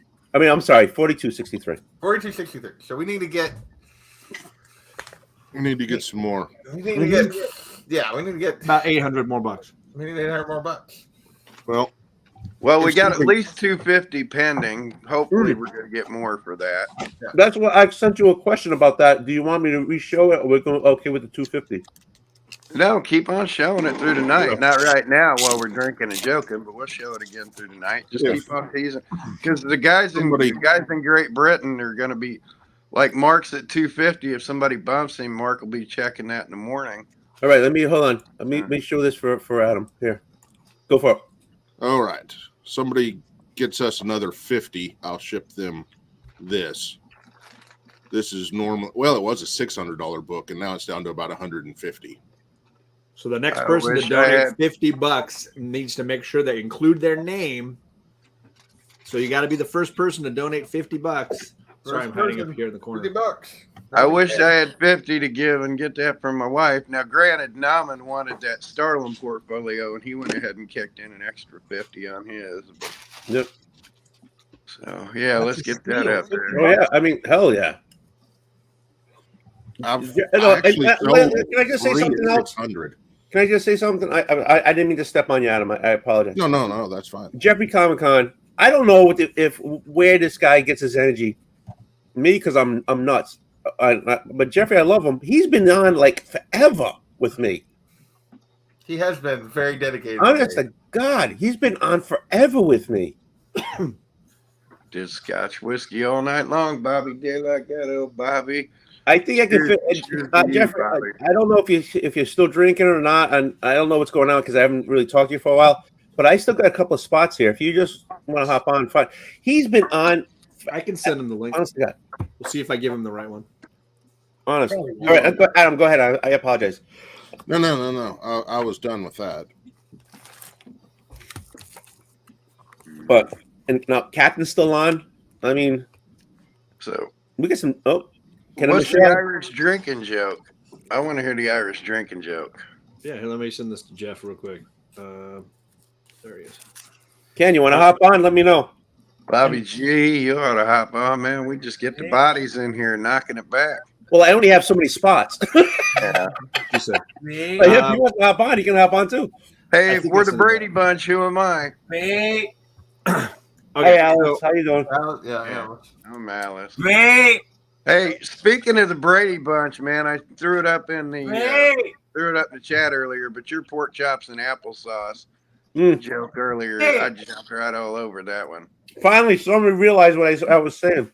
I popped it in the thread there, but I was like, hey, Brady Bunch reference, pork chops and applesauce. All right, so a guy, an Irishman, walks into a pub in Ireland, and he goes up to the bartender and says, "I'd like 3 beers, please." And the guy's like, "Oh, I can bring you like one at a time." And then he's like, "No, 3 beers right here, please." And the man brings him 3 beers, and the gentleman, he drinks the first one, drinks the second one, drinks the third one, and then leaves. And every so often, he comes in and does the same thing. He orders 3 beers. He wants them all at the same time, and then just slowly drinks them down. And after a while, it gets to the bartender, and he's like, I really got to know. He's like, "What's with the 3 beers thing?" He's like, "Oh, well, I have 2 brothers, and every so often we go into a pub somewhere, wherever we are, and drink 3 beers as if we were all together." So he's like, "Oh, that's kind of nice. It's a nice way to do that." Okay. So this continues on for a while. And then one day he comes in and orders 2 beers. And the bartender says, "Oh my gosh, I'm so sorry. one of your brothers pass away? He's like, nah, I just quit drinking. There you go. There you go. I've got a All little right. story. It's Dare not. I follow that up with a hillbilly dick joke? Go for it. All right. So this old hayseed from the country having some serious issues when he's taking a piss. All kind of painful. He goes to his local doctor. He says, Doc, I'm just having all kind of trouble when I pee. He says, well, I'm just a general practitioner, but let's take a peek and see what we're working with here. And he pulls down his pants and his dick's all gnarled and twisted in different directions and just snaked all around, not even going the same direction from bottom to top. Doc's like, oh my God. He's like, put that up. He says, no, I don't handle stuff like this. I'm going to send you to a big city urologist. They got to be able to help figure this out. So he sends him to the big city urologist, and he goes in and he's like, Doc, I think I got something you ain't never seen before. And the guy's like, nah, I've seen everything in the big city. What are we working with here? He says, drop trowel, show me what you got. And he pulls it down, and he's got a dick facing 4 different directions all at the same time. He's like, oh, you're right. I ain't never seen nothing like that. He says, I got to consult with a Mayo Clinic and all these other professionals. I ain't never seen nothing like this. He says, just tuck that thing away. Go back home for a month. Go back home for a week. We'll give you painkillers and whatever we can do. Come back and see me in a week, and we'll see what's going on. Week later, a guy walks back into his office, and the doctor's just dumbfounded. He's like, nobody knew anything about it. I don't know what to do. And he goes, well, hey, Doc, look. Doc cringes, and he just whips it out, and it's just straight as an arrow. And doctor's like, oh, my God. He's like, nobody knew what to do, and now it's all straight. I can't figure this out. What happened? He says, well, Doc, I ain't never been in a big city before. And when I was leaving your office last week, I stopped off in the urinals on my way out the office building. And I'm standing there peeing and struggling to get it out. And there's a guy standing next to me. Oh, I got to stand up and physically do this. Oh, God. Guy's standing next to me. And he's all finished up, and he's going like this. And I says, what the hell are you doing? He says, I'm smacking the dew off my lily so I don't pee in my shorts when I put it back up. And he says, well, that's a novel idea. And he says, I just started tapping when I got done peeing, and it just tap out and it wouldn't drip and there'd be no problem. And he said, tap, tap, tap every time I peed. And in the last week, I tapped it right back into place. And the doctor said, you ain't never knew how to tap your penis dry after you're done peeing? He says, nope. He says, well, what the hell did you do before that? And he went, bring it out.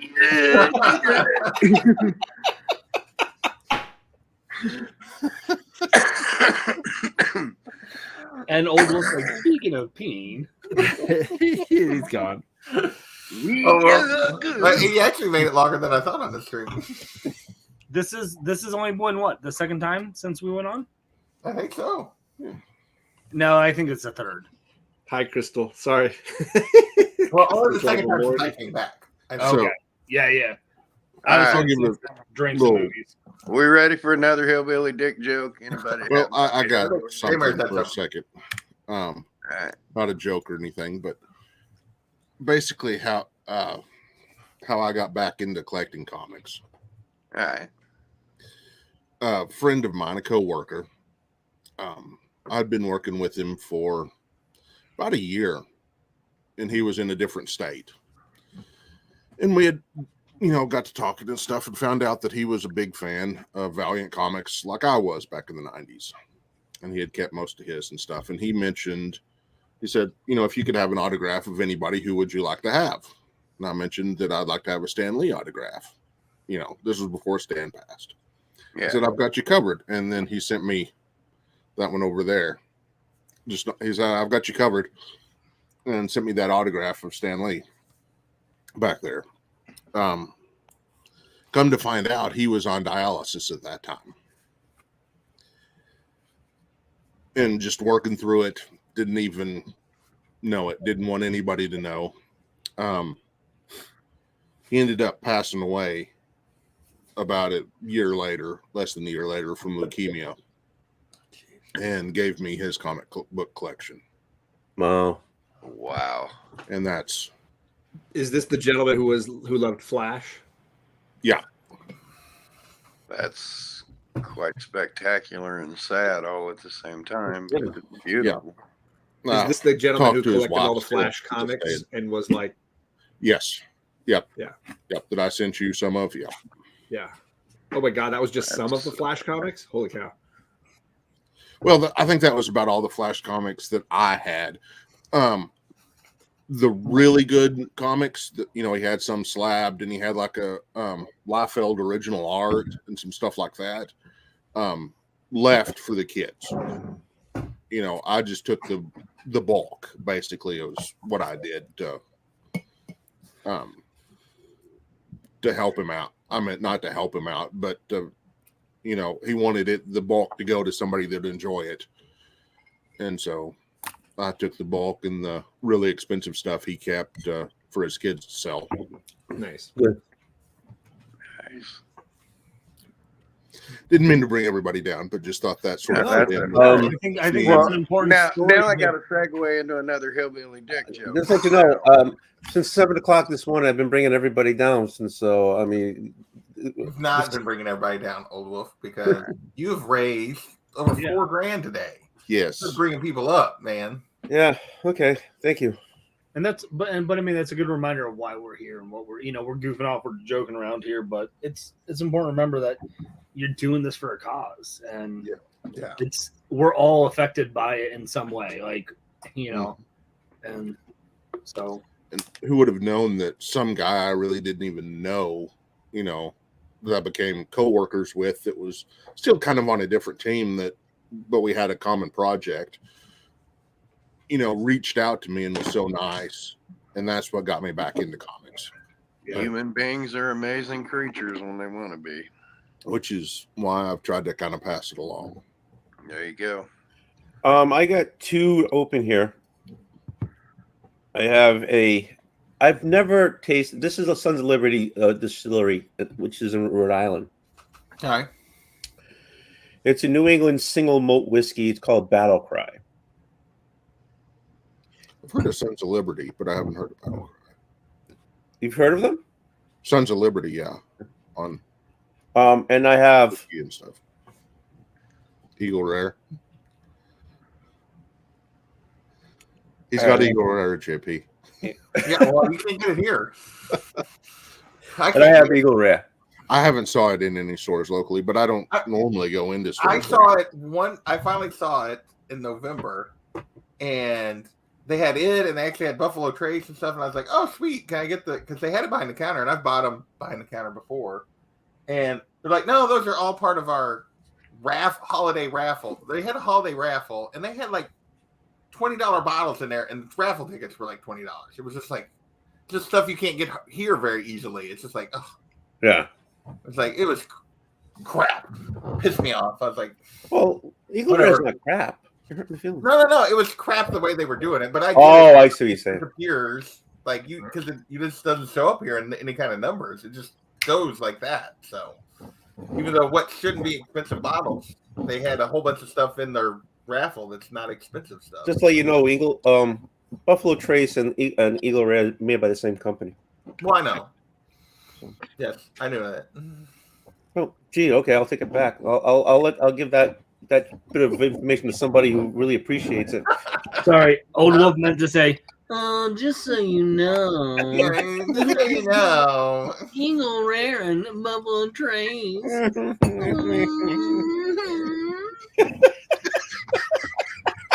He's trying to mansplain me about whiskey. Yeah, mansplaining over here. JD, do you know what bourbon is? No, I don't know. So I got to know, which of you guys in this group have been in the service?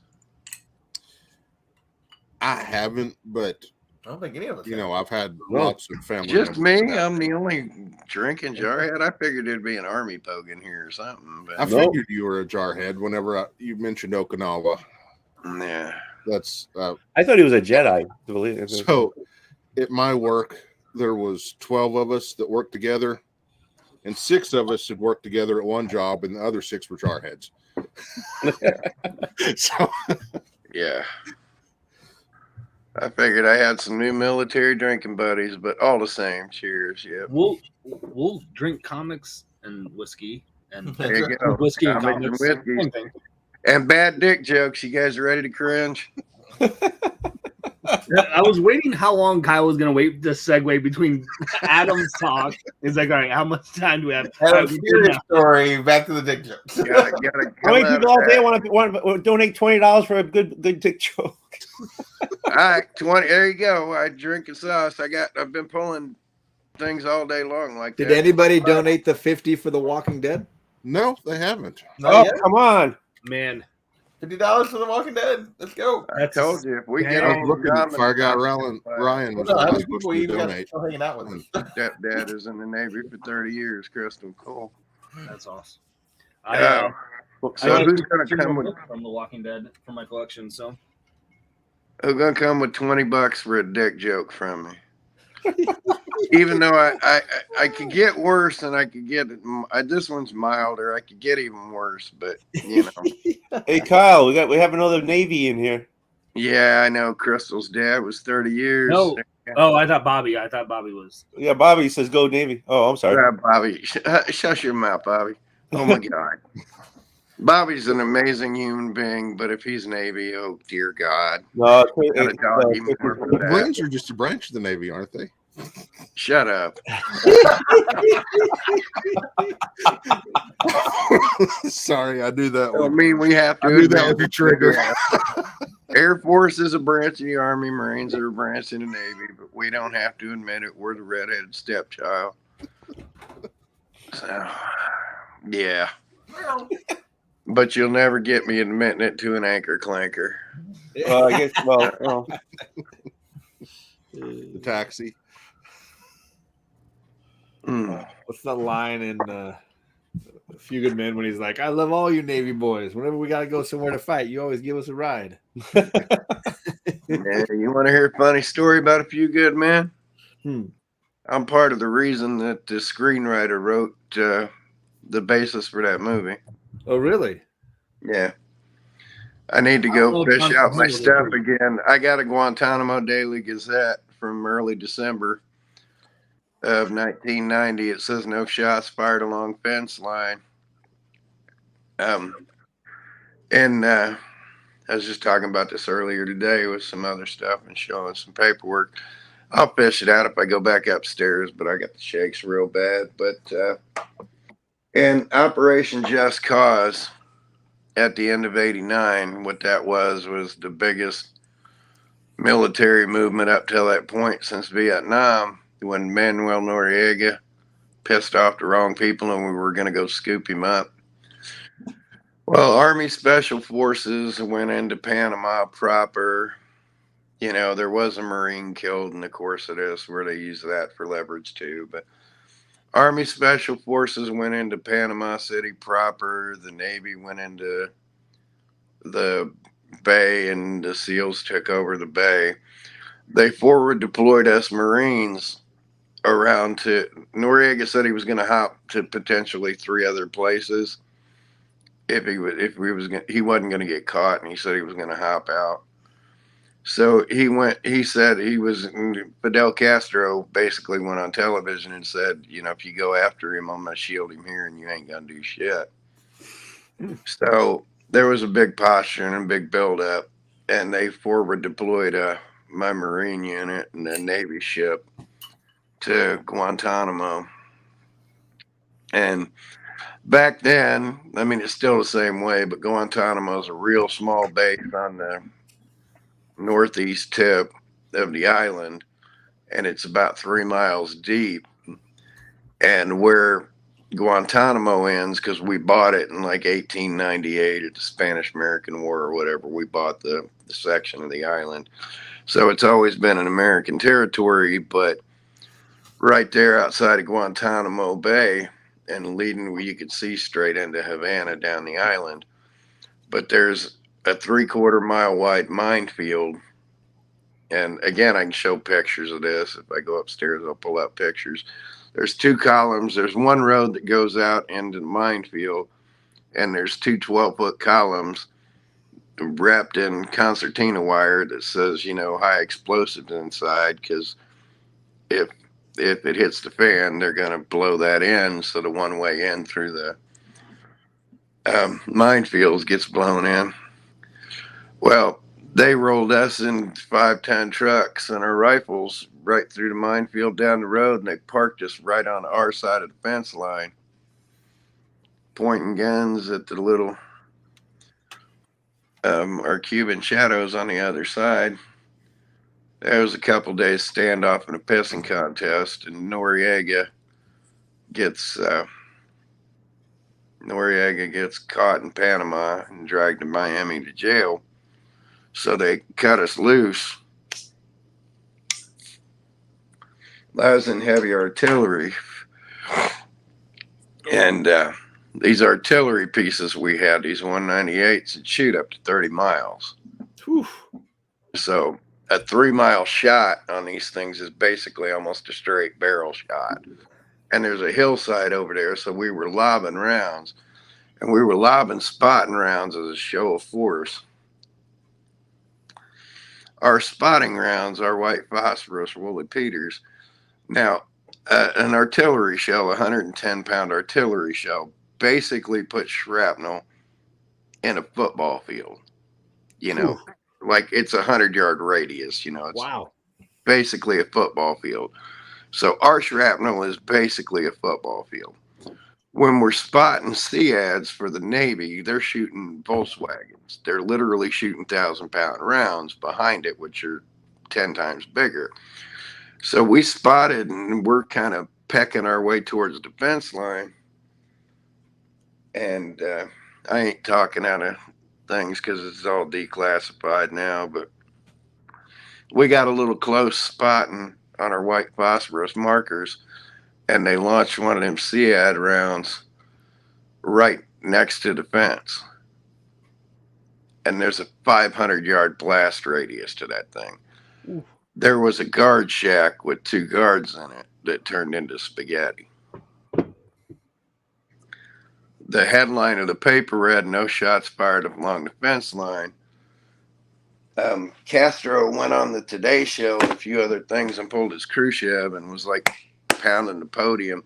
You know, Americans killed these guys. Well, we paid them off to just shut the hell up. But, you know, we knew we did it. And I got a Navy unit commendation when the Admiral read the "To all this present greetings," and like 174 of us got this Navy unit commendation. Huh. They read all the proper things to it. And then at the end of it, the Admiral went, "I just want y'all to know you got this for pissing off Fidel Castro." That's But one of the guys that was stationed regularly, he was a civilian contractor regularly stationed down at Guantanamo doing some work, wrote the screenplay for A Few Good Men off of that. Not the whole Jack Nicholson speech and that, but the basis of the story about the kids shooting off the fence line. And code reds aren't a real thing. It's called a boot party, and there's a story with that. He glamorized all that crap, but I was part of that 174 guys that pissed off Fidel Castro with the "no shots fired along the fence line." Cool. I got another one about Jarhead like that too. So, all right, there. I just went up on a different tangent. You ready for a cringy dick joke?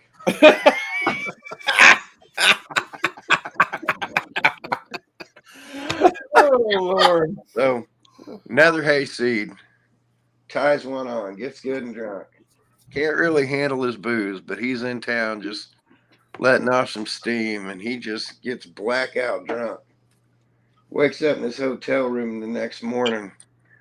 To his utter shock, his wiener's hanging out of his boxers, and at the base of his shaft is this red ring around it. And about a half inch up from that red ring is a dry, crusty brown ring. And he's just mortified. He's looking at his little Johnson going, oh dear God, what's going on? I don't know what's going to happen. You know, is it going to fall off? I don't know what I did last night. So he goes to a local urologist. And he's Twice? like, Okay, twice? Oh. I don't know what's going on. I got these crusty rings around my Johnson. Doc's like, well, take it out. Let's see it. Doctor's like looking around, flaking some of it off. And he's like, well, I'll tell you what, let me take some samples. Here's some cream to put on it. Maybe that'll help. Come back in 3 days. I'll test the samples. We'll get it figured out. Well, the guy goes back to his hotel, scrubs himself down real good, and the stuff actually comes off. And he don't know what to think of it. He's still kind of worried. He's like, well, I don't know what the hell's going on with that. And he goes back to the doctor 3 days later and goes, well, I got some good news and I got some bad news.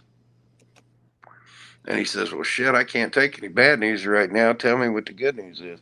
He says, well, that red ring around your shaft there wasn't nothing but dried lipstick. And he's like, oh, what a relief. And he goes, wait, there's bad news? And he says, well, yeah, the brown ring was chewing tobacco.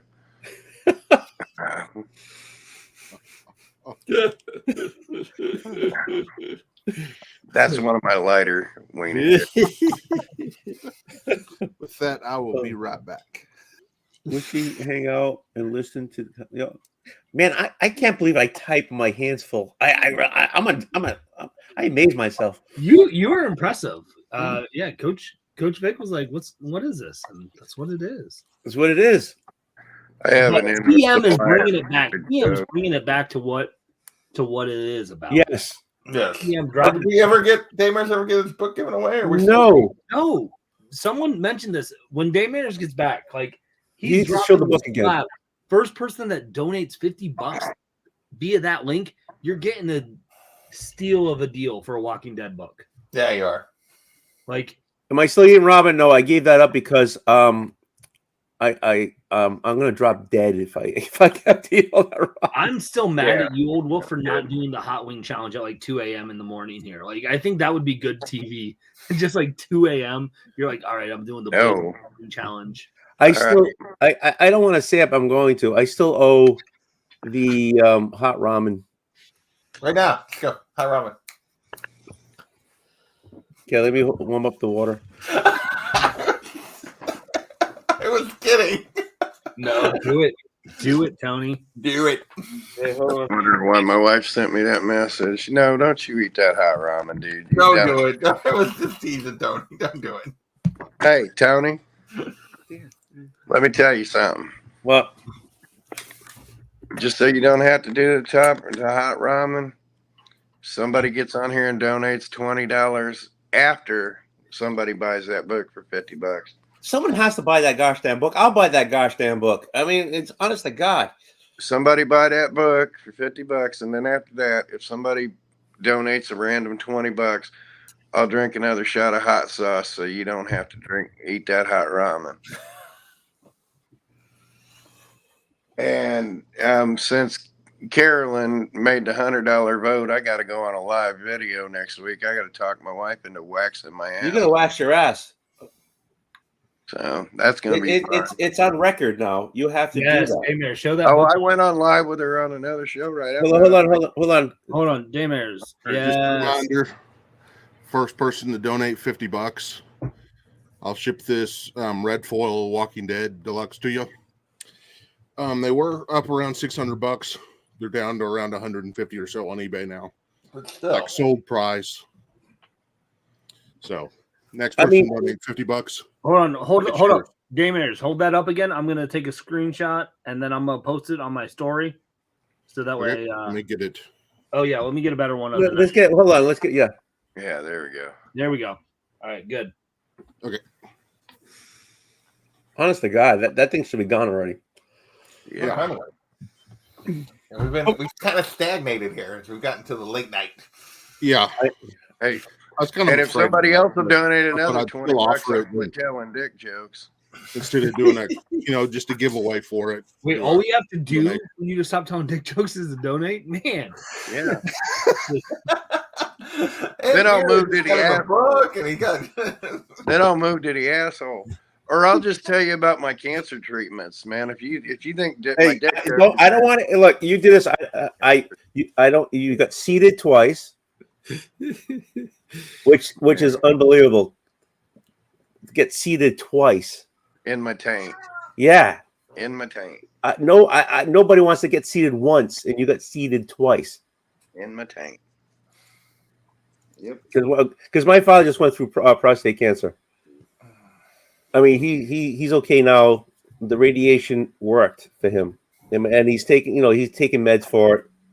But no, it's he's okay now. I find out at 11 a.m. Monday. So what? In about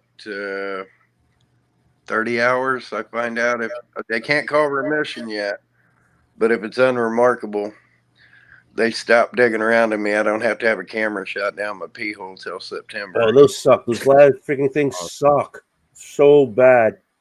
It looks like a cocktail wiener on a stick. It was yeah. Oh yeah. Yeah, and I had 9 of those in a 2.5 year time span because I got them 3 times a year. Then I had 2 with my surgery, so that's 11. So I'll have my 12th one in 3 years in September. I got my my numbers are high. Just let you know, my numbers are high. With all the ramen you eat, I'm not No, surprised. seriously, my numbers are high. So I got a. They want to do it. They want to do the ultrasound for us. Oh, for anything. so I gotta do the ultrasound this there month. ain't nothing worse than a cystoscopy. Tony, double check. I think we've got somebody had grabbed David's book. Oh, I'm sorry. Yeah. It's Zars again. Zars again? Go get Oh, him. never mind. I'm literally going to take down the post I just put. It's Zar. He just done it. So who am I supposed to send that to? Zars. Dude, is it all right if I cry? No, he donated it to Kyle send for his it to- wife, but I send it don't to know Kat. who Zars- Kyle is. Fucker, you made me cry. That, again. Kyle is right underneath right? us, right here. Right. That's Kyle. Right there. That's Kyle. No, I'm he's sorry. donating it. He's donating it to send it to I Kyle to give to his wife. apologize. Oh. Okay. No more dick jokes because I'm crying. Thanks, Zars. That's awesome. There you go. Kyle, This send me is- a This is what the community. This Yeah, is if awesome. Like, so, that's send me amazing. a message on there with your address, and I will get it out on Monday. All right. Well, Zars is kind of hoping that Mark wins my thing because Mark's passing on the punch, and if Mark wins that, Zars is getting that 1884 punch, and I'm just gonna send that in a package to. I got a package going to Simon through Rob, so I'm gonna send that way. That way, everybody gets everything. That's so cool. if Mark wins that, I told Zars he just gets it. Mark said put it back up. I said no. Zars got it up over 200. Zars gets that for free, and he just bought that book from my wife. I don't know if You anybody made the wants dick this, joke Eddie, stop for a while, buddy. but it's a. I'll put this up for $50 too. Is that Murder Hobo? Yes, it is. Joseph Shemaki. It is a glow in the dark. They only made I think 250 of these. They're pretty hard to find. Is that for the Especially first? in the 9.8. I is think that for there's the like first 4 story? of them, and I own 3 of them. Sorry, you can't see me. Is that for the first one? Like the first series? Yes, that is for the Wow. first series. That is who did this cover? Crap, I'm getting old. I forgot, but I've actually on the cover to this one, and it also the cover to this made it into a art magazine because it's highly detailed on the stuff falling down. Yeah. So How you doing, I don't know if JP? anybody will want that, but that's another probably $150 book. I know that Raws are selling for 30 to 50. So how much is that one for? $50 if somebody wants it. That'll be the next on the list. I'm muted. I'm sitting here rambling. So, Dude. Here's one more thing. Czars, if somebody outbids Mark and they take the whole package, I'm gonna pull another one of my punches from that time frame and send it to you anyway. Well, let me show the stuff then. I mean, it's almost 12 o'clock, and oh, ding, ding, ding! I know I was waiting for that to pop up. Ding, ding, ding! John just won it. I get the murder hubbub. You're talking. He's looking at his phone. I'm like, I ain't moving. I ain't doing nothing. I'm not gonna clip on anything yet. It just popped up. John just got Hey, you want me to go get the originals? Because John, if you didn't do it, I was gonna take my phone and I was gonna do it. I was doing I've got a 9.8. I think a 9.8 signed, the original cover, and then this one that the artist sent me with Somebody the cover. just gifted you a graded Walking Dead book. So can we see her? Can we see her? Can we see her? She says no. She's in her PJs. She's I don't care about a gosh darn PJs. I could care less about a goddamn PJs. I want to see her. Hey, honey, can you hear? Okay. Come out. She's a hot mess right now. I don't care. Look, nobody's a hot mess than me. Okay, hello. Hi. Hi. Wow. Sorry, I literally just woke up, y'all. You look wonderful. Please don't even. We've heard about you. We heard you in the background. And I just wanted to see you and say hi. How you doing? Hey, I'm real. I promise. hey, show that book. Show that book. Hold on. Oh, the Walking Dead one. Yeah. This is yours. This is yours. The red foil. Wow. Walking Dead Deluxe. That's awesome. It's not focusing. There was roughly about 500 of these made, and they put them in those Skybound mystery boxes, just at random. And I bought a lot of those. And so by a lot, I mean I think I bought over 100 of them at $50 a piece. So I ended up with about 10 of those. And at the beginning, they were selling for $600, and now they've dropped down to about 150. Yeah. So look at what was said here. Czar donated 50. Can we move it? I don't know what we're looking at. Aw, that's really nice. I just want to say that your husband's a real lousy person, and I don't know why he's on my show. I've been trying to get rid of him, but he keeps popping back on. I don't know why. And I think we should all cheers to you for putting up with Kyle. Yes, yes, yes, to you. Would you? I'm down here telling dick jokes. I mean, what? So. And somebody actually gave money for him to get his butt waxed. So are you going to be into this? I haven't told you that yet, but I just did. My ass for $100. Yeah, I don't want to do anything for What? $100. We're both going to be off camera. Like I'm For better, for worse, for waxing or not, I don't know. Yeah, she demanded $100. Yeah, and she paid up, so now you're gonna wax his ass. You got it, or somebody else can, but I figure you don't want nobody else waxing my ass. I figured you want the fun. I could tell you stories about. Does he have an area? Do we have to send you extra wax? How hairy is his ass? Oh Lord, y'all. Oh jeez. You could just. Well, I'm headed back in anyway. I had to charge this up. I'm headed back upstairs so I can show these books. But look at that, my wife showed up live on this. Yes, and thank you. Oh, Nice honey, meeting we'll you. Try to run. No. I'm drinking with the boys here to get through tonight, not drinking just hot sauce. So. My beautiful wife made a full-on appearance. She's gorgeous. You're a lucky guy. Way out of my league. She is way out of my league. Yeah, I agree. I totally agree with you. That's just between me and you. I agree. Just between me and the world. I mean, she is way out of my league. I mean, Tony's way out of my league too. So I know, but hey, how you doing? All right. So you don't have to pull up the little pictures or nothing. I'm gonna go ahead and pull these out. I'm gonna pull All right, good, because you've seen that when I'm sober how well I do my job. Yeah. So again, I ain't messing with laundry because I've been doing this all day. I've been doing lives all day long. John, I will say this, John. I don't know if you watched the end of Lamer Frame, but Tony was struggling how to figure out StreamYard, and he figured it out on his own.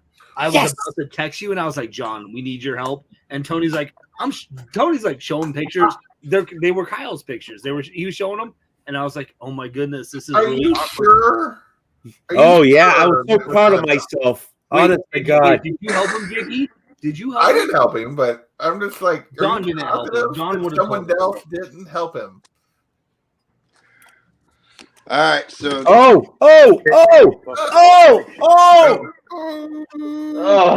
Hey, the director's cut himself, ladies and gentlemen. Dave broke a few hearts earlier when I decided to take this out. He said he loves Starlin. Oh, that's beautiful. So Yeah, Dave that's got going to that Kachun. Kachun bought that. Well, he donated. Yeah, he donated to get it. Yeah. So it's a Starlin portfolio set from 1974. That thing's awesome. Signed and certified. Wow.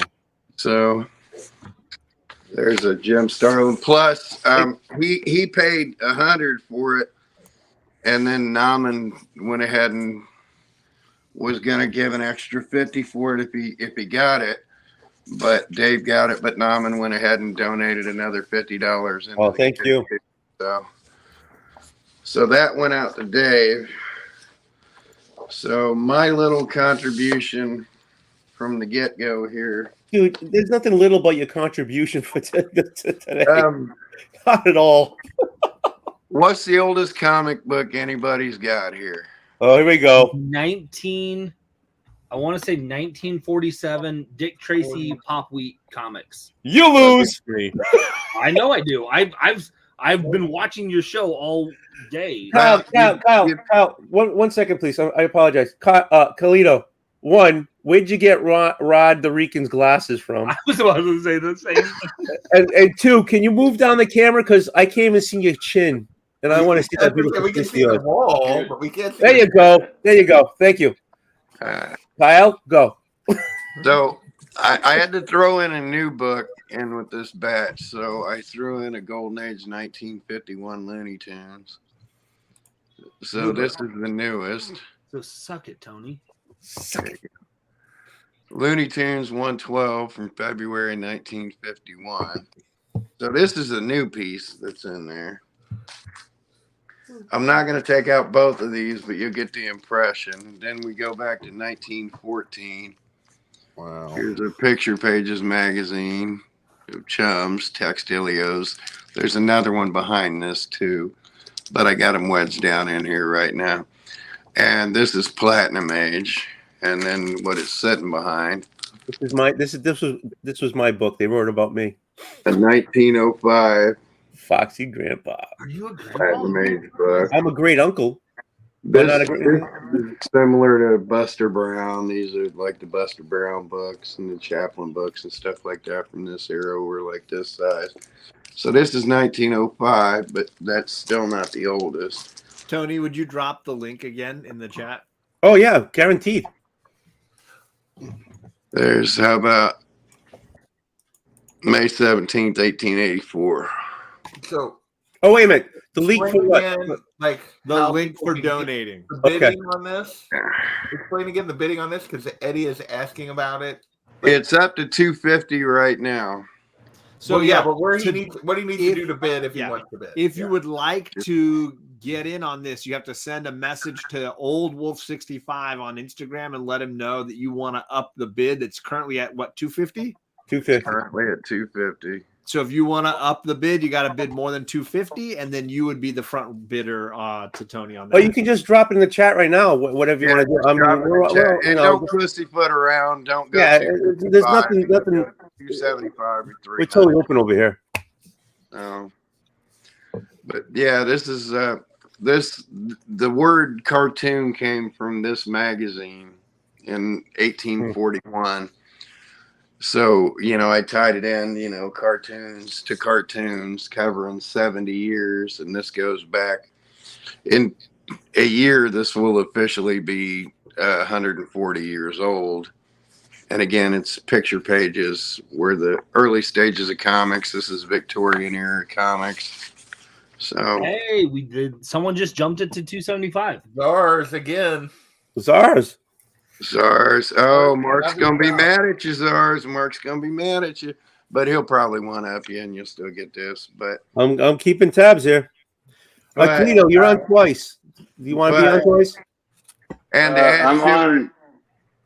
So I'm on my computers just so I can see the live because I was trying to do it on YouTube, but it's like behind. Okay. So just leave that on there. I'm on my phone for audio and video. So Okay, just want to make sure. sorry about that, man. Jeez. No worries. And then Mark from Legion of Comics at C3, I did a 1861 or 18 something, won a punch and no book. Mark wanted me to up it to this one, and I did. But I also I've been to Iwo Jima as a Marine, which normal people can't go to. It's a historical site and everything. But there's a bag. I rationed off a bag of sand from Iwo Jima. That is legitimate sand from Pumice. So Mark wanted me to put that in there, so he may come in and throw that in bed in the morning. But you ain't gonna get this too many places. If you ever find it to buy it, it's gonna be an old Marine like me that got to do one of those things. So, and then not for auction, but while I'm here, I might as well show it. I mean, if I can hobble myself up to grab these, because I'm not gonna let go of this one. Also, I love how Chris is like 15, 20 minutes behind on the stream as usual. Hey, don't knock Chris. I'm not. He was drinking beers with me and Graymere. Okay, I'm still knocking Chris. You can say what you want, Tony. I'm knocking Chris. Also, I want to get Lady F on the show because I feel like her talking about how she just laid the wood down on CJ would be fantastic. Because anyone that goes in thinking that they can talk trash to Lady F and win, I talked trash to her and I did win, but they didn't have me on the show. Hey, she was drinking beers with it. She was drinking beers with us too. Kyle, I've been on a stream with you now for 2 hours, and I will still take Lady F talking trash over you, bro. No, you wouldn't. No, you would. Even Lady F wouldn't take it. She's already admitted it. She wouldn't be able to take me on the show. She's being humble. Because I'm the one in the middle of the thing that brought out the Andy Kaufman and said, put the woman in her place. And there's the woman, and he's going to put her in her place. And you know what it is. And give me that microphone. We're going to put that microphone where it is, and you're going to talk to the microphone like this. I went off for an hour and a half on Tyler. I think he had to spit his drink all over the floor. Lady F could not handle me, and she admitted it, and she has admitted live.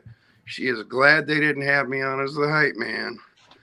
No, I would have whooped her, and I would have whooped her with books too, but I'm pretty sure y'all can see why. So, yeah. And I just love the way we're all stacked up. But that Greg, I can't see Greg. I can hear his voice, but I just can't see Greg. Yeah, it used to be me, but now it's Greg. Yeah. No, she wouldn't have stood a chance if I would have. There it is. I love this. This is awesome. Hold on. Just let's be fair. Nobody wants to see me. There you go. I figured you'd put me up there. You want to go up there? Here we Sure. go. All right, here you go. To the roof. Now I can see Greg. Oh, jeez. Okay, hold on. Okay, hold on. Just so you don't have to see Greg, I'll put you up there. How about that? I thought JP left a long time ago. He's still That here. is like drunk logic. Oh, JP's up this late. What the hell? This is late for me. Yes. Hey, Carlito, you'd be very proud.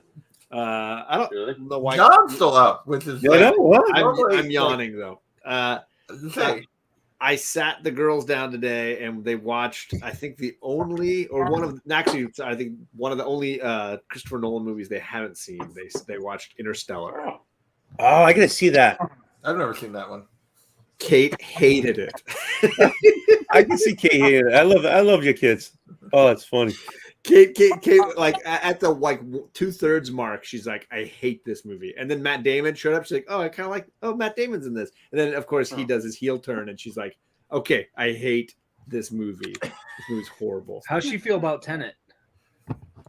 She actually enjoyed Tenet. She enjoyed Tenet.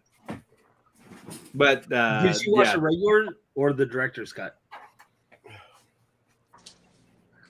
All right. I think we watched the regular edition. I don't think we watched the director's cut. I don't know. Is there a director's cut? I don't know. I'm just giving Carlito shit up. There is Sure no there is. Nolan. Christopher I Nolan doesn't actually have have a director's pause and cut think, because is his there a movie director's is the cut of that director's movie?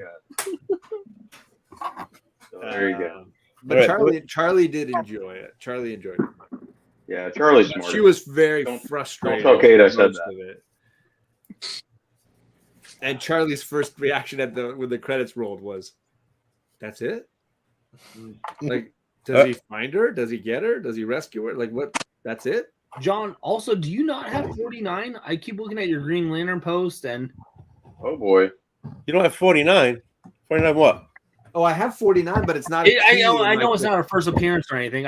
You showed all the other three in that. Yeah, no, the other three, it's like first appearance, first time in the costume, first time on the cover appearance. Yeah. Yeah. Okay. So I just wanted picked to make sure you the had first 49. appearance. No, I do have it, and I do have the DC Universe logo version too. Which 49? Which series? This Green is Lantern. The Green Lantern. second Green Lanterns. I think it's volume 2. Oh, he's not back. I thought he was back. I'm sorry. Lady F is actually Green here. Lantern post right here.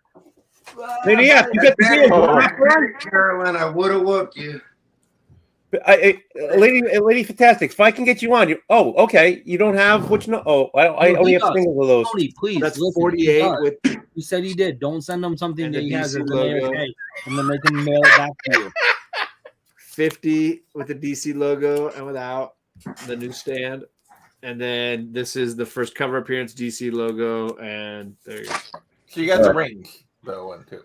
Yeah, I bought this is the set. This is the set that Super Russ is still upset at me. Hey, that I bought. John, if you want to get those bad boys signed, come out to Columbus next December. It's not gonna happen. But okay. Ron Mars is going to be at a con. Who would go to Columbus, Ohio? I'm just saying, There's Ron no- Mars is no gonna reason be to there, go to Columbus. and then I'll get you no to reason meet to Bill Banks ever and he go can to sign the rest of them. I can't think of a single reason to go to Columbus, Ohio. Because it's a dope Comic Con. Thank you, Dame Harris. You want to know Even a that good reason wouldn't to get go me to to Columbus, Columbus, Ohio? There's not too many cooks, Lady F. Oh, Kyle, don't you dare! Always root for you. Don't I you heard a dare. popping noise. I think somebody's reloading. Yeah, I'm reloading right here. Hold on. Already? Hold on. Oh, Lord, Tony. dude, I'm always freaking reloading. So Come on. I don't know. What do you If I'm got gonna- there? I don't know about this one. What's that one? This is this is the battle cry. It's distilled by Sons of Liberty. So now Anybody want to know a good reason to go to Columbus, Ohio? Oh, Yeah, exactly. you did that 20 minutes ago. I'm in Indianapolis. This library behind me is in Indianapolis. It's a 2-hour shot down the highway. I don't have Down to, but see, I'm But just go straight to Indianapolis. Columbus. I can stop in Indiana. you Indianapolis. can piddle fart around in Columbus if you're coming from the East Columbus Coast. is further. Why would I If you're keep going? coming from the East Coast, if you're coming from the West Coast, just come hang out in my library. Because if y'all are bored, I'm fixing to actually blow your minds. Now, Tony, You wanna see what some time are you supposed amazing to end stuff? this stream? Huh? I'm asking Tony. At some point he's supposed to end this stream and start the other I one. think like 1 o'clock. No. Was it 5 minutes ago? No, it's 1 at 1. How much more time we got? So 48. We still got a while to go. This Well, stream. Okay. if I don't y'all think want to that- I have don't your think that's minds right. blown for a little bit, and maybe I'll put some more auction stuff out here too while I'm farting around in my boxes. But if y'all don't mind me going through a stack of stuff, if you want me to blow your minds for a little bit, I could show you some stuff, or I could tell you some dick jokes, or I could just shut up and go. I back love being upstairs and blown. drink. So, what do we want? What do we want? Do we want dick jokes? I love being blown. So He's showing me some stuff. Also, the dick joke. I am the dick joke. I am the walking dick joke. Look at me. If I had a divot right here in my head, I'd look like a 6. Tony, you're muted. That's the best Tony. Hold on. So let me see where okay. You're the king of dick jokes. Wait. Adam says he likes to get blown. And I said, and are we going to get a little crusty at the bottom and a little red on top? That's what I said. There you go. And then you said that you're That's king it, joke callback. kick jokes, and you said if I had a line here, I said, but then I said, look at the majority of the people who are on this panel, and well, not anymore. Well, there's one there. There's me. There's JP. There's Bearded. We could all say the same thing. Well, there you go. Okay, I'm done. All right. Do we want to be blown away for a few Blown more away. minutes? Let's do it. Blow me. I'm not about to let this one Away. go. Away. but since I Blow have me away. blown away. So Where'd I'm you put letting the go camera? of an 1884 punch. That's like Punch and Judy, right? Yeah, but this is That's what- 30 years before they bought Judy. Judy was a Okay. competing magazine, and it became Punch and Judy that was actually popular. And man, I got to do this don't know quick that. because I forgot my phone's half dead. All right, so I'm letting go of an 1884. You see the date on that one? Nice. Wow, Oh. 58. 1858. Now, y'all know about file copies in comic books, right? Mm-hmm. This, Someone does. mind you, this Fleet Street offices. See these Fleet Street offices here for Punch. This came from that office. Wow. This is an uncut. Oh, jeez. Oh, wow. This is an uncut. This is a one of a kind. It is an uncut. It is from Fleet Street offices. And it is the oldest loose copy I've ever seen. 1850. Wow. There are bound volumes of this, but I have the file copy of this issue from 1858. Not soon to let go of that one, but you know, No. after I'm dead or whatever. But the reason I'm willing to let go of that 1884, because I already let go of an 1861. Look, another 1884. Oh no, what's behind that? Oh, it's another 1884. You guys And all double these came from the Fleet Street offices, but the one's a file copy. Awesome. So I'm able to let one go without batting an eye. But again, I'm not letting go of my 1858, mind you. But then they go back to 1841. Love paper ephemera, or however you pronounce that. Yeah, and these are basically the basis for comic books because again, Yes. if you look it up on Wikipedia and whatever, the phrase cartoon come from here. So, all right. Well, I got out some other stuff. So y'all are older enough. Anybody fans of the Bloom County Sunday Funnies? Yeah. And old Opus and Bill the Cat? Mm-hmm. Yeah. How about Burke Breath that did me? Nice. An Opus original.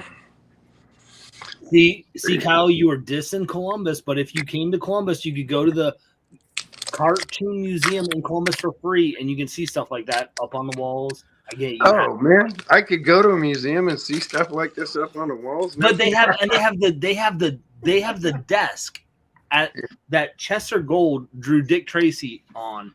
Well, there you go. That's pretty cool. See, I knew I could get you. Did you copy name in it? So, any Star Wars fans of Dave Dorman art and stuff like that? Of course. Any fans of Hero Clicks, the old little toys? Yeah. Any fans of both of them coming together? Here's the original rough art for Hippolyta for the Hero Clicks by Dave Dorman done for me. Any Batman fans? Hey, well, look. There's the original Batman rough art for the box art for the Hero Clicks. Oh, wow. So, and well, we got Batman fans here. Well, I got this other stuff down here. Any real big Batman fans or Grendel fans? Ooh, really? Batman, but not Grendel. Hold on. Before you pull that out, hold on. I got it someplace. What? Don't do it yet. Don't do it. Don't. I ain't even got up to go get it yet. All right, So good. I am gonna get up to get it, but I ain't gonna do it yet. But I'm gonna get up to get it. Hold on. I got boxes everywhere. I got to run myself. Just in case this is what you're talking about.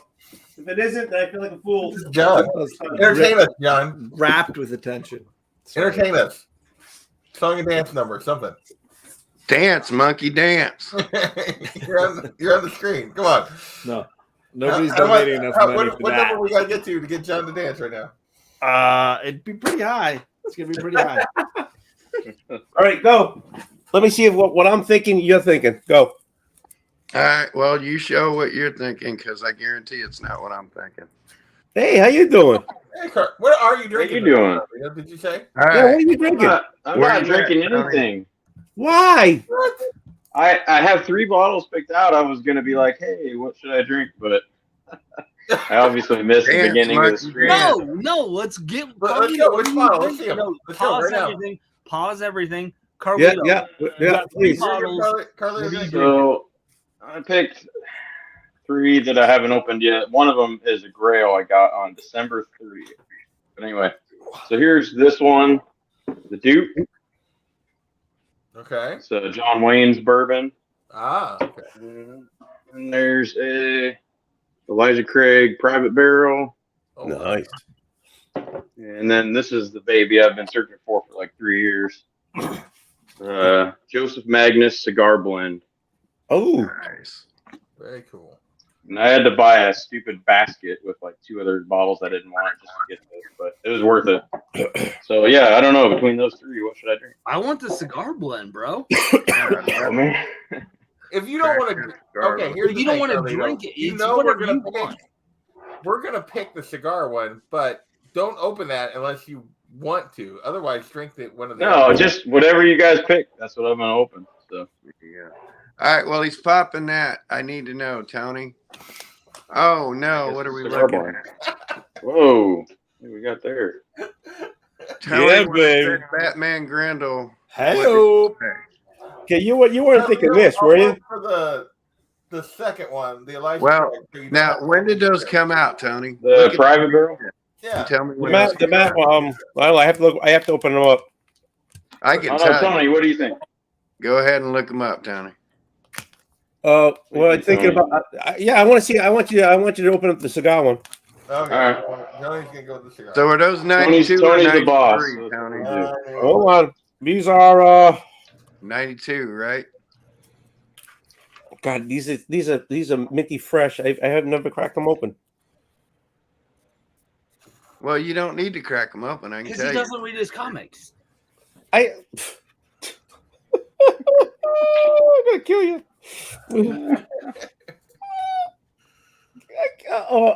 These are 93s. These are 93s. Yeah, the early This is what I 90s. think whenever I listen to All right. Tony talk. Blow me up big because I'm fixing to hurt Tony's feelings. I don't have control. I've lost control of my show. Well, blow me up big. You never have control. What the hell? Yeah, I thought we were doing good. My camera's gonna die while you're doing this. If that's what you think, nothing will. All I see is a throbbing I'm gonna- crotch. Hey, Tony, Yeah. That's what I'm here for, Dave. are you sitting down? Oh, all the time right now. Here we go. Oh, nice. I'm going to throw these in the trash. date? See the date? 1990. 90. I'm throwing these in the trash.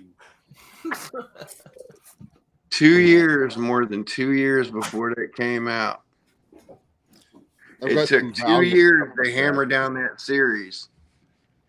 Yeah. Here's the in-house distributor's advance copy, Oh wow, Xerox. that's amazing. That's it. I'm throwing mine away now. They're worth nothing to me. Tony, if you got trading material, I can trade this to you. Yeah. Okay. So look behind you. I want to see what's behind that freaking couch. I want to see the 60 boxes you have and all those plastic tubs and come to me. Hey, if you got any trading material. No, I don't have any trading material compared to everything you have in that house. Kyle, I'll make you a deal. If you donate $50 right now to the stream, I will let you send that book to Tony. Well, hey, let's get into some wartime. This guy has more books than this guy has books older than the friggin' Declaration of Independence. And he's like, if you got anything worth of value, I'll trade it for. No, I don't have anything worth of value compared to what you have. Blow me up again for really a minute. cool. I'm gonna show You up know a the couple movie more National things. Honest to God, you guys. You know the movie National Treasure? It was based off of Kyle. He sold me So Declaration here's of a Independence. 1942 with some superhero stuff. I forgot. You got Little Abner sitting there from 1942. That's But yeah. So since we're talking about Little Abner from 42, let's Actually, we weren't until just now. I got going here. See, the town I live in is roughly 19 wartime comic strips. How about Superman? Hey, I can beat that. You know how I'm going to beat that? I'm going to pull a book and say, look, and like, if you tell me on categories, if you saw me on categories, I kick ass by beating that. Okay, I can talk any book into beating that. Tony, did you win? Why? Yes, I did. I went to Dogpatch, And Arkansas. guaranteed. Okay. Oh, hold on. Adam is trying to say something about. Okay. Go. So Little Abner, they made a Dogpatch, Arkansas theme park, which is roughly 20 miles from my house. Okay. Okay, we're done. Started in the 70s, went up until started tapering off in the 80s and died in the 90s. But yeah, it was a theme park based off of Little Abner. And now I can't think of his name, but he owns Bass Pro, has bought it and is going to turn it into a resort. Johnny Morse? Yeah, Johnny Morse. Thank you. So I'm still showing comic stuff though. Thanks, So Adam. this is what 1917 Sunday Funny strips look like. They're this big. This is folded in Is that half. why? Did they have bad eyesight? Why would they? Why were they so big? 1917. This is when they started out early. I'm still going through newspaper stuff and things, but you talked about old stuff. You want to see an old coin? You want to see something old? Story? Hey, how you doing? I don't Okay, think no, this is cool. No, I have no control of I have no control of my channel just now, but that's okay. Bring it back up. I want to go over what we're here for. Okay, let's do that. What are we let's here do for? that. Okay, I know we're having a great time and we're seeing a lot of great stuff here, and it's awesome. But we're here to raise money for pediatric brain cancer research. Yes. We are. I mean, we're having a great time. We're all laughing. But we're here to because this girl that's up in the upper right hand corner, that's Selina Oman, which she meant a lot to me, a lot to my family, and a lot to other people that we know. And she passed away because of cancer called DIPG, which is a pediatric brain cancer that attacks the brain stem. And as of now, there is no way of even curing it. And there is basically everyone who gets this, every child who gets this dies. There's no easy way of saying it. Die. And I'm raising money for the Cure Starts Now Foundation, where 100% of what people raise and give them, and 100% of what they raise goes towards research for pediatric cancers like DIPG. That's straightforward. That's why I'm doing this. That's why I'm having all these great people on. That's why I said, look, I'm going to do a 24-hour show, and I'm going to do a 24-hour show. And I've had I get great people now, and I've had great people on since 7 o'clock yesterday morning. But we're here to entertain you and to ask you to, if you haven't already, donate to the cause. And if you have, thank you very much. But please send this out so someone else can. And I'm not pussyfooting around. We're here to make money as much as we can for this research.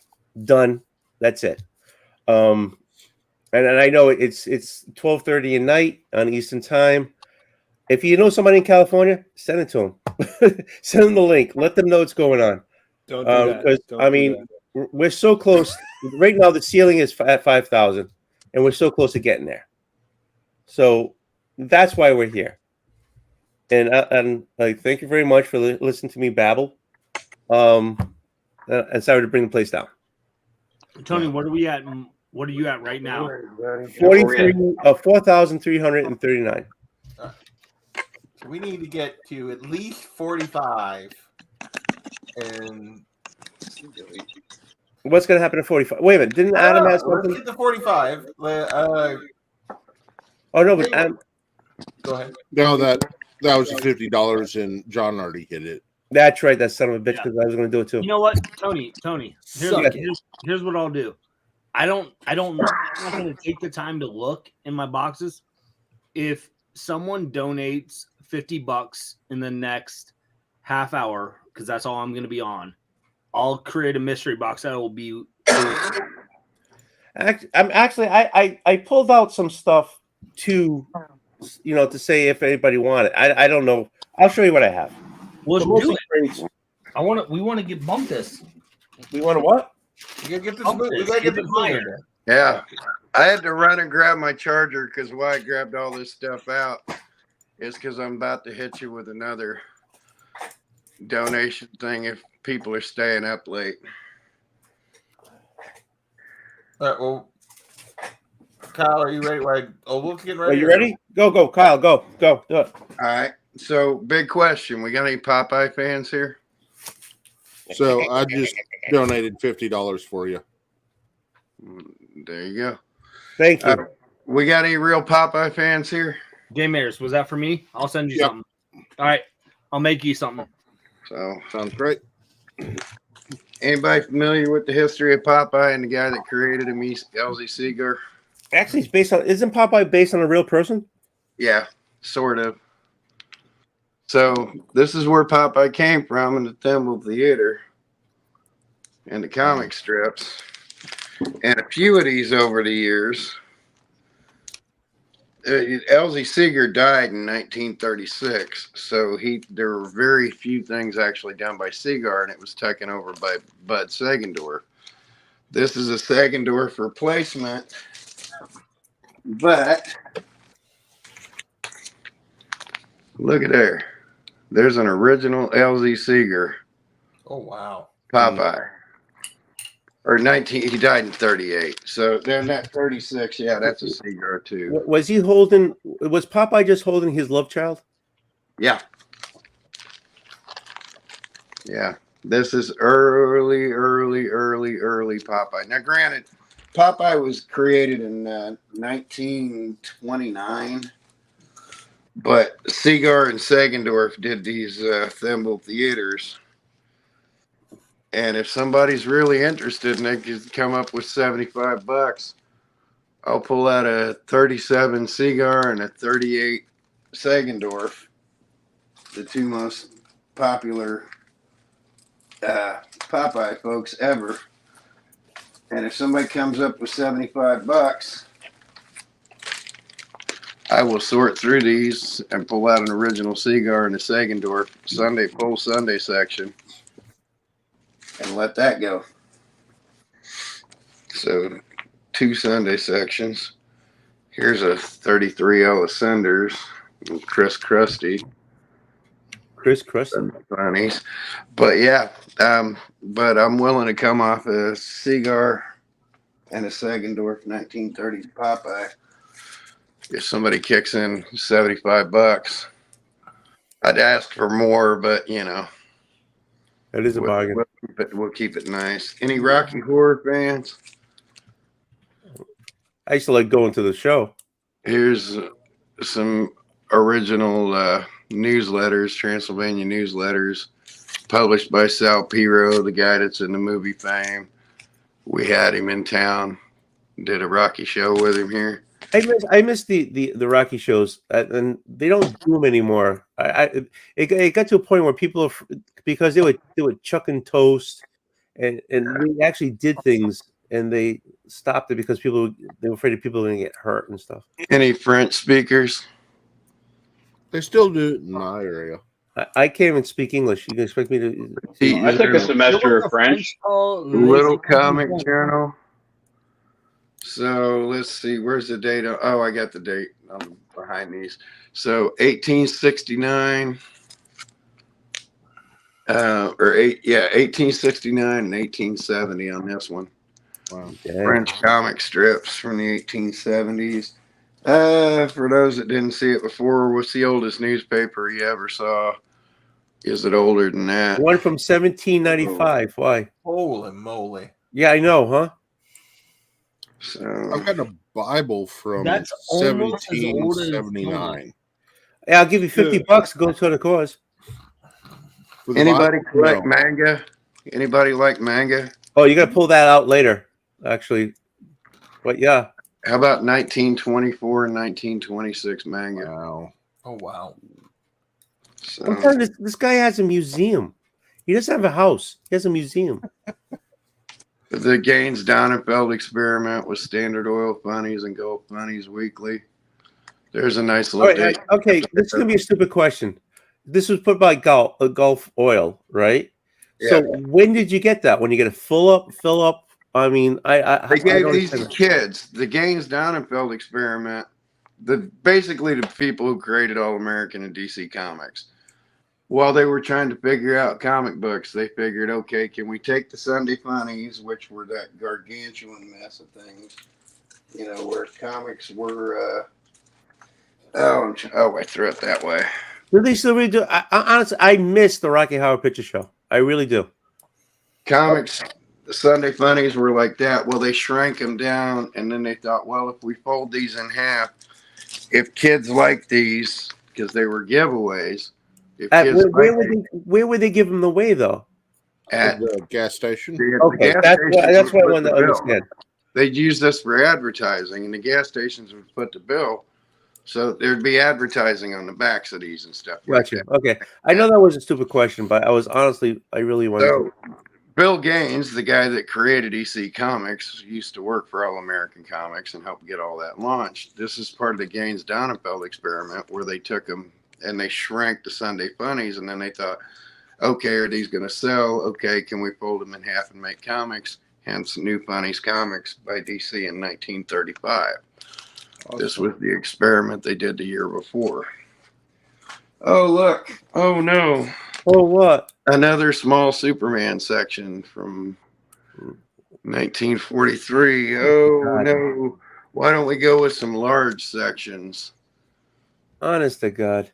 From 1943 and 44 that also has, look, Buck Thank you, Rogers.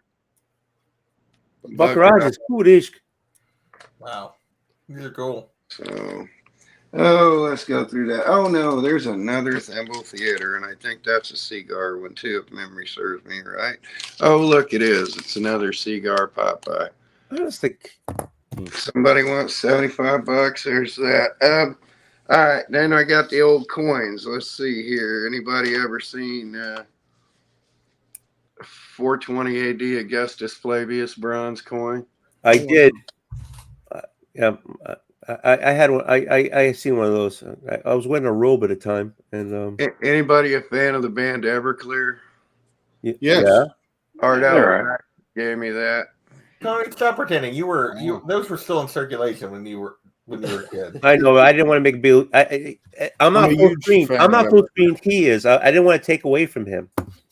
Anybody read Aramaic? There's a Jerusalem penny that's 2000. Oh, it's been a few years. It's been a few years since I've done that. Aramaic, but yeah, I didn't take money off Art when he come and hung out with me, but he insisted I take some kind of payment, so he gave me that. But hold on, let me pull my charger out here. I'll show you how close me and Art are, even though he is horrifically sick and whittling away now with the degenerative nerve disease. I was wondering what was going on with him, because I saw him 2 years ago. Yeah, he's got ALS in a bad way. Okay. I saw him 2 years ago, and it just was not what I had hoped it would be. It was. There's me, Art, and my really daughter, and my niece, and just backstage stuff. Are you the guy in the back with the glasses? Yeah, that's Art Elizakis from Everclear. That's That my was- daughter 20 years ago. That's my niece. That was one of That's my- when the band OK Go was trying to get me to manage them. One of my top 3 bands. There's the Oh, Usher tour. Kyle has a big. It seems he has a big thing with the music industry. I've been a goon, a bodyguard, a chaperone, a glorified chaperone. Yeah, here's some music industry stuff. There's something you don't see every day. Yeah. Dressing room door panel. My own card playing buddy Eddie Money. Nice. So I got tonnage of swag like that, but I saw I tell- Everclear on tour about 2 years or so ago, and he had a broke leg or something the matter with his leg, and he was in a boot. Yeah. And it almost disappointed me. Art's got ALS bad, and it's Okay. it's killing him. He's about to die, and it kills me to talk about it. But I had to put the charger back in. But Art gave me that because I wouldn't take money from him because he'd come hang out with me. So he gave me that as a gift one time. But yeah, his music was one of my favorites as a kid, and I've still bought all of his stuff since then. So, any fans of Charlie Chaplin like me? Mm-hmm. So this came from the British Museum. How did you get something from the British Museum? I just did. Okay. I mean, how did they get everything? So this is a bound volume that was never wrapped. It was never wrapped in things, but this is the Funny Wonder 8-page comic strip. And it's the entire year. From the beginning of January right through to New Year's the next year, every issue. Wow. It's the bound volume from the British Library. Hey, Kalito, how's the Any DC fans? No, not at all. All right. Anybody ever had this treasury before? I think JP had that one A time. lot of people consider that the Bible for the DC. Oh, is John back? Are we Hey, still Anybody ever had this treasury in their collection? No. John's awake. Never left Treasury before. JP. Time Yeah, out. they We want to have- know, Yeah, Carlito. Carlito, how's your drink? So I think I screwed up Why? because I had some scent stuff going because I was sweating trying to figure out this whole microphone crap, and yeah, so it was pretty faint at first, but now it's starting to come through since I turned that crap off. But yeah, I don't know if it's worth as much as I paid for it, but it's definitely solid, very good. I just let you know. I opened this up. I know you can't see me. It's that battle cry, and Yeah. this is a really thick rubbery seal they put on it on the cap. I'm sure there's a cow joke right there for you. No. I'm being totally serious. The taste. I don't know how it's possible. Maybe because when it passes through the neck, the taste of this rubber is in the whiskey. Oh, that's not good. No, it isn't. No. Rubber. It could be just a neck pour thing, though. Maybe. Yeah, I might scrape it off. So I've been drinking the Hey, Eagle Rare. baby. Sounds like- Why are we seeing the crotch? What you wish is you had? going on with that? Hey, JP. You wish you had that crotch. Yeah. JP. So Yeah. you can't see me right now, but No, I cannot. maybe it's Yeah, there you go. yeah. So I'm down to that. Oh, you put a bit in that.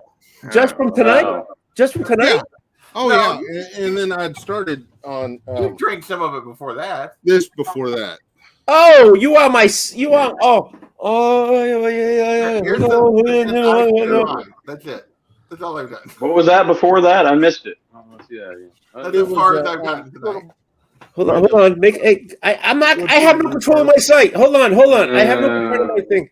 Hold on. Let's. Oh, yeah. There you go.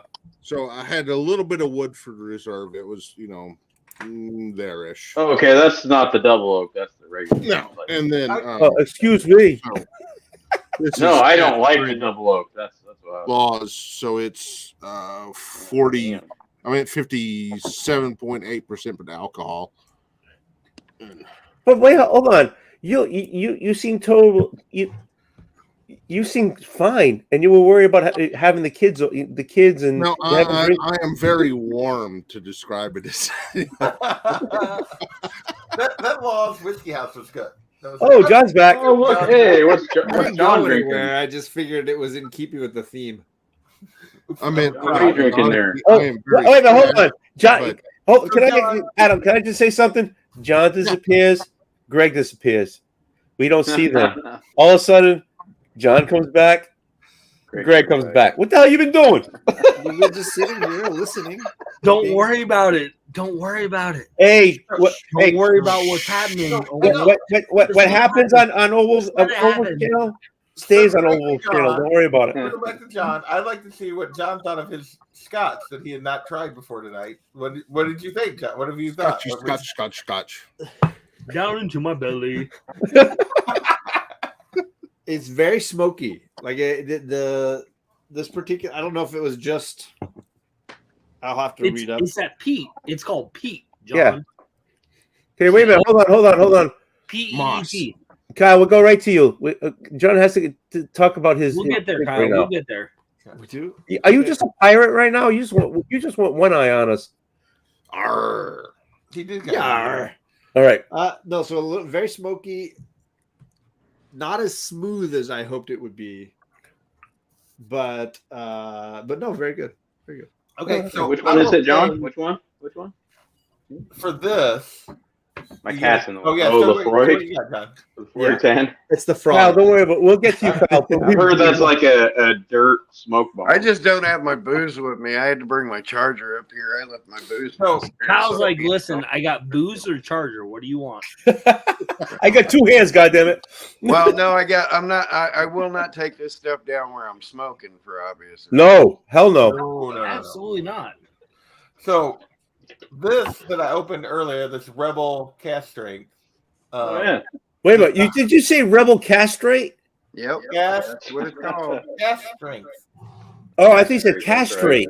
No. Oh, like- So for 120 proof, that shit is smooth. Like there's no like afterburn, like at all. Nice. It is smooth for 120 proof. Like I was very surprised by how, yeah, this goes down easy for 120. How easy is it going down? That's what she said. How easy is it going down? This is really not going to go well. Does it go down easier than a corner store hooker on a 14-year-old with a duck? I don't think anything does. No. Nothing goes down that easy. That's it. I'll be back. On that note. Oh, don't worry. I muted Kyle. We're fine. So Carlito, how you doing, buddy? What's up? I'm doing good. I'm just glad to be a part of this, raising money for a good cause, you know. Wait, is that what we're doing now? Crap. We were doing that. I don't know what we're doing now. The wheels have fallen off. The good news All is right, Will still has 6 hours left, and this entire panel is not going to be there. That's the good news. He still has to do 6 more hours. So, getting back to why we're here. Well, I think you can just let Kyle go through his collection and Hang on. it'll be all right. Why we're here? We are $11 from 4,400. What? So surely somebody out there can get us. Don't call me Shirley. $4,400. I was going to say. You can call me Shirley. Hell, I'll put on a dress. You can call me Shirley if you get us to $4,400. Somebody ponies up $100. I'll put on a dress right here tonight. We're still waiting for $75 for those Popeye comics. 75 for the Popeye. $75 donation for those Popeye comics, but I'm just an $11 donation gets us to $4,400. Ooh. Really, Oregon? Are there that many duck jokes out there? I gotta make a dope mystery box now for Adam. I got more duck jokes. I got more dick Oh, jokes. boy. Adam donated 50 for the mystery box. Yeah, he did. Adam did the Nice. $50. Yeah, Adam did. Why am I doing this? I don't know. You took the I don't $50 want I gave stuff. you. You got two mystery boxes. You can Adam. You can gift it. I've got one. I've You're got allowed one to coming say, from "I don't John, want and it," I've and I'll got send one it coming to from someone you, and I don't want stuff. Why'd you do this then? Yes, you do, Adam. Yes, Hey, you I do. want to You help. want some dead man stuff? No, I just want to help. You want to I'm help gonna my give you get the some worst dead man stuff? mystery box of just crap. You're like, I don't. This what is You want this? some Batman Houdini? Adam, how do you feel about Super? Please send him a whole box. There was. There Please was. do it. Bro. Wait a minute, hold on. He doesn't like Superman? He doesn't like Superman? Oh, I want Super like Pro. action figures. Can you I give me want the like. run? I want like playing Greg, cards. That's perfect. He loves to like reading comics. See, I want all of it. I want all of it. Yes. Yes. Yes. Yes.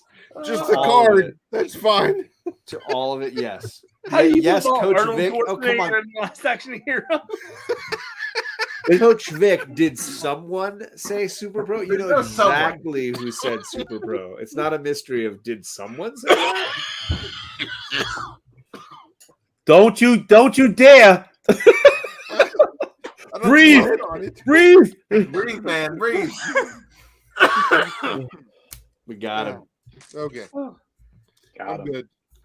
Hey, you know how close we are to $5,000? How much? $600 I off. think it's something like $511. No, really? 600, sorry, 611. Yeah, I was gonna say, yeah. We're that close. Yeah, because JP already gave us an update. Who will pay if Adam will like kill over? Because what are you You doing? got at least 275 coming on there. Are we auctioning off Adam's death? What Did happened? you see him right just now? His head was back here. His I hand mean, was you over know, his it could be face. pretty damn close. We don't know. Oh I my am God. very overweight. So Let's not go there. No. well, I am. How did Jacksonville? Was it, To be totally I honest. think you're.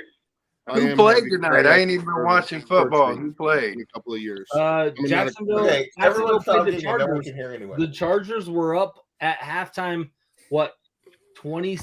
27-7. They were up 27-0 at one point. Yeah, but then they were up 27-7 going into half. Yeah. And Jacksonville came back and won 31-30. Yeah. Nice. Was that the only game on today? No, San Francisco destroyed Seattle. Oh, they're I wish out? Seattle's Detroit out? would've got in there. I wish Detroit. Dallas plays got in Monday there. night, so Yeah. Yeah, go Cowboys, baby. We them boys. the 1 up? o'clock game tomorrow is Buffalo and Miami. You realize Hey. the Cowboys are going to lose to Brady. Dude, No way, man. I'm a No way. Patriots fan. I'll get rid of both of you. And the New York, and then 8:15 is Baltimore and Cincy tomorrow. Yeah. And then it's Hey, I Dallas. can't help but ask who on the panel has a Jack Kirby autograph? You. Of course you do. Yeah, probably Kyle. You. Do you got one, John John? does. Oh, John does. I'm pointing. I'm not me. I'm I pointing. believe that I do. It's hard. It's not verified. It could definitely be his wife. It doesn't That count. She was. Not She was. If you're signing- thinking it's the Roz, if it's the Marvel milestone, it's been confirmed. No, Jack this signed is all a the this is a Marvel DC. This is one of the Jimmy Olsen books. It's just a random signature. No, it's a Superman's pal Jimmy Olsen. It's one No, of the but I Dark mean, Side. it's not a Dynamic Forces or anything like No, that. it's one of the like Dark Side cameo issues of Jimmy Yeah. Olsen, and yeah. But I mean, I don't know how you tell that stuff. Without sending it in. The only time Roz took over signing his name was at the very, very, very end. But they worried about the Dynamic Forces issues because he did 1963, he did a FF1, in 2000, he did a X-Men 1. And then he quit signing. So, yeah. Why But, is yeah. Harry on here? Hey, that's why it's called a 24-hour stream, bro. Yeah, Harry, get why Harry are on you in here. here? Oh, geez. Anybody ever seen one of these? Harry's afraid to hop on. Because he's a cat. He's a chicken. No, anybody ever seen this pen No, set? Oh, it's a button. It's a pin set. Perry, donate $11. Oh, that's cool. I've seen one of those. And then you can join the. It's still sealed, it's still wrapped up, and it's still signed and numbered by Jack. Perry, if Yeah, you now see, I donate look at that. I $11, look we'll at that send you the signature, link. and it looks very similar to the one that's on my book. So maybe I feel good about it. Yeah, there you go. And Why this don't is you send it to CBCS and they'll verify? Yeah, I don't know that I they'll want to deal with verify. it. Tony, if Perry, Tony, I got the eye roll just in time for the eye roll. if Perry donates $11, I'll send him the link so he can hop on. You should definitely send him the link for the next stream when we're all gone. No, actually, send them to the next one because we got like 5 minutes of this one. No, Hey, you want me to pull out a $11 couple is more 7 things? minutes here, and then the 1 o'clock we'll send him another one for more donations. Yeah, sure, Perry. Just do Perry. You make hand over fist, you son of a guy.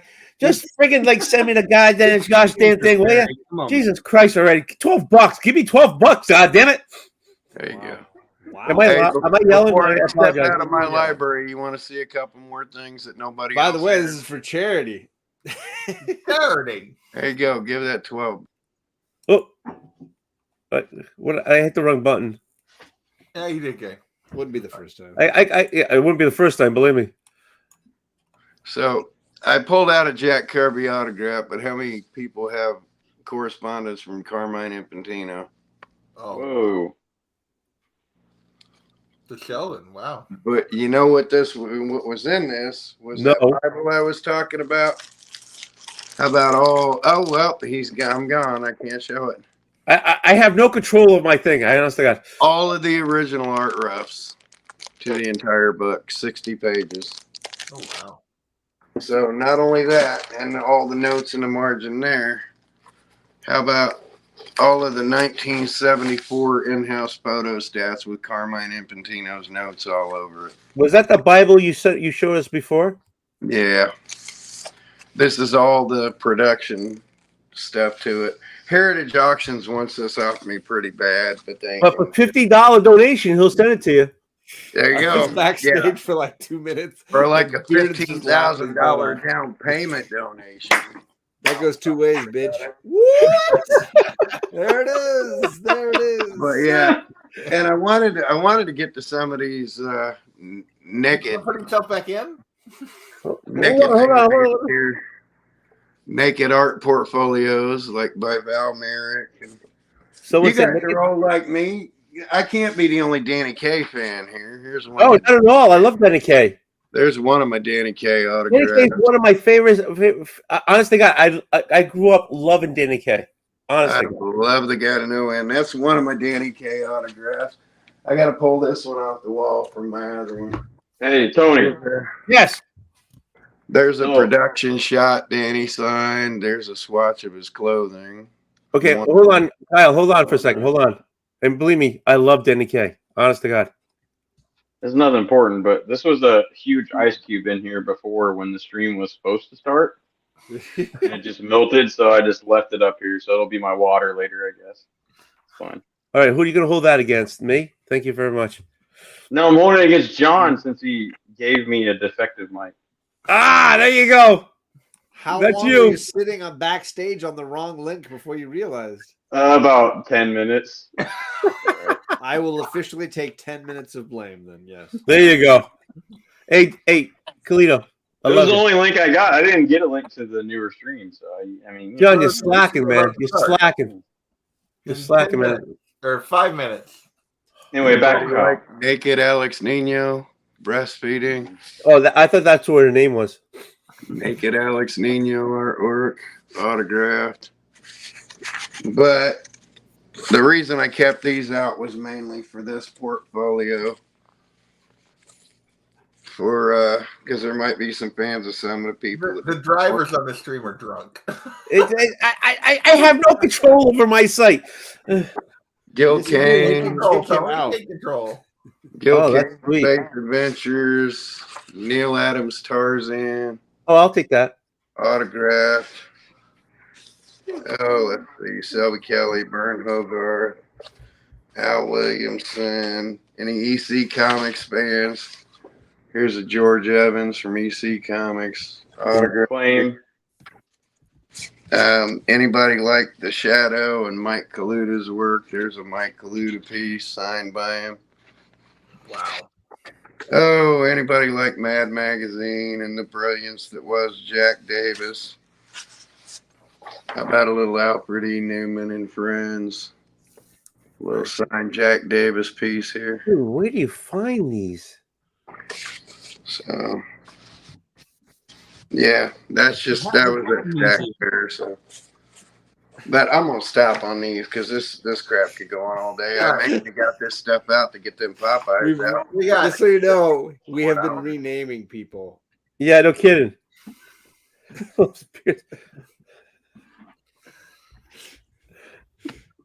No, that's bad for beer. Greg, he has to make friends. He has to make up friends. Oh, it's Anybody too like fast it? for him. What? Yeah. Any of you guys like the Tech TV show on Amazon? Yes. That's it. Bourbon and extra pepperoni.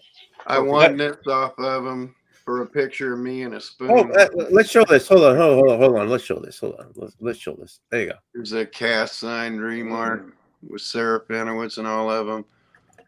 There's yep, that's gone already. But I almost called him Jeffrey Dean Morgan. Jackie Earl Haley's autographs on there. So I took a picture of me and a stack of my Tech comics and a spoon, and they sent me this.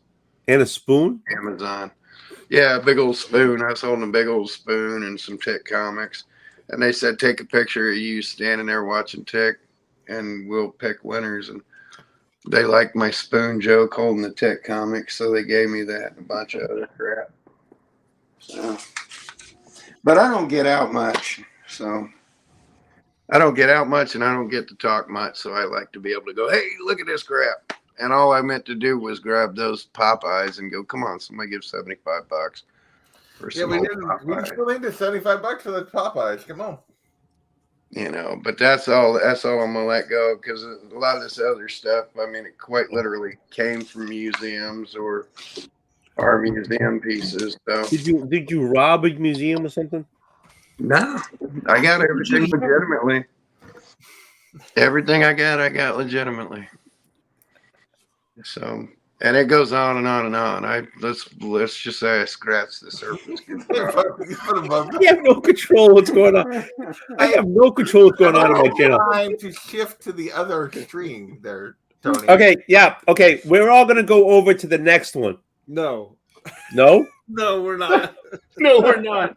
Yes, you are. Yes, you John's are. gonna go to bed. No, you're not. It's like 5 o'clock in the afternoon on John. And he's Yeah, it's like 7 p.m. over there. Yeah. John's at like Put Old 7. Wolf He's still going to backstage bed. on his own show. And then I'll go because I just started a pizza. But Oh yeah. You did put me backstage, you son of a bitch. No, How do you not notice you're backstage on because your I'm looking at the screen. I'm not looking down at the bottom of my screen. I'm looking at you guys, and all of a sudden, No. Oh, Wolf, seriously, how did you not know? All right. honest to God.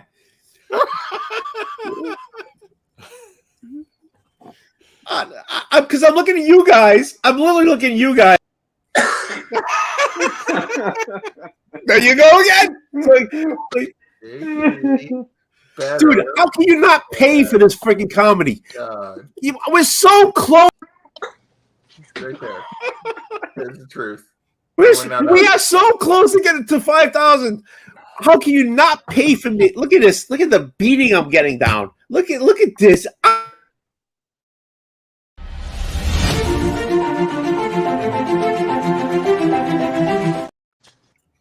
Honest to God. And it's past time to go the other street. So I won. Oh, my.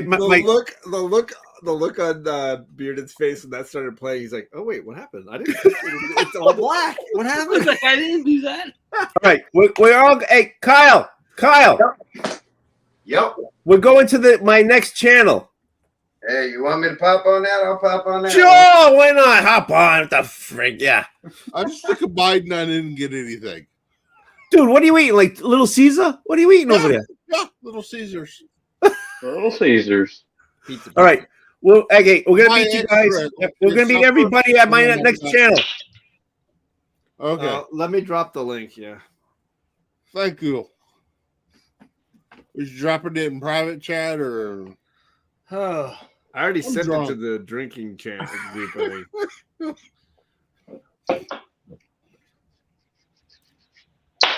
Where is it? Drop it. He's going to drop it.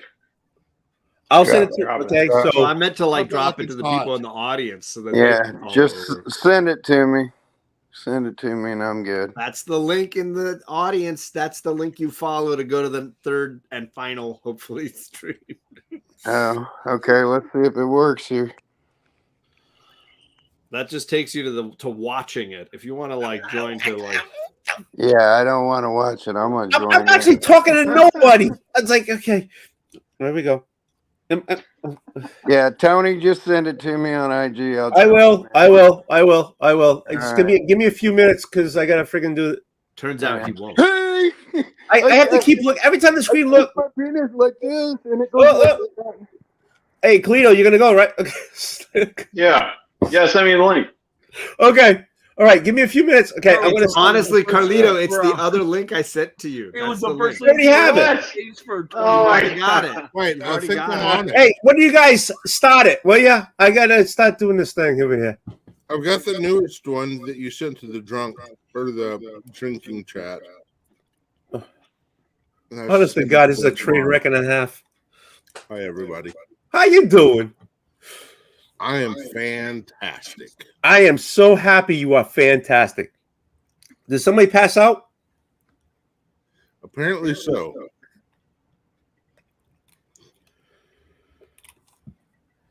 All right, hold on. Okay, I'm ending this. See you guys later. All right. An artist drawing me as Wonder Man. Oh God, I love you. All right, Kyle, I'm gonna send it to you. Okay, give me a few minutes. And everybody, get on the next show.